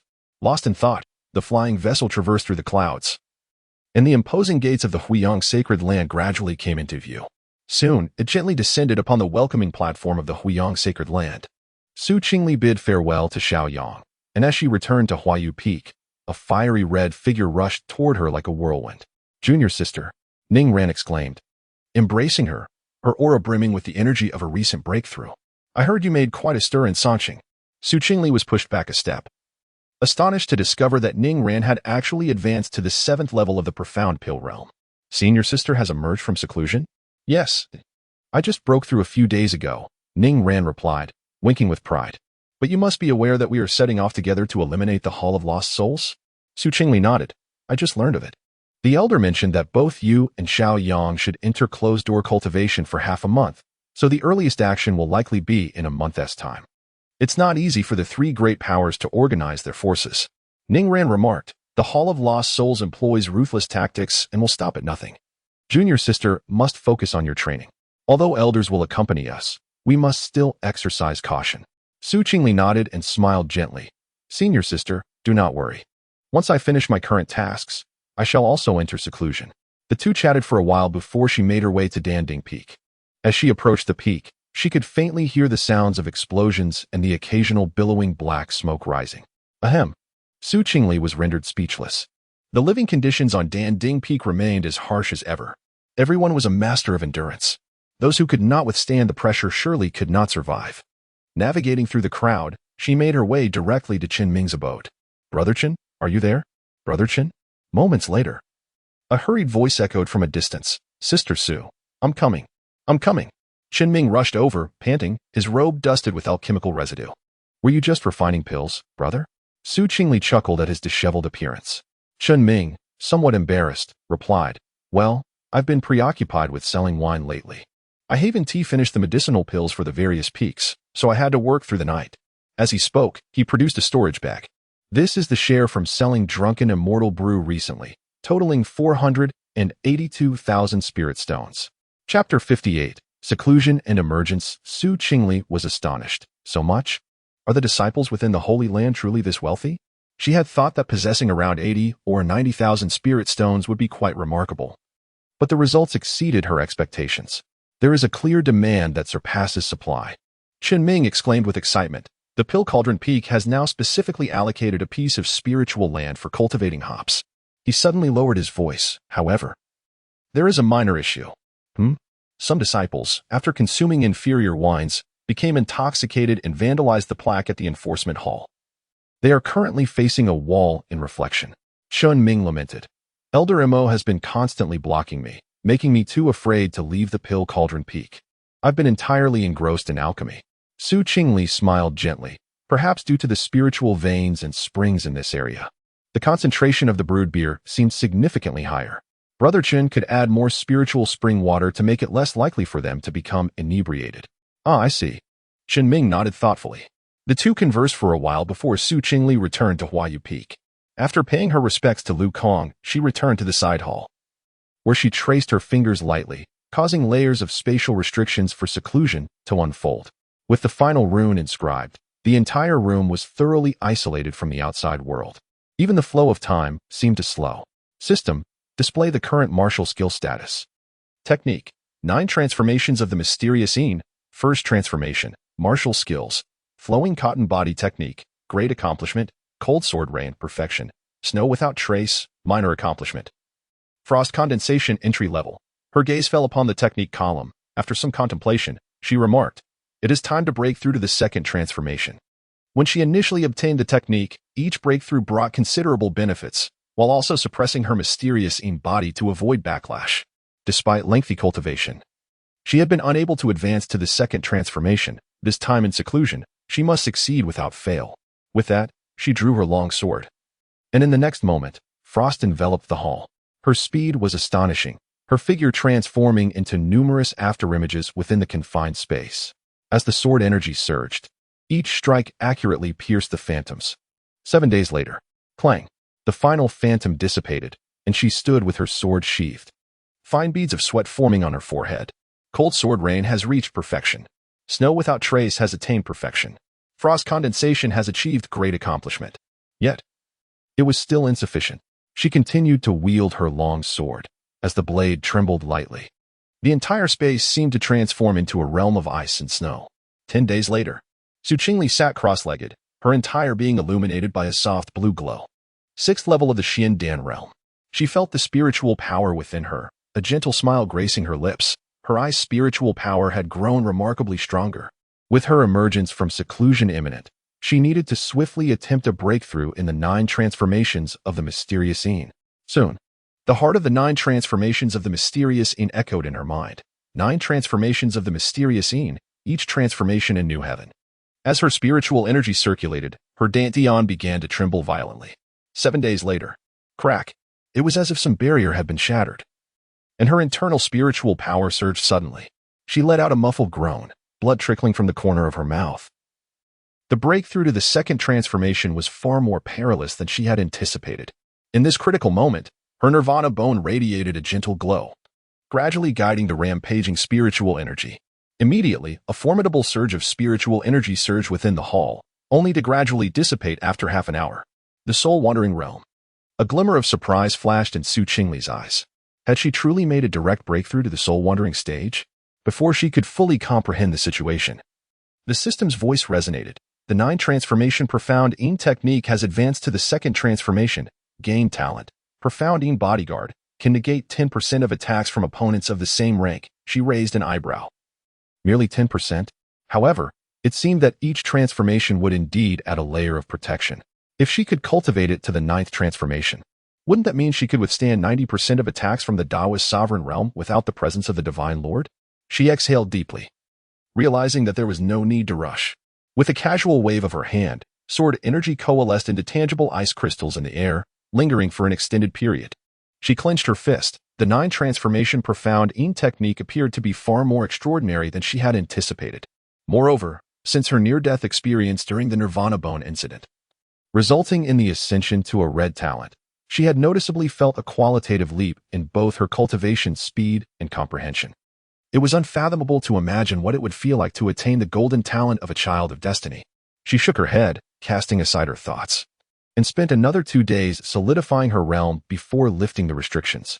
Outside, the morning light was just beginning to brighten the sky as she stood atop the flower feather peak. After breaking through to the soul-wandering realm, she could feel the spiritual energy within her surging like a river, and her connection to the heavens and earth had become increasingly clear. Taking a deep breath, she lightly tapped her toes against the rocky edge of the cliff, and as her spiritual energy circulated around her, she lifted gracefully into the air like a feather. This was the sensation of soaring through the sky. The mountain breeze caressed her cheeks while beneath her, the sea of clouds roiled. She attempted to step forward, sensing a spiritual force supporting her feet, causing ripples to form with each step. Initially, she felt a bit unsteady, but she quickly grasped the technique. It seemed simpler than she had imagined. A smile crept onto her lips as her figure suddenly accelerated, transforming into a streak of light piercing through the clouds. Su, junior sister? At that moment, a familiar voice called out from the side. Jiang Mo gazed at her in astonishment. Have you broken through to the soul-wandering realm? Su Qingli steadied herself, momentarily taken aback, as it had been a while since she last saw Jiang Mo. She smiled lightly. I just achieved the breakthrough. Where are you headed, senior brother Jiang? A flicker of complexity crossed Jiang Mo's eyes. My master summoned me back to the Wanxiang Peak. It seems to be regarding matters of the Soul Palace. Su Qingli nodded, realizing that the Huiyang sacred ground was also preparing to take action.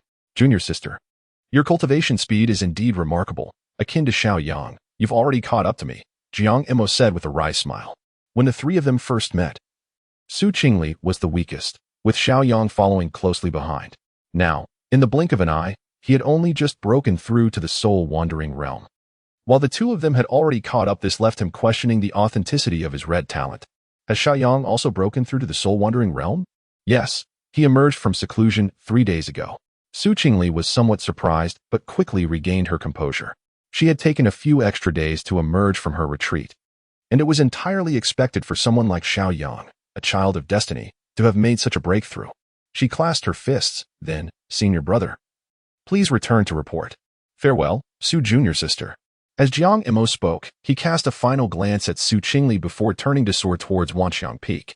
After familiarizing herself for a while, Su Qingli fully grasped the situation and returned to Huaiyu Peak. She had emerged from her seclusion a few days later than anticipated, and with Wanxiang Peak summoning its disciples, it was only natural that Huaiyu Peak would soon take action as well. Junior sister Qingli, have you made a breakthrough?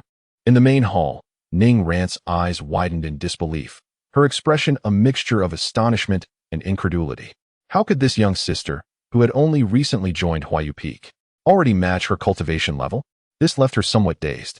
During this period, she herself had only advanced from the 7th to the 9th pinnacle of the Xiandan realm. Could it be that there was an error during the assessment, revealing that her little sister possessed not a blue talent, but rather a golden one? With a gentle smile, Qingli replied, "Senior sister, I only achieved my breakthrough this morning." "You truly are a prodigy in cultivation," Ningran exclaimed in wonder, then added earnestly, "A few days ago, our master summoned me regarding matters concerning the Soul Palace, but since you were still in seclusion, I have waited until now." Chapter 59. Journey to the Celestial City, let us depart. Master has awaited us for quite some time. Ningran grasped Qingli's wrist. "I have heard that several uncles, who have been in seclusion for many years, have emerged." Before long, the two arrived at the heart of the main hall, where Lu Kong stood with hands clasped behind his back, flanked by 3 figures exuding profound energy. Disciple pays respects to master and greets the esteemed uncles. They intoned in unison, bowing deeply. Lu Kong turned, his gaze lingering on Qingli for a moment before nodding in satisfaction. "Not bad. You have reached the first level of soul travel, and your foundation is solid." A woman in a purple robe chuckled softly. "Lu Kong, your new direct disciple is quite impressive. Little Qingli's speed of cultivation is truly astonishing." "Your praise is excessive, uncle," Qingli replied with a smile. With a wave of his sleeve, Lu Kong conjured a map of the Tianshu domain upon a water screen. 3 days ago, 3 cities under the jurisdiction of the Qingwei sect were ruthlessly slaughtered. The remnants of the soul-devouring formation from the Hall of Lost Souls were found at the scene. Ningran gasped in shock. "They dared to directly attack the Qingwei sect?" Lu Kong nodded gravely. "Our Holy Land and the Taishian sect have also experienced numerous signs of activity." Qingli's heart raced. "Does Master imply that?" Lu Kong's expression turned serious. "The Holy Sovereign has decided to send you young ones to eradicate the forces of the Hall of Lost Souls within our Holy Land's jurisdiction. According to our observations, the Hall of Lost Souls is likely searching for the fragments of the 10,000 Souls banner that were sealed in ancient times." Ningran inquired with curiosity. "What does that fragment look like?" "It is entirely black, adorned with crimson patterns." At the mention of those 3 words, Qingli's brows furrowed slightly.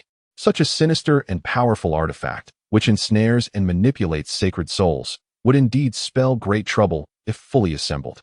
Fortunately, it was merely a fragment for now, otherwise, it would pose a significant threat. "Now, you two must set out immediately for the Celestial City and eradicate the Hall of Lost Souls that has taken root there. The remaining disciples are already awaiting you at the gates of the Holy Land." "Yes, Master." Once the two departed, Lu Kong waved his hand, and 2 elders appeared within the main hall. "Elders, you shall escort them in secret. Do not intervene unless faced with life-threatening danger." "Understood, Peak Master." "Sister, which disciples will accompany us?" Qingli inquired on the way. Ningran shook her head. "I am unaware.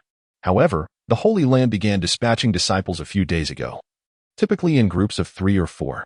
Xiao Yang and Jiang Yuan, along with 2 other inner disciples, just departed yesterday." "I see." Qingli hadn't anticipated that Xiao Yang had already set off. It seemed she had emerged from her seclusion a few days too late. As the Holy Land had dispatched many disciples, the journey to the Celestial City was not far. It would take 4 days by spirit sailboat, but less than 2 days by flight. However, there were still disciples who had not yet broken through to soul travel and thus would have to take the spirit sailboat. As the two reached the entrance, 2 figures came into view. "Brother Mo?" Qingli exclaimed in surprise. "Qingli," Ningran, Jiang Mo greeted with a smile. "It appears we shall be fighting side by side shortly." Ningran clasped her fists and cast a cold glance at Jiang Mo before haughtily boarding the spirit sailboat. Jiang Mo felt an awkwardness wash over him, scratching his head in confusion. It seemed he had not provoked this lady recently, and considering their prolonged separation, her gaze towards him resembled that of an adversary. "Senior brother, please board the ship," Qingli said, her expression a blend of amusement and exasperation. Moments later, the spiritual sailboat pierced through the cloud layers. Qingli stood on the deck, gazing at the diminishing shadows below. The Tianshu domain was vast, and her explorations here had been limited, especially with the existence of the Kangwu ancient domain and the Wanyao ruins. Perhaps, when her strength had sufficiently grown, she could venture to see them. "What occupies your thoughts, junior sister?" Jiang Mo inquired, appearing at her side unbeknownst to her. "I was pondering the other 2 domains. Curious about their nature," she replied. Jiang Mo smiled. "In truth, The Kangwu ancient domain is not vastly different from our Tianqiu domain. However, its factions are intricate and multifaceted, with numerous dynasties and over 100 sections. As for the Wanyao ruins, it serves as a gathering place for the demon race. Yet it has remained relatively peaceful for the past few centuries, avoiding conflict with our human race. Oh, I see. Thank you for the insight, senior brother, Qingli said, twirling a strand of hair around her finger, a gentle smile gracing her lips. Jiang Mo's gaze lingered on her picturesque features, his heartbeat quickening. After their recent interactions, Qingli's intentions had become abundantly clear. Her focus lay solely on cultivation, with no inclination towards romantic affairs. Her previous rejection of him was unmistakable. Yet, the sight of her enchanting visage stirred feelings within him that he could not suppress. At that moment, footsteps approached from behind. Jiang Mo turned to see Ning Ran striding towards them with a frown. He quickly clasped his hands in a gesture of farewell. Junior sister, I take my leave.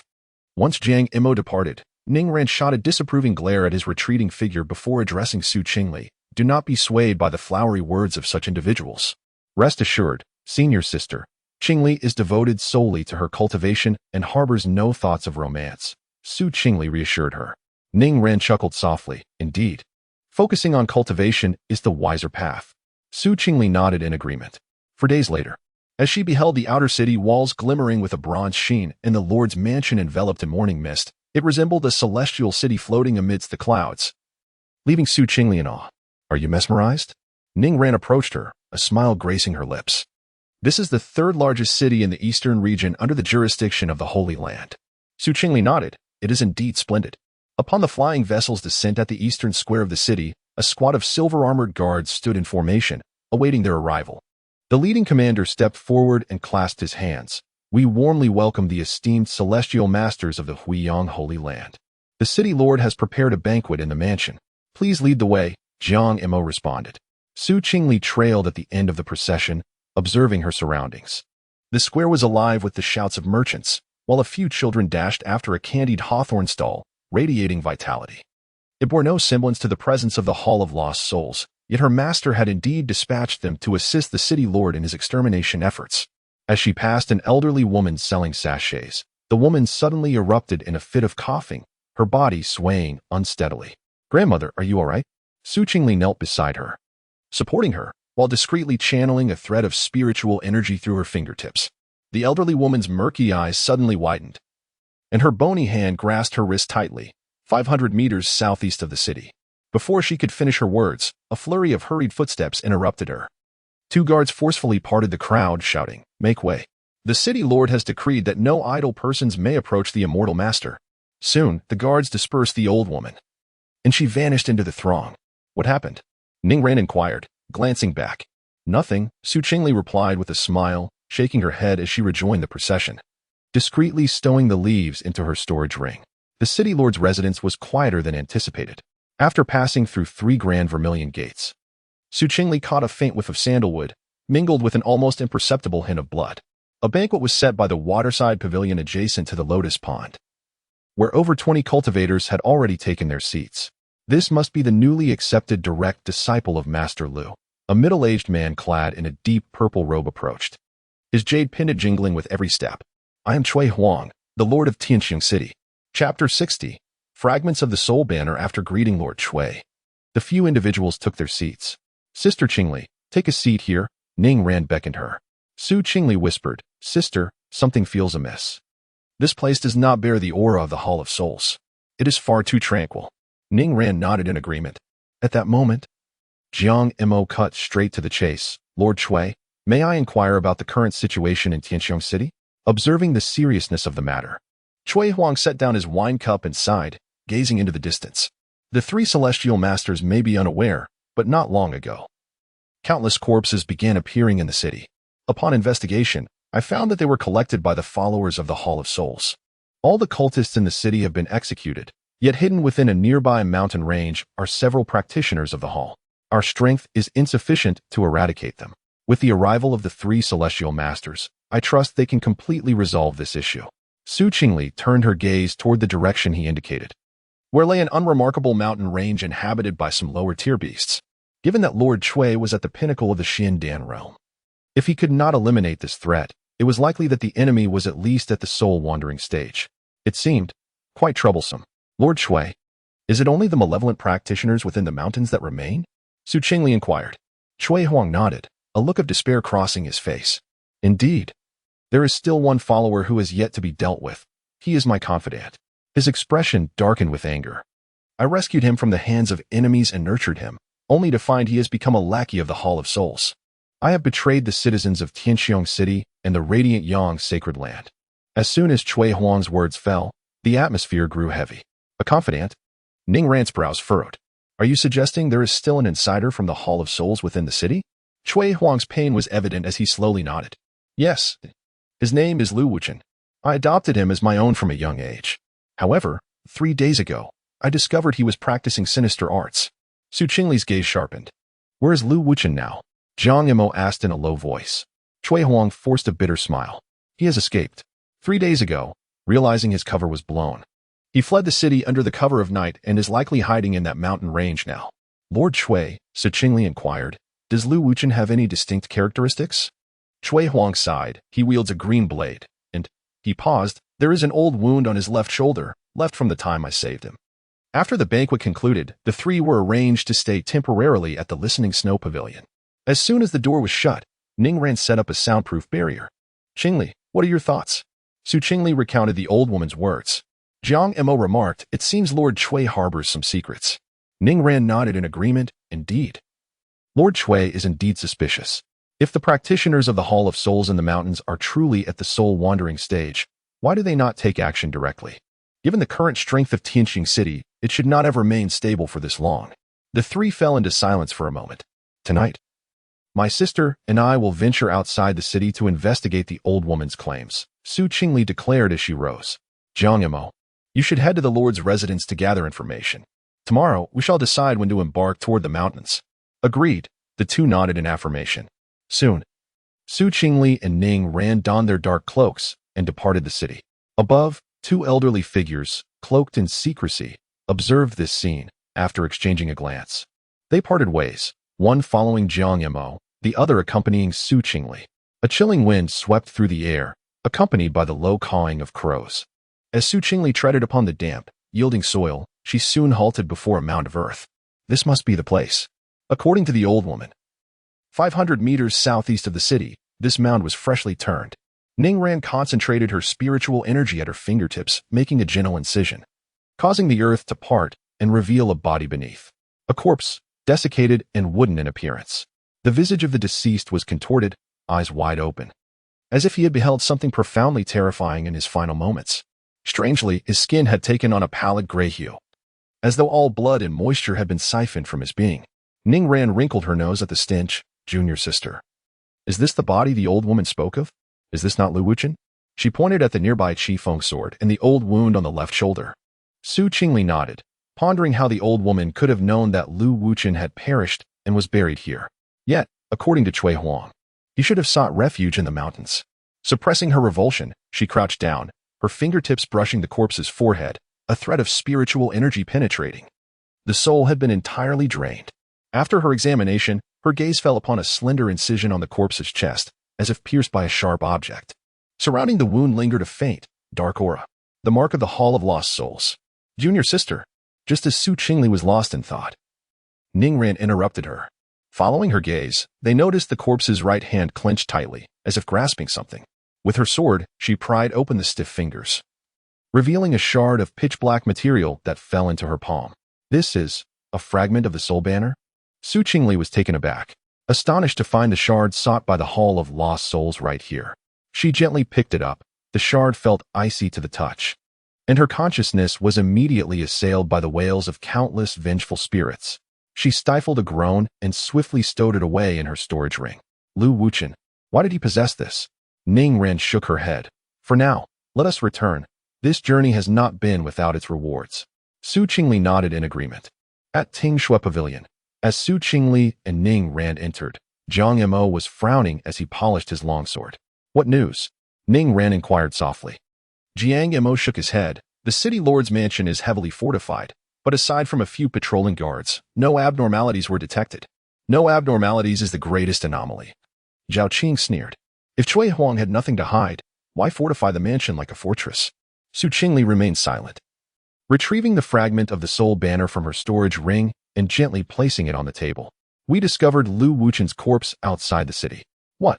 Jiang Mo sprang to his feet. Did he not flee into the mountains? Cui Huang is lying. Ning Ran pointed at the fragment. Moreover, Lu Wuchen clutched this in his hand before he died. Jiang Mo leaned in for a closer inspection, his complexion suddenly changing. Fragments of the soul-devouring banner. Furthermore, Su Qingli remarked, the manner of Lu Wuchen's death mirrors that of the disciples from the Qingli sect, their souls completely drained. The room was enveloped in a brief silence. Sister, how did you come to know that the disciples of the Qingli sect were slain by the practitioners of the soul-devouring hall? Jiang Mo inquired. Su Qingli was momentarily speechless. After a pause, she explained, during my last mission, I happened upon this. Jiang Mo nodded thoughtfully. Do you suppose Cui Huang might be affiliated with the soul-devouring hall? The likelihood is quite high, Ning Ran replied. Tomorrow, as planned, we shall venture into the mountains. I am eager to uncover the origins of this so-called evil cultivator Cui Huang. Chapter 61. The betrayal of Cui Huang. The following day, as dawn's light began to break, the three gathered at the city gate, where Cui Huang personally came to bid them farewell. Esteemed immortals, your journey ahead is fraught with peril. Please exercise utmost caution. Cui Huang clasped his hands in a respectful gesture. Indeed, they replied. Shortly thereafter, the trio arrived at the mountain range, which appeared eerily tranquil, devoid even of low-tier demonic beasts. As they ventured deeper, signs of battle and strange auras gradually became discernible.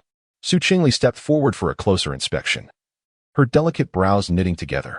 These are the remnants of a battle involving soul travel realm cultivators. Soul travel realm? Ning Ran was taken aback. Isn't the city lord of Cui at the pinnacle of the profound pill realm? Could it be that there exists another soul travel realm powerhouse in the celestial dome city? Uncertain, Su Qingli replied, shaking her head and gesturing ahead. There is a faint aura within. Upon hearing this, Jiang Mo advanced, cleaving through a barrier with his sword. As he focused his gaze, he discerned an unmistakable figure of a malevolent cultivator from the Hall of Lost Souls. Although his left arm was severed and he bore severe injuries. Fifth layer of the profound pill realm. The sinister figure raised his bloodshot eyes, a cold smirk curling his lips. So, you have come after all. Jiang Mo approached deliberately. It seems you are merely awaiting your demise here. Wait, Su Qingli interjected, turning her attention to the malevolent cultivator. There have been battles involving soul travel realm cultivators here. What transpired?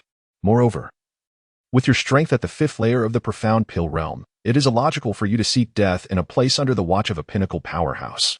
The malevolent cultivator raised an eyebrow, seemingly surprised, but it swiftly morphed into a mocking laugh. And what of it? Why should I divulge anything to you? If you wish to kill me, then do so. The resurgence of the Hall of Lost Souls is inevitable, and you cannot obstruct it. An expression of displeasure crossed Su Qingli's features as her slender fingers stirred. In the next moment, the malevolent cultivator felt an overwhelming pressure from the soul travel realm descend upon him, rendering his breathing labored, as if his very organs were being crushed. Breath grew increasingly difficult. Jiang Mo stepped forward, his voice steady. If you willingly cooperate, I can grant you a swift end. Otherwise, we shall take you back to the sacred land, where the elders will extract your soul, subjecting you to agonizing burns daily. You. The malevolent cultivator's eyes widened in alarm. He recognized the sincerity in Jiang Mo's threat. Yet, given his current state and the presence of two soul travel realm cultivators, he knew that even with all his cunning, death was inevitable. After a moment of contemplation, he spoke. There was indeed an elder who accompanied me, a third-layer soul travel realm cultivator, but he has already been slain, and I am too gravely wounded to do anything but await my end here. Indeed. Who killed him? It was none other than City Lord Cui. Su Qingli was taken aback and retorted. City Lord Cui is merely at the pinnacle of the profound pill realm. How could he possibly slay a third-layer soul travel realm cultivator and leave you so severely injured? The malevolent cultivator shrugged. You asked me to speak, yet you do not believe my words. Su Qingli fell silent, then inquired, is Lu Wuchen one of your followers in the Hall of Lost Souls? Not exactly. But you may wish to investigate beneath the city lord's manor. As the words fell, a surge of blood erupted from his throat, and his bloodshot eyes widened. His body went limp and collapsed to the ground. Jiang Mo sheathed his sword, remarking to his two junior sisters, it seems that Cui Huang indeed harbors sinister intentions. Ning Ran pondered, he must not have been lying. Lu Wuchen is certainly not a disciple of the Soul Hall. Last night, when Qingli and I conducted our inspection, we found no markings. Let us proceed, Qingli said, turning to leave. Now that the Soul Hall practitioners within the mountains have been dealt with, we ought to investigate the depths of the city lord's mansion. Jiang Imo and Ning Ren nodded in agreement. By the time the three returned to Tianming City, dusk had deepened. The gates of the city lord's mansion stood wide open, with no guards in sight. Exchanging glances, they dashed into the mansion, traversing the desolate courtyard. Ning Ren kicked over a bronze lamp, revealing a staircase leading downward. A chilling wind, accompanied by mournful wails, rushed toward them. Deep within the dungeon, several soul lamps hung in the air, their wicks seemingly ensnaring distorted human figures. Qingli gasped, "Is this a soul?" It appears that what the Soul Hall practitioner spoke before his demise was indeed true. Why meddle in matters that do not concern you? At that moment, Cui Huang's voice echoed from behind them. His demeanor remained refined, yet his sleeves bore fresh bloodstains. "I had intended to leave a Soul Hall practitioner for you to slay. But alas, I did not anticipate that fellow would divulge this matter to you." Qingli pointed her sword directly at Cui Huang's throat, demanding, "City Lord Cui, do you understand the fate that befalls those who ally with the Soul Hall?" "Fate?" Cui Huang chuckled lightly, his aura suddenly surging from the Xiandan realm to the 5th level of the Soul Wandering realm. "While I led my guards to valiantly resist the Soul Hall and sustained grave injuries, where were you? As you watched the practitioners within the city have their souls extracted, what were you doing?" As Cui Huang spoke, he struck out with a palm, instantly enveloped in dark energy directed at Qingli. Qingli channeled her spiritual energy, sweeping her sword across to freeze that dark aura in an instant. The basement trembled violently under the force of their spiritual powers. The jurisdiction of the Holy Land is vast. It cannot be traversed in an instant, Jiang Emo thought, furrowing his brow. Just how many souls has this man absorbed to attain such a sudden surge in power? No wonder he could slay practitioners of the Soul Hall. Ha ha. Cui Huang suddenly erupted into maniacal laughter. "So, what wrong have I committed? If not for inadvertently acquiring fragments of the Soul Banner, granting me the ability to absorb souls, Tianming City would have long been a purgatory. You possess fragments too?" Qingli's gaze sharpened. "Humph. Do you not have them as well?" Cui Huang replied with a smirk. "You found Lu Wuchen's corpse, did you not? He deserved his fate. As my confidant, he dared to steal a fragment, thinking to report it to the Holy Land. How laughable. I detest betrayal." Before Cui Huang's words could settle, dark energy surged around him, and he swung a fist, as if countless vengeful souls were shrieking fiercely as they lunged at the three. Qingli's sword radiated a chilling azure light, sweeping horizontally to instantly freeze all the vengeful souls in their tracks. Ning Ren flashed behind, wielding his sword. "Your actions are no different from those of the Hall of Lost Souls." "And what of it?" Cui Huang sneered. "Do you think you are worthy to judge me?" With a flick of his sleeve, the soul lanterns hanging in the dungeon suddenly shattered, and countless imprisoned souls shrieked as they were drawn into his body. His aura surged once more, nearly approaching the 7th level of the soul travel realm. He must not be allowed to absorb any more souls. Qingli's gaze turned icy, and she summoned dozens of ice crystals around her before thrusting her sword, sending them all towards Cui Huang. The sheer intensity of her ice spiritual energy caused Cui Huang to feel his movements significantly slowed. His expression shifted, clearly taken aback by Qingli's unexpectedly formidable martial prowess. He scoffed, "So this is the power of a direct disciple. Even at the 7th level of the soul travel realm, I am being restrained by a mere girl of the 1st level." Chapter 62. Let's just pair up now is the moment. Jiang Imo seized the opportunity, his sword transformed into a radiant arc, piercing directly at Cui Huang's heart. Just as the blade was about to penetrate Cui Huang, a sly grin curled at the corner of his lips. "You all are still too green." Suddenly, dark energy erupted within Cui Huang, forcefully shattering the icy confinement, as a pitch-black chain emerged from his sleeve. Qingli was about to defend herself when she saw the chain wrap around her, ensnaring Ning Ren's waist. "Sister Ning," Qingli gasped, swinging her sword to sever the chain. Yet, the chain, composed of vengeful souls, proved resilient against her blade, refusing to be completely severed. "Ha! Since you seek your demise, I shall first use her as a bargaining chip." Cui Huang cackled wildly, yanking the chain abruptly, pulling Ning Ren towards him. Ning Ren struggled in vain, the disparity in their cultivation levels rendering her efforts futile against his formidable strength. "You shan't escape." Jiang Mo's pupils constricted, and with a furious shout, he charged forward. Cui Huang coldly regarded the enraged Jiang Mo, flinging 3 black talismans, which detonated into a billowing cloud of dark mist, instantly obscuring their vision. It is best to retreat for now. It is unexpected that with a soul travel level 5 cultivation, I cannot subdue 2 at the early stages of soul travel. When the mist dissipated, both Cui Huang and Ning Ran had vanished without a trace, leaving behind a chilling voice that echoed through the air. If you wish for her life, bring forth the fragments of the 10,000 souls banner. Damn it! Jiang Imo roared, his sword carving a deep gash into the ground, his wrist trembling slightly. Sister Qingli, let us pursue them swiftly. Su Qingli nodded, closing her eyes to sense their presence, gesturing towards the southeast. It seems they haven't gone too far. Before she could finish her sentence, Jiang Imo hastily surged in that direction. Su Qingli shook her head and followed closely behind. Once the two had departed, 2 figures materialized in the air. Old man. It appears the situation is more unexpected than anticipated. Who would have thought that Cui Huang would willingly descend into depravity, absorbing souls to reach soul travel level 5? Shall we intervene? The other elder shook his head. There is no need. It seems Qingli still has some trump cards left to play. Let us observe for now. Very well, let us follow them. In the next moment, their figures vanished into the horizon.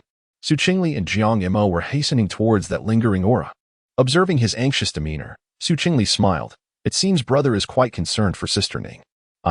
Jiang Mo's expression faltered, hesitating to speak. He felt a tumult of emotions regarding love, despite his deep affection for Su Qingli and the long separation from Ning Ran. He could not fathom why he felt such turmoil. Seeing his conflicted expression, Su Qingli found it somewhat amusing. Perhaps pairing the two would not be such a bad idea. With a gentle smile, she remarked, Brother, in truth, Sister Ning often speaks highly of you, even though she tends to be cold towards you. Ning Ran truly said that? Jiang Imo was incredulous. Given Ning Ran's temperament, their last parting had nearly led to his demise. That is indeed the case. Sister is merely still upset. After all, you have been so engrossed in your training that you neglected her. In my heart, you still reside. Although it is a falsehood, during our daily interactions, Su Qingli can discern the subtle changes in Ning Ran's demeanor. Indeed, there remains a lingering affection for Jiang Imo. Yet sigh. Jiang Mo's throat constricted, as if he wished to articulate something, but ultimately it transformed into a mere sigh.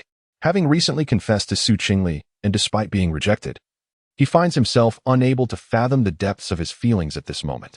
Su Qingli gazed ahead and spoke softly.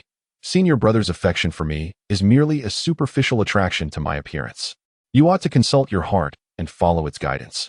Perhaps the misunderstandings between you and senior sister Ning Ran can be resolved. Jiang Imo fell silent, reminiscing about the first time he encountered Su Qingli, which indeed caused his heart to race. However, their interactions had been scant, and it seemed that his feelings were grounded solely in physical attraction. Throughout the years, he still harbored a sense of guilt towards Ning Ran. Here we are. Su Qingli's voice pulled him from his reverie. Raising his gaze, he beheld an abandoned ancient city, where the aura of Cui Huang abruptly ceased.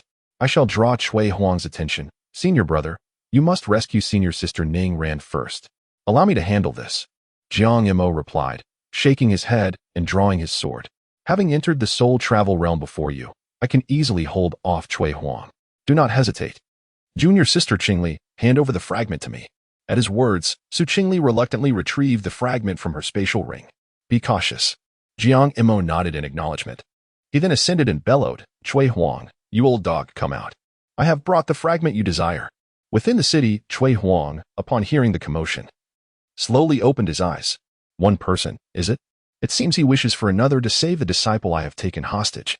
However, I can sense that the fragment is indeed with that disciple above. All he desires is the fragment. He holds no interest in the disciples of the Radiant Sun's sacred ground, as long as he can use the hostage to ensnare one. The other in the early stages of the soul travel realm will pose little challenge in obtaining the fragment. With this thought, he deepened Ning Ran's confinement and then soared to confront Jiang Imo. You truly fear nothing, do you? Hand over the fragment. Jiang Imo waved it before him and then secured it within his spatial ring. That depends on whether you possess the capability to take it. Ha ha, soul travel realm. First level. Cui Huang erupted into raucous laughter. You cannot possibly believe that you alone can withstand me, can you? You insolent brat. I shall refine your soul in due time. He raised his hand, unleashing 2 dark handprints, while Jiang Imo swiftly countered with several sword energies that caused Cui Huang's wrist to tremble slightly. His expression darkened. The opponent At the 5th level of the soul travel realm, had absorbed a multitude of vengeful souls, rendering him nearly as formidable as a peak 6th level. Seeing the two engaged in combat, Qingli hastily entered the city. Guided by the aura, she quickly located Ningran, senior sister. Observing the bindings upon her, Qingli channeled her energy and commenced the restraints. Ningran's face bore a look of shame. Junior sister, I have been a burden to you all. Qingli reassured her, do not speak like that, senior sister. None of us anticipated that Cui Huang would descend into darkness, elevating his power to the 7th level of the soul travel realm. Brother Jiang Mo is still out there, bravely facing the challenge alone. We must hasten to assist him. Ningran paused, a flicker of unease surfacing on her cheeks. Has he lost his mind? Engaging in battle with Cui Huang at the 1st level of the Soul Wanderer realm alone is reckless. What if? Ningran did not finish her thought, her heart growing heavier with anxiety. Qingli, channeling her spiritual energy, smiled gently.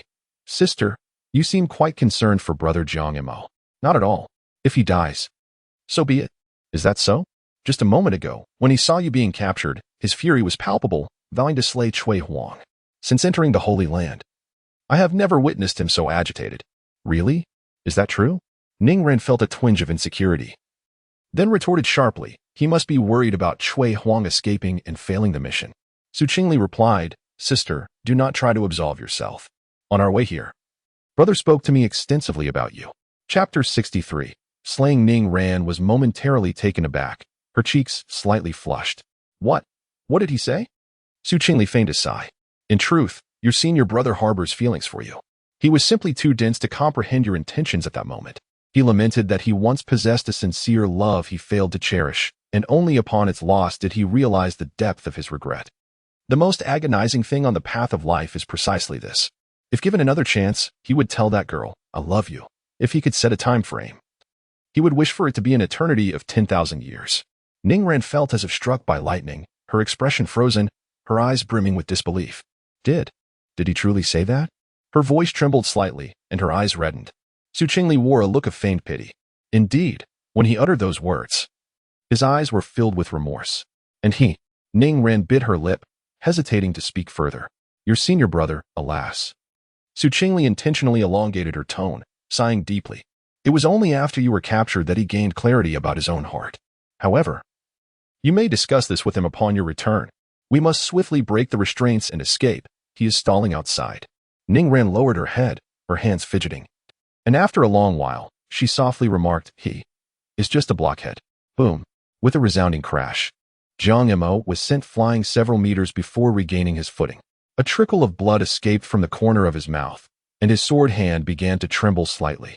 Cui Huang coldly declared, Humph, I am only interested in the fragments, not in you disciples of the sect. You are no match for me. Simply surrender the fragments, and you may live. As he spoke, a more ferocious assault ensued, and Jiang Mo braced himself, raising his sword to continue the fight. You shall not prevail. He gritted through clenched teeth. Given his 1st level soul wandering realm and some hidden cards, stalling a 5th level powerhouse should have been manageable. Yet, Cui Huang's techniques were exceedingly bizarre, coupled with his all-out attacks, rendering Jiang Mo unable to withstand them. Is it not over yet? He gazed at the blue light emanating from the distant wild city, his resolve hardening as he launched another offensive. Seeking death, Cui Huang sneered, raising his hand to unleash dozens of vengeful spirits that instantly ensnared Jiang Mo like demons from hell. Jiang Mo channeled his spiritual power, yet no matter how he swung his sword, he could not dispel them. The performance has reached its conclusion. He watched helplessly as Cui Huang's palm approached, unable to move. A glimmer of despair crossing his face. It seemed he could only reach this point. At that moment, Cui Huang felt a chill creep down his back, followed by an invasive coldness permeating his body, causing his limbs to stiffen and his speed to wane significantly. A sword aura sliced through the vengeful spirits, allowing Jiang Mo to escape. Upon seeing the two figures in the sky, his heart leapt with joy. Junior sisters, you have emerged? Yes. Thank you for your hard work, senior brother, Qingli responded with a smile. TCH. Cui Huang regarded the 3 figures before him, his expression darkening. He had not anticipated that the formation he had set would be dismantled so swiftly. His gaze hardened as it fell upon Qingli. 2 in the early stages of soul wandering, and 1 in the late stage of the Xiandan realm, seeking death indeed. As his words fell, he abruptly raised his hand, and countless vengeful spirits transformed into pitch-black chains, sweeping towards the three like a tidal wave. "Be careful," Jiang Imo cautioned, poised to wield his sword in defense, when suddenly, Qingli stepped forward, her long sword radiating a chilling brilliance. With a swift flick of the blade, a myriad of ice crystals coalesced above, cascading down like a torrential downpour. The grotesque vengeful spirits, upon contact with the ice crystals, emitted a piercing wail, instantly freezing into ice before shattering into pieces. What? Cui Huang's pupils constricted in disbelief as he watched his vengeful spirit effortlessly dissolve. Such a formidable martial technique must have reached the celestial rank. Could it be that the opponent had concealed their strength during their time in Tianming City? As he pondered, Qingli did not grant him a moment's respite. With a twist of her sword, the icy sword energy swiftly condensed. Is this courting death? One must test it to know, she smirked slightly. Seizing the opportunity to trial the martial skill she had comprehended within the Dao Tower, which she had yet to truly employ. With a dazzling ice-blue sword light tearing through the air, the atmosphere itself felt as if it had frozen in her wake. Cui Huang hastily summoned his spiritual energy to defend, yet he was still forced back several steps, a thin layer of ice forming upon his arm. This is also a celestial rank martial technique. He was astounded, and a flicker of fear finally surfaced in his eyes. So this was the foundation of the three major factions. Their strikes were indeed celestial rank martial techniques. Qingli's expression turned frosty as the tip of her sword aimed directly at Cui Huang. Her crimson lips moved. Second style, third style, no trace, frost gathering. In an instant, an invisible realm of frost descended upon the scene. Cui Huang felt an oppressive weight envelop him, his movements becoming dreadfully sluggish. Even the flow of his spiritual energy faltered. This is bad. His complexion changed drastically as he desperately urged his technique to break free. However, Jiang Imo and Ning Ran had already seized the opportunity, attacking him from both sides simultaneously. Jiang Mo's sword light surged like a rainbow, aiming straight for Cui Huang's heart. "You shall not," Cui Huang roared in anger, barely managing to sidestep the fatal blow. Yet, Ning Ran struck him from behind, causing him to cough up a mouthful of blood. "You." His face contorted, eyes filled with malice. Yet, under the suppression of the frost-gathering realm, his strength had diminished significantly, leaving him powerless to retaliate. "It is over," Qingli said coldly, raising her long sword once more, the icy sword energy converging into a blinding arc of light. "No." Cui Huang let out a reluctant howl, but in the next moment, the ice-blue sword light had pierced through his chest. With a sickening sound, he widened his eyes, glancing down at the spreading frost upon his chest as life swiftly ebbed away. Ultimately, his body was completely encased in ice, and with a resounding crack, he shattered into countless ice crystals. The three let out a sigh of relief. Qingli stepped forward to retrieve a fragment of the Wanhun banner from one of the ice crystals, storing it within her spatial ring. Jiang Imo turned to Qingli, his eyes filled with awe. "Junior sister, your martial skills are truly formidable." Ning Ran could not help but add, "That icy realm could suppress even a powerhouse like Cui Huang. Could it genuinely be a celestial rank martial technique?" Coughing lightly, Qingli smiled awkwardly as she sheathed her sword. "It was merely luck. Had it not been for the restraint provided by senior brother and sister, I would not have achieved this so easily." Jiang Imo shook his head with a wry smile, remarking that his junior sister was far too modest. In this battle, it was predominantly Qingli who bore the brunt of the effort. He had not anticipated such a vast disparity between them, despite both being at the first level of the soul travel realm. After a moment of silence, Ning Ran leaned closer to Jiang Imo and softly inquired, "Jiang Imo, how are your injuries?" Jiang Imo was momentarily taken aback, casting a wary glance at Ning Ran. This tenderness was something he had never experienced from her over the years, and he wondered if it concealed a trick. In the next instant, a flurry of punches ensued as Ning Ran glared at him, exclaiming, "What kind of look is that? Am I frightening?" Jiang Imo chuckled sheepishly, assuring her, "No, it's nothing." His heart began to ease, and he finally returned to a state of normalcy. Ning Ran gritted her teeth, thinking to herself, "This guy." Chapter 64. A reunion with Ms. Su after taking a brief respite. The three returned to the Sky City to attend to the aftermath.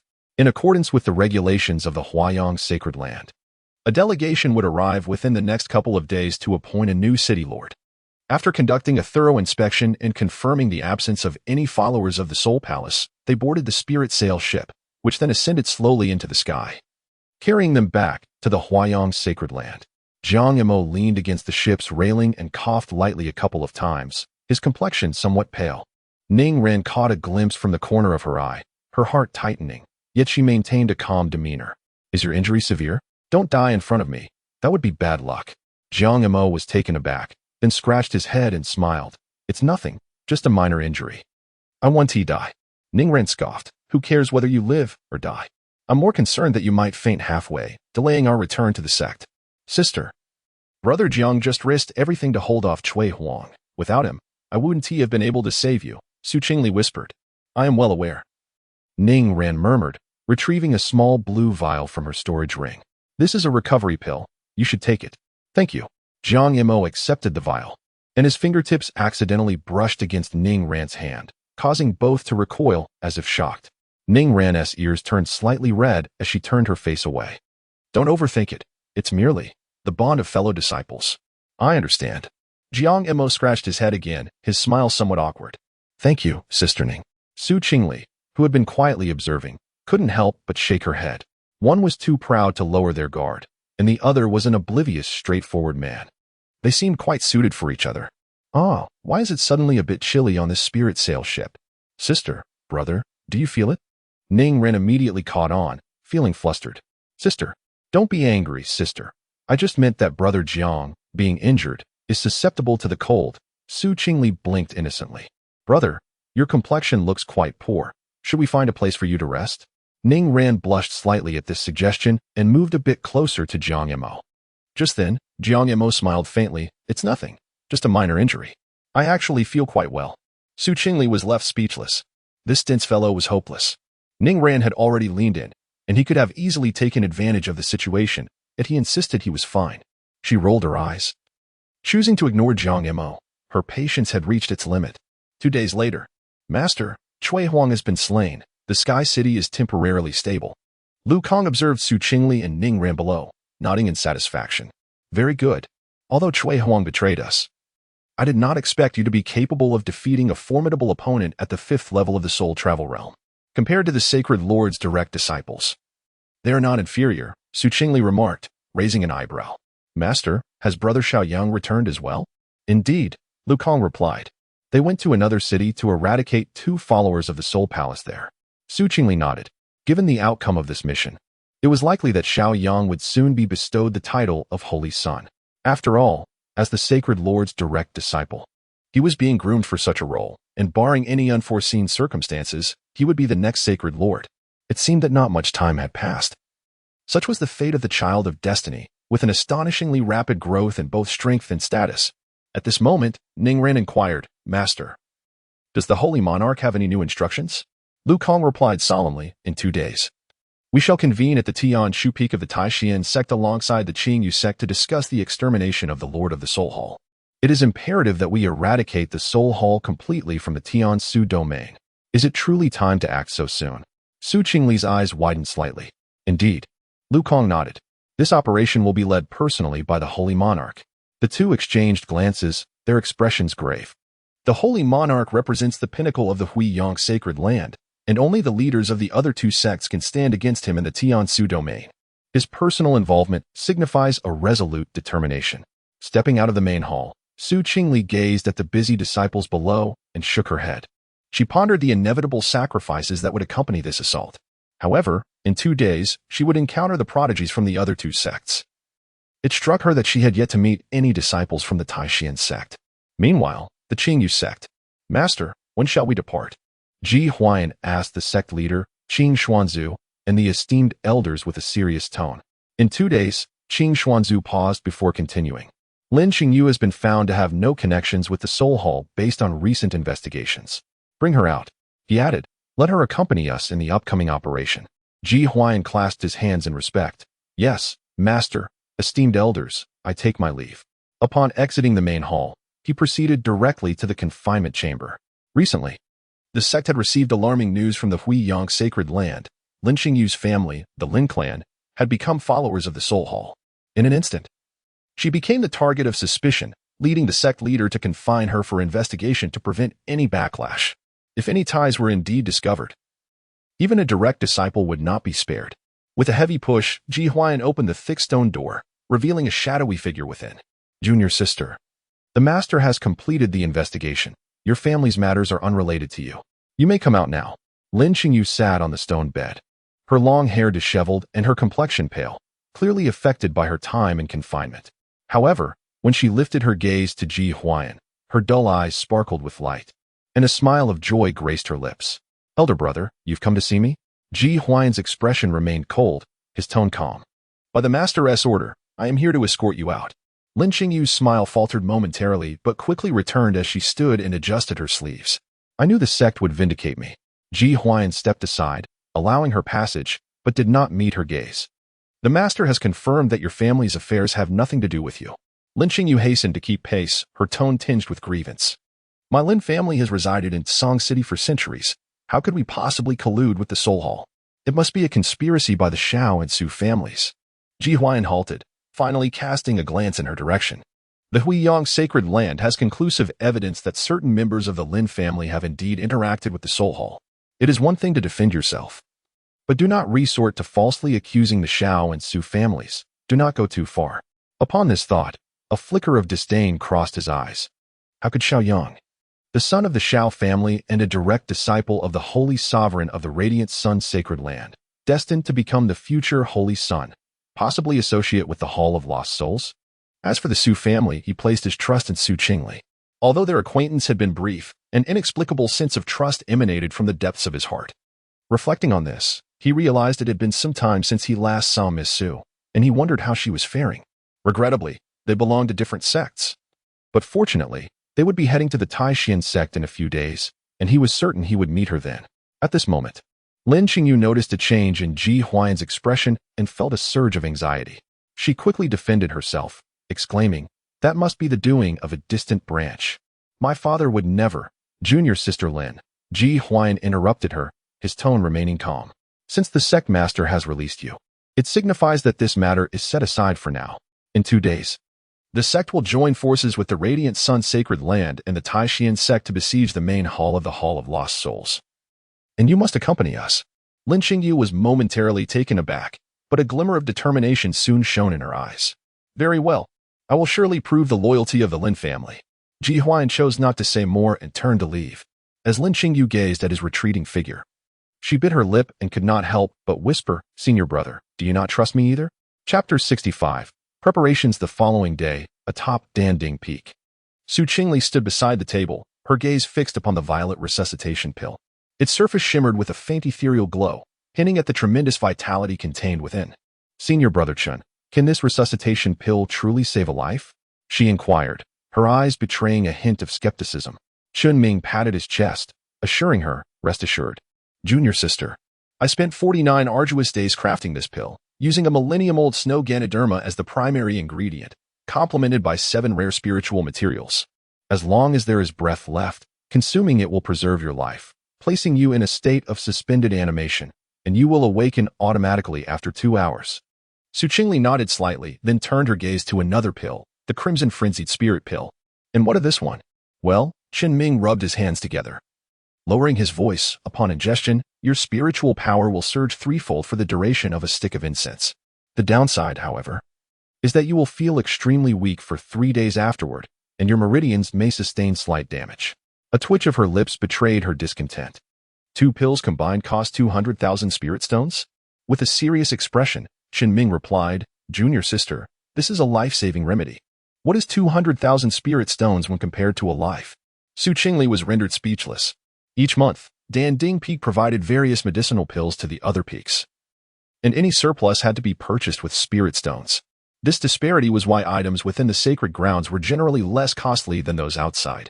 However, while a 5th-tier pill could fetch at least 1,000,000 spirit stones externally, it likely wouldn't reach 200,000 within the sacred grounds. This fellow.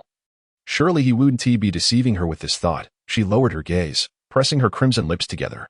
"Senior brother, I've exhausted all my spirit stones on training recently, and I currently lack sufficient funds. Is there any way to reduce the price? Qingli will remember your kindness." She blinked her eyes, gazing at him with an expression of hopeful anticipation. Tianming was momentarily taken aback, glancing between the 2 pills and the pitiful beauty before him. Caught in a dilemma, clearing his throat awkwardly, he shifted his gaze away. The sight of her innocent demeanor was truly difficult to bear. Yet to refuse a price reduction at this juncture felt like an internal torment. After a moment of contemplation, he proposed, "How about this? The share from the drunken immortal brew amounts to precisely 160,000. We can offset that against the resuscitation pill, and I'll give you the frenzied spirit pill for free. What do you say?" He wore a pained expression, as if his beloved had been taken from him.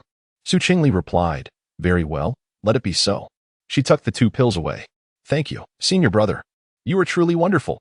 Though 5th-tier pills were expensive, they were indeed life-saving items. Coupled with the complimentary frenzied spirit pill, she felt somewhat satisfied. Tianming immediately donned a flattering smile. "Junior sister Qingli, do take care on your journey. Should you require anything in the future, feel free to visit Danding Peak anytime." Qingli smiled gently. Taking flight from Danding Peak, Tianming watched her retreating figure, lost in thought for a long while before suddenly smacking his forehead. "Oh dear, I'm a businessman. How could I have so foolishly given away the frenzied spirit pill?" Outside, several disciples who had been about to enter with medicinal materials halted in their tracks, bewildered by the continuous sound of crisp slaps echoing from within. Upon departing from Danding Peak, Qingli did not head directly back to Huai'an Peak. Instead, she took a detour to the spiritual herb garden, intending to gather additional spiritual herbs for future use. Along the way, she reflected on Lu Kong's words. According to the regulations, the Holy Land would retain some elders, numerous miscellaneous workers, and a few outer disciples. The remainder would need to participate in the encirclement, with direct disciples expected to lead the charge. This was somewhat different from her expectations. Typically, it would be the miscellaneous workers and outer disciples who served as cannon fodder, yet it turned out that these disciples would not need to partake at all. She shook her head, dismissing her thoughts. She needed to prepare well in the coming days. Upon arriving at the spiritual herb garden, she immediately sensed a familiar aura. "Leo?" A clear voice called from behind her. Qingli turned to see Xiao Yang standing a short distance away.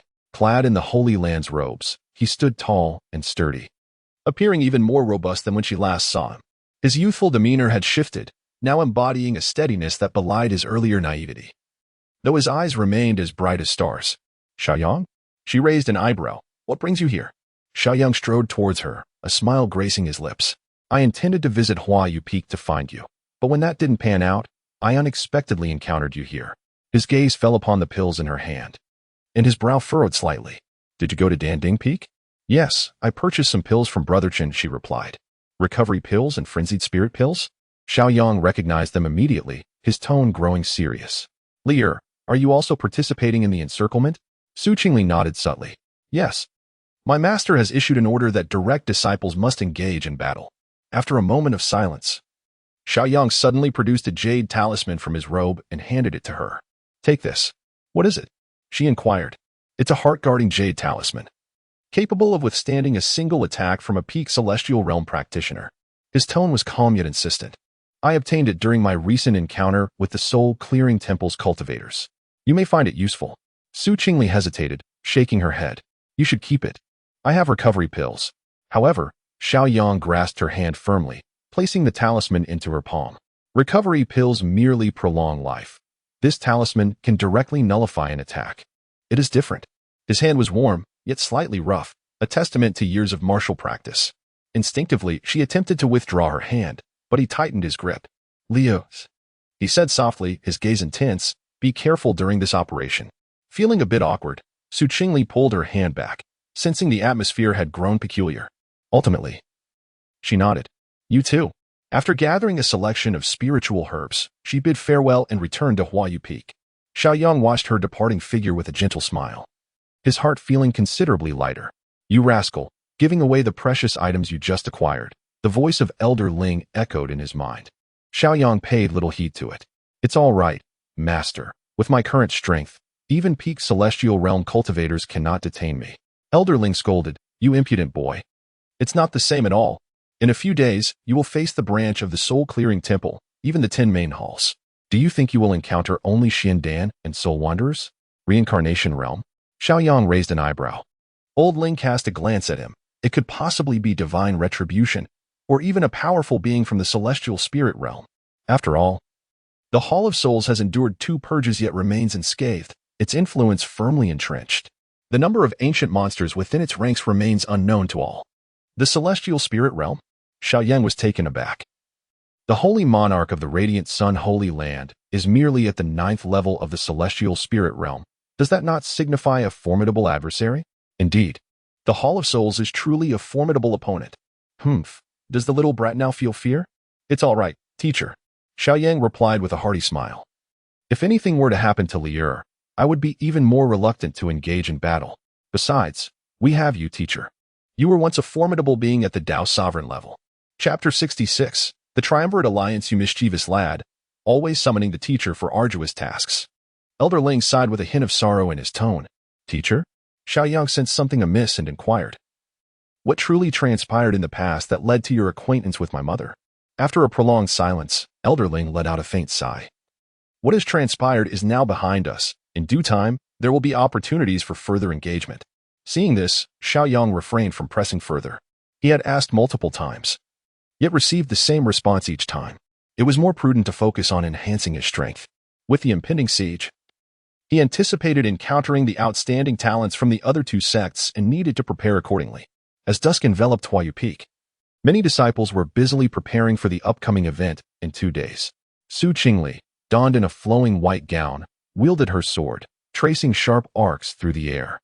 The sword techniques she had diligently practiced over the past few days were nearing mastery. What remained was the need for formidable cultivation and spiritual power. As the sword tip touched the ground, it instantly conjured a ring of delicate ice crystals, shimmering with iridescence under the moonlight.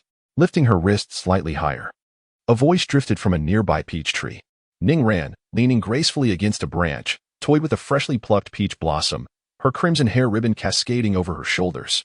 Noticing Su Qingli's gaze, she casually tossed the peach blossom, which accelerated mid-air, aimed directly at Su Qingli's forehead. Instinctively, Su Qingli crossed her sword to block, but the blossom merely brushed against the blade, transforming into dozens of petals that danced around her. Senior sister, Su Qingli exclaimed, her sword lowered in protest. Why the sudden ambush? Ning Ran alighted gracefully, laughing. The specters of the Soul Hall do not offer forewarning. She brushed the petals from Su Qingli's shoulders. You've only recently joined Huaiyu Peak, yet your progress is truly remarkable. It's merely luck, Su Qingli replied with a gentle smile.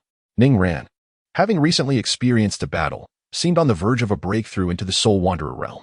Although her cultivation was not yet on par with Su Qingli's, the latter's swordsmanship still trailed behind Ning Ran's, given her years in the holy grounds. By the way, Ning Ran suddenly leaned closer. Did Xiao Yang gift you a protective jade talisman? How do you know about that, senior sister? Su Qingli asked, surprised. Ning Ran blinked playfully. You two were chatting in the medicinal garden. It's not a deserted place, and naturally, other disciples saw. Moreover, Xiao Yang is a direct disciple of the holy monarch, blessed with golden talent, a renowned figure in the holy grounds. That said, she leaned in closer, speaking in a hushed tone, sister, do you truly not harbor any feelings for Xiao Yang? It seems he has quite the affection for you. In close proximity, a fragrant aroma enveloped them. Su Qingli felt her ears grow warm. Senior sister, I am solely devoted to my cultivation and have no thoughts on matters of the heart. Ning Ran mischievously winked. Oh, indeed. Our little junior sister possesses extraordinary talent. As she spoke, she suddenly pinched Su Qingli's cheek, but your ability to lie has not improved. Your cheeks are flushed. Su Qingli's lips twitched. I truly mean no such thing. How could you not realize why my face is red? After practicing swordplay for such an extended period, it is time for a respite. Ning Ran led her to a nearby stone table and seated them. From her sleeve, she produced a food container, within which lay several pieces of translucent osmanthus cake, arranged neatly. Taste this. I procured it from the dining hall this morning. The moment Su Qingli took a bite, she heard Ning Ran casually inquire, Are you prepared for the operation in 2 days, junior sister? Su Qingli set down the pastry. What about you, senior sister? Where did you just go? I made a trip to Wanyao Peak. Ning Ran shrugged her shoulders. Jiang Yuan mentioned that Jiang Imo was looking for me, and it just so happened that he was near Wanyao Peak, so I went up. I stood at the entrance for a quarter of an hour. He spoke 3 sentences, then hastily thrust the sword manual into my hands and dashed off.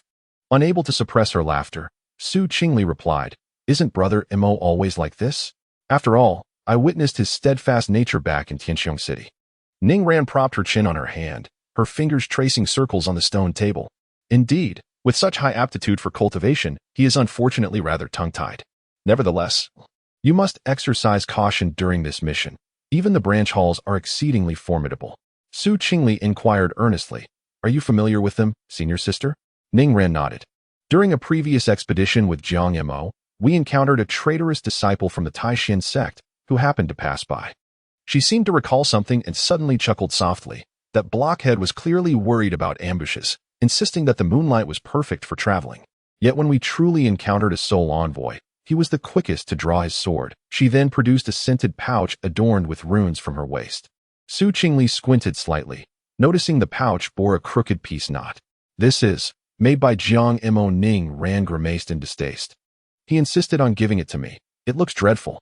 Su Qingli remained silent, stifling a smile. She had not anticipated Jiang Mo possessed such craftsmanship.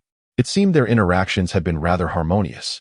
After a brief conversation, she returned to her training. By the third day, as dawn broke, outside the gates of the Radiant Sun's sacred ground, the holy monarch donned a white robe embroidered with golden patterns, standing majestically in the sky, flanked by dozens of elders. Xiao Yang's presence was as steady as the abyss, accompanied by dozens of spirit sailboats. "Let us depart." With the holy monarch's command, the elders soared into the sky, transforming into a golden streak that cleaved through the heavens, followed closely by the fleet of spirit vessels. Simultaneously, within the confines of the Qingli sect, the sect master, clad in a blue robe with eyes like cold stars, stood at the bow of the moonlight flying boat. "The Radiant Sun's sacred ground has set forth. We must not lag behind."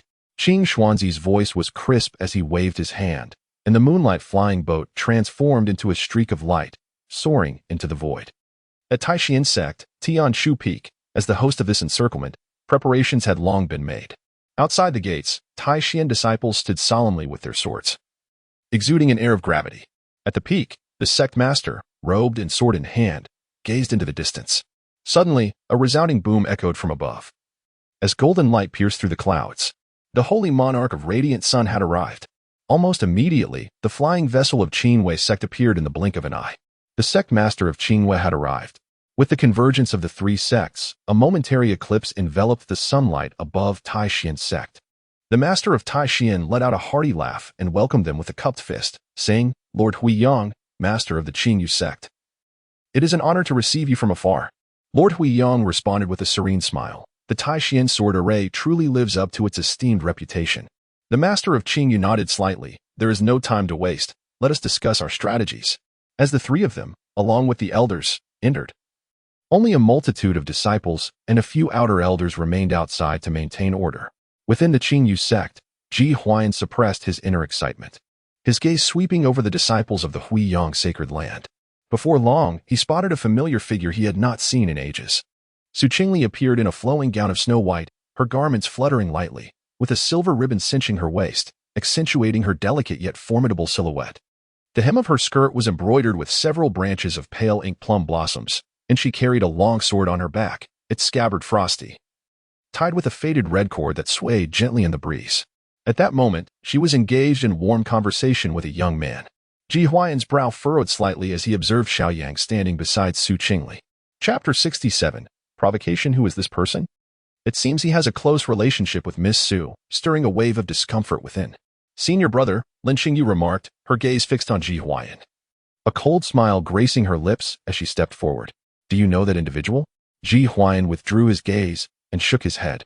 "The person's name is Xiao Yang, a direct disciple of the Holy Lord of the Huiyang sacred land, destined to become the future Holy Son. As for the young woman beside him, I trust you are acquainted with her as well." "Acquainted with her? What do you mean?" Ji Huai'an's brows furrowed, a hint of urgency in his tone. Lin Qingyu paused, observing the two laughing in the distance, a subtle smirk appearing at the corners of her mouth. They grew up together. Su Qingli has always harbored feelings for Xiao Yang. In the past, when Xiao Yang was considered a waste, she would always come to his defense, sharing her cultivation resources with him. She would comfort and encourage him, often spending time together. A flicker of panic crossed Ji Huai'an's eyes, disbelief creeping in. "Miss Su, like Xiao Yang?" With a sigh, Lin Qingyu replied, "Senior brother, why would I deceive you? It was Su Qingli who stood up for Xiao Yang when I sought to call off our engagement. Moreover, I recently heard rumors that the Su and Xiao families are preparing to formalize a marriage contract with someone she loves, a marriage agreement, and her continued favor towards you. You must remain vigilant and not be misled." "A marriage contract?" Ji Huai'an's eyes widened in shock. Why? Why would Miss Su have a marriage contract? Xiao Yang. His fists clenched slightly, a surge of anger welling up within him. So what if he possesses a golden talent? I share that same quality. If given the opportunity, I shall teach him a lesson. Seeing Ji Huai'an's anger, Lin Qingyu smirked inwardly. Su Qingli, how could you remain so close to seeing your brother while having Xiao Yang? If he were to find out. A smile that was hard to conceal crept upon her lips. I shall ensure you are left with nothing. Softly, she continued. Seeing your brother. Do not be ensnared by such restless individuals. You are the innate sword body of golden talent, and the path of the sword is paramount. I shall always be by your side. As she spoke, her cheeks flushed, leaning closer to Ji Huai'an. A flicker of displeasure crossed Ji Huai'an's brow as he stepped forward. Thank you for your warning, junior sister. I have my own plans regarding the sword path. As for Miss Su, he glanced toward her graceful figure. Unwilling to believe that such a pure, celestial-like woman, who had risked her own safety to save him on multiple occasions, could be such a person. I must find an opportunity to clarify this matter, if it is true. He sighed inwardly, feeling lost, reluctant to let go of Su Qingli. Yet if a marriage contract truly exists, his upbringing would never allow him to disrupt that bond.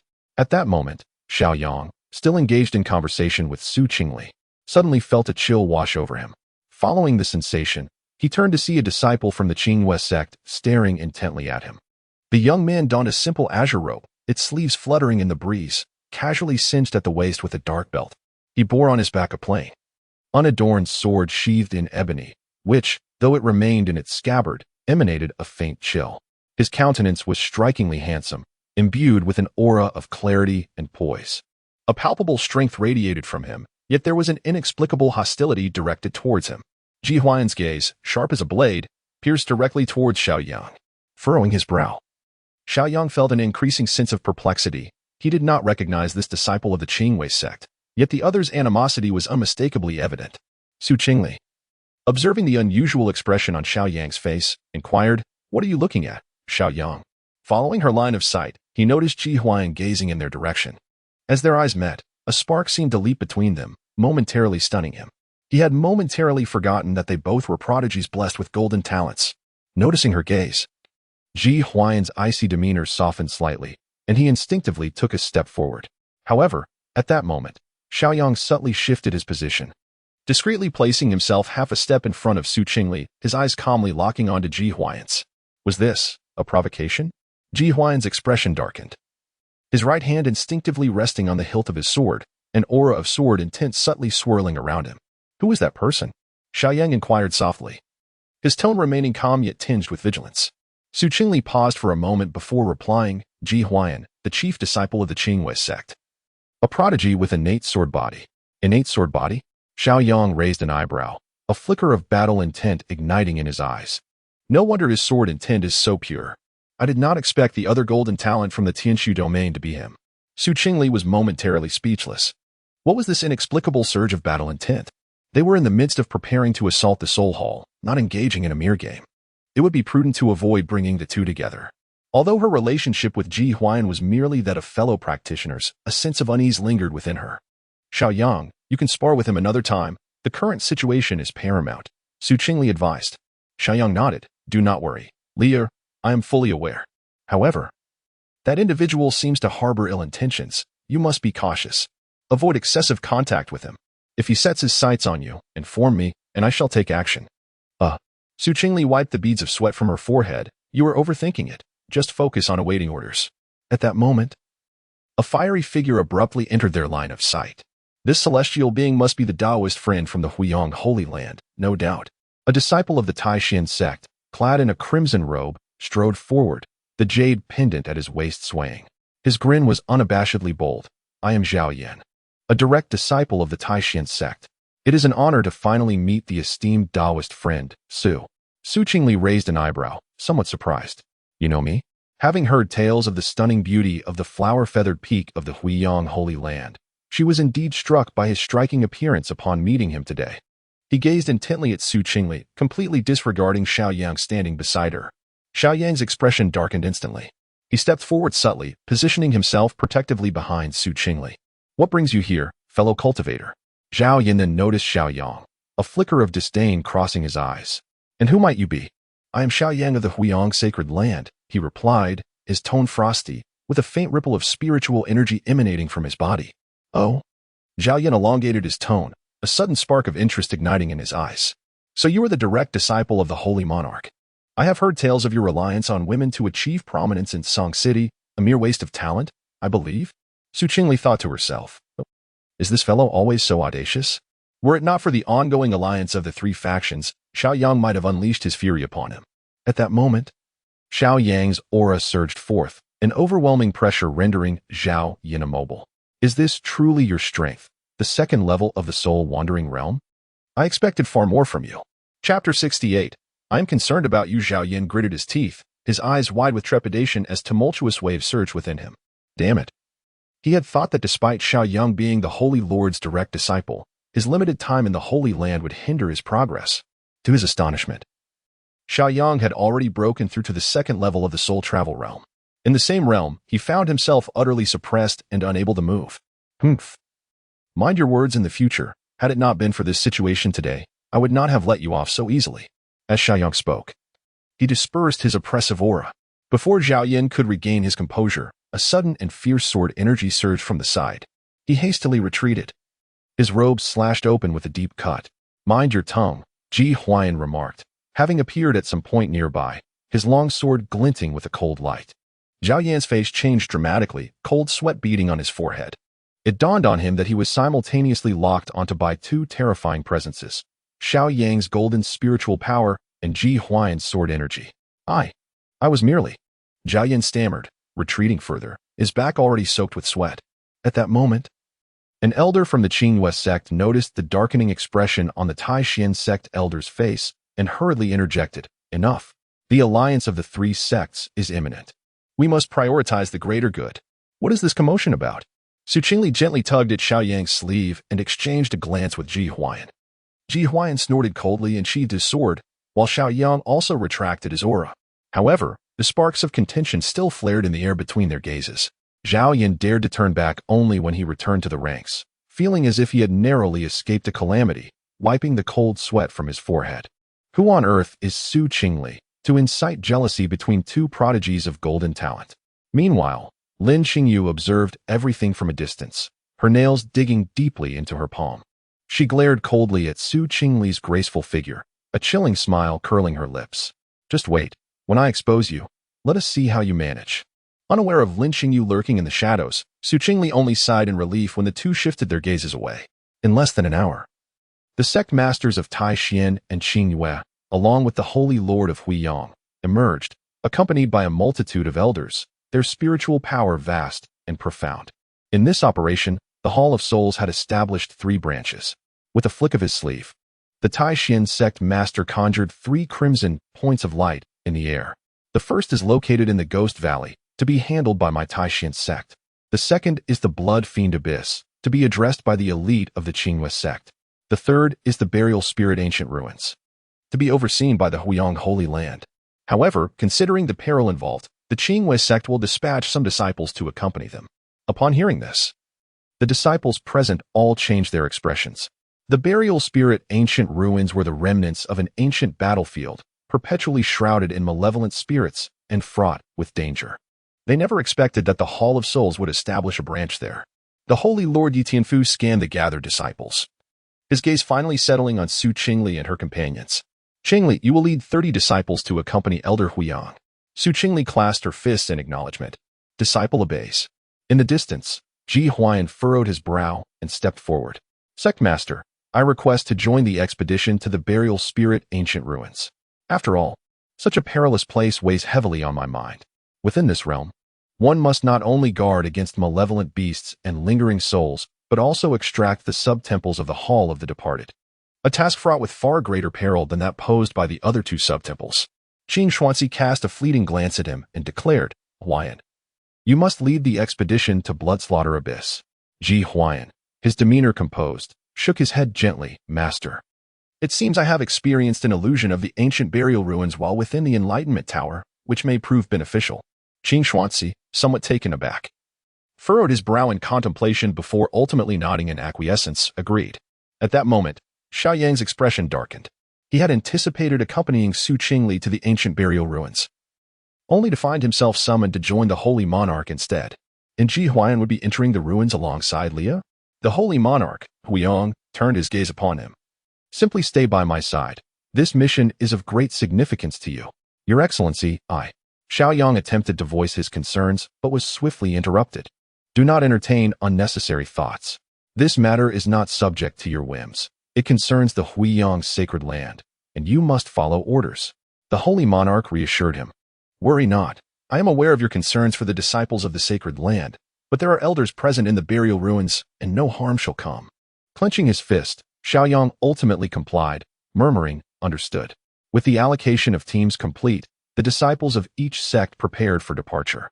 Before they set off, Xiao Yang approached Su Qingli, his gaze profound. Lear, the ancient burial ruins are fraught with danger. Exercise utmost caution.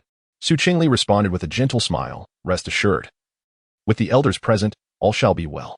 Moreover, you have gifted me the heart-protecting jade talisman. There is no need for concern. Xiao Yang nodded, silent for a moment, hesitating to speak, but eventually cast one last look at Su Qingli before turning to leave. Nearby, Ji Huai'an observed the scene quietly, his emotions inscrutable. At the entrance of the ancient burial ruins, a chilling wind howled.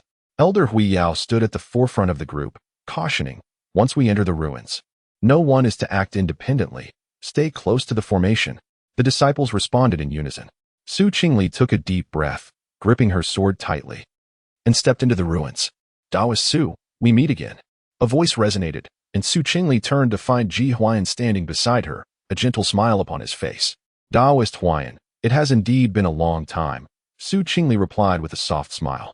Since her last return from the Enlightenment Tower, she had not heard any news of Ji Huai'an, the child of fortune. I gathered from your earlier words that you have entered an illusion of the ancient burial ruins while in the Enlightenment Tower? Ji Huai'an paused, momentarily rendered speechless. Su Qingli, noticing his reaction, expressed mild surprise. Did you deceive me? Ji Huai'an quickly shook his head. No, I have indeed encountered something similar. But if you have never been to the ancient burial ruins, how can you claim it to be similar? Ji Huai'an fell silent, ultimately exhaling a sigh. I worry for you. After all, this place is exceedingly perilous. A soft laugh escaped her lips, tinged with a hint of playful sweetness. She instinctively raised her hand to cover her lips, yet her delicate, pale fingertips could hardly conceal the blush that adorned her face. Ji Huai'an was momentarily taken aback, as if the ice of winter was beginning to melt, heralding the arrival of spring. With a playful curiosity, she inquired, Are you not concerned about the disciples of the sect venturing into another secret realm? A slight smile graced his lips, and the corners of his eyes crinkled, sending ripples through the air. Ji Huai'an gazed in a daze as a breeze swept by, lifting a strand of Su Qingli's hair. After a brief pause, she replied, It is of no consequence. That secret realm poses far less danger than the grave of spirits. Furthermore, with numerous elders present, there should be no issues. It seems you possess great confidence in this endeavor, Su Qingli remarked, withdrawing her gaze with a radiant smile. Ji Huai'an responded, Indeed, I do. Yet, it is a pity that my innate sword physique has yet to be fully awakened. Otherwise, my assurance would be even greater. Your sword physique remains partially dormant? Yes. It appears I have encountered a bottleneck and am unable to make a breakthrough. Noticing Ji Huai'an's nod, Su Qingli, surprised yet contemplative, recalled that Xiao Yang's sacred physique had similarly awakened during a second encounter with the Hall of Lost Souls in Song City. It seems this physique is not so simple after all. The last time she had escorted Ji Huai'an home, he had unlocked his innate sword physique. And even in its incomplete state, it wielded such formidable power. One could only imagine the scene when it is completely awakened. Chapter 69. Assisting Ji Huai'an in awakening his sword body beep. The system has detected that the destined child, Ji Huai'an, has not fully awakened his innate sword body. Please make a choice, host. 1. Lear is kind-hearted and helpful. The awakening must be thorough. Reward, 20,000 fortune points. 2. Mind your own business. What does it matter to Lear, the chief disciple of the Qingli sect, in relation to the Huiyang sacred land? Reward, advanced Earth tier martial technique, Earth escape technique. 3. Seize an opportunity to eliminate him. I am the true destined child. Reward, 7 emotions demon body. As the system's voice echoed in her mind, Su Qingli was momentarily taken aback. It was uncanny how swiftly the thoughts of Ji Huai'an's innate sword body had manifested into a choice. However, the 3 options presented left her feeling rather troubled. The second option was undoubtedly the simplest, yet the Earth Escape technique seemed rather impractical, merely a technique for fleeing. With her possession of the Nirvana Bone, heart-guarding Jade Talisman, and Revival Pill, her means of survival were already more than sufficient. Moreover, why was there even a seven emotions demon body among these choices? Was the system attempting to lead her down a path of corruption? Shaking her head. She had no desire to become an enemy of the Tianchu domain, thus, she ultimately opted for the first choice, bringing her significantly closer to becoming the golden talent of the destined daughter. Choice successful. What is it that occupies your thoughts, Qingli? Ji Huai'an inquired, noticing Su Qingli's silence and her deep contemplation. Brought back to reality by his question, Su Qingli replied, "It's nothing, just a bit of worry." As she spoke, she cast her gaze upon Ji Huai'an, and his piercing eyes suddenly softened, revealing a subtle warmth. How might Ji Huai'an's innate sword body be fully awakened? If it were possible through ordinary means, given the strength of the Qingli sect, it would not have remained dormant until now. Yet, how could she proceed? A headache began to brew, and she felt utterly at a loss. Ji Huai'an, too, found himself puzzled. Why was Qingli staring at him so intently? Whenever their eyes met, his heart would quicken. A bewildering sense of fluster surged within him. Yes, that was the sensation. He averted his gaze, looking ahead, only to feel a faint flush creep upon his cheeks, reaching his earlobes. Su Qingli was momentarily stunned. Had she not said anything? Not a bro. Why are you blushing like that? One might think you were Guangong, with such a red face. At that moment, a thunderous roar shattered the silence, and the ground began to tremble violently, sending shards of stone flying. The crowd gasped in alarm, swiftly drawing their swords in defense. Stand ready. It is a fifth-tier demon beast, the Tianming Earth Fiend. Elder Huiyao barked, his longsword suddenly emanating a brilliant white light. Su Qingli let out a sigh of relief. Thankfully, it was only a fifth-tier demon beast, equivalent to a celestial realm cultivator. With Elder Huiyao being a reincarnation realm expert, and several other celestial realm elders nearby, they would manage without issue. In the next moment, the gray mist ahead was torn asunder by a violent gust, revealing a colossal creature that roared into existence. The beast, resembling a colossal lizard, was cloaked in a pitch-black scale armor, its back bristling with menacing bone spines, and its crimson eyes fixated intently on the crowd. Saliva dripped from its maw, corroding the ground with a hissing sound. At that moment, 4 more Tianming Earth Fiends emerged, followed by countless second, third, and fourth-tier beasts, creating a seemingly endless swarm that stirred up a cloud of dust. Su Qingli and her fellow disciples were filled with astonishment. What on earth a beast tied upon entry? Form a formation.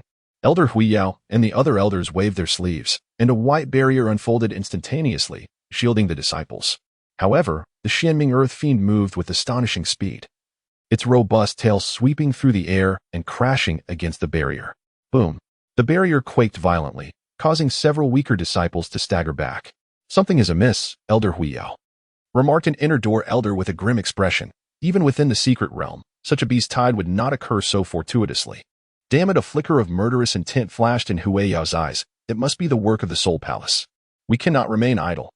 He turned and commanded, Soul Travel Realm disciples, advance and slay the beasts. The remaining disciples shall stay within the barrier to deal with the lower tier beasts. Yes.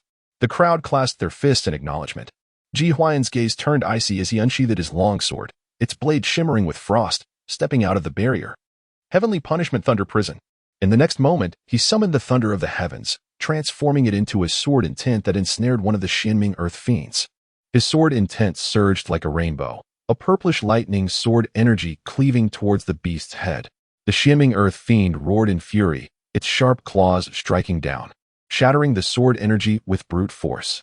Ji Huai'an's figure flickered, narrowly evading the claw strike, and he retaliated with another thrust aimed at the beast's vulnerable abdomen. Qingli, assist me, he called out. Su Qingli, upon hearing this, drew her long sword and soared into the fray, her blade radiating a brilliant icy glow. Channeling her spiritual power to the sword's tip, the light shimmered like snow, instantly freezing the beast's left claw. Fleeting snow, no trace. The Tianming Earth Fiend howled in pain, violently shaking its head, unleashing a torrent of dark malevolence from its maw, aimed straight at Su Qingli.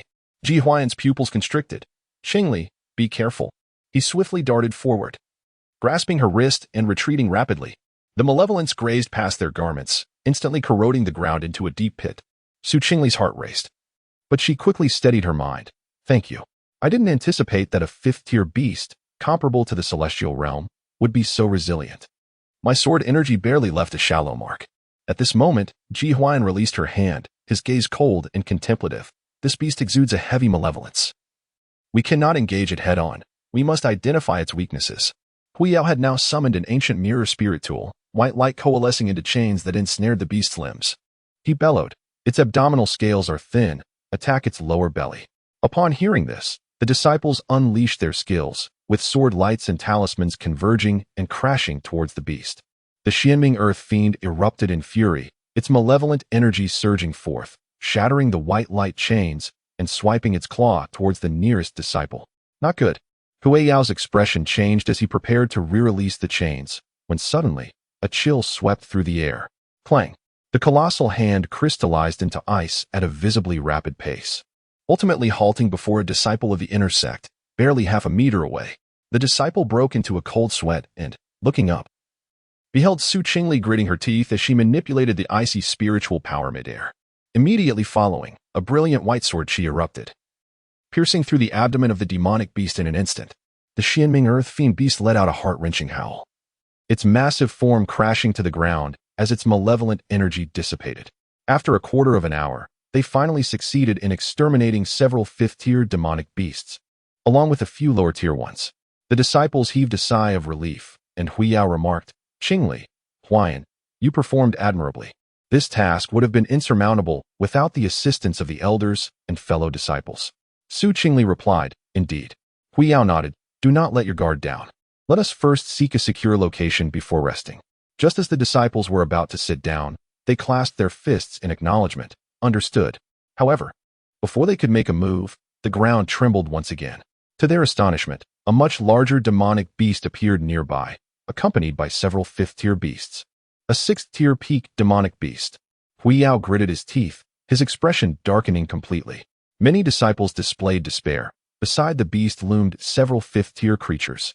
They had yet to encounter the Hall of Souls. Could it be that they were destined to perish here? Chapter 70. The Taoist Master, the formidable sixth-tier pinnacle demon beast. The netherworld Xiao python coiled atop the ruins, its obsidian scales glistening ominously, while its crimson serpent eyes coldly surveyed the gathered crowd. Beside it, several fifth-tier demon beasts growled menacingly, their claws scraping the ground, poised to pounce at any moment. Form a formation. Re-establish the formation. Huiyao barked, gritting his teeth as the spirit artifact in his hand radiated a brilliant white light, transforming once more into a barrier to shield the disciples. With a sweeping motion of its colossal tail, the netherworld Xiao python unleashed a wave of malevolent energy, shattering the white light barrier into cracks. Blood trickled from the corner of Huiyao's mouth, his complexion paling. This sixth-tier pinnacle demon beast was indeed formidable. Elder. Qingli's heart tightened as she gripped her longsword. A surge of chill enveloped her, and frost began to emanate from her blade. Ji Huai'an, too, flashed beside her, standing shoulder to shoulder. The two unleashed a strike together, their sword lights intertwining and morphing into a frigid tornado that rushed towards the netherworld Xiao python. Roar! The massive python roared in fury, its malevolent energy surging forth to collide violently with the sword light. Bang! A shock wave erupted, sending dust swirling into the air. As the haze dissipated, the netherworld Xiao python remained, its scales only slightly damaged, its ferocity intensified. This won't do. Its malevolent energy is too strong. Our sword intent cannot breach its defenses. Ji Huai'an gritted his teeth. The disciples' faces turned pale, despair creeping in. Qingli furrowed her brows. The gap in their realms was insurmountable, and given the beast's already formidable defenses, even heavenly martial techniques would prove ineffective. Only by resorting to the Han Fei could they hope to prevail. However, doing so would expose the existence of the imperial weapon, making them targets in the future. Moreover, with her current strength, she feared she could not unleash a third strike if they failed to slay this sixth-tier pinnacle beast. Roar! The netherworld Xiao python's furious roar jolted her thoughts back to reality as its massive tail swung towards her. Qingli, retreat! Huiyao shouted anxiously. Qingli's expression froze. The speed of the sixth-tier pinnacle demon beast was too swift for her to mount any defense, let alone retreat. Just then, she felt a force pulling her back, a figure standing protectively in front of her. Ji Huai'an. Qingli gasped in shock, just as the enormous tail was about to strike him. Buzz! A brilliant crimson sword light descended from the heavens, akin to the blazing sun falling to the earth, instantly piercing through the head of the netherworld Xiao python. In the next moment, to the astonished gazes of all present, the colossal body of the demon beast crashed to the ground, its malevolent energy dissipating. Everyone looked up in shock. Yet no figure could be seen in the air. Even Su Qian Jiel and Ji Huai'an had vanished without a trace.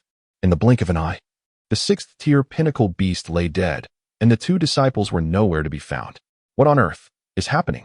Huaio clenched his jaw, expelling his spirit energy outward. After a moment, his brow furrowed tightly, sensing not the slightest trace of life. Elder Huaio, could it be that they?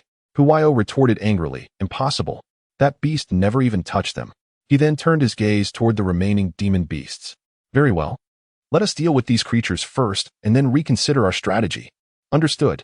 Meanwhile, Su Qingli felt a fleeting blur before her eyes, as the surrounding scenery receded like a tide. When she opened her eyes again, she seemed to find herself in an expansive and ethereal void. Beneath her feet lay a path paved with stars, and above, an endless river of stars flowed, vast and mysterious. Instinctively, she tightened her grip on her longsword, surveying the surroundings with vigilance. It appeared to be a secret realm. Ji Huai'an's voice came from beside her, his expression grave, with his sword already drawn. After a moment, he said, "We have been forcibly pulled into another domain." Another domain? Su Qingli's heart raced.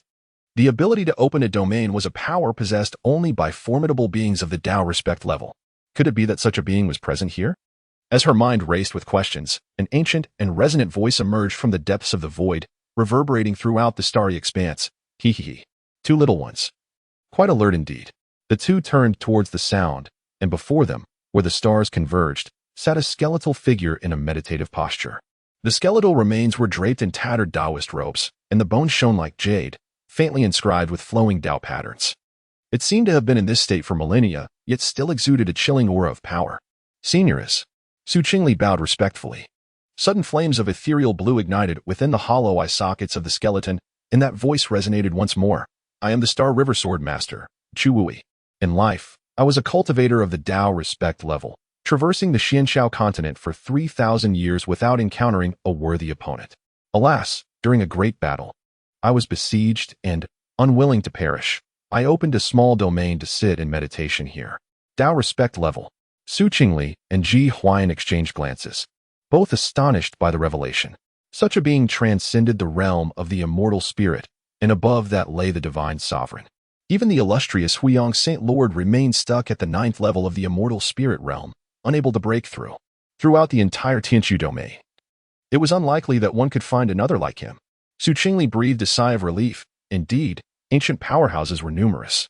No wonder it was said that the burial spirit ancient ruins housed not only fierce beasts and the Hall of Souls, but also remnants of souls.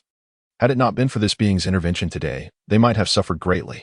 Thank you, Senior, for your rescue. Ji Huai'an and Su Qingli clasped their fists in gratitude. The remnant soul of Chu Wui chuckled lightly. It was merely a trifling matter. Though I am but a remnant soul, I still possess strength at the level of the heavenly punishment. A mere 6th-tier peak beast could be extinguished with a mere gesture. I never expected that after all these years, I would encounter such promising talents. Su Qingli was taken aback, following his gaze and quickly realizing that he was referring to Ji Huai'an's innate sword body. A smirk tugged at her lips. So this was the son of fortune, effortlessly attracting opportunities simply through conflict. Indeed, quite remarkable. Chu Wui shifted his tone, slowly raising a skeletal hand, pointing at Ji Huai'an. Little one, your innate sword body is truly reminiscent of my own. Ji Huai'an's pupils constricted. His innate sword body had been discerned at a glance. However, considering the being's status in life as a Dao respect powerhouse, it was not surprising. Senior has keen insight, he acknowledged with calm composure. Chu Huai'an appeared quite pleased. Throughout my life, I have traversed the realms, yet the galaxy sword cannon I crafted has remained without an heir. Today, having encountered a raw talent such as yourself in the art of the sword, I shall bestow upon you a fortuitous opportunity. No sooner had he spoken than, before Ji Huai'an could react, the withered bones suddenly erupted with resplendent starlight. Countless starry runes materialized from the void, transforming into a brilliant galaxy that surged directly toward Ji Huai'an's forehead. Ji Huai'an, just as Su Qingli was about to step forward, a gentle force pushed her aside. Chu Huai'an chuckled. Do not be anxious, little girl. If this lad can endure the inheritance, his future accomplishments will be boundless. As for you, the withered bones fell silent, their pair of azure flames flickering intensely. Hee, the secrets concealed within this girl are far more intriguing than the sword art legacy. Who would have thought that after a millennium, I would encounter both the innate sword body and the profound yin body? Truly, heaven does not forsake me. Chapter 71. Qingli, do not act foolishly. As the inheritance commenced, Ji Huai'an sat cross-legged, surrounded by countless starry runes. The vast sword intent of the galaxy sword canon surged into his consciousness like a tidal wave. His innate sword body seemed to resonate, and faint sword patterns emerged upon his skin, rendering him akin to an extraordinary divine weapon poised to unsheath. Qingli stood nearby, glancing at Ji Huai'an and then at Chu Wuyo, a sense of foreboding creeping over her. Such a significant inheritance commenced without regard for consent or reasoning, as if driven by an insatiable urgency. Had it truly waited for millennia, eager to impart its formidable powers? She turned her gaze to Chu Wuyo, where the ethereal blue flames flickered upon the withered bones, seemingly focused on guiding the inheritance. In that instant, the bones erupted with a terrifying aura. Now was the moment. Chu Wuyo suddenly bellowed, his previously gentle voice transforming into a menacing growl. The ethereal blue flames in the eye sockets of the bones instantaneously morphed into a crimson hue, unleashing an overwhelming malevolent energy that twisted the very fabric of the cosmos. Qingli's pupils constricted, her hair standing on end. Before she could react, the vast starry runes abruptly transformed into inky black chains, ensnaring Ji Huai'an's body with relentless force. Chu Wuyo's remnant soul metamorphosed into a streak of crimson light, hurtling towards Ji Huai'an's brow. Was this possession? Qingli's eyes widened in disbelief, pondering how such fortuitous events could occur. To stumble upon an inheritance so easily, yet the spirits within the ancient burial grounds proved to be anything but benevolent. Ji Huai'an, without hesitation, she lunged forward, her long sword radiating blinding cold light, striking towards the crimson flow. Do you dare to obstruct me, mere ant? Chu Wuyo cackled malevolently, sweeping his sleeve to unleash a blood-red palm imprint that crashed forward. Boom. Qingli felt as if struck by lightning, a coppery taste filling her mouth as she coughed up blood, hurtling backwards to crash against the void's barrier. Her internal organs felt displaced, and her grip on the sword faltered, blood dripping along its edge. Damn it, even as a remnant soul, this fiend possessed the strength of divine retribution. The disparity in their realms was insurmountable. Miss Su. Ji Huai'an's eyes were tightly shut, veins bulging upon his forehead, clearly exerting every effort to resist Chu Wuyo's spiritual invasion. Yet, he was bound by the inky chains, unable to even twitch a finger. TSK. Indeed worthy of the Xianin physique. Chu Wuyo's remnant soul paused its attempt at possession, greedily appraising Qingli. What a bountiful harvest this is. Once I seize this lad's body and cultivate alongside you, we shall undoubtedly ascend to the realm of Taoist sovereigns. With an innate sword body and a superior furnace, no one shall rival us in the Xianxiao continent. Qingli was momentarily stunned, her chest heaving violently. How do you know? Little girl, I was once a powerful Taoist sovereign. If I could not discern this, my life would indeed be in vain. Qingli gritted her teeth.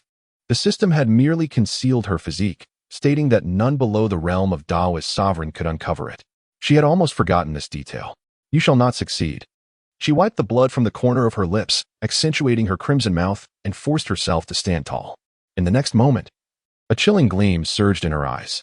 With her left hand forming a seal, she pointed the Qing Shuang sword towards the heavens. Instantly, the void trembled, and an endless wave of frigid air erupted from the sword's tip, freezing the entire starry sky in an instant. The blood-colored remnant of Chu Wuyo was enveloped in frost, his movements momentarily stilled. Seizing this fleeting opportunity, she summoned a resplendent scarlet long sword from her spatial ring.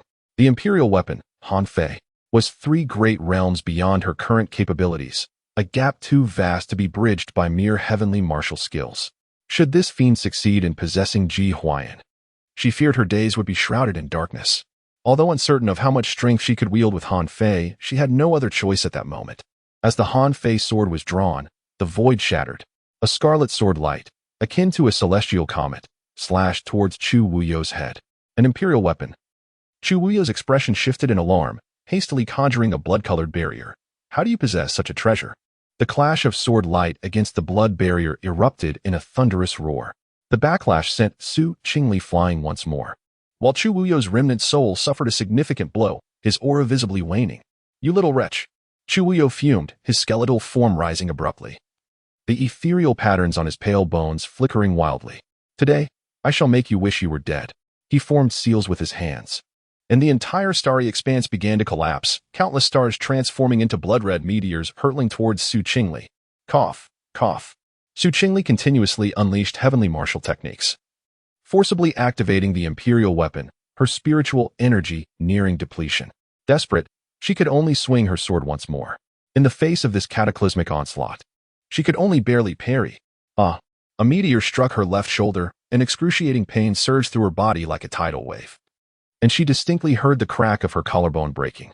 Her exquisitely beautiful visage drained of color, her brows furrowed tightly, and her pearly teeth clenched her lower lip. A pained moan escaping her lips. Chu Wuyo's sinister laughter echoed through the cosmos. The blood of the Xianin body is indeed sweet. Qingli, Qingli. Ji Huai'an's eyes widened with fury as he desperately channeled his innate sword body, golden patterns beginning to scorch the inky chains binding him. Damn it, break free already. He gritted his teeth, whispering in frustration as he urged the innate sword body. Su Qingli gasped for breath, observing Ji Huai'an's increasingly potent aura, sensing something awakening within him. Was this a complete awakening? Must one be driven by anger to gain strength? Are you a scion? Nonetheless, there was no time to ponder, as the opportunity must be seized. Otherwise, none would escape. With great effort, she lifted her head, blood-stained hair clinging to her pale cheeks. Suddenly, she smiled, a smile like a blood lotus blooming on an icy plain, tragic yet resolute. Gazing into her eyes, Ji Huai'an's breath quickened, an indescribable fear swelling within him. "Qingli, don't do anything foolish," he implored urgently. Su Qingli merely shook her head gently, offering a bitter smile. "If we do not act, neither of us will survive. The strength of the heavenly punishment realm is too formidable. Only with your complete awakening of the sword body, along with the inheritance, do we stand a chance of escaping." As she spoke, a single tear rolled down her cheek. "Qingli." Ji Huai'an shuddered, his eyes filled with confusion. "Qingli. Is she crying? Why does she weep? Is it because of me?" No, he would not allow such a thing to transpire. It was only at this moment that he glimpsed the truth within himself. Each accelerated heartbeat was not merely a response to his injuries. It was a manifestation of his emotions. Concern, jealousy. Why, with the sword body, does he still feel so powerless, unable to protect those he wishes to safeguard? Ji Huai'an's clear eyes began to redden at a visible pace, his breath escalating with each moment. Is it effective? Su Qingli felt a surge of joy within her heart, yet it seemed the intensity was insufficient. Perhaps she could seize this opportunity to help Ji Huai'an fully awaken his sword body and attain the rewards. Otherwise, should he be possessed, he would truly lose everything. Chapter 72. Seizing the body of Su Qingli. Reflecting on this, she bit her crimson lips and raised her gaze towards him, managing to muster a fragmented smile. "Ji Huai'an." Her voice was as delicate as willow fluff drifting in the wind, yet imbued with a resolute tenderness. "To have encountered you is truly a blessing." Her blood-stained fingertips gently caressed the Han Fei sword, its blade mirroring her pallid visage. "Do you remember our first meeting? You said one should regard the extermination of the Soul Oblivion Hall as a personal duty. At that time, I paid it no heed." A cough escaped her lips, blood spilling forth, yet her smile grew increasingly tragic. "Only when Songqing was invaded did I realize you were right." Ji Huai'an trembled, the chains binding him clanking ominously as he cried out, "Enough! I do not require your sacrifice." Su Qingli shook her head, interrupting him, tears mingling with blood as they dripped onto the sword's edge. "Do you know? I adore the sword. Knowing you has been the greatest fortune of my life. Alas, I shall not witness you ascend to the pinnacle of swordsmanship." These words pierced Ji Huai'an's heart like a sharp blade, his pupils constricting. "Qingli loves the sword? He, with his innate sword body, could it be?" Boom. The dormant, innate sword body within Ji Huai'an suddenly erupted in blinding radiance, the sword patterns on his bones writhing as if alive. He beheld Su Qingli's blood-stained white attire fluttering in the wind, saw her bloodied hand gripping the sword. Yet she continued to smile at him. That girl, who was always as frosty as the winter's chill to outsiders, now held a warmth in her eyes more radiant than the cosmos. "Oh!" Ji Huai'an howled to the heavens, the dark chains restraining him fracturing inch by inch. The entire void began to tremble, countless stars converging towards him. You old wretch. His eyes ablaze with fury, he stepped forward. His voice a terrifying rasp. I shall make your soul scatter. Ding. The innate sword body of Ji Huai'an has fully awakened. 20,000 fortune points have been granted. Current fortune points of the host, 30086. Listening to the system's notification, Qingli exhaled in relief. The reward had arrived. With just over 20,000 more, she could elevate to a golden talent, becoming the daughter of fortune, surely attracting even more opportunities. However, at present, a great trouble loomed. She lifted her gaze to Chuya, who was visibly astonished. The innate sword body, how could it fully awaken under such circumstances? Damn it! What have you done? He could no longer afford to ponder. He was losing control over Ji Huai'an. And if he did not seize Qingli and take over Ji Huai'an's body soon, he feared he would be outmatched by these two juniors of the Soul Wanderer realm. You old monster. Seeing his malevolent aura intensifying, Qingli's bloodied fingertips glided over the Han Fei sword, which, sensing its master's intent, emitted a clear and melodious chime. Do you truly believe this is a desperate struggle? Chuya bellowed in rage, his skeletal hand grasping the air. Blood fiend prison of heaven. Crack. The space surrounding Qingli abruptly solidified, an invisible force brutally contorting her limbs apart, suspending her in midair in a cross shape. She gritted her teeth, astonished that Chu Wuyo could withstand Han Fei's final strike. Enduring the frigid sword energy, Chu Wuyo coughed up a mouthful of black blood. I shall first cripple your cultivation to prevent any struggle during our dual cultivation. With a pointed finger, he directed his energy towards Qingli's meridians. Stop. At that moment, Ji Huai'an suddenly roared to the heavens, an unprecedented brilliance of sword light erupting from within him. The innate sword body had finally broken free from its restraints, drenched in blood. He shattered the void with a single step, his long sword transforming into a vast starry river, merging with the swords of others. Seeking death, forced to turn, Chu Wuyo crossed his skeletal arms to block the attack. Boom. The starry sword light collided with the skeletal remains of the Tao sovereign, causing the entire secret realm to tremble violently. How is this possible? Chu Wuyo gazed at Ji Huai'an, who could match him blow for blow, his eyes filled with astonishment. Damn it. Is this the fully awakened innate sword body? Having withstood the sword energy of two imperial weapons and expending much spiritual power to control Ji Huai'an, his strength was rapidly diminishing. Faced with Ji Huai'an's renewed assault, he had no choice but to brace himself. Boom. Chu Wuyo's bones were cleaved backwards several dozen meters, fine cracks appearing on his skeletal frame. The soul fire in his eye sockets flickered violently, and his voice finally bore a hint of fury. Madman. You are overextending the essence of the innate sword body. Ji Huai'an paid no heed, his crimson eyes fixed intently on Chu Wuyo. With each step he took, the void beneath him cracked like a spider's web, his long sword exuding blinding starlight. Old man, I will make you die. His voice was hoarse like that of a vengeful spirit, bearing none of the youthful demeanor of a former sword cultivator. The remnants of Chu Wuyo's soul quivered intensely as he weighed the consequences. Seizing Ji Huai'an's body was no longer feasible. With the innate sword body fully awakened and the inheritance of the Starry River Sword Classic, Ji Huai'an's primordial spirit was as resilient as a blade. If he attempted to possess him, he would only be shredded by the sword intent. Damn it, to lure Ji Huai'an, he had carelessly released the bait of the Starry River Sword Classic, only to inadvertently teach it to his opponent. But if he did not seize the body, he was undoubtedly doomed. In that case, the soul fire in Chu Wuyo's eyes suddenly turned cold, and he abruptly turned to gaze at Qingli, who was confined mid-air, grinning malevolently. Then I shall settle for second best. As Chu Wuyo charged towards her, Qingli was momentarily taken aback. No, he is coming for me. She wanted to break free, but after unleashing two strikes of Han Fei, her spiritual energy had long been depleted. Old man, how dare you? At that moment, Ji Huai'an's pupils constricted, his figure barreling forward, but it was too late. The remnants of Chu Wuyo's soul suddenly contracted, transforming into a flickering azure light, rushing towards Qingli's brow. Qingli! Ji Huai'an's roar reverberated throughout the secret realm, but Qingli could no longer hear it. Within her consciousness, Chu Wuyo's remnants surged in like a colossal wave, the vast power of his primordial spirit overwhelming her, almost instantly shattering her awareness. Little girl, do not struggle. Chu Wuyo's sinister laughter echoed in her mind, his primordial spirit morphing into countless tendrils, ravenously eroding Qingli's very soul. In the realm of ethereal wandering, Could one possibly dare to resist the dominion of the Taoist Lord's possession? Su Qingli's consciousness flickered like a candle in the wind, perilously close to extinguishment. She could scarcely fathom that Chu Wuyo would suddenly turn his attention towards her. As her spirit waned, she found herself ensnared in a haze, gradually losing her awareness. At that moment, the system's voice reverberated. Detection of an unidentified soul intrusion. Activating absolute defense mechanism. Host spirit has been safeguarded. Would you like to expend 5,000 fortune points to eliminate it? Yes, no, please respond promptly. Chapter 73. I delight in the expressions of those who loathe me, yet cannot bring about my demise in the external world. Ji Huai'an's eyes brimmed with fury as he relentlessly assaulted the bones of Chu Wui. Yet, that skeletal form had long become an empty vessel. The true essence had already infiltrated Su Qingli's being.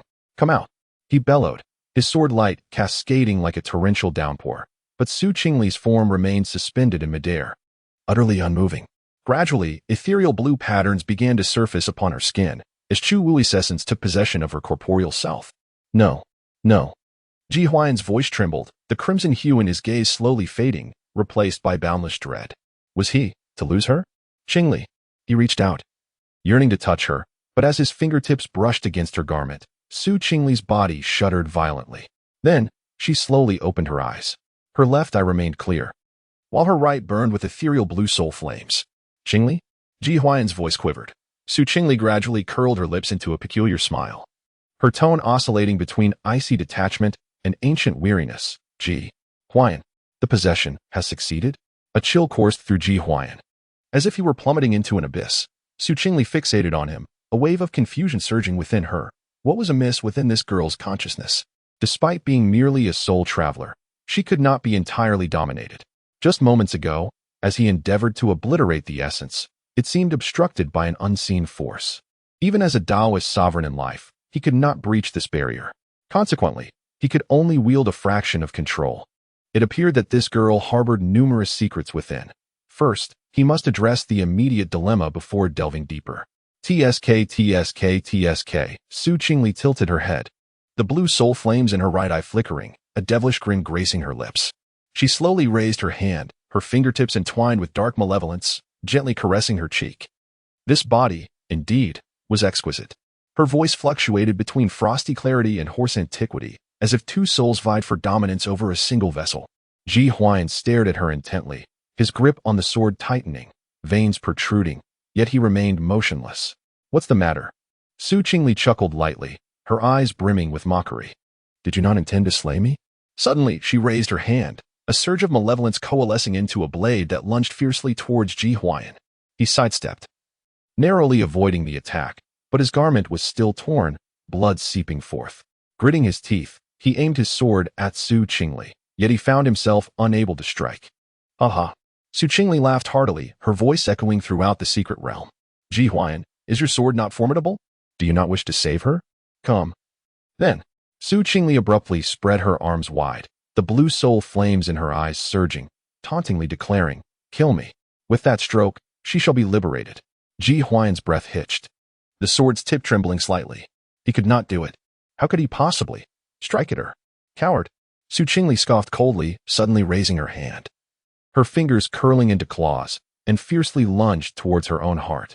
With a sharp gasp, blood instantly stained the pristine white collar, and Su Qingli's left eye suddenly regained clarity, tears mingling with the crimson flow as they cascaded down. Ji Huai'an. Her voice was as faint as a whisper, yet it sent tremors through Ji Huai'an's entire being. Qingli was still struggling. Is it truly you, Qingli? Ji Huai'an's voice quivered. At that moment, a surge of dark energy pierced through his chest, causing a sweet taste of blood to rise in his throat, and he was propelled backward. Su Qingli slowly retracted her hand, a smile gracing her delicate features. Of course not. You old fool. Ji Huai'an's eyes widened in fury as he stepped forward, his sword gleaming like a comet, aimed directly at Su Qingli. She did not evade. Instead, she stood still, watching him unleash his strike. Just as the blade was about to make contact with her enchanting silhouette, it abruptly veered, tearing a rift through the starry night. Come now, can you truly bring yourself to strike? Su Qingli mocked, her laughter echoing as she observed Ji Huai'an's expression. Yes, that look. How I adore that feeling of being hated yet invulnerable to your wrath. Ha ha ha. She advanced slowly, her fingertips entwined with frigid spiritual energy, enveloped by a layer of dark mist. If you kneel and beg for mercy, perhaps I shall grant her a swift end. Qingli refrained from striking. For while the Xianin body was indeed formidable, it was ultimately not her primary choice. Now possessing leverage, if she could compel Ji Huai'an to yield and seize the innate sword body, that would be the pinnacle of success. Ji Huai'an fixed his gaze upon her, the crimson hue in his eyes gradually fading, replaced by a haunting stillness. Suddenly, a chilling sword aura swept forth. Bang! Ji Huai'an was jolted back several paces, a trickle of blood escaping from the corner of his mouth. His innate sword body was beginning to recoil, his meridians feeling as though pierced by a myriad of silver needles, the pain excruciating. You. His voice was dangerously hoarse. You will regret this. Qingli was momentarily taken aback, yet before she could comprehend, Ji Huai'an erupted with fury. Boom! A radiant sword light erupted from within him, causing the entire secret realm to tremble violently. The essence ignited. Ji Huai'an's aura began to surge uncontrollably, and with a decisive step, he directed his sword's edge towards Qingli's brow. But it was not aimed to strike her. Rather, it was the soul-sealing sword seal. Qingli watched in horror as the sword light transformed into countless intricate runes. You madman, are you truly willing to risk your life? Ji Huai'an remained silent, relentlessly unleashing the sword seal. Inside the realm. Would you like to spend 5,000 fortune points to eliminate this? Yes, no. Please respond promptly. Please respond promptly. Please respond promptly. Amidst the incessant alerts, Qingli's consciousness began to clear, her eyes fluttering open to a pitch-black void. With hands outstretched, she could see nothing, from any angle. It was an endless darkness. I am not dead. Please respond promptly. She was momentarily stunned, gazing at the system prompt before hastily confirming. Just 5,000 fortune points. Nothing is more precious than life itself. The consumption was successful. The eradication of the invading remnants begins. In the next moment, Qingli, who was desperately seeking a solution, felt a sudden tremor in her delicate form. Her eyes were filled with disbelief. How could this be? She was certain she had. No. After a moment, Qingli opened her eyes and let out a sigh of relief. That was a close call. Fortunately, all was well. She raised her head and beheld Ji Huai'an, radiant with an ethereal glow, sword pointed at her, surrounded by countless sword marks. Could it be Wodafa? Was Ji Huai'an truly intent on delivering a fatal blow to her? She hastily called out, Ji Huai'an, stop. Ji Huai'an, poised to deliver the final strike, paused upon hearing the familiar voice, his expression momentarily stunned. And his sword-bearing hand began to tremble. Qingli. Chapter 74.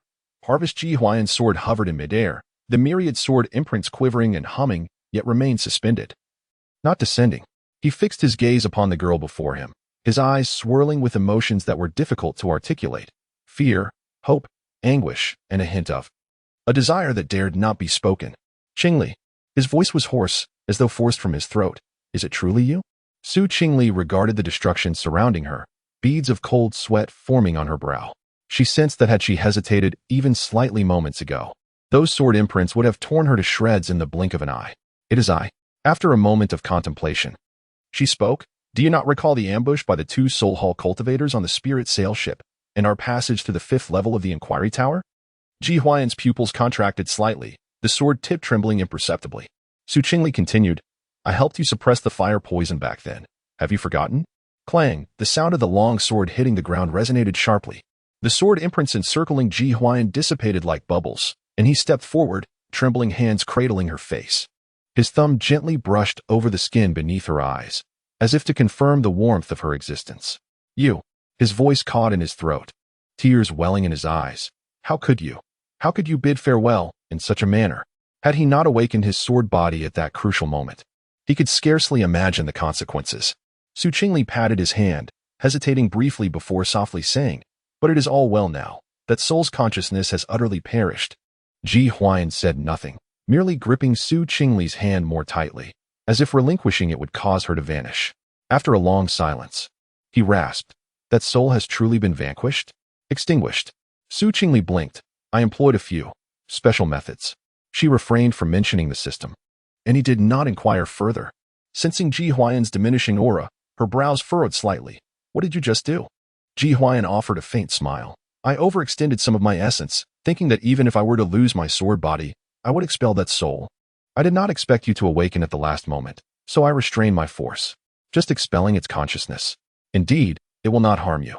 Upon hearing this, Qingli was somewhat astonished. When she had awakened earlier, she had believed Ji Huai'an intended to annihilate her completely. However, it seemed Ji Huai'an had suffered considerable injury himself. She retrieved some healing elixirs from her spatial ring and handed them to him. "First, recover your strength." "Thank you." Ji Huai'an swallowed the elixirs. After consuming a few, his gaze shifted to the location of the withered bones. Since this was the spatial secret realm of a Dao sovereign, it surely harbored treasures from their lifetime. Although the finest sword manual had already been given to Ji Huai'an. "Be careful." Ji Huai'an expressed his concern. "Allow me to handle it." Qingli chuckled lightly. "Do not worry."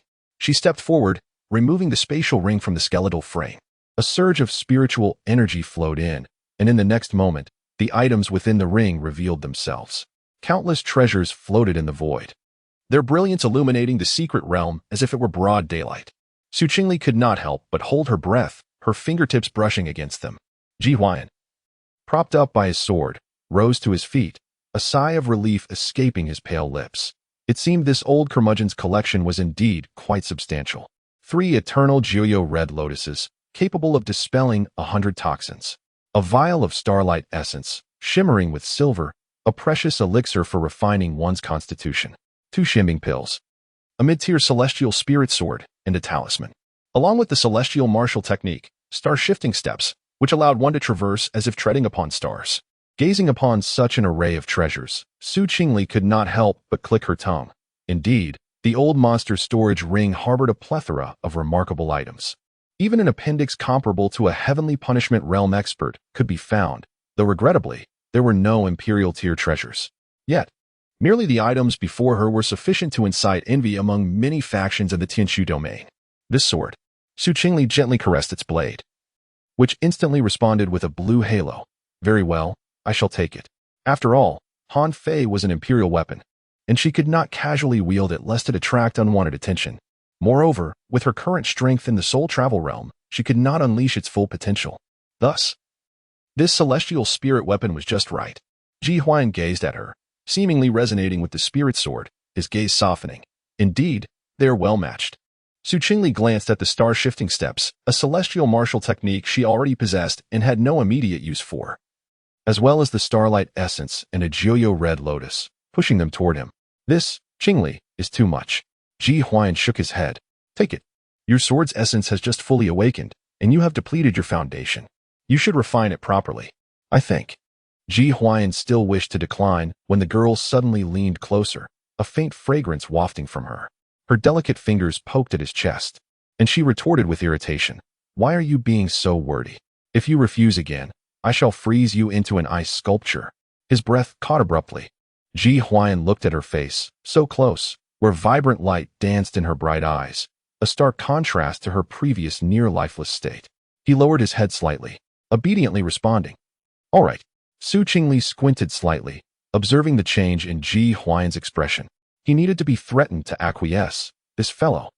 Hiss, could he possibly be him? She shook her head, quickly casting aside such thoughts, and stored away the 2 Tianming pills in her storage ring, knowing they would greatly benefit her cultivation of ice spiritual energy.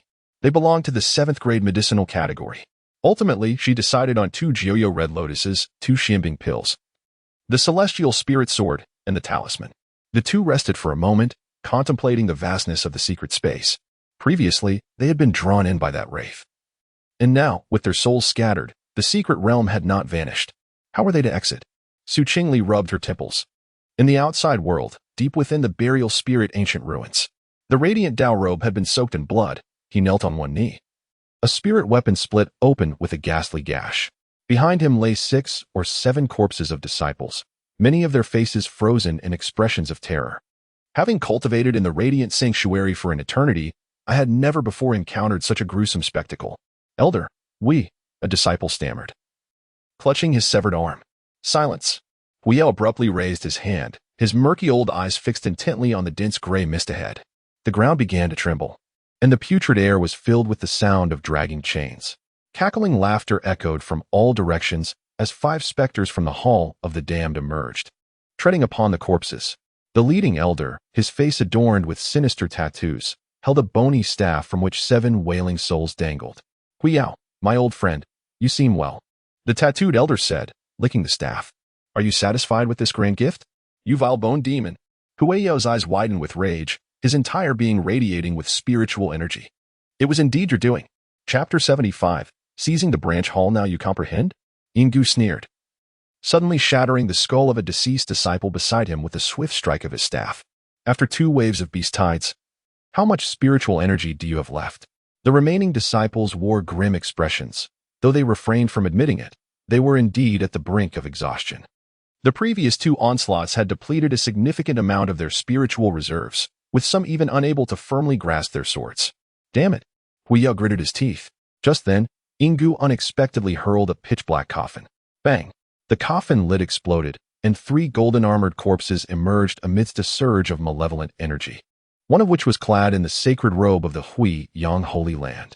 Huiyao's pupils constricted in disbelief, his voice trembling. "Is that junior brother Yu Hengzi?"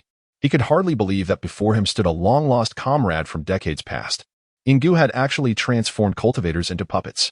Yinggu smugly caressed the faces of the 3 puppets.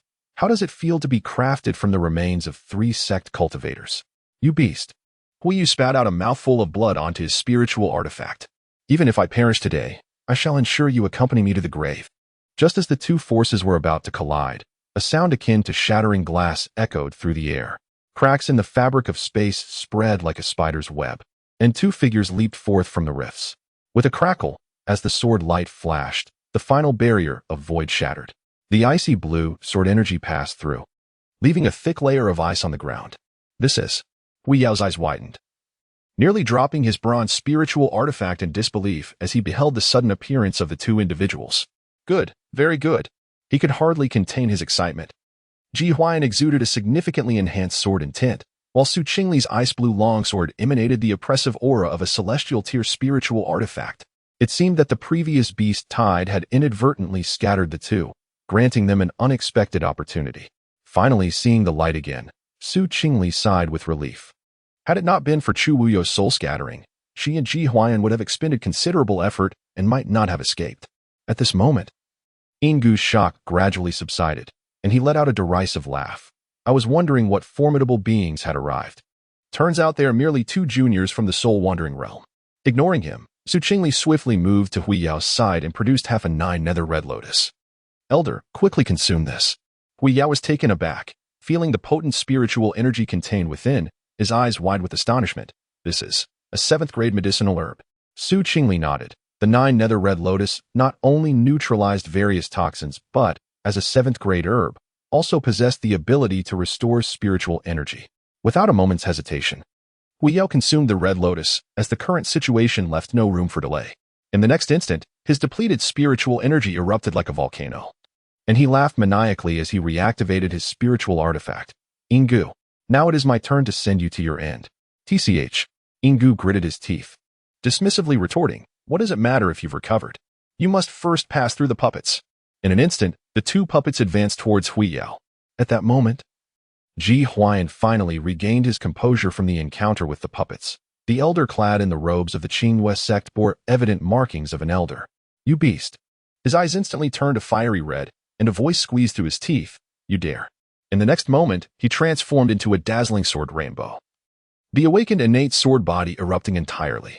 Each strand of sword and tint carried the might to rend the heavens, striking towards the Yin bone. Clang! A crisp metallic clash resonated as the Yin bone received the blow, his brow furrowing slightly. Despite being merely a junior at the 3rd level of the soul-wandering realm, he possessed such formidable power. It seemed that the 3 sects had recently birthed an extraordinary talent. In that moment of distraction, dozens of ice crystals appeared in the blink of an eye, causing the surrounding temperature to plummet. A rain of icy swords. The Yin bone raised his hand to conjure a barrier of malevolent energy, blocking the strike, his heart growing increasingly alarmed. What is happening? Heavenly-grade martial techniques and heavenly-grade spiritual artifacts. Have the 3 sects become this affluent? Qingli's gaze flickered, unleashing a blade of ice-blue sword energy that forced him back several meters. Upon turning around, she was greeted by the anguished cries of her fellow disciples. Numerous practitioners of the Hall of Lost Souls had emerged from the shadows, accompanied by puppets, making it arduous for even the external elders to contend. Strange blood-colored runes appeared on the ground, and countless vengeful spirits crawled from beneath, gnawing at the souls of the disciples of the three sections. Huiyao was currently entangled with two puppets, unable to extricate himself. This cannot continue. She glanced into her storage ring. Retrieving a talisman obtained from Chu Wui that was potent enough to annihilate practitioners of the heavenly punishment realm. This life-saving artifact had scarcely warmed in her hands before it was required. Soul-devouring. At that moment, the Yin bone bit his tongue, spraying a mouthful of essence blood onto the white bone staff. The 7 souls at the staff's tip suddenly swelled, transforming into 7 enormous vengeful spirits that lunged at the crowd. In an instant, these vengeful spirits pierced through ordinary spiritual defenses, directly assaulting the practitioner's souls. Several disciples clutched their heads, collapsing to the ground, blood streaming from their 7 orifices. There was no other option. Su Qingli took out the talisman. As long as the Yin bone remained immortal, the puppets would continue to fight, and they would be exhausted to death. The 9 Heavens Thunder Talisman, capable of slaying heavenly punishment realm practitioners, manifested, gathering dense thunderclouds over the ancient ruins. What? The Yin bone sensed the ominous aura, his pupils abruptly constricting in terror as he looked up. This is from the heavenly punishment realm. Boom! A 2-meter-wide purple thunderbolt descended, striking the Yin bone old demon with pinpoint accuracy. He had no time to resist, nor to let out a scream, as he was reduced to ashes amidst the lightning. The 3 puppets immediately ceased their movements, falling silent. The aftermath hurled the 5 practitioners of the Hall of Lost Souls nearby into the air, 3 of whom died as their meridians were shattered. Kill. Leave none behind. Huiyao, now blinded by rage, no longer cared about the origins of the thunder. Seizing the opportunity to roar and charge into the fray. With the branch hall losing its backbone, many of the evil cultivators were thrown into disarray. And within a mere quarter of an hour, they were completely eradicated. When the last practitioner of the Hall of Lost Souls was slain, the ancient ruins finally returned to silence. Master Uncle. Ji Huai'an trembled as he closed the puppet's eyes. Disciple bids you farewell. Su Qingli could not help but sigh as she gazed at the remaining quarter of disciples and elders, truly reflecting on the devastating losses. Several puppets were collected and placed into storage rings, destined to be returned to their respective sects for a proper burial after the conflict had subsided. Approaching Ji Huai'an, she noticed him quietly polishing his sword, his expression shrouded in ambiguity. Just as she was about to speak, she observed the slight tremor in his hand gripping the sword, blood dripping from the hilt. It seemed that Ji Huai'an had not taken a moment's respite throughout the series of battles. The transformation of their fellow disciples into puppets was indeed a profound blow. First, let us tend to your injuries, she urged, retrieving a healing pill and consuming it before offering it to him. Ji Huai'an regarded the elixir, managing a faint smile as he replied, "Thank you." Chapter 76. The main hall. He bowed his head and swallowed the elixir.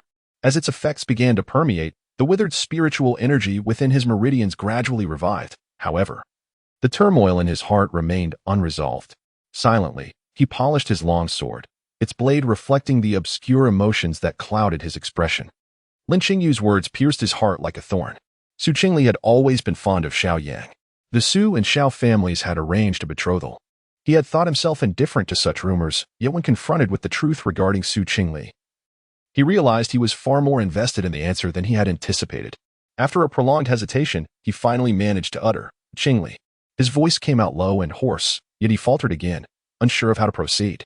Su Qingli raised her gaze to meet his, noticing his slight frown, and a look of confusion crossed her features. "What is it? Do you have a betrothal with Xiao Yang?" The moment the question escaped her lips, he involuntarily tightened his grip on the sword. Su Qingli was taken aback, clearly not expecting such an inquiry. "A betrothal?" She blinked, then shook her head. "No." Ji Huai'an's tense shoulders visibly relaxed, albeit slightly. "Where did you hear that?" she asked. Although the two families had indeed contemplated an alliance, her sole focus had been on her cultivation, leaving her disinterested in such matters, which she had subsequently rejected. Afterward, neither family brought the subject up again. Yet given that Songqing fell under the jurisdiction of the Huyang sacred land, how could Ji Huai'an have known about it? "Lin Qingyu," he replied. "Lin Qingyu?" Su Qingli furrowed her brow, then suddenly understood. "So it was her who informed you?" She snorted lightly, annoyance creeping into her tone. Has she not faced punishment from the Qingyi sect? Ji Huai'an remained silent for a moment before responding softly. She was placed under confinement. But once it was determined that the Lin family's affiliation with the Hall of Lost Souls was not her doing, the punishment was lifted. I merely did not wish for any misunderstandings. Misunderstandings? Su Qingli looked at him with a peculiar expression, sensing something odd about Ji Huai'an's demeanor. She then added, Qingli only wishes to cultivate and is not interested in matters of romance. Meeting her clear gaze, Ji Huai'an felt the thorn in his heart finally dislodged. A faint smile graced his lips, and his voice softened. Yes, cultivating is indeed commendable. Strength is paramount. For a fleeting moment, he felt a tinge of selfishness. For if they could not be together, he would not wish to see Su Qingli become a partner with anyone else.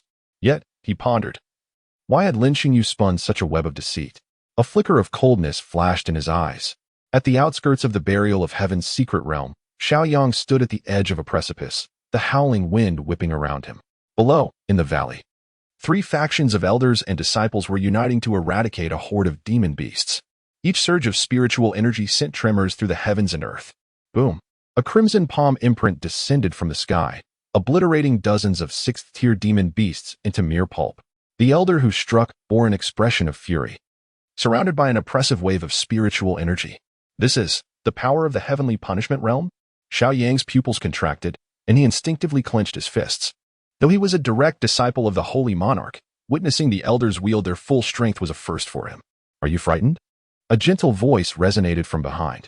Xiao Yang turned around to find the divine lord of Huiyang, Yi Tianfu, standing silently behind him, his holy robes immaculate, seemingly out of place amidst the bloody battlefield. Divine Lord, Xiao Yang bowed respectfully. I was merely taken aback by such formidable power. Do you feel insignificant in comparison? Yi Tianfu chuckled lightly, raising his hand to unleash a surge of spiritual energy that crushed a lurking demon beast into fine dust. Many years ago, when I first witnessed the former Divine Lord's prowess, my reaction was even more pitiable than yours. Xiao Yang was astonished. He had not anticipated that the usually austere Divine Lord would recount such personal history.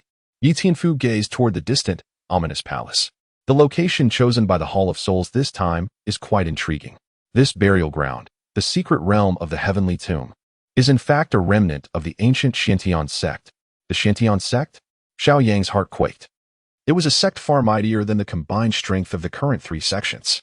Indeed, Yi Tianfu's gaze deepened. Their choice to establish a branch here likely serves purposes beyond mere evasion of pursuit. However, for now, you must swiftly acclimate to this environment. Observe how the elders arrange formations and command, for that is how you shall grow. If you perform well this time, you may earn the qualification to be designated as the Holy Son, a fact you are well aware of in your heart. Xiao Yang clasped his fists. I understand, Master.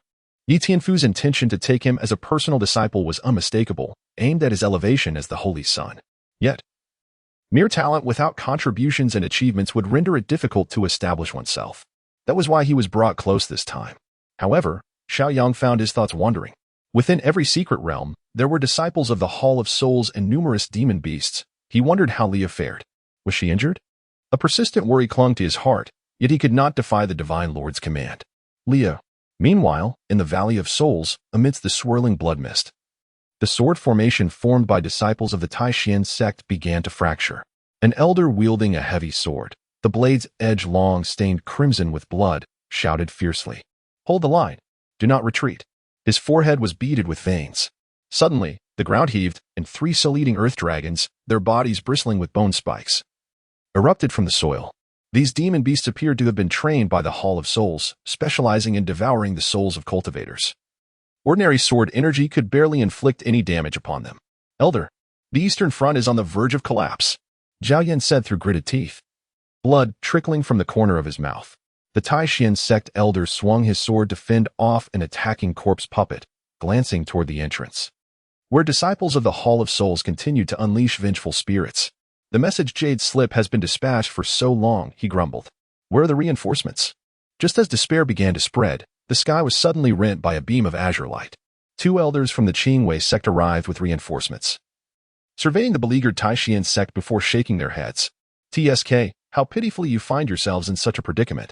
Spare us your scorn. The Taishan sect elder retorted coldly.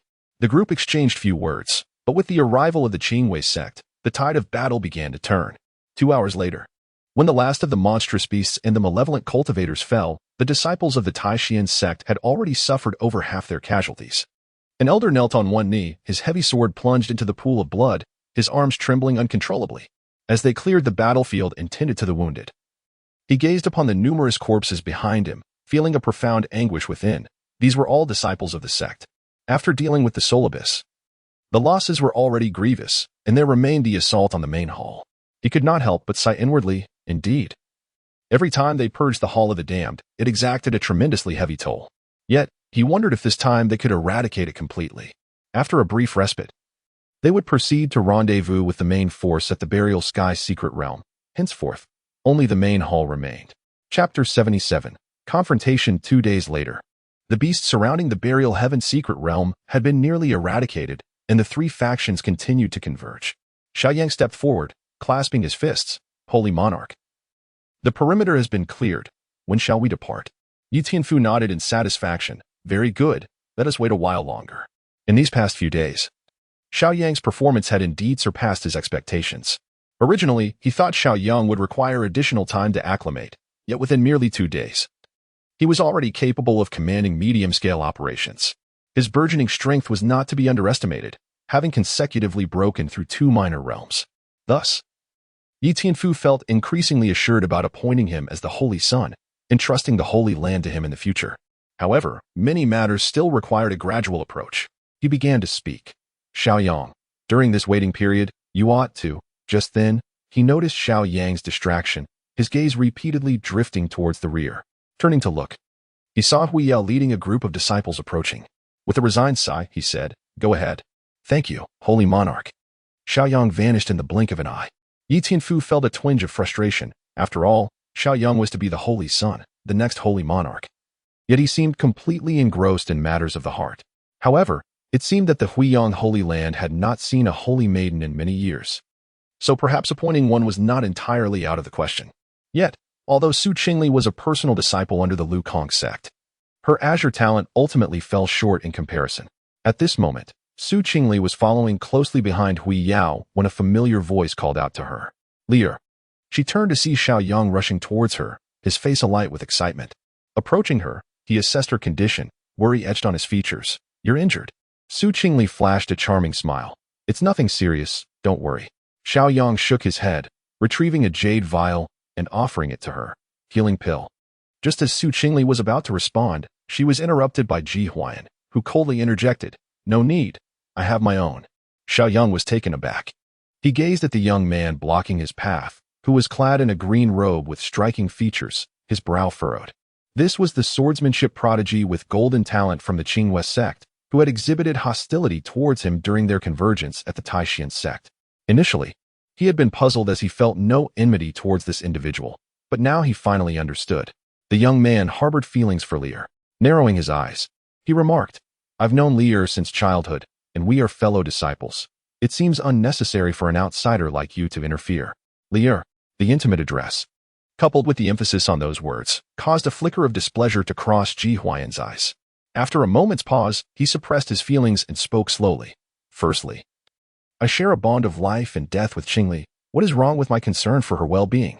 Secondly, all 3 sects are united in their purpose against the Hall of Souls, fighting a common enemy. You, as a personal disciple, should not refer to me as an outsider from the Qingli sect. That is truly laughable." "You stop," Su Qingli interjected, exasperated as she pressed her fingers to her forehead. "I have my own medicine." Feeling a headache coming on, she realized that allowing these two to remain in each other's company was a grave mistake. Seeing the deadlock between them, she turned to rejoin the main group. Night fell. Su Qingli sat by the campfire, meticulously polishing her longsword. Out of the corner of her eye, she noticed Xiao Yang and Ji Huai'an seated at opposite ends of the camp, as if separated by an insurmountable divide. At some point, Ning Ran had settled beside her and inquired, "How is your injury?" With a smile, Su Qingli replied, "It's nothing serious." "What about you, senior sister?" "Quite well. The spirits I encountered within the secret realm were not particularly formidable," she responded, sensing the peculiar atmosphere around them. Glancing at either side, she chuckled softly and leaned closer. "Are those two in a quarrel again?" "Senior sister." Su Qingli shot her a disapproving glance. "What do you mean, those two?" Ning Ran shrugged playfully. "Is it not true? Everyone knows of Xiao Yang's infatuation with you. And who would have thought that even the chief disciple of the Qingli sect has succumbed to your charm? It seems that even heroes find it hard to resist the allure of beauty." My little junior sister from Huaiyu Peak is truly a vision of grace. Su Qingli fell silent, her thoughts solely focused on becoming stronger and obtaining system rewards, nothing more. Her gaze drifted toward the mountains veiled in a hint of murderous intent. Senior sister, is that where the Hall of Lost Souls is located? Ningran nodded. Yes, we shall attack tomorrow. Prior to this, the three sects have established a barrier. The followers of the Hall of Lost Souls cannot escape. It is said that the Hall Master was severely injured not long ago. Su Qingli raised an eyebrow. Realizing the reason behind the decision to besiege the Hall of Lost Souls was due to the Hall Master's injury.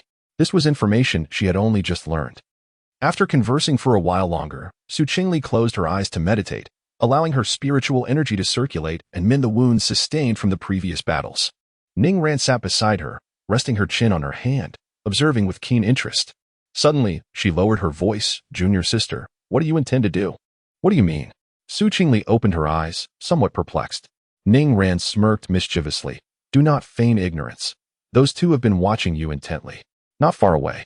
Xiao Yang and Ji Huai'an remained seated at their respective ends of the camp, an invisible chasm seemingly dividing them. With a sigh of resignation, Su Qingli replied, Senior sister. With the imminent battle at hand, who has the time to consider such matters? Tomorrow, we might not even be here to worry about it, but they do have time to think about it. Ningran gestured toward Xiao Yang. He has cast glances this way 17 times since just now. Su Qingli. She glanced over at Ji Huai'an, who stood with his sword in hand, his gaze calmly fixed on the distant mountains, seemingly indifferent to their conversation. Upon closer inspection, she noticed his fingers fidgeting with the sword hilt, clearly betraying his inner turmoil. Alas, Su Qingli sighed inwardly. She was not oblivious. She could sense the thoughts of the two. However, with the Hall of Lost Souls still extant and the battle looming, she simply had no time to address such matters. While she pondered, a commotion suddenly erupted in the center of the camp. The Holy Monarch has issued orders. All sects must send their disciples to the main tent for a council. Understood. Su Qingli clasped her fists and rose, casting aside her thoughts and allowing events to unfold naturally. Inside the main tent, the flickering candlelight illuminated the scene. Yi Tianfu stood with his hands clasped behind him, his expression grave. According to the report from the Elder's investigation, the Hall of Lost Souls did not emanate any formidable aura. The Hall Master was indeed gravely injured. Yet within the hall lay a multitude of high-tier puppets, alongside elders of the heavenly punishment realm stationed there. The master of the Taishian sect spoke in a deep tone. In that case, tomorrow we shall divide our forces into 3 paths. I, as the sect master, will assault the main entrance, while the Radiant Sun Holy Land and the Azure Moon sect will launch flanking attacks. We must decisively breach their defenses. Qing Xuanzi and Yi Tianfu exchanged a glance and nodded in agreement. Qing Xuanzi then turned to Ji Huai'an. Huai'an, you shall lead the elite disciples to cooperate with the Radiant Sun Holy Land's maneuvers. Be sure to exercise caution. Ji Huai'an clasped his fists. Disciple obeys the command. Yi Tianfu's gaze swept over the assembly, ultimately resting on Xiao Yang. Xiao Yang, you shall take the disciples and accompany the elders. Chapter 78. The head of the Lin family, Xiao Yang, clasped his fists in response, his peripheral vision inadvertently glancing towards Su Qingli. Yi Tianfu noticed this and furrowed his brow, yet ultimately chose to say nothing, merely waving his hand. Everyone, prepare for tomorrow's action at the hour of the rabbit. The crowd gradually dispersed. Su Qingli leaned against an ancient tree, closing her eyes to rest. The faint sound of footsteps approached. What's the matter, Fairy Qingli? Unable to sleep? She opened her eyes and turned to the approaching Jiang Yuan, a hint of surprise flickering in her gaze. It seemed she hadn't seen him for a while. The last time was when she heard he had joined Xiao Yang in eradicating the forces of the Soul Palace within the sacred land. Now, he appeared to have shed much of his youthful naivety and exhibited a greater composure. She chuckled softly. You also haven't slept? Jiang Yuan did not respond directly, his gaze shifting back to the distant peaks. Su Qingli followed his line of sight and inquired, worried about tomorrow's battle? Indeed. The Soul Palace is not as simple as it seems, Jiang Yuan replied calmly. They are fully aware of the 3 sects encircling them. Yet they remain entrenched in their main hall. They must have a backup plan. Su Qingli nodded in agreement. It is indeed peculiar. If the master of the Soul Palace were severely injured, he should be avoiding confrontation at this moment. Shaking her head, she concluded, all will be revealed tomorrow. The next day, outside the main hall of the Soul Palace in the Nether Abyss, the allied forces of the 3 sects advanced like a relentless tide. assaulting the black stone plaza before the main hall of the Soul Palace. Qingli gripped her longsword, the frost gathering on its blade shimmering with a ghostly blue light amid the ominous aura. Positioned on the left flank of the Huai'an sacred land, her gaze swept across the scattered bodies of the Soul Palace cultivators strewn across the plaza. The black-robed practitioners lay in horrific states. Some had been shredded by sword chi, their limbs and dismembered parts littering the ground, while a heavy scent of blood permeated the air. It was her first encounter with such a brutal scene. The seal of the main hall has been broken, Yi Tianfu proclaimed loudly. All sects, prepare to breach. He wielded the sacred sword, cleaving through several wicked cultivators with a single arc of sword chi. Doubts began to stir within him. Having come this far, why had the master of the hall yet to make an appearance? If the master remained alive, this encirclement would end up resembling those from hundreds or even thousands of years ago, where they could never eradicate the root of the problem. Suddenly, the entire nether abyss began to tremble violently, a chasm opening in the ground at the center of the plaza, dark malevolent energy surging skyward. The closest dozen or so disciples of the three sects were unable to evade in time, instantly engulfed by the surging malevolence, their anguished screams echoing continuously. Flesh shriveled at a visible rate, turning into mere desiccated husks in the blink of an eye. Damn it, retreat, Yi Tianfu shouted fiercely, a radiant barrier manifesting instantaneously to momentarily stave off the onslaught of malevolent energy. Soon, towering figures clad in dark golden battle armor emerged from the fissure, their eye sockets glowing with eerie green ghost flames. With each step they took, a thin layer of black mist formed upon the ground.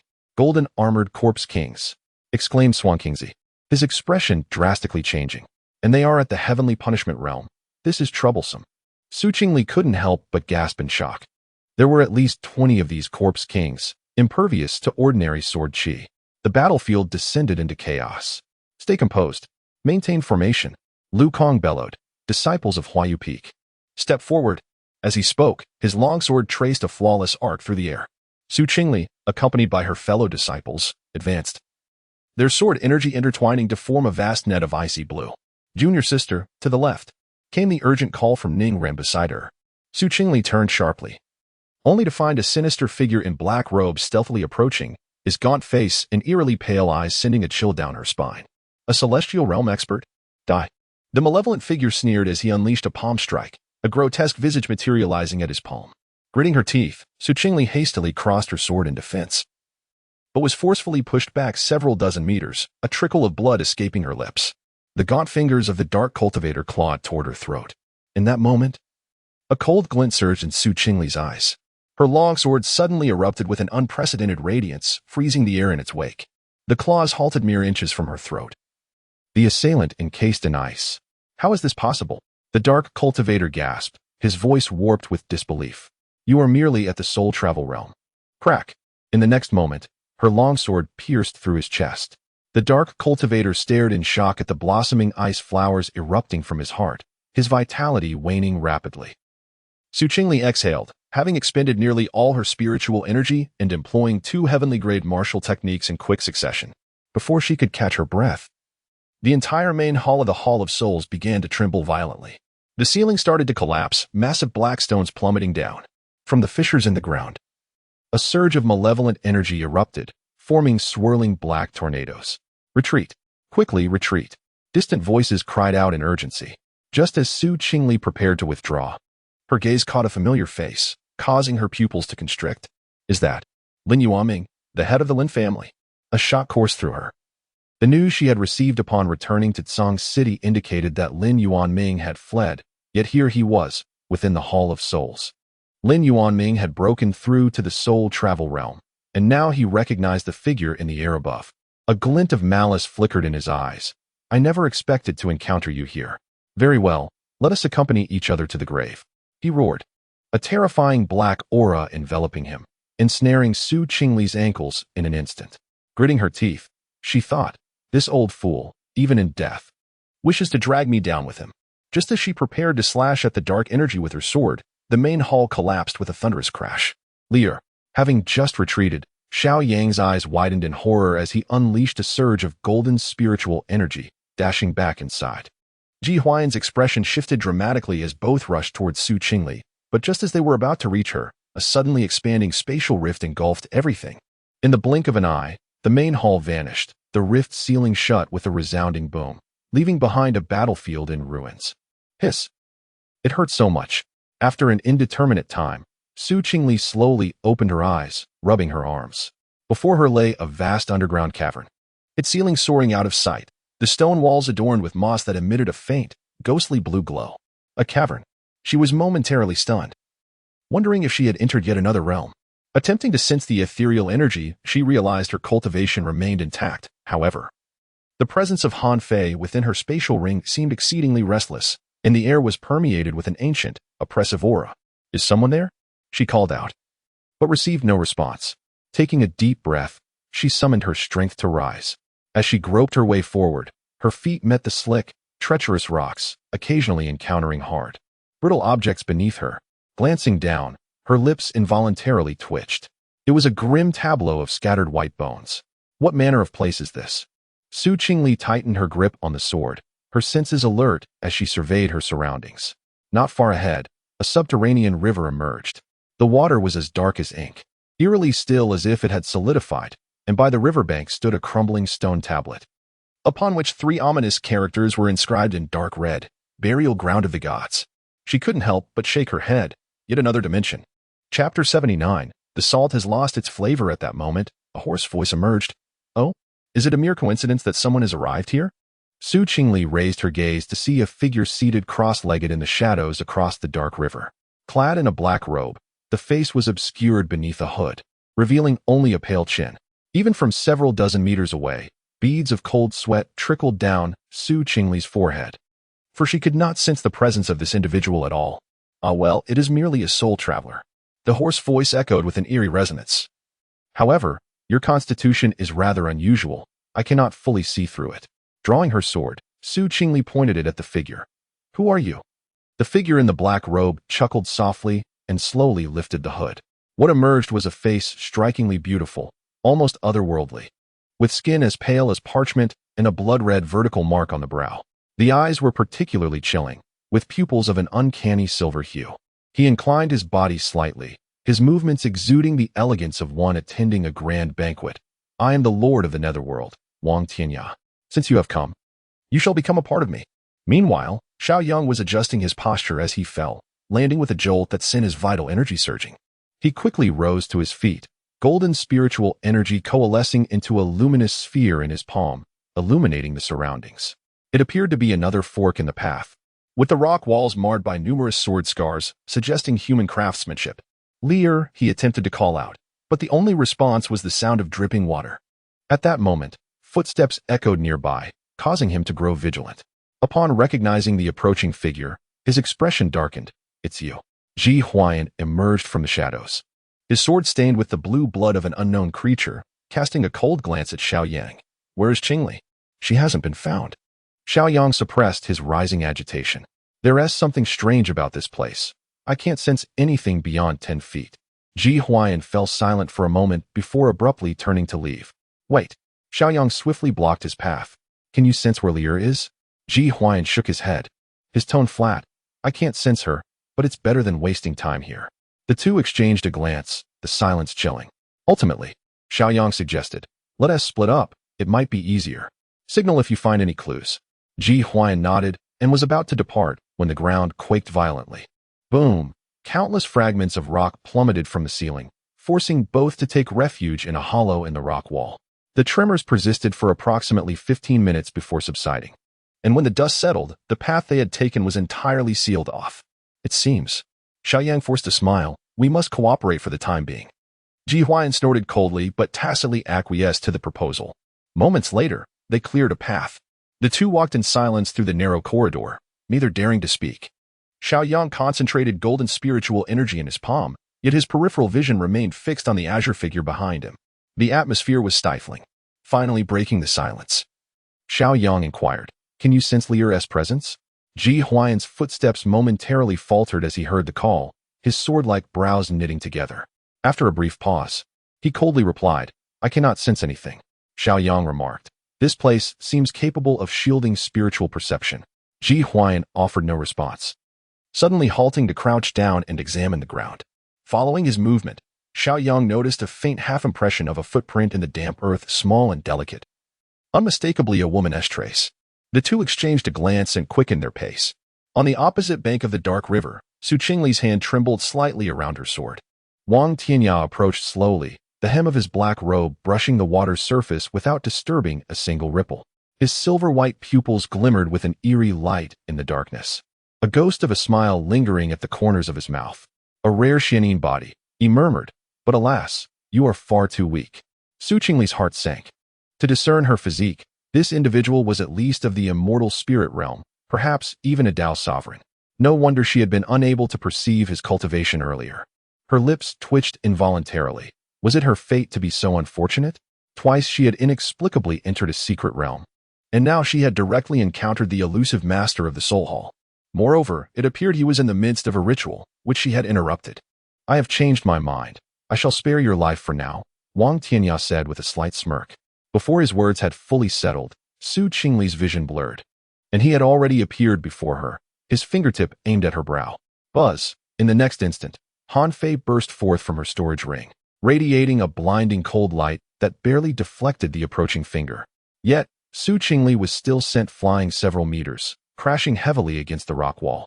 A coppery sweetness flooding her throat. Oh! Wang Tianya raised an eyebrow, an imperial weapon. How intriguing. It has even developed sentience. However, it is unfortunate that your master cannot fully harness your power, and it is merely a low-grade spiritual tool of the imperial class. For now, it will suffice. Suppressing the excruciating pain, Qingli raised her hand, summoning Han Fei back to her grasp. A surge of spiritual energy instantly coursed through her meridians.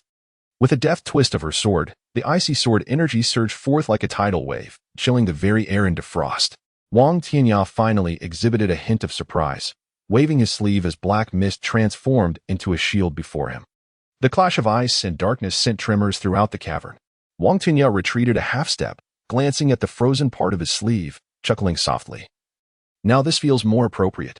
Qingli gritted her teeth. Despite the disparity of 4 or 5 major realms, the spiritual force she wielded for her strike was merely.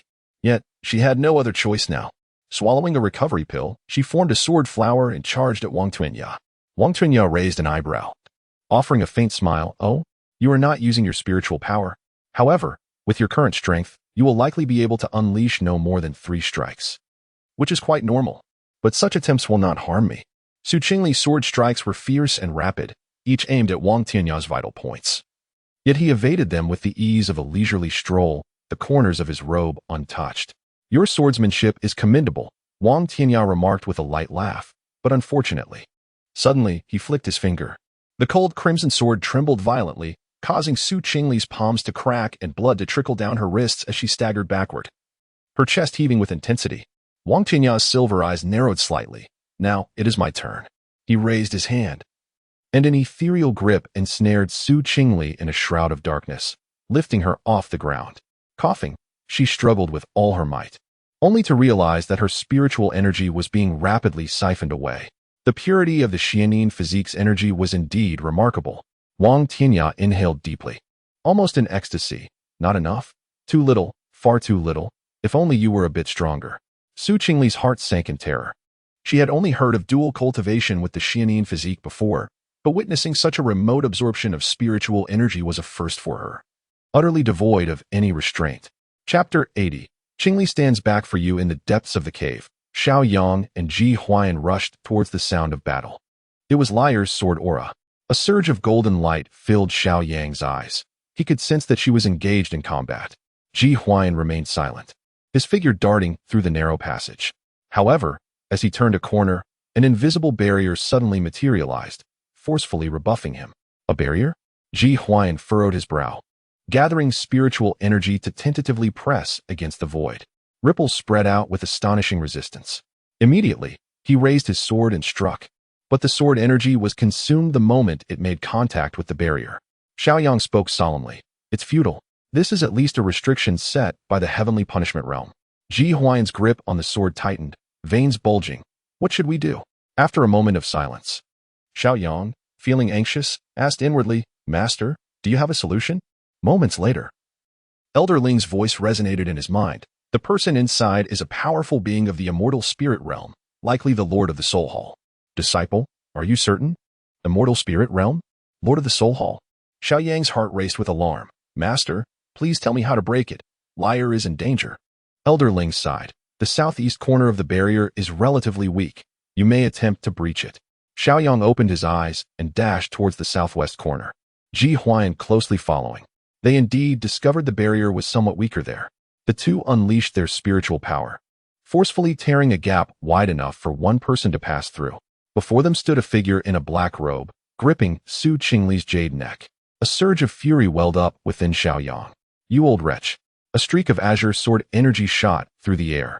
As Wang Tianya dodged to the side, Xiao Yang's golden fist wind rushed forward like a meteor. Cough, cough.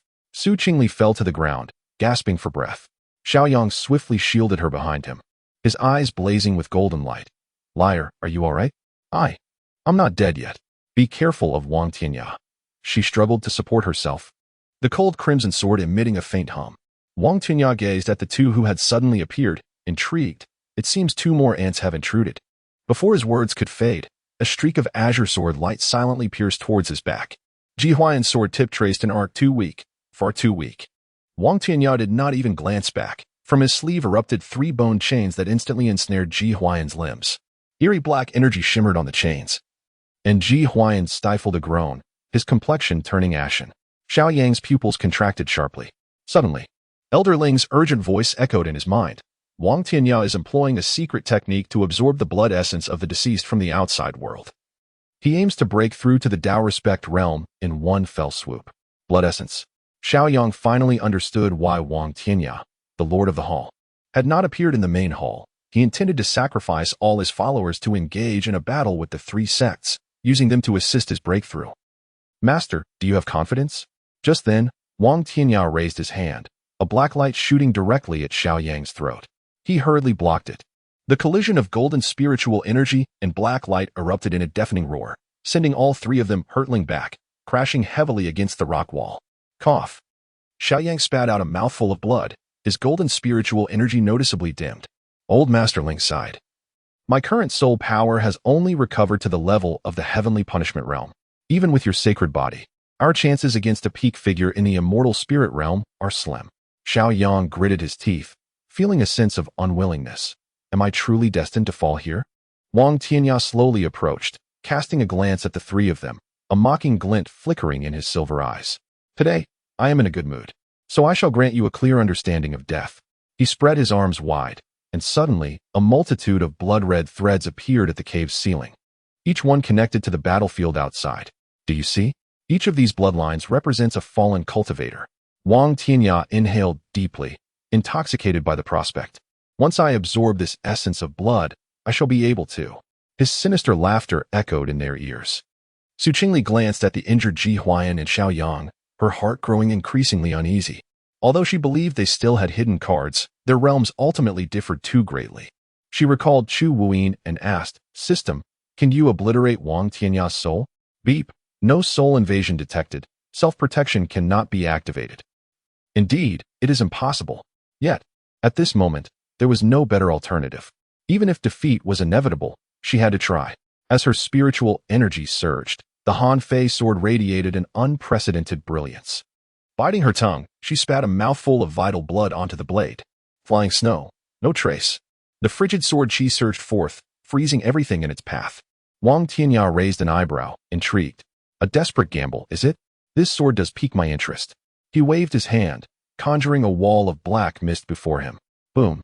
The shockwave from the explosion shook the entire cave, and as the dust settled, half of Wang Tianya's black robe lay torn, revealing a scar on his pale skin.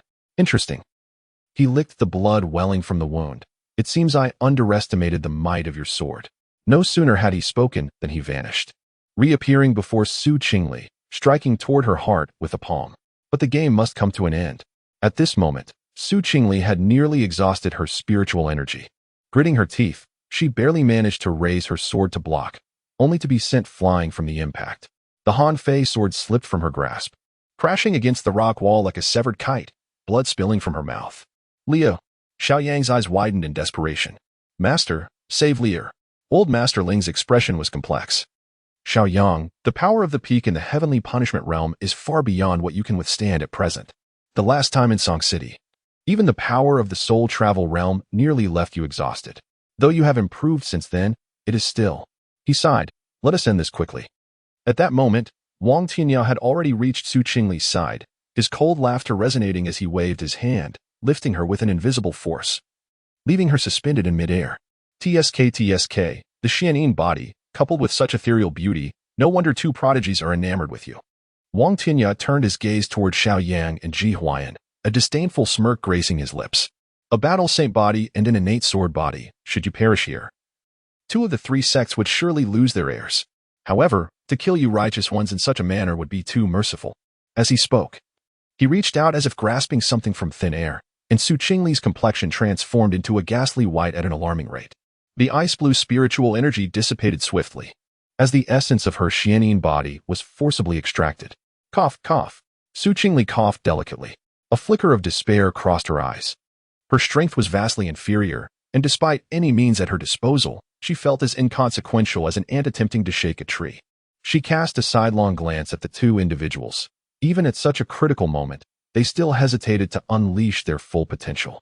Biting her crimson lip, her voice barely a whisper, "You must leave. The Huiyang sacred land and the Qingli sect cannot afford to be without you.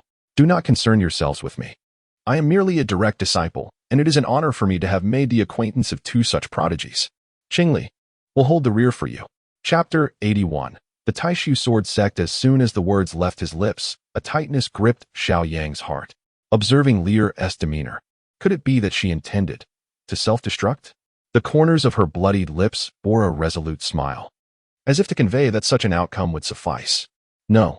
Xiao Yang let out a heart-wrenching roar, a brilliant golden light erupting from within him. An ancient phantom materialized behind him. The remnants of Elder Ling's soul transformed into a stream of light, merging with Xiao Yang's essence. In that instant, his aura surged tremendously. Celestial peak, reincarnation peak, heavenly punishment peak. With successive breakthroughs, his eyes turned entirely golden. Old fool, you seek death. Wang Tianyao gripped Su Qingli's delicate neck, suddenly sensing an overwhelming sense of danger from behind. Before he could turn, Xiao Yang's fist struck his back. "F you." Wang Tianyao spat out a mouthful of blood, looking down at his chest as his silver-white pupils constricted violently. In the next moment, his body disintegrated into black mist, only to reconstitute 3 zhang away. How intriguing. Wang Tianyao wiped the black blood from his lips, his gaze fixed intently on Xiao Yang. Heavenly punishment peak. Such formidable soul power. Unfortunately, this strength does not belong to you. May I inquire who you are? Perhaps we could collaborate once I break through to the Dao sovereign realm. No sooner had he spoken than a gold-tinged fist surged towards his face. Meanwhile, after being gravely wounded by a single palm, Ji Huai'an found himself pierced and battered by the bone prison, his heart brimming with resentment as he gazed at the resolute Su Qingli. It felt as though he had returned to a scene from days prior. Yet this time he was utterly powerless.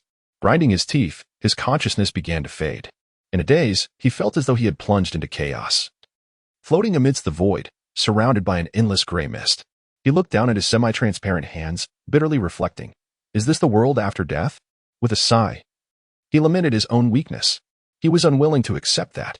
Qingli was still in peril. 3,000 years had passed. A sudden voice startled him, causing him to whirl around. From the gray mist emerged a man clad in a blue robe, with sword-like brows and starry eyes. His features chiseled as if carved from stone. His deep-set eyes gleamed with the sharpness of a drawn sword. At last, a worthy sword master has arrived.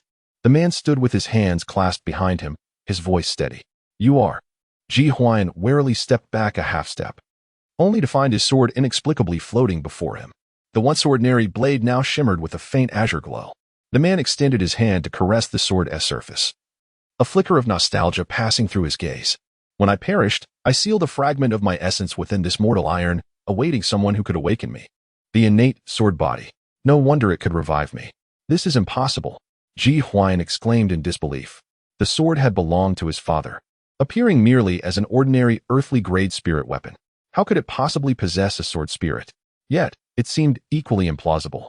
The figure before him did not resemble a sword spirit at all. How could it be impossible?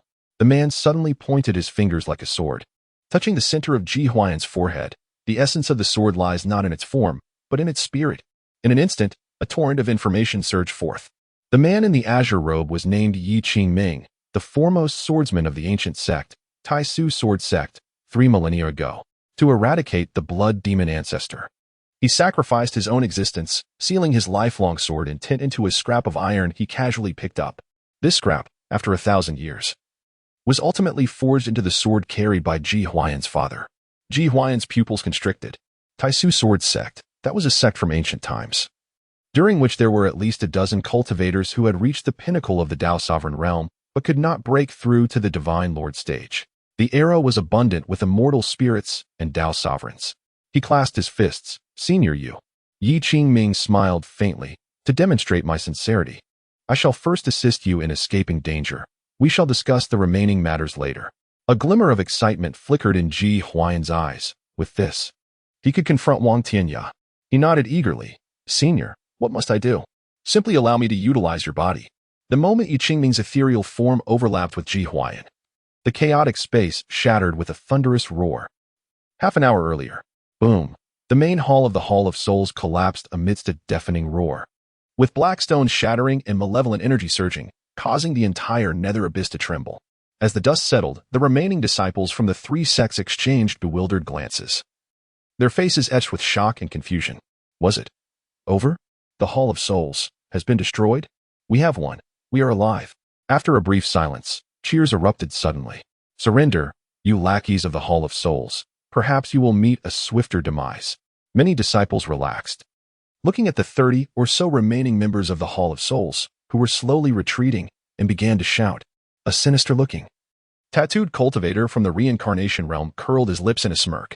A mere Xiandan realm, he said, raising his hand to grasp the air, causing one disciple to be lifted off the ground, his neck ensnared by an invisible force. Do you dare to bark? Crack. The sound of a neck snapping had yet to resonate when a scarlet palm print suddenly descended from above. The tattooed man hastily blocked it, yet still, he was sent flying over 10 feet, crashing into a crumbling wall before he could regain his stance. Our disciples of Tai Xian are not to be trifled with, declared an elder of Tai Xian sect, standing in midair with his hands clasped behind his back. The man wiped the blood from the corner of his mouth, his eyes filled with resentment.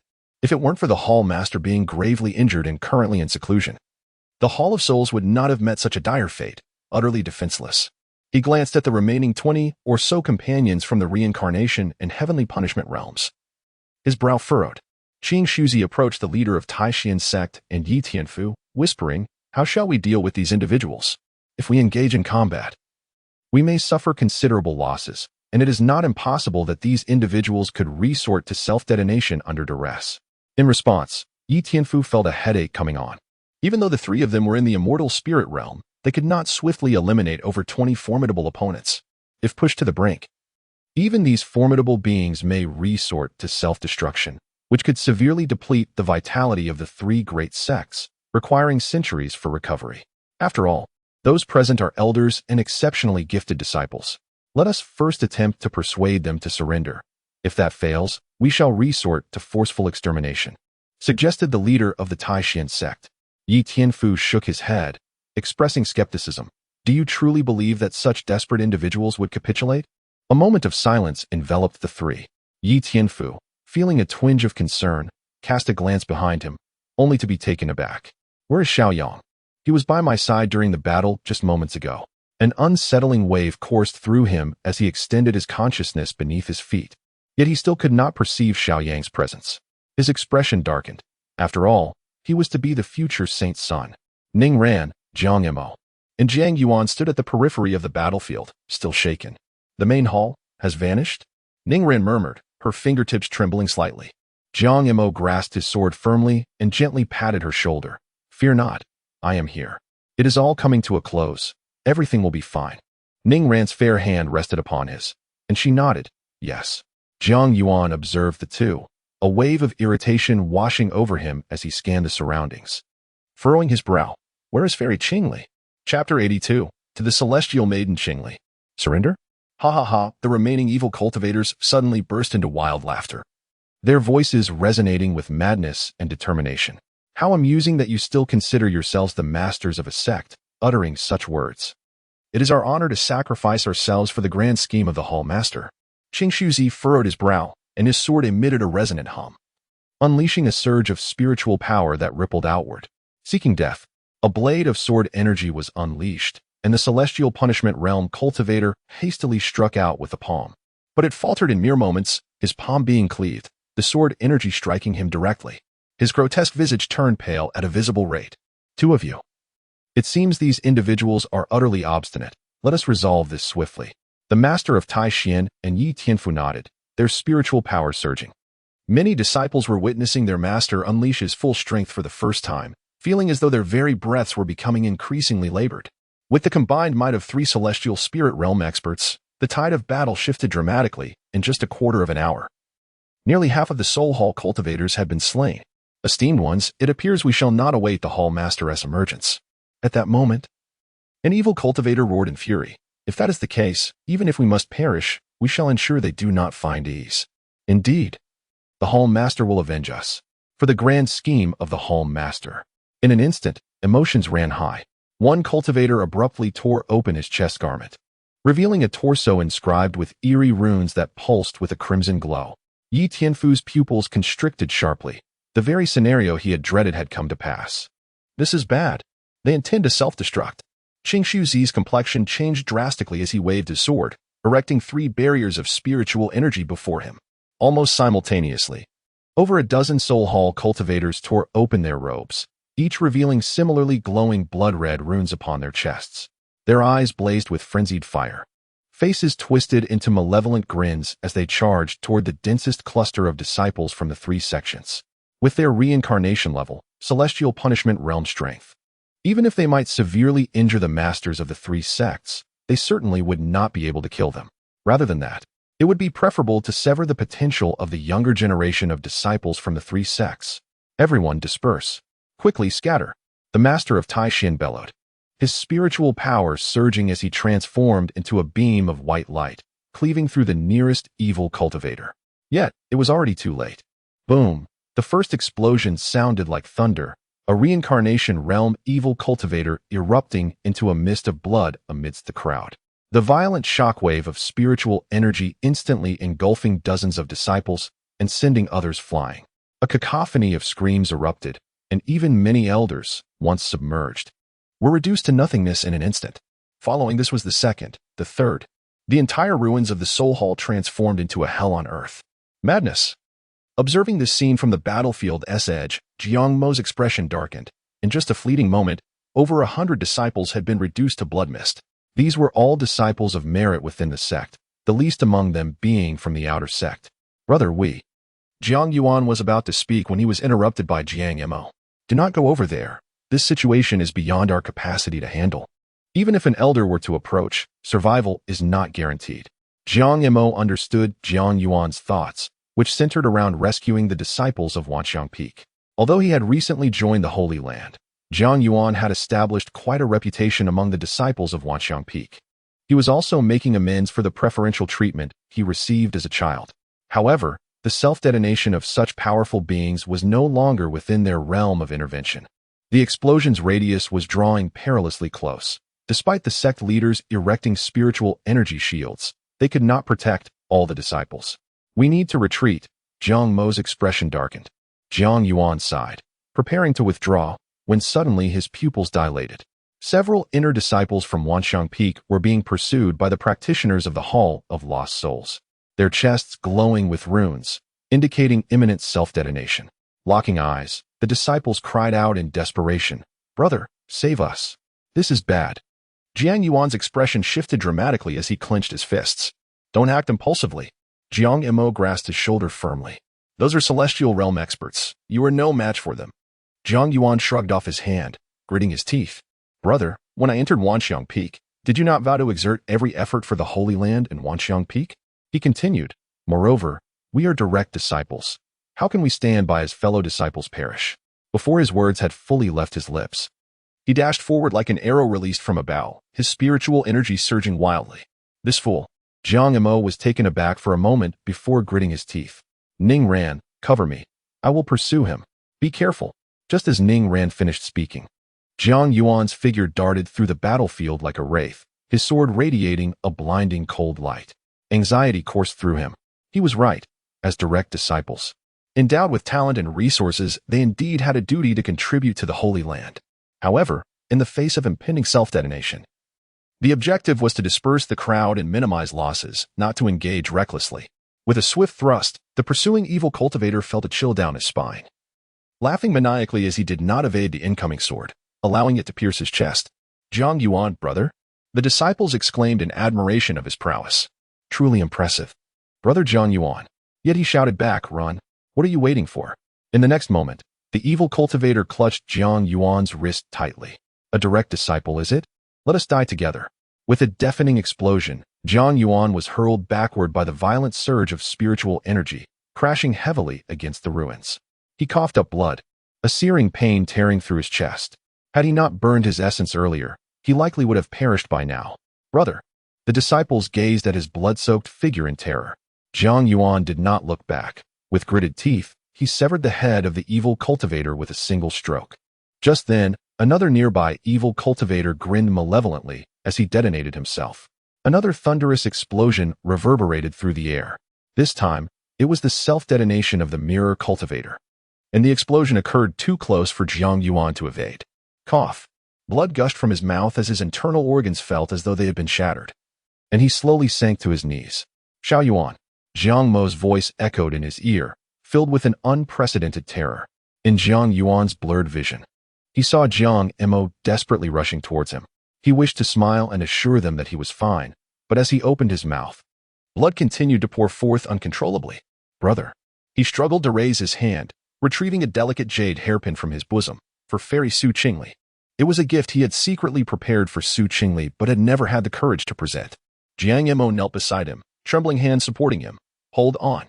I will take you back. You must deliver it yourself." Chapter 83. I told you, do not touch her. Zhang Yuan shook his head, a bittersweet smile tugging at the corners of his lips. "Please, tell Princess Qingli." His voice grew ever fainter, and at last, the hand that clutched the jade hairpin slowly fell, the light in his eyes extinguishing. "Zhang Yuan." Zhang Mo cried out in anguish, tightly embracing his brother's increasingly cold body. His eyes, gradually shrouded in crimson, burned with a murderous intent directed at the disciples of the Hall of Souls. As he picked up his long sword and prepared to advance, a hand grasped his arm, pulling him back. He turned to see Ning Ran with a complex expression. Crack. In the god burial ruins, the seemingly lifeless Ji Huai'an suddenly opened his eyes. The bone spikes embedded throughout his body shattered under the azure light, and his wounds healed at a visible pace, while his suspended sword trembled violently. "This is..." Wang Tianya abruptly turned, his silver pupils constricting. Ji Huai'an slowly rose, surrounded by swirling azure sword energy, his eyes radiating an unpredictable sword light. He reached out to grasp the hovering sword, and as the blade slightly quivered, fragments of stone began to levitate around him. The first form of the Taishu sword technique, Dawnbreak. Without any extravagant swordplay, it was merely a straightforward thrust. As the sword tipped past, the space itself developed intricate fissures. The hastily conjured bone shield of Wang Tianya was pierced through as if it were mere paper, the sword's momentum unyielding as it drove straight into his left shoulder. Puffed. Black blood splattered as Wang Tianya staggered back, a look of shock finally crossing his face. "This sword intent. You are at the Taoist venerable realm. No, you haven't even reached the immortal spirit realm. How could you wield such formidable sword intent?" As soon as the words left his mouth, Xiao Yang seized the opportunity, his golden glowing fist crashing heavily into the back of Wang Tianya. The sound of shattering bones was distinctly audible as Wang Tianya was sent flying like a ragdoll, crashing into half of a mountain cliff. Seeing this, Xiao Yang hurried to Su Qingli's side. "Your opponent is me." Ji Huai'an, or rather the body controlled by Yi Qingming, stepped forth, each stride blossoming with a lotus of sword energy beneath his feet. The long sword in his hand had completely transformed, its blade transparent, with flowing light akin to a galaxy swirling within. "Ha ha ha ha. I understand now. So it is the Taishu sword sect. The Taishu sword sect has been annihilated for 3,000 years, and you, a mere remnant soul, dare to obstruct me." Wang Tianya sneered, wiping the black blood from the corner of his mouth before suddenly forming hand seals, blood sacrificed to the living. The god burial ruins trembled violently as the scattered black blood began to boil, transforming into countless blood threads that pierced into Wang Tianya's body. His aura surged uncontrollably, breaking through the shackles of the immortal spirit realm and advancing toward the Taoist venerable realm. Not good. Elder Ling's anxious voice echoed in Xiao Yang's mind. He is forcefully breaking through. The sword light in Ji Huai'an's eyes intensified as he raised his longsword above his head. Taishu sword technique, second form, moon slashing. A beam of azure sword energy cleaved through the heavens. Wang Tianya did not dodge or evade, allowing the sword energy to slice him in two. His divided body instantly transformed into a mist of blood, only to reconstitute itself at a higher elevation. At this moment, his aura had one foot firmly planted in the Taoist venerable realm, the surrounding space distorting under the unbearable pressure. It was too late. The voice of Wang Tianya became unnaturally hoarse. Today, I shall demonstrate to you what true. Before he could finish his words, a golden fist pierced through his chest, blood dripping from the palm. Wang Tianya turned stiffly, only to find Xiao Yang had appeared behind him unbeknownst to him. Do you think I would grant you the opportunity to escape? Xiao Yang smirked disdainfully, a cold laugh escaping his lips. You seek death. Wang Tianya roared in fury. Xiao Yang snorted coldly, golden light surging within him, as his right fist coalesced into a miniature blazing sun. Seeing this, Ji Huai'an merged with his sword, transforming into a streak of azure brilliance. The two fierce attacks instantly engulfed Wang Tianya. Boom! The shockwave flattened the surroundings. When the light dissipated, Wang Tianya hung suspended in the air, several transparent holes riddling his body. Half of him vanished. Yet he laughed, a mad cackle echoing through the air. Very well. Very well. His shattered body began to writhe. Even if I die today, I shall take you down with me. Black mist erupted from his wounds, swiftly engulfing the entire sky, accompanied by a chilling sound of gnawing, as if countless monsters were feasting on something. Ji Huai'an's expression darkened. The black mist seemed to consume the very fabric of space itself. This was to leave them trapped in the god burial ruins forever. Just as Ji Huai'an prepared to swing his sword, a sudden groan escaped his lips as he fell to one knee. The brilliance of the sword in his eyes flickered uncertainly, as the voice of Yi Qingming reverberated within him. Huai'an, your body has reached its limit. I can no longer exert control. Senior, just hold on a bit longer. Ji Huai'an gritted his teeth, attempting to rise, but coughed up a mouthful of blood. At that moment, Xiao Yang was not in a better condition. Elder Ling's formidable spiritual power had nearly pushed his body to the brink. Crack! The sound of shattering bones echoed from Xiao Yang's right arm, the golden light pulsating erratically. Elder Ling's voice carried unprecedented gravity. Disciple, your body can withstand no more than 5 more breaths. The deranged laughter of Wang Tianya echoed from the black mist. Join me in obliteration. Suddenly, a furious shout rang out. Taisu sword art, final form. Ji Huai'an thrust his sword into the ground, a dazzling azure light erupting around him, as Yi Qingming's ethereal figure sword with flowing white hair. A radiant starburst gathering at his fingertips. Return to ruins. The moment the starburst left his hand, time in the entire god burial ruins seemed to freeze. Wang Tianya's laughter ceased abruptly. He widened his eyes in disbelief as he watched his body beginning to dissolve into specks of light from his fingertips. No, this cannot. As the last wisp of black mist was purified, the long sword emitted a clear dragon's roar. Simultaneously, Xiao Yang was seized by a violent cough. Elder Ling's breath waned rapidly. Kid, can you still hold on? Teacher, do not worry, I am fine. I won't die. Xiao Yang replied weakly. He staggered to Su Qingli's side, gazing at her blood-stained white gown, his eyes filled with sorrow. Do not worry, disciple, though gravely wounded. With the jade talisman and the recovery pill you provided, I shall not perish. The voice of Elder Ling resonated.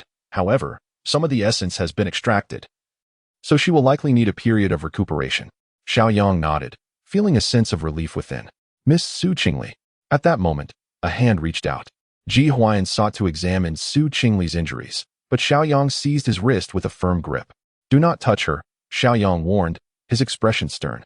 I will take her back to the sacred ground for her recovery. Ji Huai'an's brow furrowed deeply. What do you mean by this? I share a bond of life and death with Qingli. By what right do you make decisions unilaterally? As he spoke, he attempted to break free. I have stated it clearly. Do not touch her. Xiao Yang tightened his grip, and the air was suddenly charged with a dual aura of golden and azure spiritual pressure. Chapter 84. The young master in a state of confusion. Su Qingli felt 2 distinctly different streams of spiritual energy clashing before her, accompanied by indistinct sounds of contention in her ears. Ji Huai'an, you have crossed the line. Xiao Yang, Qingli's injuries cannot be delayed. I have stated. Her matters are not your concern. With a soft murmur, Su Qingli fluttered her long eyelashes and slowly opened her eyes. Before her lay Xiao Yang and Ji Huai'an. Locked in a fierce stare, spiritual energy swirling around them, seemingly on the brink of confrontation. A sense of exasperation washed over her. These two were indeed adversaries, always bickering upon their encounters. Glancing around, she sensed no trace of Wang Tianya, only a pool of blood remaining. It appeared that the two fortunate sons had dealt with him. "What are you doing?" she weakly called out, her voice barely audible. Upon hearing her, both men turned swiftly, their eyes sparkling with joy at her awakening, and rushed towards her. "Lear, how do you feel?" Xiao Yang knelt on one knee, reaching out to support her, only to be preempted by Ji Huai'an. "Qingli, can you still hold on?" Ji Huai'an steadied her, his fingertips gathering a gentle azure spiritual energy, lightly touching her wrist. Xiao Yang's gaze turned cold as he grasped Ji Huai'an's wrist firmly. "I said, her matters do not concern you." Ji Huai'an's expression darkened, the air crackling with tension. "Xiao Yang, you are being excessively domineering." Once again, their energies clashed, causing the ground to tremble beneath them. Observing the altercation, Su Qingli felt a surge of confusion and despair. "Gentlemen, why must you quarrel?" Her voice, though soft, froze them in their tracks. "We have gathered here together, united in our purpose to eradicate the Hall of Lost Souls. How can we afford to engage in infighting?" Lowering her gaze, a tinge of bitterness laced her words. "If this discord arises from, Lear cannot bear such a burden." At her words, both Xiao Yang and Ji Huai'an were taken aback, hastily shaking their heads. "Lear, it is not because of you," Xiao Yang stated solemnly. "Miss Qingli, you have misunderstood. Do not overthink." Ji Huai'an quickly clarified. Su Qingli raised her eyes, which flickered with hope. "Then, will you two reconcile?" A silence ensued as they exchanged glances, still harboring animosity towards one another. Noticing their reluctance to respond, Su Qingli sighed softly, her voice barely above a whisper. "Xiao Yang is my fellow disciple, and young Master Ji is also a comrade with whom I have faced life and death. Both of you are prodigies with golden talents, one destined to be a future saint, the other the young master of the Qingli sect." She paused, letting out a deep sigh, her eyes reflecting a sense of fracture. Liu is well aware of her own limitations. How could she bear the weight of your conflict? Thus, it is perhaps best that you do not associate with one another. With that, she gently turned her head away, as if unwilling to witness their discord any longer. Xiao Yang felt a pang in his heart, recalling Su Qingli's usual warmth and kindness, now overshadowed by her sorrow stemming from their quarrel, leaving him engulfed in guilt. From childhood to adulthood, Su Qingli has always been exceptionally understanding. Perhaps she has truly pushed herself too hard. Ji Huai'an felt a pang in his heart and began to reflect, although he prided himself on being composed. At this moment, his selfishness had placed Qingli in a difficult position. It was indeed inappropriate. "Leo, Xiao Yang inhaled deeply, casting a displeased glance at Ji Huai'an. After a moment, he ultimately extended his hand and said coldly, "Ji, fellow Taoist, let today's matter be set aside for now." "For now?" Ji Huai'an furrowed his brow in silence for a moment before extending his hand to shake Xiao Yang's, acknowledging, "I apologize for the offense." The two clasped hands in reconciliation, yet the strength in their grip still bore a hint of rivalry. Observing this, Su Qingli imperceptibly sighed in relief, but soon resumed her delicate demeanor, softly saying, "That shall suffice." She slightly curved her lips, revealing a faint smile, reminiscent of a gentle spring breeze. Then, she propped herself up slightly, her silken hair cascading over her shoulders, as she lightly coughed twice, her fingers brushing away the blood at the corner of her lips. Softly, she suggested, "Since the Hall of Souls has been dealt with, we should depart from here." Xiao Yang nodded, reaching out to assist her, only to find Ji Huai'an had also extended his hand. His brow furrowed in irritation, but recalling something, he merely huffed coldly. The three of them made their way back, with Su Qingli walking in the middle, flanked by Xiao Yang and Ji Huai'an, both still exuding a subtle tension. Due to her presence, they refrained from further conflict. With the demise of Wang Tianya, the spatial secret realm was also unveiled. Upon stepping outside, they were met with a scene of carnage, bodies strewn across the ground, blood flowing in rivers. The once lush mountains had been reduced to barren land, littered with countless severed limbs and broken bodies. The corpses of disciples from the three sects, beastly fiends, and the remains of the Hall of Souls cultivators lay mingled together, indistinguishable from one another.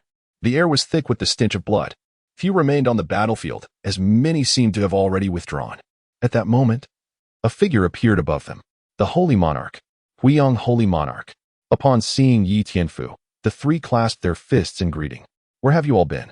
Yi Tianfu inquired, his brow furrowing. The great battle had concluded nearly an hour ago, and many had begun to retreat. He had searched for Xiao Yang for quite some time, and now, upon their sudden appearance, he felt a sense of relief. The three recounted the events succinctly, omitting the matter of Wang Tianya. After all, the Lord of the Hall of Souls was not something they could handle. Since he was dead, there was no need to pursue the matter further. Wang Tianya is dead? Indeed, absolutely, due to a failed breakthrough. A flicker of suspicion crossed Yi Tianfu's eyes, and in the next moment, his figure vanished as he headed towards the spatial secret realm. Moments later, he returned with a look of confusion. Indeed, the location within the spatial secret realm was where Wang Tianya had been, and he was truly deceased. Yet, the terrifying battle scars bore the mark of strength only found in the immortal spirit realm, whereas the three of them were merely at the soul wanderer realm. For a moment, he could not comprehend the situation. He could only shake his head and say, "Let us return for now." Understood. In the distance, atop a towering mountain that pierced the clouds, three figures gazed intently. "Young master, we have acquired the items. It is time for us to return," spoke the elder beside him. Ahead, a youth slightly narrowed his eyes. The boy's complexion was pale, his features sharp as a blade, and his vertical pupils shimmered with a dark golden hue, emanating an ethereal green glow in the shadows. His ears were a silvery gray, and a faint azure flame entwined around his form. Is this the might of the Tianshu domain? It seems to fall short compared to the ancient domain. The youth scoffed with a hint of disdain. However, those few individuals are quite impressive. They appear to possess golden talents and robust physiques. The elder responded respectfully, "Indeed. They are remarkable, yet they remain significantly inferior to you, young master." Chapter 85. The Grand Tournament of the 100 Sects, is that so? The youth gazed at the place where the figure had vanished, a flicker of interest in his eyes. "Let us depart." "Yes, young master." At the entrance of the sacred land of Huaiang, after parting ways with Ji Huai'an, Qingli returned to her familiar mountain peak, feeling as if she had awakened from a profound dream. The pain coursing through her body constantly reminded her of the harsh reality. At the foot of the mountain, the disciples who usually filled the area were considerably fewer, as the recent campaign against the Huaiang sacred land had claimed at least a third of their ranks. The loss was undeniably tragic. As the setting sun cast its golden rays beneath the peach trees, she gently brushed her fingers over the bloodstained jade hairpin, letting out a soft sigh. "Qingli, junior sister." Jiang Mo's deep voice resonated from behind her. Qingli did not turn around, but responded softly, "Brother Mo, this hairpin. A Yuan never dared to give it to you." Jiang Mo approached her side, his gaze drifting into the distance. He said, "He feared it would disturb your resolve in the Tao." The mountain breeze tousled Qingli's dark locks, and the jade hairpin in her hand shimmered subtly in the twilight. She had previously declared her singular focus on cultivation, showing no interest in matters of romance, and indeed, she meant every word. Yet, she had not anticipated that Jiang Yuan would take it to heart. After a lengthy silence, she finally spoke. "I understand, brother. I will cherish it well." Jiang Mo clenched his fists, but ultimately, it became a mere sigh as he took flight from Huaiang Peak, leaving behind only a lingering voice. "I must enter seclusion next, to calm my mind for cultivation in preparation for the grand tournament of the 100 sects." "Junior sister, do your best as well? The grand tournament of the 100 sects?" Qingli paused slightly, recalling that it was an event held in the Qingli ancient domain, among the sects of the Tianshu domain. It occurred once every 20 years, serving as a contest for the next generation of prodigies. However, it seemed rather premature for such an event. Qingli, at that moment, Ning Ran descended gracefully from above, her expression intricate. "My condolences." "Condolences?" Qingli shook her head, unsure how to articulate her feelings at that moment. She had not known many, yet it felt as though she had suddenly lost a friend. Ning Ran pursed her lips, responding with irritation that fellow Jiang Mo has gone into seclusion. He claims it is for the grand tournament, but in truth, he is likely troubled by Jiang Yuan's predicament and wishes for solitude. Qingli nodded. It was only natural for anyone to feel pained by such familial distress. She then inquired, "Sister, has the grand tournament been moved up?" She recalled it was supposed to be held in 6 months. Ning Ran pondered for a moment, then replied, "I have heard that the barriers in the Qingli ancient domain have weakened, and some ancient beings wish to take advantage of the tournament to enter the ancient domain in search of treasures. Su Qingli raised an eyebrow. A location that could entice ancient beings was likely a battlefield from ages past, concealing countless opportunities yet fraught with peril. Ningran paused before continuing. This tournament will have a change in rules.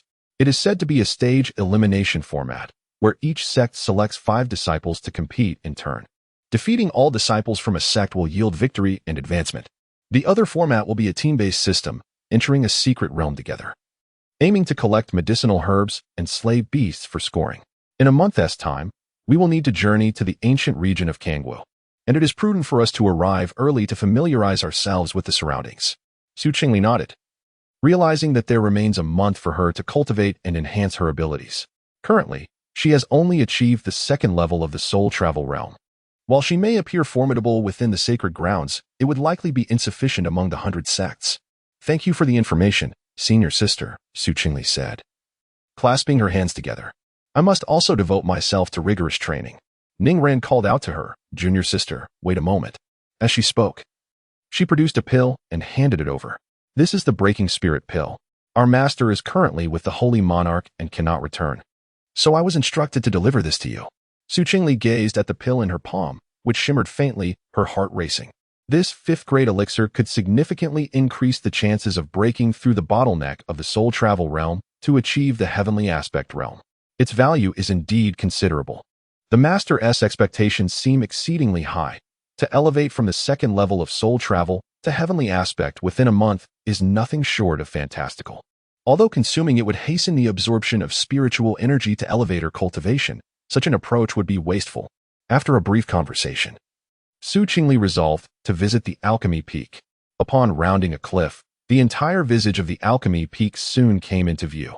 The square, once filled with the fragrance of herbs, now lay desolate, with a few disciples listlessly gathering scattered medicinal materials. Senior sister Qingli. One disciple managed a weak smile upon seeing her.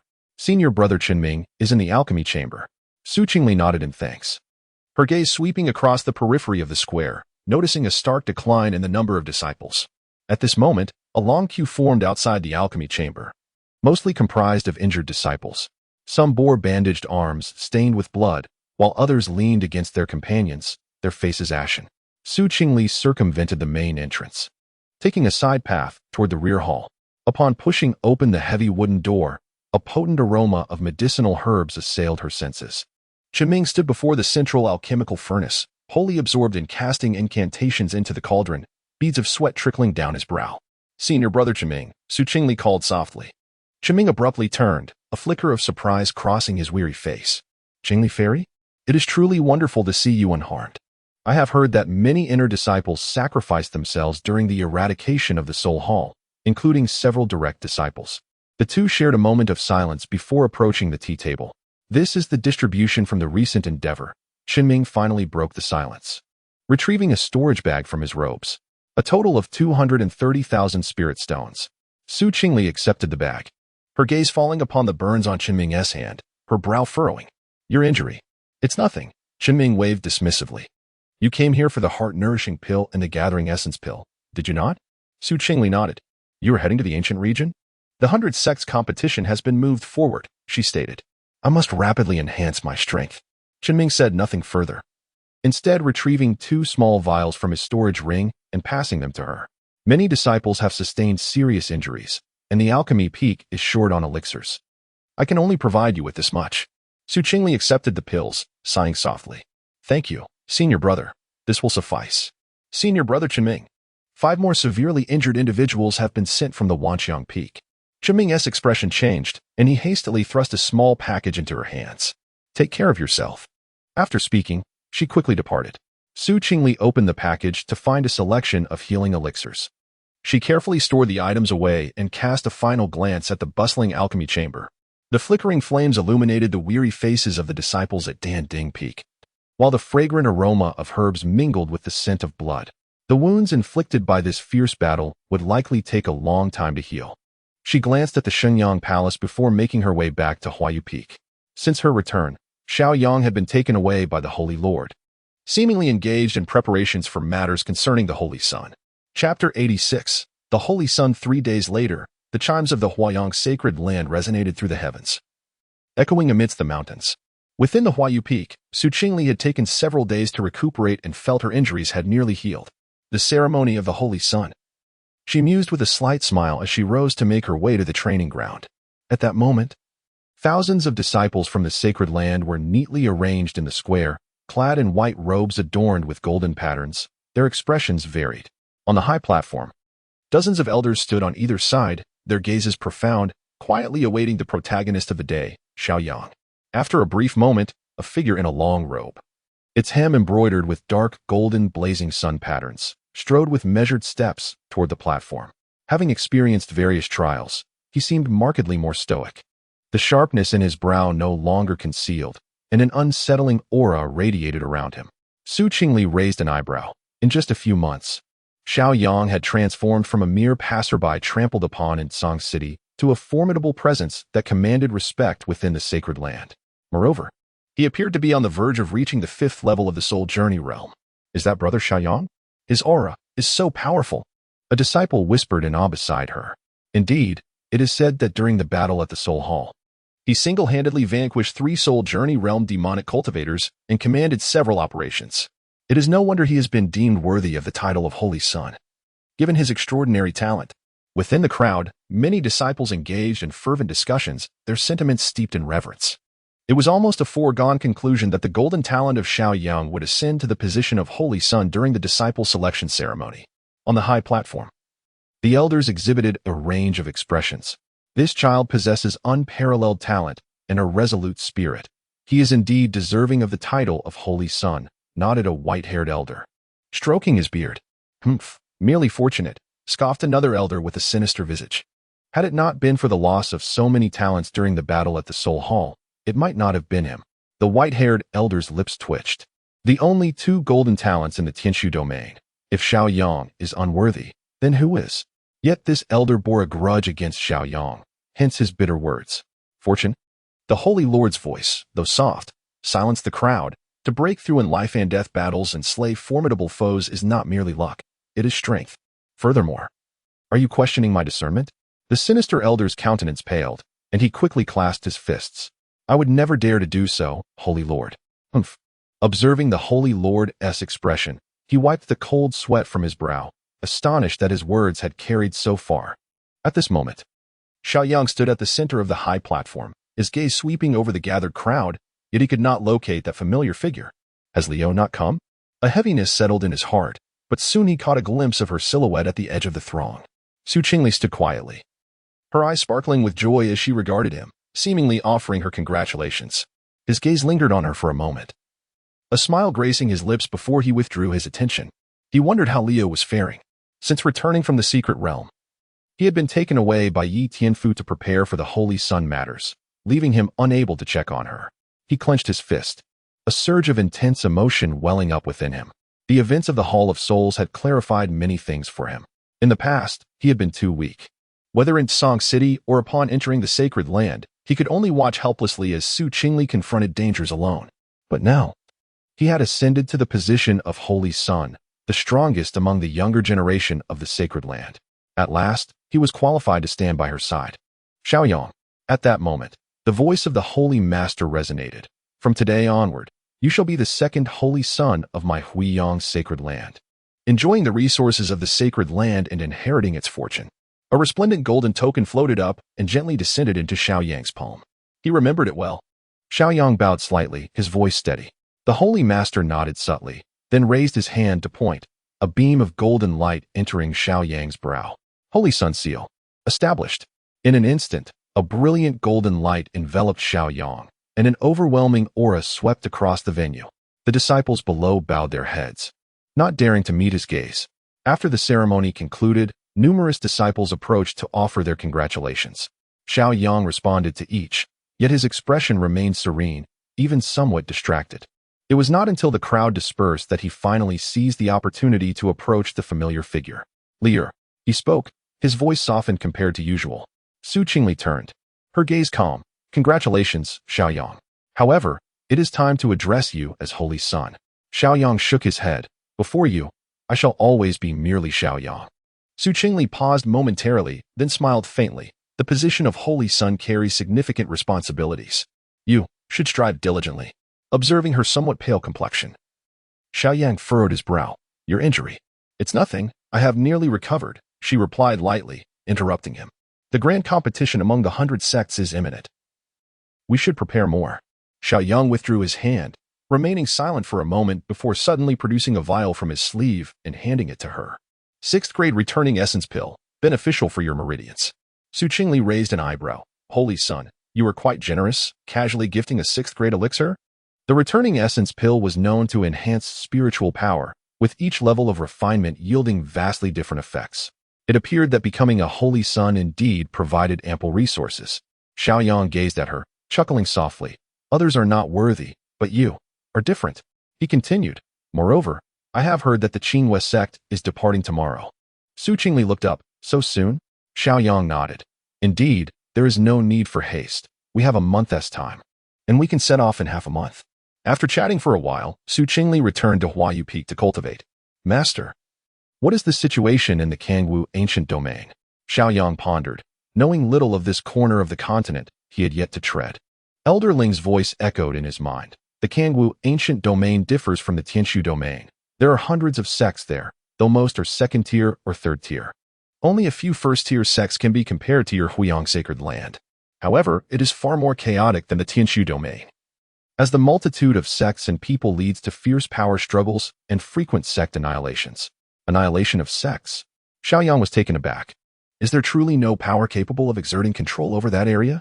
Elder Ling pondered for a moment and replied, there was once, but since the fall of the dynasty, it has fragmented into hundreds of sects, and thus it remains. However, the Wanyao ruins have been relatively tranquil in recent years. The demon tribes there have not emerged in many years. Xiao Yang raised an eyebrow, recalling what Yi Tianfu had told him about the Wanyao ruins.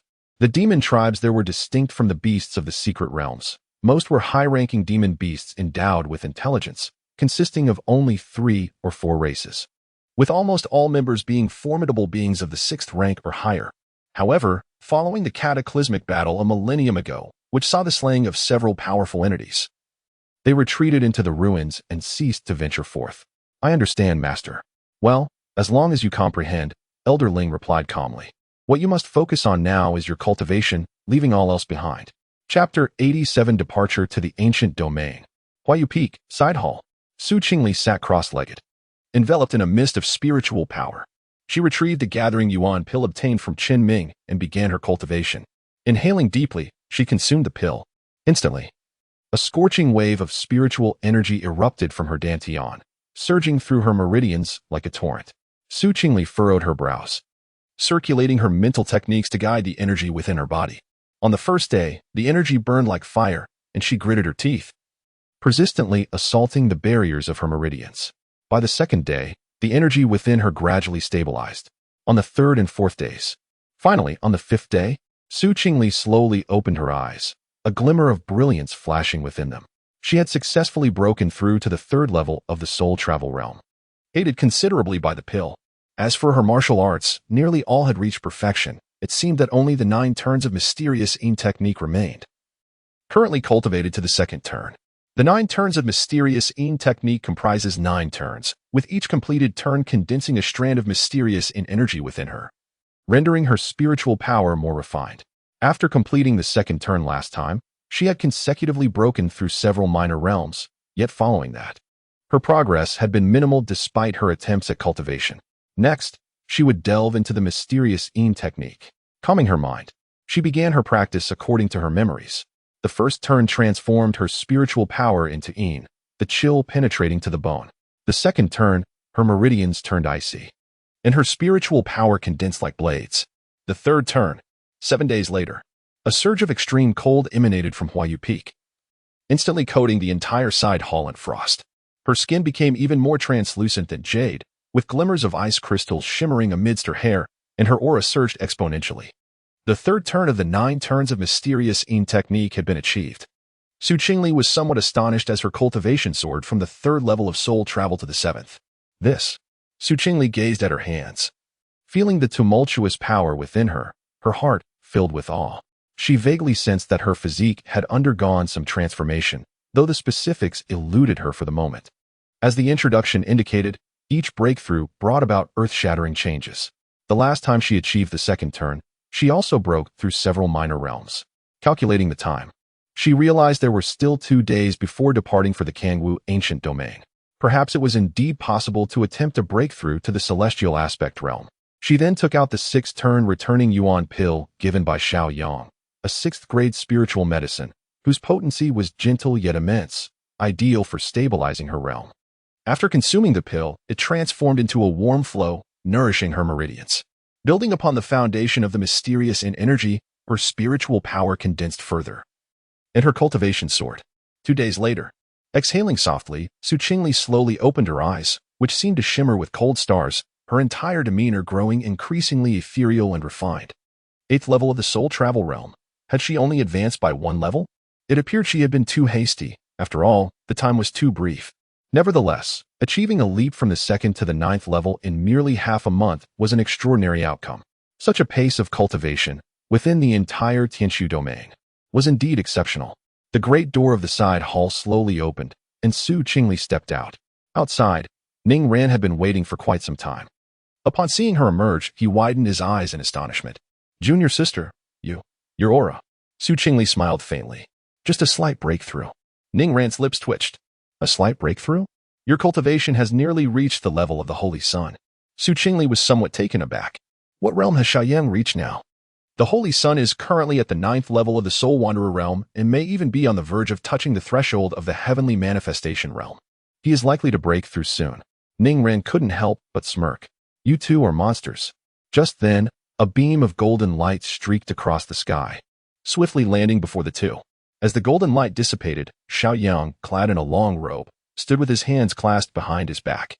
His gaze fell upon Qingli, momentarily stunned, before a slight smile graced his lips. "It seems that Liu has gained quite a lot from this retreat." Qingli nodded. "It is barely sufficient." Xiao Yang chuckled softly, then turned serious. "Come, Liu, follow me to the main hall. We are preparing to depart." After a brief moment, within the main hall, Yi Tianfu selected 5 disciples, predominantly the most accomplished from each peak. Qingli glanced at the other 4, apart from Xiao Yang. They all seemed rather unfamiliar. Surprisingly, Jiang Mo was not on the list, suggesting that the incident involving Jiang Yuan had significantly impacted him, preventing him from making any breakthroughs. "Is everyone present?" Yu Tianfu inquired. "The Holy Sun will lead our team to the 100 Sects competition. I must remain at the Holy Land to oversee matters and handle subsequent affairs, so Elder Huiyao will accompany you. Remember to act discreetly upon entering the Qingli ancient domain. Of course, it is unnecessary during the competition. Regarding the second round in the secret realm, if there are valuable items, we must compete for them, but life comes first. Elder Huiyao cannot enter that area, so exercise caution." "Understood, Holy Lord." Everyone comprehended this, knowing it was wise to be cautious in foreign territories. Yi Tianfu was quite pleased with the 5. After all, Xiao Yang had become the Holy Sun just half a month ago, and this competition would be his opportunity to showcase his prowess. He then asked, "In the 100 Sects competition, you will be facing the elites of the ancient domain. Do you have confidence?" "Absolutely," they replied. "Regardless of our ranking, we shall exert our utmost effort to bring glory to the Holy Land." Observing the loyalty of his disciples, Qingli echoed their sentiments. "Very well." Yi Tianfu nodded in satisfaction at the 5. "Huiyao, lead them to set off." "Yes, Holy Lord." Huiyao clasped his fists and guided the 5 out of the main hall. Given the long journey to the Qingli ancient domain, they did not take the spiritual sailboat. Instead, they activated the teleportation array. However, this teleportation array did not allow for arbitrary transport. It merely opened pathways to the Qingli ancient domain and the 10,000 demons' ruins. Numerous disciples watched from afar, their expressions a mixture of awe and envy. Being selected to participate in the once every 20 years 100 Sects competition was a rare opportunity, as only 5 spots were available each time. As the teleportation array shimmered, Qingli felt a sudden sensation of weightlessness. The Qingli ancient domain lay tens of thousands of miles away from the Tianshu domain. To be precise, the ancient domain is vastly larger, exceeding the heavenly ruins by more than a factor of 2. Each major sect occupies its own spiritual territory, nurturing and cultivating their disciples. Although there are no malevolent cults in that realm, it cannot be said that they do not exist. Rather, it is a matter of no one seeking their own demise. Even the formidable Soul Requiem Palace has refrained from venturing into the ancient domain. Along the journey, Huiyao provided extensive explanations. And their destination this time was the Divine Clarity sect. While it is merely a second-tier sect, the spiritual land it occupies is not inferior to that of first-tier sections. However, this reflects the peak of the Divine Clarity sect's former glory. It has since declined, yet it still surpasses many ordinary second-tier sections. Soon, the 6 of them entered a grand city. As they landed, Qingli immediately sensed numerous powerful auras. Chapter 88, The Battle of the Two Sects Soon. A voice resonated through the heavens. Who approaches?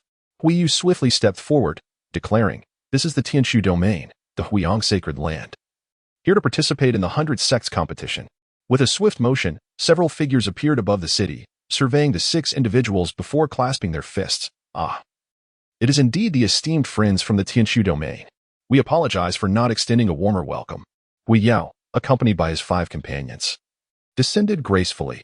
"No need for such politeness. We require access to your sect's teleportation array for the precise location of the competition. Of course, please follow me. The teleportation array lies just ahead." Qingli turned to the elder. "Shall we depart now?" Having just arrived in the ancient domain, she had hoped to explore the differences between this place and the Tianshu domain. The elder sighed, explaining, "My friend, you must be unaware that our Shunqing sect is currently embroiled in battle with the Yuhua sect. To avoid any repercussions, it would be prudent for you all to leave at once." Xiao Yang expressed his confusion. "Isn't this a crucial moment for the 100 sects competition? Shouldn't all conflicts be halted?" Just then, the urgent sound of bells echoed from the Shunqing sect, reverberating in the sky. Qingli felt a jolt of alarm, looking up to see dark clouds swirling ominously, with dozens of figures standing in the air, each exuding an overwhelming and terrifying aura. It was the Yuhua sect. The elder's expression darkened. "They dared to assault our mountain gate directly." As Qingli sensed the formidable presence of the figures above, her brow furrowed. Even the weakest among them had reached the heavenly aspect realm, while the leaders seemed unfathomable, likely having entered the reincarnation realm. This appeared to be a second-rate sect. Yet their numbers were quite substantial. "Shunqing sect scoundrels, come forth to meet your demise." A thunderous roar erupted, shaking the stone tablet at the mountain gate, which cracked under the pressure. Huiyao's brows knitted tightly as he observed the tense atmosphere. He had not anticipated such trivial matters upon arriving. "Saint Sun Wei," a concerned disciple from the Tianshu domain, spoke up from behind. "Let us observe the situation," Xiao Yang advised. The elder of the Shunqing sect took a deep breath and stepped forward. "Esteemed friends of the Yuhua sect, what prompts this show of force? Do not play coy." The leading figure descended from the clouds, bearing a scar across his face. "Your Shunqing sect has pilfered our sect's secret texts. Today, you shall pay the price."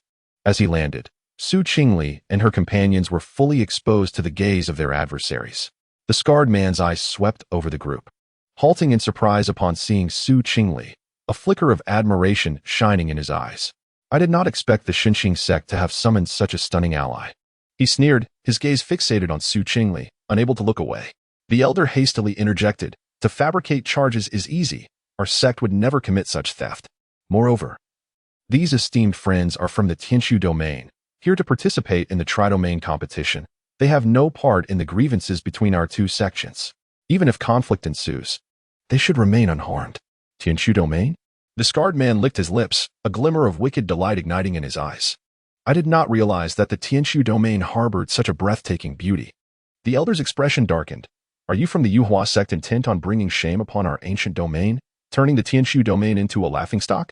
At that moment, Xiao Yang felt a chill run through him, his fist clenching tightly as golden spiritual power flickered ominously around him. Upon witnessing the scene, Qingli took a decisive step forward, urging caution. "Do not act impulsively. They possess at least 8 formidable experts of the reincarnation realm." The scarred man seemed to fall into deep contemplation. The Radiant Sun Holy Land is tantamount to a top-tier sect of the ancient domain, and should their presence be discovered, retribution would surely follow. However, it had recently come to her attention that the Heavenly Ruins domain, in its endeavor to eradicate the Soul Oblivion Palace, had sustained considerable losses in vitality and would likely refrain from leading a large contingent of disciples into the ancient domain for perilous ventures. Gazing at the ethereal beauty of Qingli, he swallowed hard and smirked wickedly. "What of the Heavenly Ruins domain? If we eliminate you all, who would know it was us?" With a wave of his hand, he commanded, "Spare no one but the woman in white." The elder from the Tianming sect gritted his teeth, cursing the madman under his breath. Without hesitation, he unleashed a burst of golden light from his sleeve, temporarily halting the advancing disciples of the feathered transformation sect. We must leave. I will lead you to the teleportation array. The 6 of them hurriedly followed the elder, racing towards the mountain's rear. Qingli glanced back to see the scarred man, grinning maliciously as he shattered the golden barrier, swiftly pursued by a number of powerful figures. The teleportation array lay concealed within a cavern in the mountain, requiring a brief moment to activate. The elder shouted while flying, "We must delay them." Suddenly, Wanyao halted, declaring, "Saint's son, you go ahead. I will hold them off." "Elder, they are numerous." Wanyao slowly unsheathed his long sword, a silent resolve in his demeanor. Before long, the elder activated the teleportation array and moved to assist Wanyao. The scarred man swiftly approached, momentarily taken aback by Huiyao's presence. The peak of the reincarnation realm. His expression darkened. Such was the foundation of a top-tier force, where even an accompanying elder possessed such strength. You, a second-rate sect, dare to covet the disciples of my holy land? Truly fearless. Wanyao advanced towards him, the oppressive aura of the reincarnation realm bearing down upon them. With a single stroke of his sword, he repelled the man several dozen meters back. The scarred man's expression soured as he watched the teleportation array gradually emanate a bright light, gritting his teeth in frustration. Hold those 2 back, the rest. Attack the array. He believed that with dozens of sect experts, subduing a peak reincarnation expert would be far from impossible. How dare you? Huiyao's sword erupted with brilliance as he lunged towards the assailants, only to be intercepted by a barrier. The scarred man smirked maliciously. Your opponent is me. You seek death. Quickly, depart. The teleportation array has been activated. The elder from the Qingming sect stood resolutely in front, his voice nearly inaudible amidst the deafening explosions. A surge of spiritual energy slammed into the teleportation array. Qingli felt an overwhelming, blinding white light envelop her, accompanied by the shrill sound of space tearing apart. Instinctively, she channeled her internal energy to shield herself, yet still felt the world spin chaotically around her. In the final moments before consciousness faded, it seemed she glimpsed Xiao Yang reaching out towards her in terror, only to be mercilessly separated by the chaotic currents of space. Boom, ugh. Qingli let out a faint groan, gradually opening her eyes. As her blurry consciousness cleared, she was struck by an intense chill. As she raised her gaze, she found herself lying amidst a strange and dimly lit forest. Towering ancient trees pierced the heavens, their trunks exhibiting an unnatural shade of purplish black, while a faint gray mist entwined among the branches and leaves. Where is this place? She struggled to sit up, circulating her internal energy to ascertain that she bore no severe injuries, which provided her with a modicum of relief. Surveying her surroundings, she saw no signs of life aside from the eerie flora. Both Xiao Yang and Wanyao had vanished without a trace. She bit her lip and retrieved a communication jade slip from her storage ring, channeling her energy into it in an attempt to establish contact, only to find it unresponsive. Chapter 89. Lin Zone? Lin How Spatial Interference? Qingli furrowed her brow, a sense of foreboding rising within her. First, she needed to ascertain her location. Ascending to a higher vantage point, she gazed up at the overcast sky, where neither sun nor stars were visible, only a chaotic expanse of dark gray. Had she been transported to some concealed realm or forbidden place due to an attack? As she pondered this, a chilling roar of a beast echoed from afar, causing the surrounding trees to tremble. She stilled her breath, swiftly retreating behind a colossal tree. Moments later, the ground began to quiver slightly, and a massive beast emerged from the thicket. A gigantic wolf, entirely black, towering at least 30 feet high, its crimson eyes stark against the dimness. The Night Shadow Wolf? Qingli held her breath. Before her stood a peak 4th-tier beast, with the potential to reach 6th-tier strength as an adult, comparable to a human practitioner of the reincarnation realm. The Night Shadow Wolf seemed to sense something amiss, abruptly halting and sniffing the air. Just then, a more terrifying roar resounded from the distance, and the wolf instantly pivoted and dashed away. Qingli exhaled a sigh of relief. Ascending higher might offer a clearer view of the terrain. It would be prudent to avoid conflict. She should escape this eerie forest and regroup with Xiao Yang and the others. A quarter of an hour later, she soared to a mountain ridge. Looking down, she beheld an expansive basin where numerous skeletal remains were scattered, both human and beast alike. To her surprise, such beauty could still be encountered in this place. What fortune! A male voice emerged from the mist. Qingli drew her sword and turned, condensing her icy spiritual power. Moments later, a young man clad in a purple robe emerged from the fog, his handsome visage tinged with a hint of wickedness. On a moonless night, To chance upon a celestial being like this must indeed be fate. The man wore a playful smile. I am yet to learn the esteemed name of this fairy. Which sect do you belong to? Having grown up within the sect, he had encountered various factions in the ancient domain. Yet he had never seen a female disciple of such ethereal grace. Could she perhaps be a transformed beast? He inhaled sharply. Such extraordinary beauty could not possibly be that of a fox spirit. At first, he had even thought of naming a child. But what if she truly were a transformed beast? Never mind, he stepped closer. Buzz, Su Qingli's sword emitted a faint hum, icy air radiating from it. She furrowed her brows slightly, observing the man's shifting expressions, feeling quite perplexed. Ultimately, he appeared to be grinning foolishly. Ahem. The man cleared his throat. There is no need for the fairy to be anxious. Allow me to introduce myself. I am Lin Hao, a disciple of Lin Zong. Here for training. Lin Zong? Su Qingli recalled that this was indeed one of the premier sects within the Qiangwu ancient domain. Its lineage nearly on par with the three major powers of the Tianshu domain. Seeing that he had introduced himself, she relaxed her aura slightly and clasped her hands in greeting. So it is young Master Hao of Lin Zong. May I inquire about your esteemed name and sect? Su Qingli, a disciple of the Radiant Sun Holy Land in the Tianshu domain, had just arrived to participate in the grand competition of the 100 clans when she unexpectedly encountered a fierce battle between two sects, resulting in a malfunction of the teleportation array that brought her to this place. Tianshu domain? Lin Hao suddenly realized, no wonder he had no impression of such a beauty. It simply should not be. Fortunately, she was not a beast in disguise, but rather the illustrious Qingli fairy. Lin Hao smiled faintly, crossing his arms behind his back and turning away from Su Qingli. Fairy, are you perhaps headed to the Divine Clarity sect?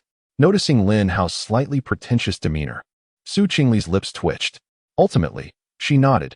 Indeed, I have heard they are clashing with the Feathered Ascension sect, yet I am now unsure of my whereabouts. Lin Hao tilted his head slightly, indignation swelling within him. Humph, these second-rate sects have always been like this, utterly lacking in hospitality. To think that friends from the Tianshu domain would come to participate in the competition, and they would act so recklessly, truly a disgrace to the ancient domain. After speaking, he abruptly turned, revealing what he deemed a charming smile. Fortunately, Fairy Qingli's strength is formidable. Otherwise, I would be deeply pained for not properly hosting a guest from afar. Su Qingli. It seemed that young Master Hao truly had a kind heart. Kind-hearted? Lin Hao shook his head, though many say so.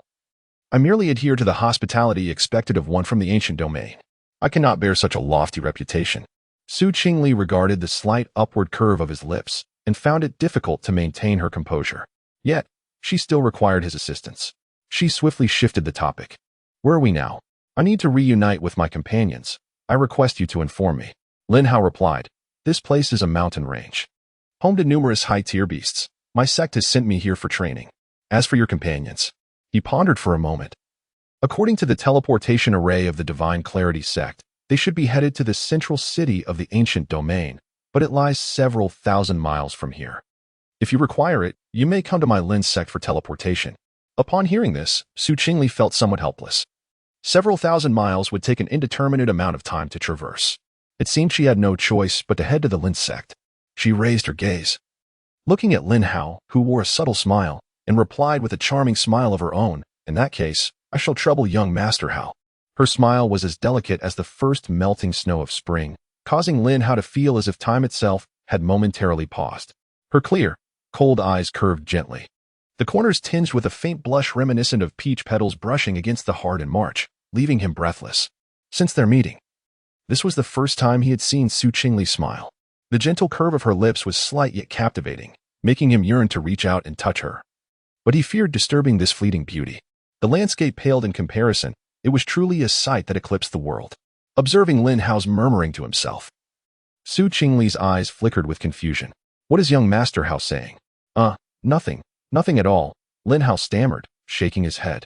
As he gazed at Su Qingli, who tilted her head slightly, her clear eyes shining, his heart raced. He briefly questioned whether Su Qingli might truly be a fox spirit in disguise. However, when it comes to the shape-shifting beasts, crushing him would be as effortless as squashing an ant. There is no need for such trivial manipulation. Steadying his mind, he spoke. At present, I am undergoing training, and if I do not complete it, I shall be unable to return to the sect. Therefore, I kindly ask the fairy to wait for a moment. After speaking, he discreetly observed Su Qingli's reaction. In truth, as the chief disciple. Tasks were of little consequence to him. He merely feared that if he returned now, Su Qingli might teleport away in an instant. After all, the 100 Clans conference was still some time away, providing an opportune moment to foster some interaction without hindering his journey. Su Qingli pondered for a moment before finally nodding in agreement. At this juncture, he required assistance from others, and waiting was not an unreasonable request. It would be inappropriate to insist that she abandon her own tasks and hastily escort him to the teleportation array. Chapter 90. Liu invites you for tea. Upon seeing Su Qingli nod, Lin Hao felt a surge of delight within. He retrieved a delicate jade bird from his storage ring. Infusing it with spiritual energy, the jade bird took flight towards the basin. Lin Hao explained, "This is the spirit spy bird, unique to our ancient domain, used for scouting perilous areas. My task during this expedition is to hunt a 5th-tier demon beast." Su Qingli, upon hearing this, attuned her senses. At the 9th level of the soul travel realm, although her realm was slightly inferior to that of the 5th-tier demon beast, prestigious sects like this one generally possess hidden cards. Soon, as the jade bird soared above the basin, it suddenly appeared to strike an invisible barrier, disintegrating with a loud crack. Su Qingli was taken aback. What just happened? Lin Hao's expression grew grave. It seems we cannot simply fly over. We must seek an alternative route. Su Qingli narrowed her eyes, confusion etched on her fair face. She had sensed earlier that there were no formations nearby, and the direction the jade bird had taken was one they had traversed before. Moments later, realization dawned upon her. Lin Hao, feeling her gaze upon him, grew somewhat flustered, his cheeks flushing slightly. Could it be that I have been discovered? Yet, the Tianshu domain was devoid of such entities. It should remain oblivious. At that moment, the ground began to tremble violently. A series of explosions echoed from afar, followed by the resounding roars of beasts emanating from the center of the basin. Not good. Something is about to emerge. Lin Hao exclaimed, reaching for Su Qingli's wrist before retracting his hand. Fairy Qingli, we must flee. Su Qingli was momentarily stunned, watching Lin Hao dart away with remarkable speed. Wait, aren't you supposed to complete your trial and slay the demon beast? Why are you running so fast? With no time for further words, she dashed in the opposite direction of the basin. Behind them, earth-shattering roars reverberated, as though the entire realm quaked in response. Over there, a cave. Lin Hao pointed to a section of the cliff. Su Qingli nodded, and the two accelerated towards the cave. Just as they were about to reach the entrance, a shadow descended from above, blocking their path. Upon closer inspection, it was the night shadow wolf they had encountered earlier, now larger and with bloodlust glowing in its eyes. A 5th-tier demon beast? Lin Hao's face paled. Fairy, step back. I shall deal with it. Su Qingli was surprised. It had only been at the pinnacle of the 4th tier when they last met. It seemed it had just consumed something, achieving a breakthrough. Lin Hao formed seals with his hands, black flames swirling around him, his aura surging dramatically. Do you require assistance? Su Qingli inquired calmly, with confidence radiating from his expression. Lin Hao replied, no need. Fairy Qingli, simply observe. This is my chance to complete my trial. At his words, Su Qingli sheathed her sword and leaned against the rocky wall. In the next moment, the night shadow wolf lunged with a howl, and Lin Hao's black flames transformed into a colossal serpent to meet it. The night shadow wolf, seemingly invigorated by its recent breakthrough, unleashed boundless demonic power, and after several exchanges, both of them sustained injuries. Lin Hao's left arm bore a deep gash, revealing bone beneath where the wolf's claw had torn into him, while the beast itself exhibited several scorch marks. The standoff left Lin Hao feeling quite irked. He had initially intended for a swift resolution to demonstrate his prowess. Yet circumstances had devolved into this. Beast, meet your end, he bellowed, charging once more at the night shadow wolf. Black flames coiled around the demon wolf like countless tiny serpents. Although they failed to inflict fatal damage, they effectively restricted its movements. Just as he prepared to strike again, the beast opened its maw and unleashed a surge of demonic energy. Lin Hao's pupils constricted sharply. At such close range, and with the momentum involved, evasion was impossible. As he braced himself to endure the attack, he felt a sudden drop in temperature, frost forming upon the ground. In an instant, dozens of ice crystals sliced through the air, intercepting the demonic energy, while several shards embedded themselves in the wolf's torso. A chilling howl erupted in response. Turning, he beheld Su Qingli enveloped in an aura of frost, her entire demeanor transformed, radiating an icy chill. At that moment, Su Qingli appeared momentarily stunned. She needed Lin Hao to escort her back to the Ling clan to utilize the teleportation array, and had intended to shield him from this blow. Never anticipating she would pierce through the demonic energy of a fifth-tier beast, she gazed incredulously at her sword-wielding hands. Could it be that after the third transition of the Xianyin art, her eye's spirit energy had grown even more formidable? Another beastly roar jolted her back to reality. Young Master Hao, let us join forces to swiftly resolve this matter. We must avoid attracting the attention of other demon beasts, lest we find ourselves in a predicament. Su Qingli urged. Lin Hao nodded in agreement. Su Qingli summoned her spiritual power, and her sword immediately manifested dozens of sword lights, cascading like a rain of ice crystals upon the wolf. Each beam struck true at the creature's vital points, slicing through its fur and creating multiple gaping wounds. The demon wolf emitted a heart-wrenching wail, and under the dual assault of ice and fire, its massive form collapsed, convulsed a few times, and lay still. Lin Hao stared in astonishment. What manner of sword technique is this?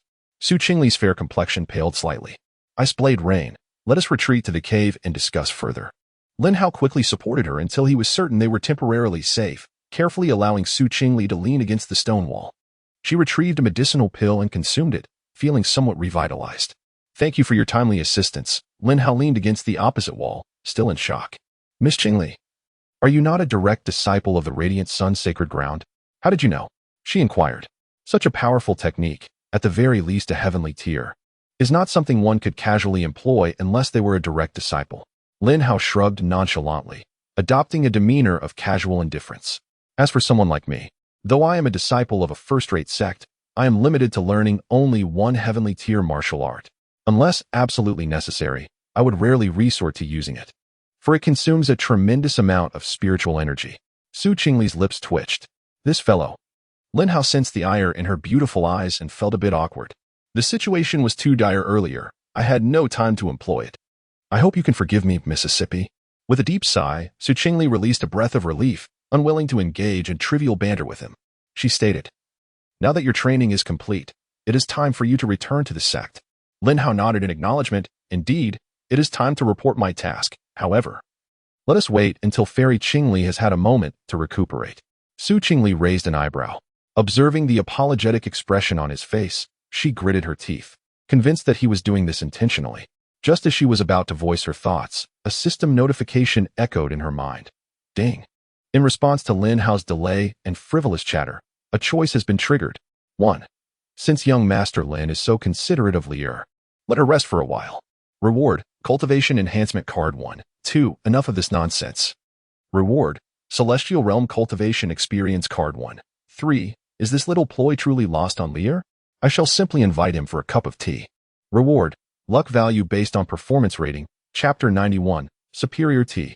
The Daughter of Fortune, Gratitude to the Divine Certification from Silver Song of the Whitebone Temple. Su Qingli narrowed her eyes slightly. If she were to obtain a Cultivation Enhancement card, her current 8th level of the Soul Wandering Realm might directly ascend to the Heavenly Aspect Realm. As for the second option, she swiftly dismissed it. It would have been beneficial had it been in the Xin Dan realm, but with her current strength, she could contend with the Heavenly Aspect Realm as it stood. It seemed rather superfluous. She glanced at her 26,000 fortune points, and then considered the third option. If it could double, she could enhance it to a golden talent. After a moment's contemplation, she ultimately chose the third. The cultivation speed of a golden talent was incomparable to mere fortune. She could clearly distinguish between a satisfying meal and mere sustenance. With this thought, Su Qingli exhaled gently, gathering the damp strands of hair that clung to her cheeks. A faint smile graced her lips. Young Master Hao, you worry too much. I must reunite with my fellow disciples as soon as possible. Both the Holy Sun and the elders are quite anxious. Lin Hao met her clear, autumn-like eyes and shook his head, striving to keep his voice calm. Rest assured, with me here, nothing will happen to the fairy. As he spoke, a twinge of disappointment welled up within him. After all, he was the eldest disciple of a prestigious sect and wished to spend more time together. Yet the enchanting beauty before him remained indifferent, solely focused on finding her companions. The Holy Sun, is he truly so remarkable, perhaps even stronger than himself? Su Qingli shook her head, and, just as she rose, her foot slipped, causing her to lurch forward. Oh no, she exclaimed instinctively, her hands reaching out and inadvertently grasping Lin Hao's arm. A sharp sound of fabric tearing echoed through the quiet forest. My apologies, young master. Qingli may not have fully regained her spiritual energy. She half sat, gazing at the torn sect robe in her hands, feeling a wave of embarrassment. She had intended to seek his support, yet the outcome was quite the opposite. At that moment, Lin Hao was momentarily taken aback, then awkwardly shook his head. No, it's quite all right. I merely suggested we take a break. There's no need to be so tense. After all, we have ample time. Su Qingli blinked, her long eyelashes casting a shadow beneath her eyes. Young Master Hao is unaware. She bit her lip, her eyes glistening with unshed tears. Her voice tinged with a hint of choked emotion. In truth, I have always had poor talent since childhood, and in my hometown, I was often bullied. As she spoke, she lowered her head, her fingers unconsciously twisting the hem of her robe, revealing a delicate, pale neck. Lin Hao's heart tightened, and he instinctively stepped forward. How could this be? Su Qingli raised her teary eyes, forcing a smile. Because I am not diligent enough. The Holy Sun is the only one who has ever treated me kindly. Whenever I faced bullying, he would always come to my aid, which is why I am so eager to return. As she spoke, she attempted to rise, but suddenly stumbled, leaning towards Lin Hao. He felt the warmth of her soft form against his arm. Su Qingli buried her face in his arm, her shoulders trembling gently. I'm sorry. I lost my composure when it comes to sad matters. Lin Hao felt his heart racing, unsure where to place his hands. It's all right, he replied, feeling the warmth radiating from the young master. Su Qingli's voice, muffled against his chest and tinged with a hint of nasal congestion, conveyed a sense of safety. Hearing this, Lin Hao felt a wave of relief wash over him.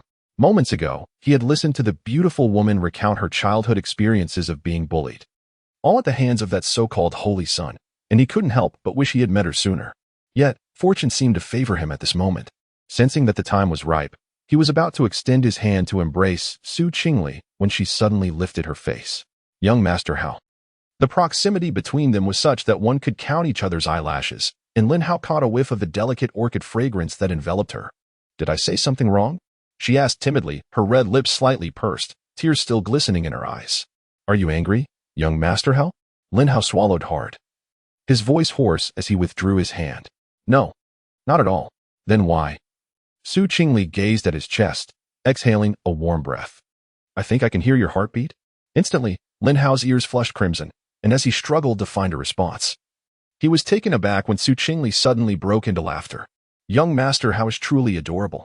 She stepped back a half pace, tilting her head to observe him. You're far more interesting than our Holy Sun. Lin Hao's heart skipped a beat. Really? Of course, Su Qingli replied cheerfully, clasping her hands behind her back and turning on her heels. None of the senior brothers are as gentle and considerate as you. She abruptly halted, blinking at him. But you wouldn't be this considerate out of pity for me, would you? Certainly not. Lin Hao hastily denied. I swear I am only this way with you. Fair maiden. Then, since you are so considerate, you won't refuse to take me back to the sect, will you? Of course not. Then let's go back to the sect now. Lin Hao was momentarily taken aback. All right, I will take you. He realized he could no longer delay. It seemed unreasonable not to return to the sect any longer. Upon his nod, Su Qingli sighed in relief. She couldn't help but rub her forehead, feeling somewhat fatigued. If Lin Hao had delayed any longer, she would have seriously considered flying there herself, even if it took 10 days or half a month. However, given the distance and her unfamiliarity with the ancient region, using the teleportation array was far safer. It wasn't as though she couldn't simply give Lin Hao a good beating. She had observed his strength during the recent battle with the 5th-tier demon beast and noted that he was somewhat inferior to her. Yet, such an act of violence would ultimately be futile. Afterward, Lin Hao stepped out to store the corpse of the 5th-tier demon beast in his spatial ring before returning with Su Qingli to the sect. The Lin sect was not far from their location. After flying for approximately an hour, a grand sect emerged before them. Is this the Lin sect? Su Qingli murmured to herself. Lin Hao nodded, a faint smile gracing his lips. Indeed, the Lin sect boasts over 8,000 disciples and is one of the foremost powers in the ancient domain. Su Qingli raised an eyebrow, realizing that it was comparable to the disciples of the Radiant Sun Holy Land, though she remained uncertain about their strength. As she pondered, the system's voice resonated. Congratulations, host, for completing the third option. Evaluation in progress. Rating, Superior T. Congratulations, host, for acquiring 30,000 fortune points. Congratulations, host, for surpassing the fortune points threshold. Current talent, Golden. Listening to this melodious announcement, Su Qingli felt a profound sense of fulfillment within her heart. The journey from white to golden talent had indeed been arduous. Now, she could be considered a daughter of fortune, couldn't she? Chapter 92. 3 days. Perhaps it is worth attempting to hasten the breakthrough into the celestial realm. Shortly after, the two entered the sect. Su Qingli gazed upon the bustling disciples, sensing the atmosphere. Most were at the profound pill realm, with only a scant few at the soul wanderer realm. It appeared that Lin Hao's prowess at the 9th level was quite commendable within the sect. At that moment, Lin Hao and Su Qingli stepped into the Lin sect, and the originally solemn disciples were stirred by their presence. Hey, look, I think I see senior brother Lin Hao returning with a celestial being.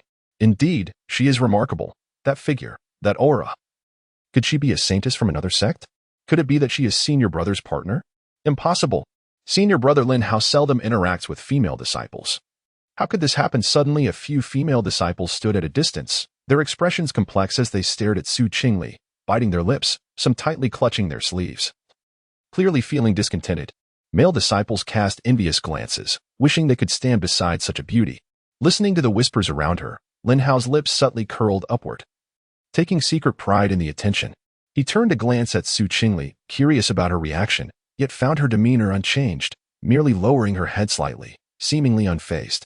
Is it common for your disciples at the Lin sect to be so enthusiastic, young Master Lin? Su Qingli inquired softly, her voice gentle with a hint of innocence. Lin Hao cleared his throat, feigning composure. They are merely curious, as outsiders seldom visit the inner sect. Oh, I see. Su Qingli blinked and smiled lightly. Then I must thank you for your assistance, young Master Hao. Lin Hao's heart skipped a beat, and he quickly replied, not at all. We in the ancient domain, especially at the Lin sect, take great pleasure in being helpful. Moreover, Miss Qingli saved me in the secret realm. Su Qingli smiled, her eyes sparkling.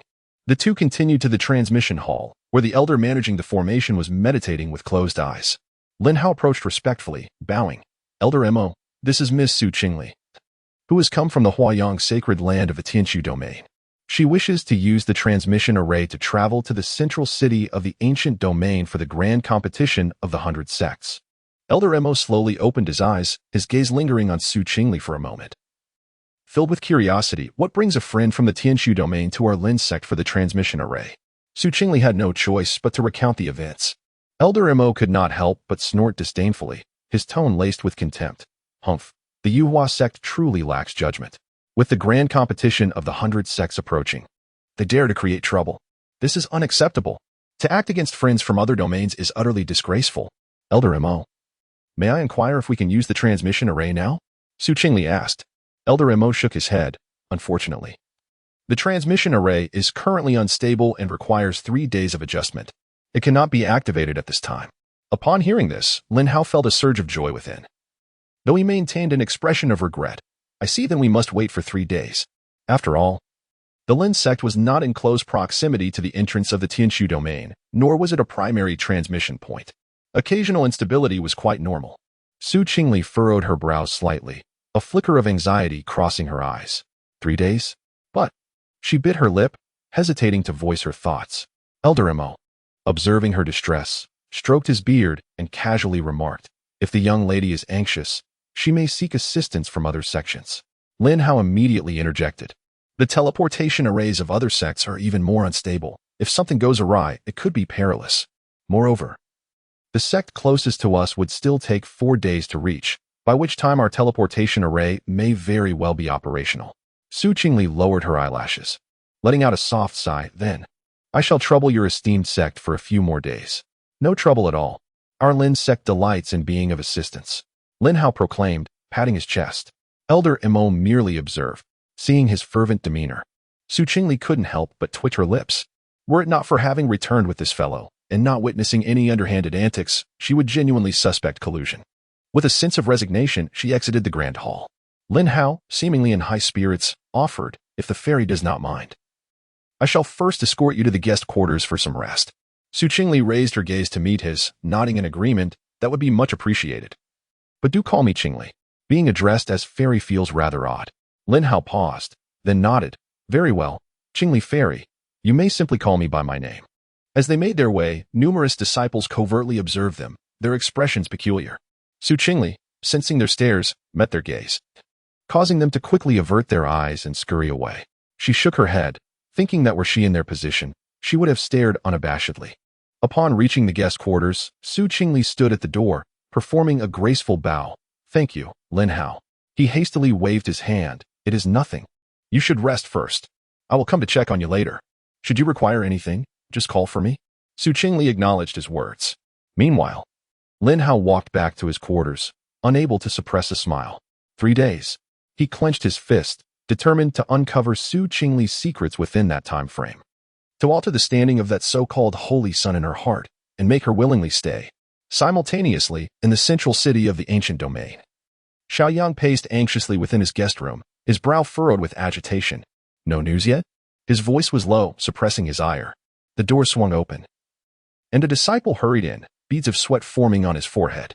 Shaking his head, he reported, "Holy son, we have inquired with numerous friends. Yet there is still no word on Sister Qingli." "Damn it!" Xiao Yang exclaimed, violently sweeping his sleeve, causing the teacup on the table to shatter into fragments from the force of his spiritual energy. How could Lier, a living person, simply vanish into thin air? "Damn that Yuhua sect." The disciple sighed, falling silent. Xiao Yang took a deep breath, forcing himself to regain composure, though the unease within him only intensified. Ever since the teleportation array had been attacked, Qingli had been unable to arrive alongside him. At that moment, he had exerted all his strength but failed to grasp that hand. "Child, fretting is of no use." An ancient voice echoed within his mind. "Ling Lao Dao, the teleportation array has been attacked, causing spatial chaos. She is likely transported to another location." Xiao Yang clenched his fists and gritted his teeth. "But if something happens to her?" Ling Lao replied calmly. "That girl possesses considerable strength. It is not so easy for her to come to harm. Your frantic searching is merely a waste of time." Xiao Yang fell silent for a moment, finally suppressing his impatience, and coldly stated, "Continue to inquire, especially about those remote sects. Leave no stone unturned, including Elder Huiyao." "Yes, holy son." The disciple promptly responded and hurriedly withdrew. Alone in the guest room, Xiao Yang approached the window, his gaze dark and distant. "Lier, where on earth are you?" Chapter 93. I dare not agree. The next day, at the Lin sect, Qingli slowly opened her eyes, the spiritual energy enveloping her gradually receding. She felt the surging power within her, a subtle smile gracing her lips.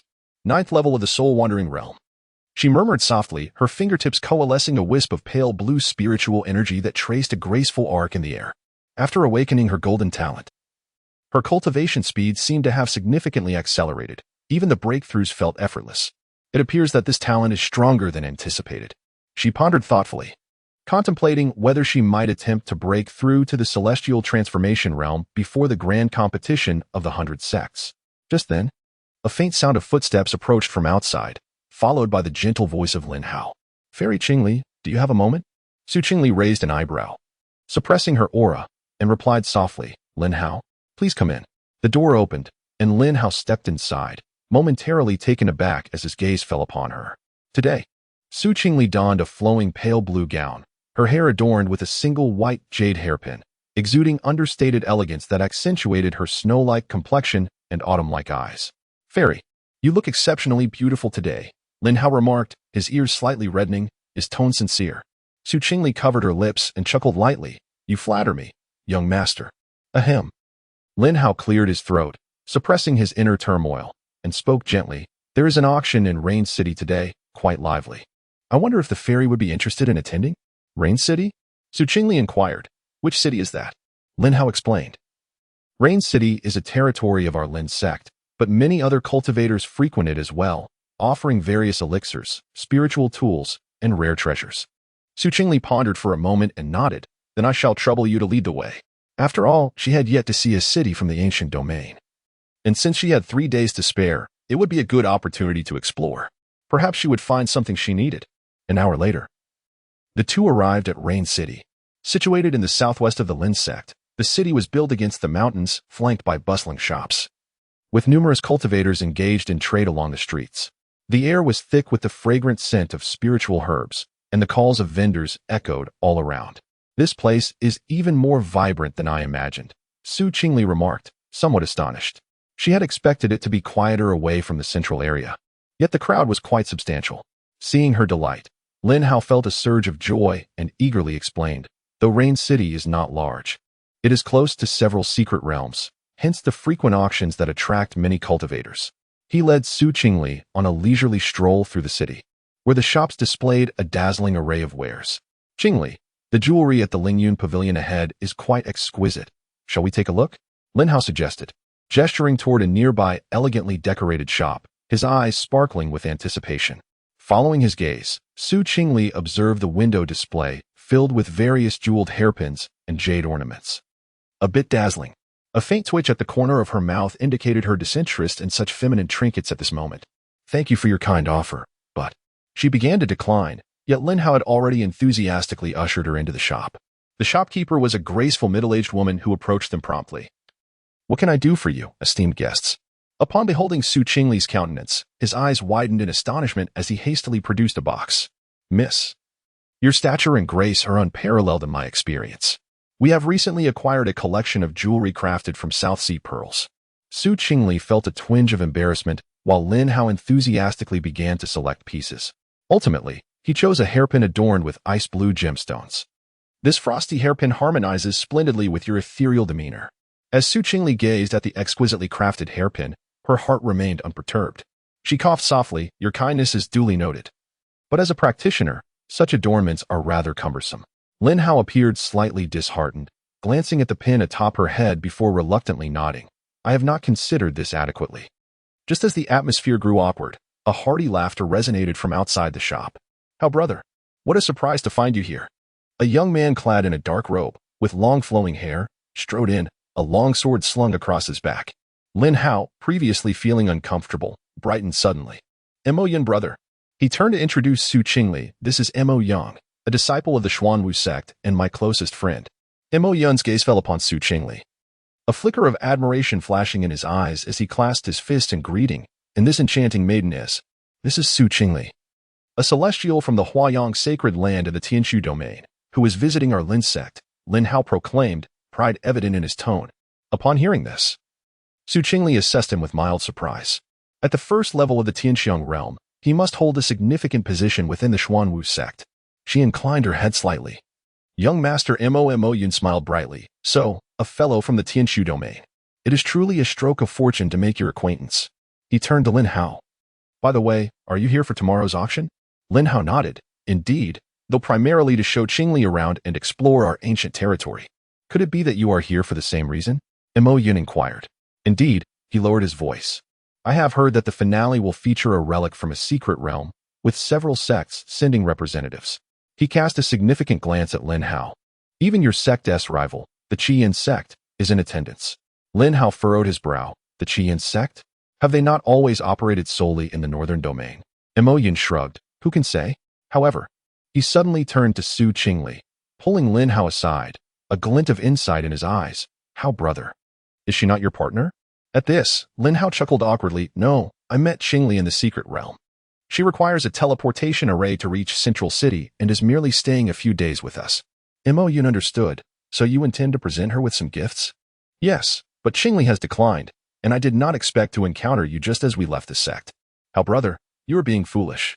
Do you not sense the improbability of this?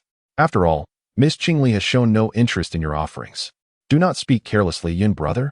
Lin Hao frowned. Qingli agreed to accompany me, which suggests an opportunity. Her refusal of gifts merely indicates our recent acquaintance, perhaps shyness.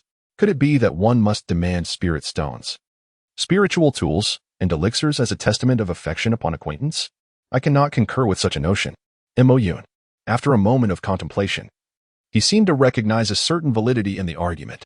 Not far away, Su Qingli observed the two engaged in fervent discussion, their expressions shifting with intensity. A hint of perplexity glimmering in her eyes. What could they be discussing with such seriousness? Yet, as they were old acquaintances, perhaps they had matters to deliberate. Thus, she chose not to intrude and began to wander around the shop. Chapter 94. The shop appeared to be filled with ordinary decorative jewelry, lacking any distinctive qualities. She approached a wall display adorned with an array of colorful jade pieces. Just then, the shopkeeper approached her, remarking, Miss, your discerning eye is commendable. These are all sourced from the remains of third-tier demon beasts. Given your beauty, I am certain you attract many talented practitioners. Should there be someone special in your heart, purchasing a piece as a gift would be quite fitting. Su Qingli narrowed her eyes slightly, examining a piece. She sensed little demonic energy emanating from it. Noticing her confusion, The shopkeeper smiled and explained, "You see, we remove the demonic energy during the crafting process, so you may rest assured when gifting them." "Is that true?" Su Qingli questioned, skepticism evident in her tone. "Should it prove false, I shall compensate tenfold," the shopkeeper declared earnestly. After contemplating for a moment, Su Qingli turned to leave. She held no interest in such frivolous, aesthetically pleasing trinkets. As she shook her head and prepared to depart, a system notification chimed. Reciprocation is a cherished virtue in Chinese tradition.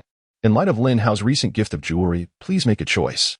1. Return Lin Hao a piece of jade to express your virtuous sentiment, teaching him that a light gift can carry profound meaning, even if this jade is merely a stone. Reward: 1 lottery draw based on the recipient's emotional score. 2. Saving money is paramount. After all, you never asked for the hairpin he gifted you. The concept of reciprocity? Non-existent, especially since this clearly appears to be a counterfeit.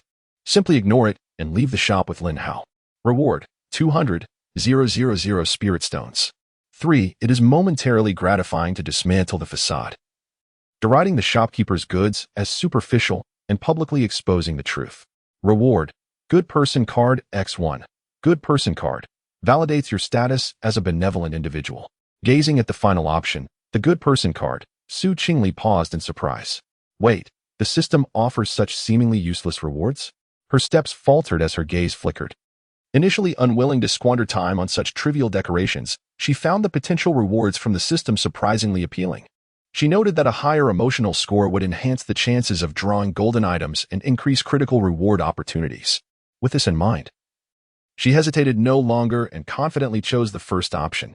As for spirit stones, she possessed over 1 million within her storage ring, sufficient even for an auction. After a moment's contemplation, she returned to the counter, casually selecting a piece of bluish-white jade and stating, "I'll take this one." The shopkeeper's face brightened instantaneously. "Miss, you have an excellent eye. This jade is derived from the bones of a third-tier snow fox. It is nourishing and ideal for gifting. How much does it cost?" Su Qingli inquired, examining it again, feeling something was amiss. 100 spirit stones, the shopkeeper replied. Su Qingli was taken aback. If this truly was the bone of a third-tier demon beast, it seemed rather inexpensive. Yet the shopkeeper had just claimed a tenfold compensation for any deception. In the next moment, as the shopkeeper accepted the spirit stones, a mysterious smile spread across his face. From beneath the counter, the shopkeeper produced 10 similar jade pieces and handed them to her all at once, exclaiming, "As this is your first visit, our humble establishment offers a buy 1 get 10 free promotion. Do accept these." Su Qingli could only stare, her expression frozen in disbelief as she beheld the sudden accumulation of jade pendants in her hands. The corners of her mouth twitched slightly. Surely, this shop must operate on a wholesale basis? Wait, was it true that for every counterfeit, 10 would be compensated? No wonder they were priced at merely 100 spirit stones. Seemingly perceiving Su Qingli's unvoiced thoughts, the shopkeeper gestured toward the sign that read, "Small-scale operation, no refunds, counterfeit compensation tenfold." Expressionless, she stowed the jade into her storage ring and turned to rejoin Lin Hao. "Did you finish your purchases, Miss Qingli?" Lin Hao inquired as he approached her. Su Qingli exhaled softly, adjusting her mood with a smile. "I acquired some rather useless items. When does the auction commence?" After all, they were for Lin Hao. Whether they were crafted from the bones of demon beasts mattered little, as long as she could present them. Moreover, the auction might offer items of genuine utility for her. "We have half an hour left, Brother Lin. It is indeed time for us to depart," Mo Yun interjected, just as they stepped out of the shop. A hurried voice broke through the air. "Clear the way. Make way." A boisterous command heralded a group of cultivators clad in crimson attire, led by a burly middle-aged man whose face was marred by a vicious scar. Lin Hao's brows furrowed involuntarily. Disciples of the Qian sect, that is Zhao Lai. The man's gaze swept across the shop and halted upon noticing Lin Hao, a malicious grin spreading across his face. "Ah, if it isn't the young master of the Lin sect, what brings you to join the fray?" His gaze then shifted to Su Qingli, his demeanor momentarily stunned. When did the Kangwu ancient domain acquire such a stunning beauty? Which sect does she belong to? A glimmer of lewd interest flickered in his eyes as he continued. "And you have brought along such a captivating young lady." Lin Hao instinctively stepped in front of Su Qingli, his voice cold as ice. "Zhao Lai, mind your words." Zhao Lai erupted into laughter. "Oh, just a couple of remarks and you're already on edge?" His companions from the Qian sect joined in the mockery. Observing Zhao Lai's cultivation level, Su Qingli felt a chill in her gaze. She was about to retort when Mo Yun advanced a step, his tone grave. Zhao Lai. During the auction, private disputes are prohibited in Yuqing, especially since this falls under the jurisdiction of the Lin sect. You would do well to tread carefully. Zhao Lai narrowed his eyes, scrutinizing Mo Yun. A disciple of the Xuanwu sect? He scoffed. Very well, I shall grant the Xuanwu sect some face today. Before departing, his gaze lingered ominously on Lin Hao. See you at the auction. I hope you remain this bold. And pray, do not let our paths cross during the 100 sects competition. With that, he cast one last glance at Su Qingli, licking his dry lips. Once the Qian sect members had vacated the area, Lin Hao let out a long breath, turning to Su Qingli with an apologetic demeanor. I hope I did not cause you any discomfort, fair maiden. Su Qingli shook her head. It is of no consequence. Yet, despite her words, being gazed upon in such a manner by Zhao Lai was undeniably unpleasant. However, she bore no grudge against Lin Hao. She gazed thoughtfully at Mo Yun, remarking, it appears that young Master Mo possesses considerable knowledge about the Qian sect. From what I observed earlier, Zhao Yin does not seem to fear the Lin sect. Rather, he departed upon hearing the name of the Xianwu sect. Is there truly such a vast disparity among first-rate sects? Mo Yun replied with a smile. Our Xianwu sect has some old grievances with the Qian sect. Yet, those matters are in the past. We were once soundly defeated. Lowering his voice, he continued, to my knowledge, the Qian sect is particularly interested in an item called the 9 Nether Spirit Jade at the auction. It is said to be linked to ancient sections. Lin Hao pondered for a moment. I have also found it perplexing how such a valuable item could appear at a legitimate auction. Perhaps the owner of the item requires something in return. Leading to a barter, suggested Su Qingli. After all, such an object cannot merely be measured by spirit stones. It is highly likely that it will be exchanged for something of equal worth. Chapter 95. It's broken. It's coming for me. Mo Yun nodded in agreement. Miss Qingli is right. We should not delay any longer, and it is time for us to set forth. A private room at the auction requires 2,000 spirit stones. That is excessively steep, remarked a disciple of the Qingli sect, his tone tinged with annoyance as he gazed at the 2 fingers raised by the receptionist. In the Tianshu domain, private rooms at auction typically cost under 1,000 spirit stones. He was taken aback by the exorbitance in the ancient domain, especially when they had not yet arrived in Central City. In front of him, Ji Huai'an furrowed his brows slightly before ultimately waving his hand and handing over the spirit stones. Esteemed guest, please step inside. The receptionist beamed as she graciously accepted the stones and led the way. Ji Huai'an, accompanied by his companions, proceeded towards the auction stage, silently calculating that he must secure a particular item at this auction. Soon, they arrived at the auction room, which was spacious and elegant, with spirit patterns embedded in the walls to shield against external scrutiny. A water mirror at the front offered a clear reflection of the auction stage, magnifying the details of the items for sale. Once seated, Ji Huai'an closed his eyes to concentrate. They had arrived in the ancient domain 10 days prior, exploring the surroundings and meeting several peerless talents. They had initially planned to head to Central City the day before, but were summoned to Rain City by Yi Qingming. In his mind, he inquired, Senior Qingming, is there truly something at this auction that will benefit the innate sword body? A voice resonated within his consciousness. Indeed, there is.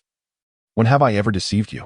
The Xian Shuanghan Pe is an extremely cold substance, perfectly suited to quell the turbulence of the sword energy within you, offering numerous advantages.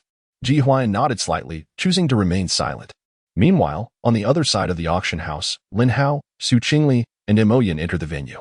As Su Qingli surveyed the dense crowd, she sensed the presence of several formidable individuals, including those at the reincarnation and heavenly punishment realms. It appeared that those daring enough to host an auction were equipped with powerful enforcers. At that moment, they encountered several disciples clad in sect robes, led by a rather enchanting woman. Upon spotting Lin Hao, her eyes brightened immediately, and she exclaimed in a sweet voice, Lin Hao, how delightful. Have you come to participate in the auction as well? Lin Hao politely nodded. Daoist Lu. He then introduced her. And Su Qingli learned that the alluring woman before them was Lu Yin, a disciple of the Hehuan sect. In the ancient domain, the Hehuan sect does not compel the absorption of yang energy and advocates for the dual cultivation of both men and women. They also focus on the cultivation of spiritual consensus, eschewing more intimate relations, thus allowing them to persist. Lu Yin's gaze swept over Su Qingli, noting her simple attire, adorned with but a single hairpin, and her sweet smile. This must be your esteemed guest from the Lin sect? rumored to be from the Tianshu domain? Her scrutiny of Su Qingli revealed an increasing astonishment in her eyes. Most women who entered the Huai'an sect were renowned for their beauty within the cultivation world. Yet Su Qingli, at first glance, not only astonished her, but also instilled a hint of inferiority within her heart. Soon, she approached with a delicate smile.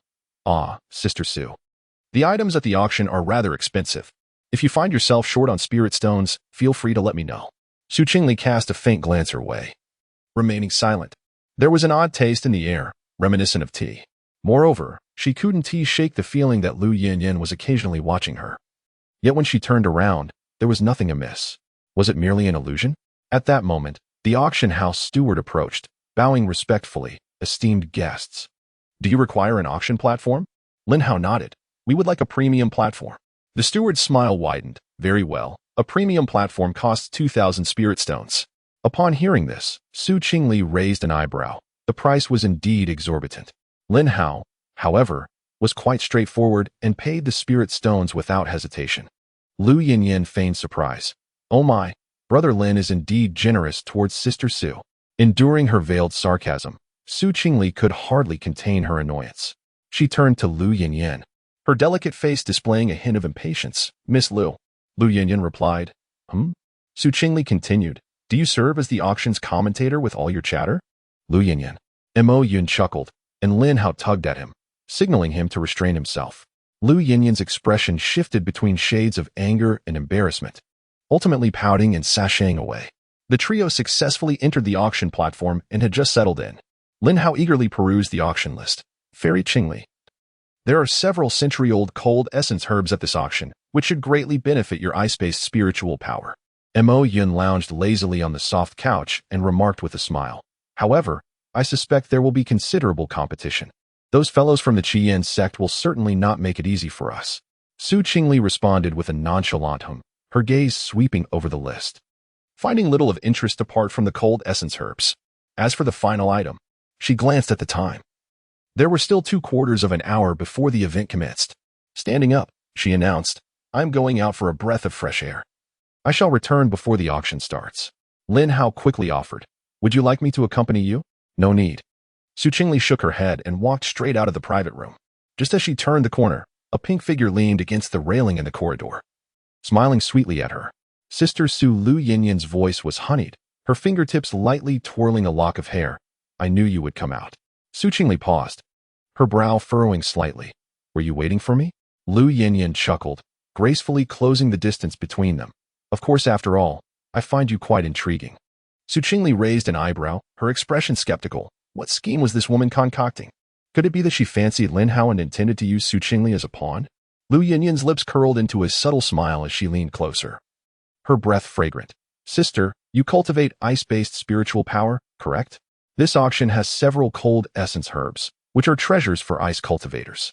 Su Qingli's eyes flickered with interest, yet her demeanor remained frosty, and Lu Ruyan's fingertips gently brushed against her sleeve, her enchanting gaze alluring. "So as long as you agree to one condition, I will not only refrain from raising the price, but will also assist you in acquiring it." Su Qingli raised an eyebrow. "What condition?" Lu Yanyan's crimson lips parted, enunciating each word deliberately. "Accompany me to the Huai'an sect for a day." Su Qingli? Wait, the Huai'an sect? Isn't that a dual cultivation sect? What does she mean? Observing Su Qingli's bewilderment, Lu Yanyan smiled deepened as she gently lifted her chin with her fingertip. "Rest assured, dear sister, although the Huai'an sect is renowned for its dual cultivation practices, not everyone is obliged to engage in intimate pleasures. I merely wish to spend a day in your company, to converse, to admire the blossoms." And conveniently, she leaned in closer, nearly whispering in Su Qingli's ear, "to teach you some intriguing techniques." Su Qingli. At this moment, Su Qingli finally discerned the other party's intentions. "This is bad. She asked after me." Chapter 96. The Fairy and My Private Vow. Is it true that the Huai'an sect has such a lily? Her ears flushed a subtle crimson as she instinctively stepped back, brushing aside Lu Yanyan's hand and feigning composure. "Miss Lu, please show restraint." Although she had grown accustomed to her current identity, deep within her soul, she had not succumbed to femininity. The series of enchanting advances left her somewhat overwhelmed. Seeing her reaction, Lu Yanyan grew even more exhilarated, her eyes glinting with mischief. "Oh dear, has my sister become shy?" She pressed closer, her voice dripping with sweetness. "Fear not, I assure you. I will make you very comfortable." Qingli was momentarily taken aback. Since her arrival in this realm, she had been engaged in the system's fish-raising activities, where greater turbulence often yielded greater rewards. Encountering such a seductive woman left her unprepared. Moreover, her heart raced, faintly sensing an allure she could not ignore. Taking a deep breath, she channeled her spiritual energy, her somewhat dazed eyes regaining clarity as she struggled to maintain her composure. "Miss Liu, I have no interest in the techniques of the Huai'an sect." Lu Yinyan appeared surprised. Quickly recovering her composure, she blinked innocently, feigning distress. "Really? But your ears are quite red." Just as Qingli found herself caught in a quandary, Lin Hao emerged from the door. Upon seeing Qingli, he swiftly approached. "Qingli, the auction is about to commence. What are you doing here?" Feeling as if she had been granted a reprieve, Qingli immediately turned. "Excuse me, young Master Hao, let us return." Noticing Lin Hao's furrowed brow as he glanced at Lu Yinyan, and seeing no hostility, he flicked his sleeve and followed. Lu Yinyan, however, remained unperturbed, chuckling softly behind them. "Sister, we shall meet again shortly. I will take good care of the items you present." Qingli halted momentarily, then hastily departed without looking back. Along the way, Lin Hao observed her unusual demeanor and inquired with concern, "Fairy Qingli, what troubles you?" Qingli shook her head impassively. "It's nothing." Was it possible that she had encountered some trouble? Qingli was at a loss. It was more than mere trouble, it was a calamity. Throughout the journey, she endeavored to calm her emotions, yet the faint blush lingered on her ears. Taking a deep breath, she resolved to focus on completing the system task to avoid further complications. After a moment, she retrieved the pristine jade pendant she had purchased along the way from her storage ring, gently caressing its surface. After a brief contemplation, she spoke softly. "Young Master Lin." Lin Hao, who had been pondering Lu Yinyan's intentions, turned at once, his gaze intense. "Fairy Qingli?" With her gaze lowered, long eyelashes fluttering, she extended the jade pendant toward him. "This jade is a treasured heirloom of my family, though it may not be a rare gem. It holds immense significance for me." Her tone was gentle, tinged with just the right amount of bashfulness. "Today, as I have had the pleasure of your company and care, I wish to present this to you as a token of my gratitude." To ensure he accepted it, she felt compelled to emphasize its importance. As the selection of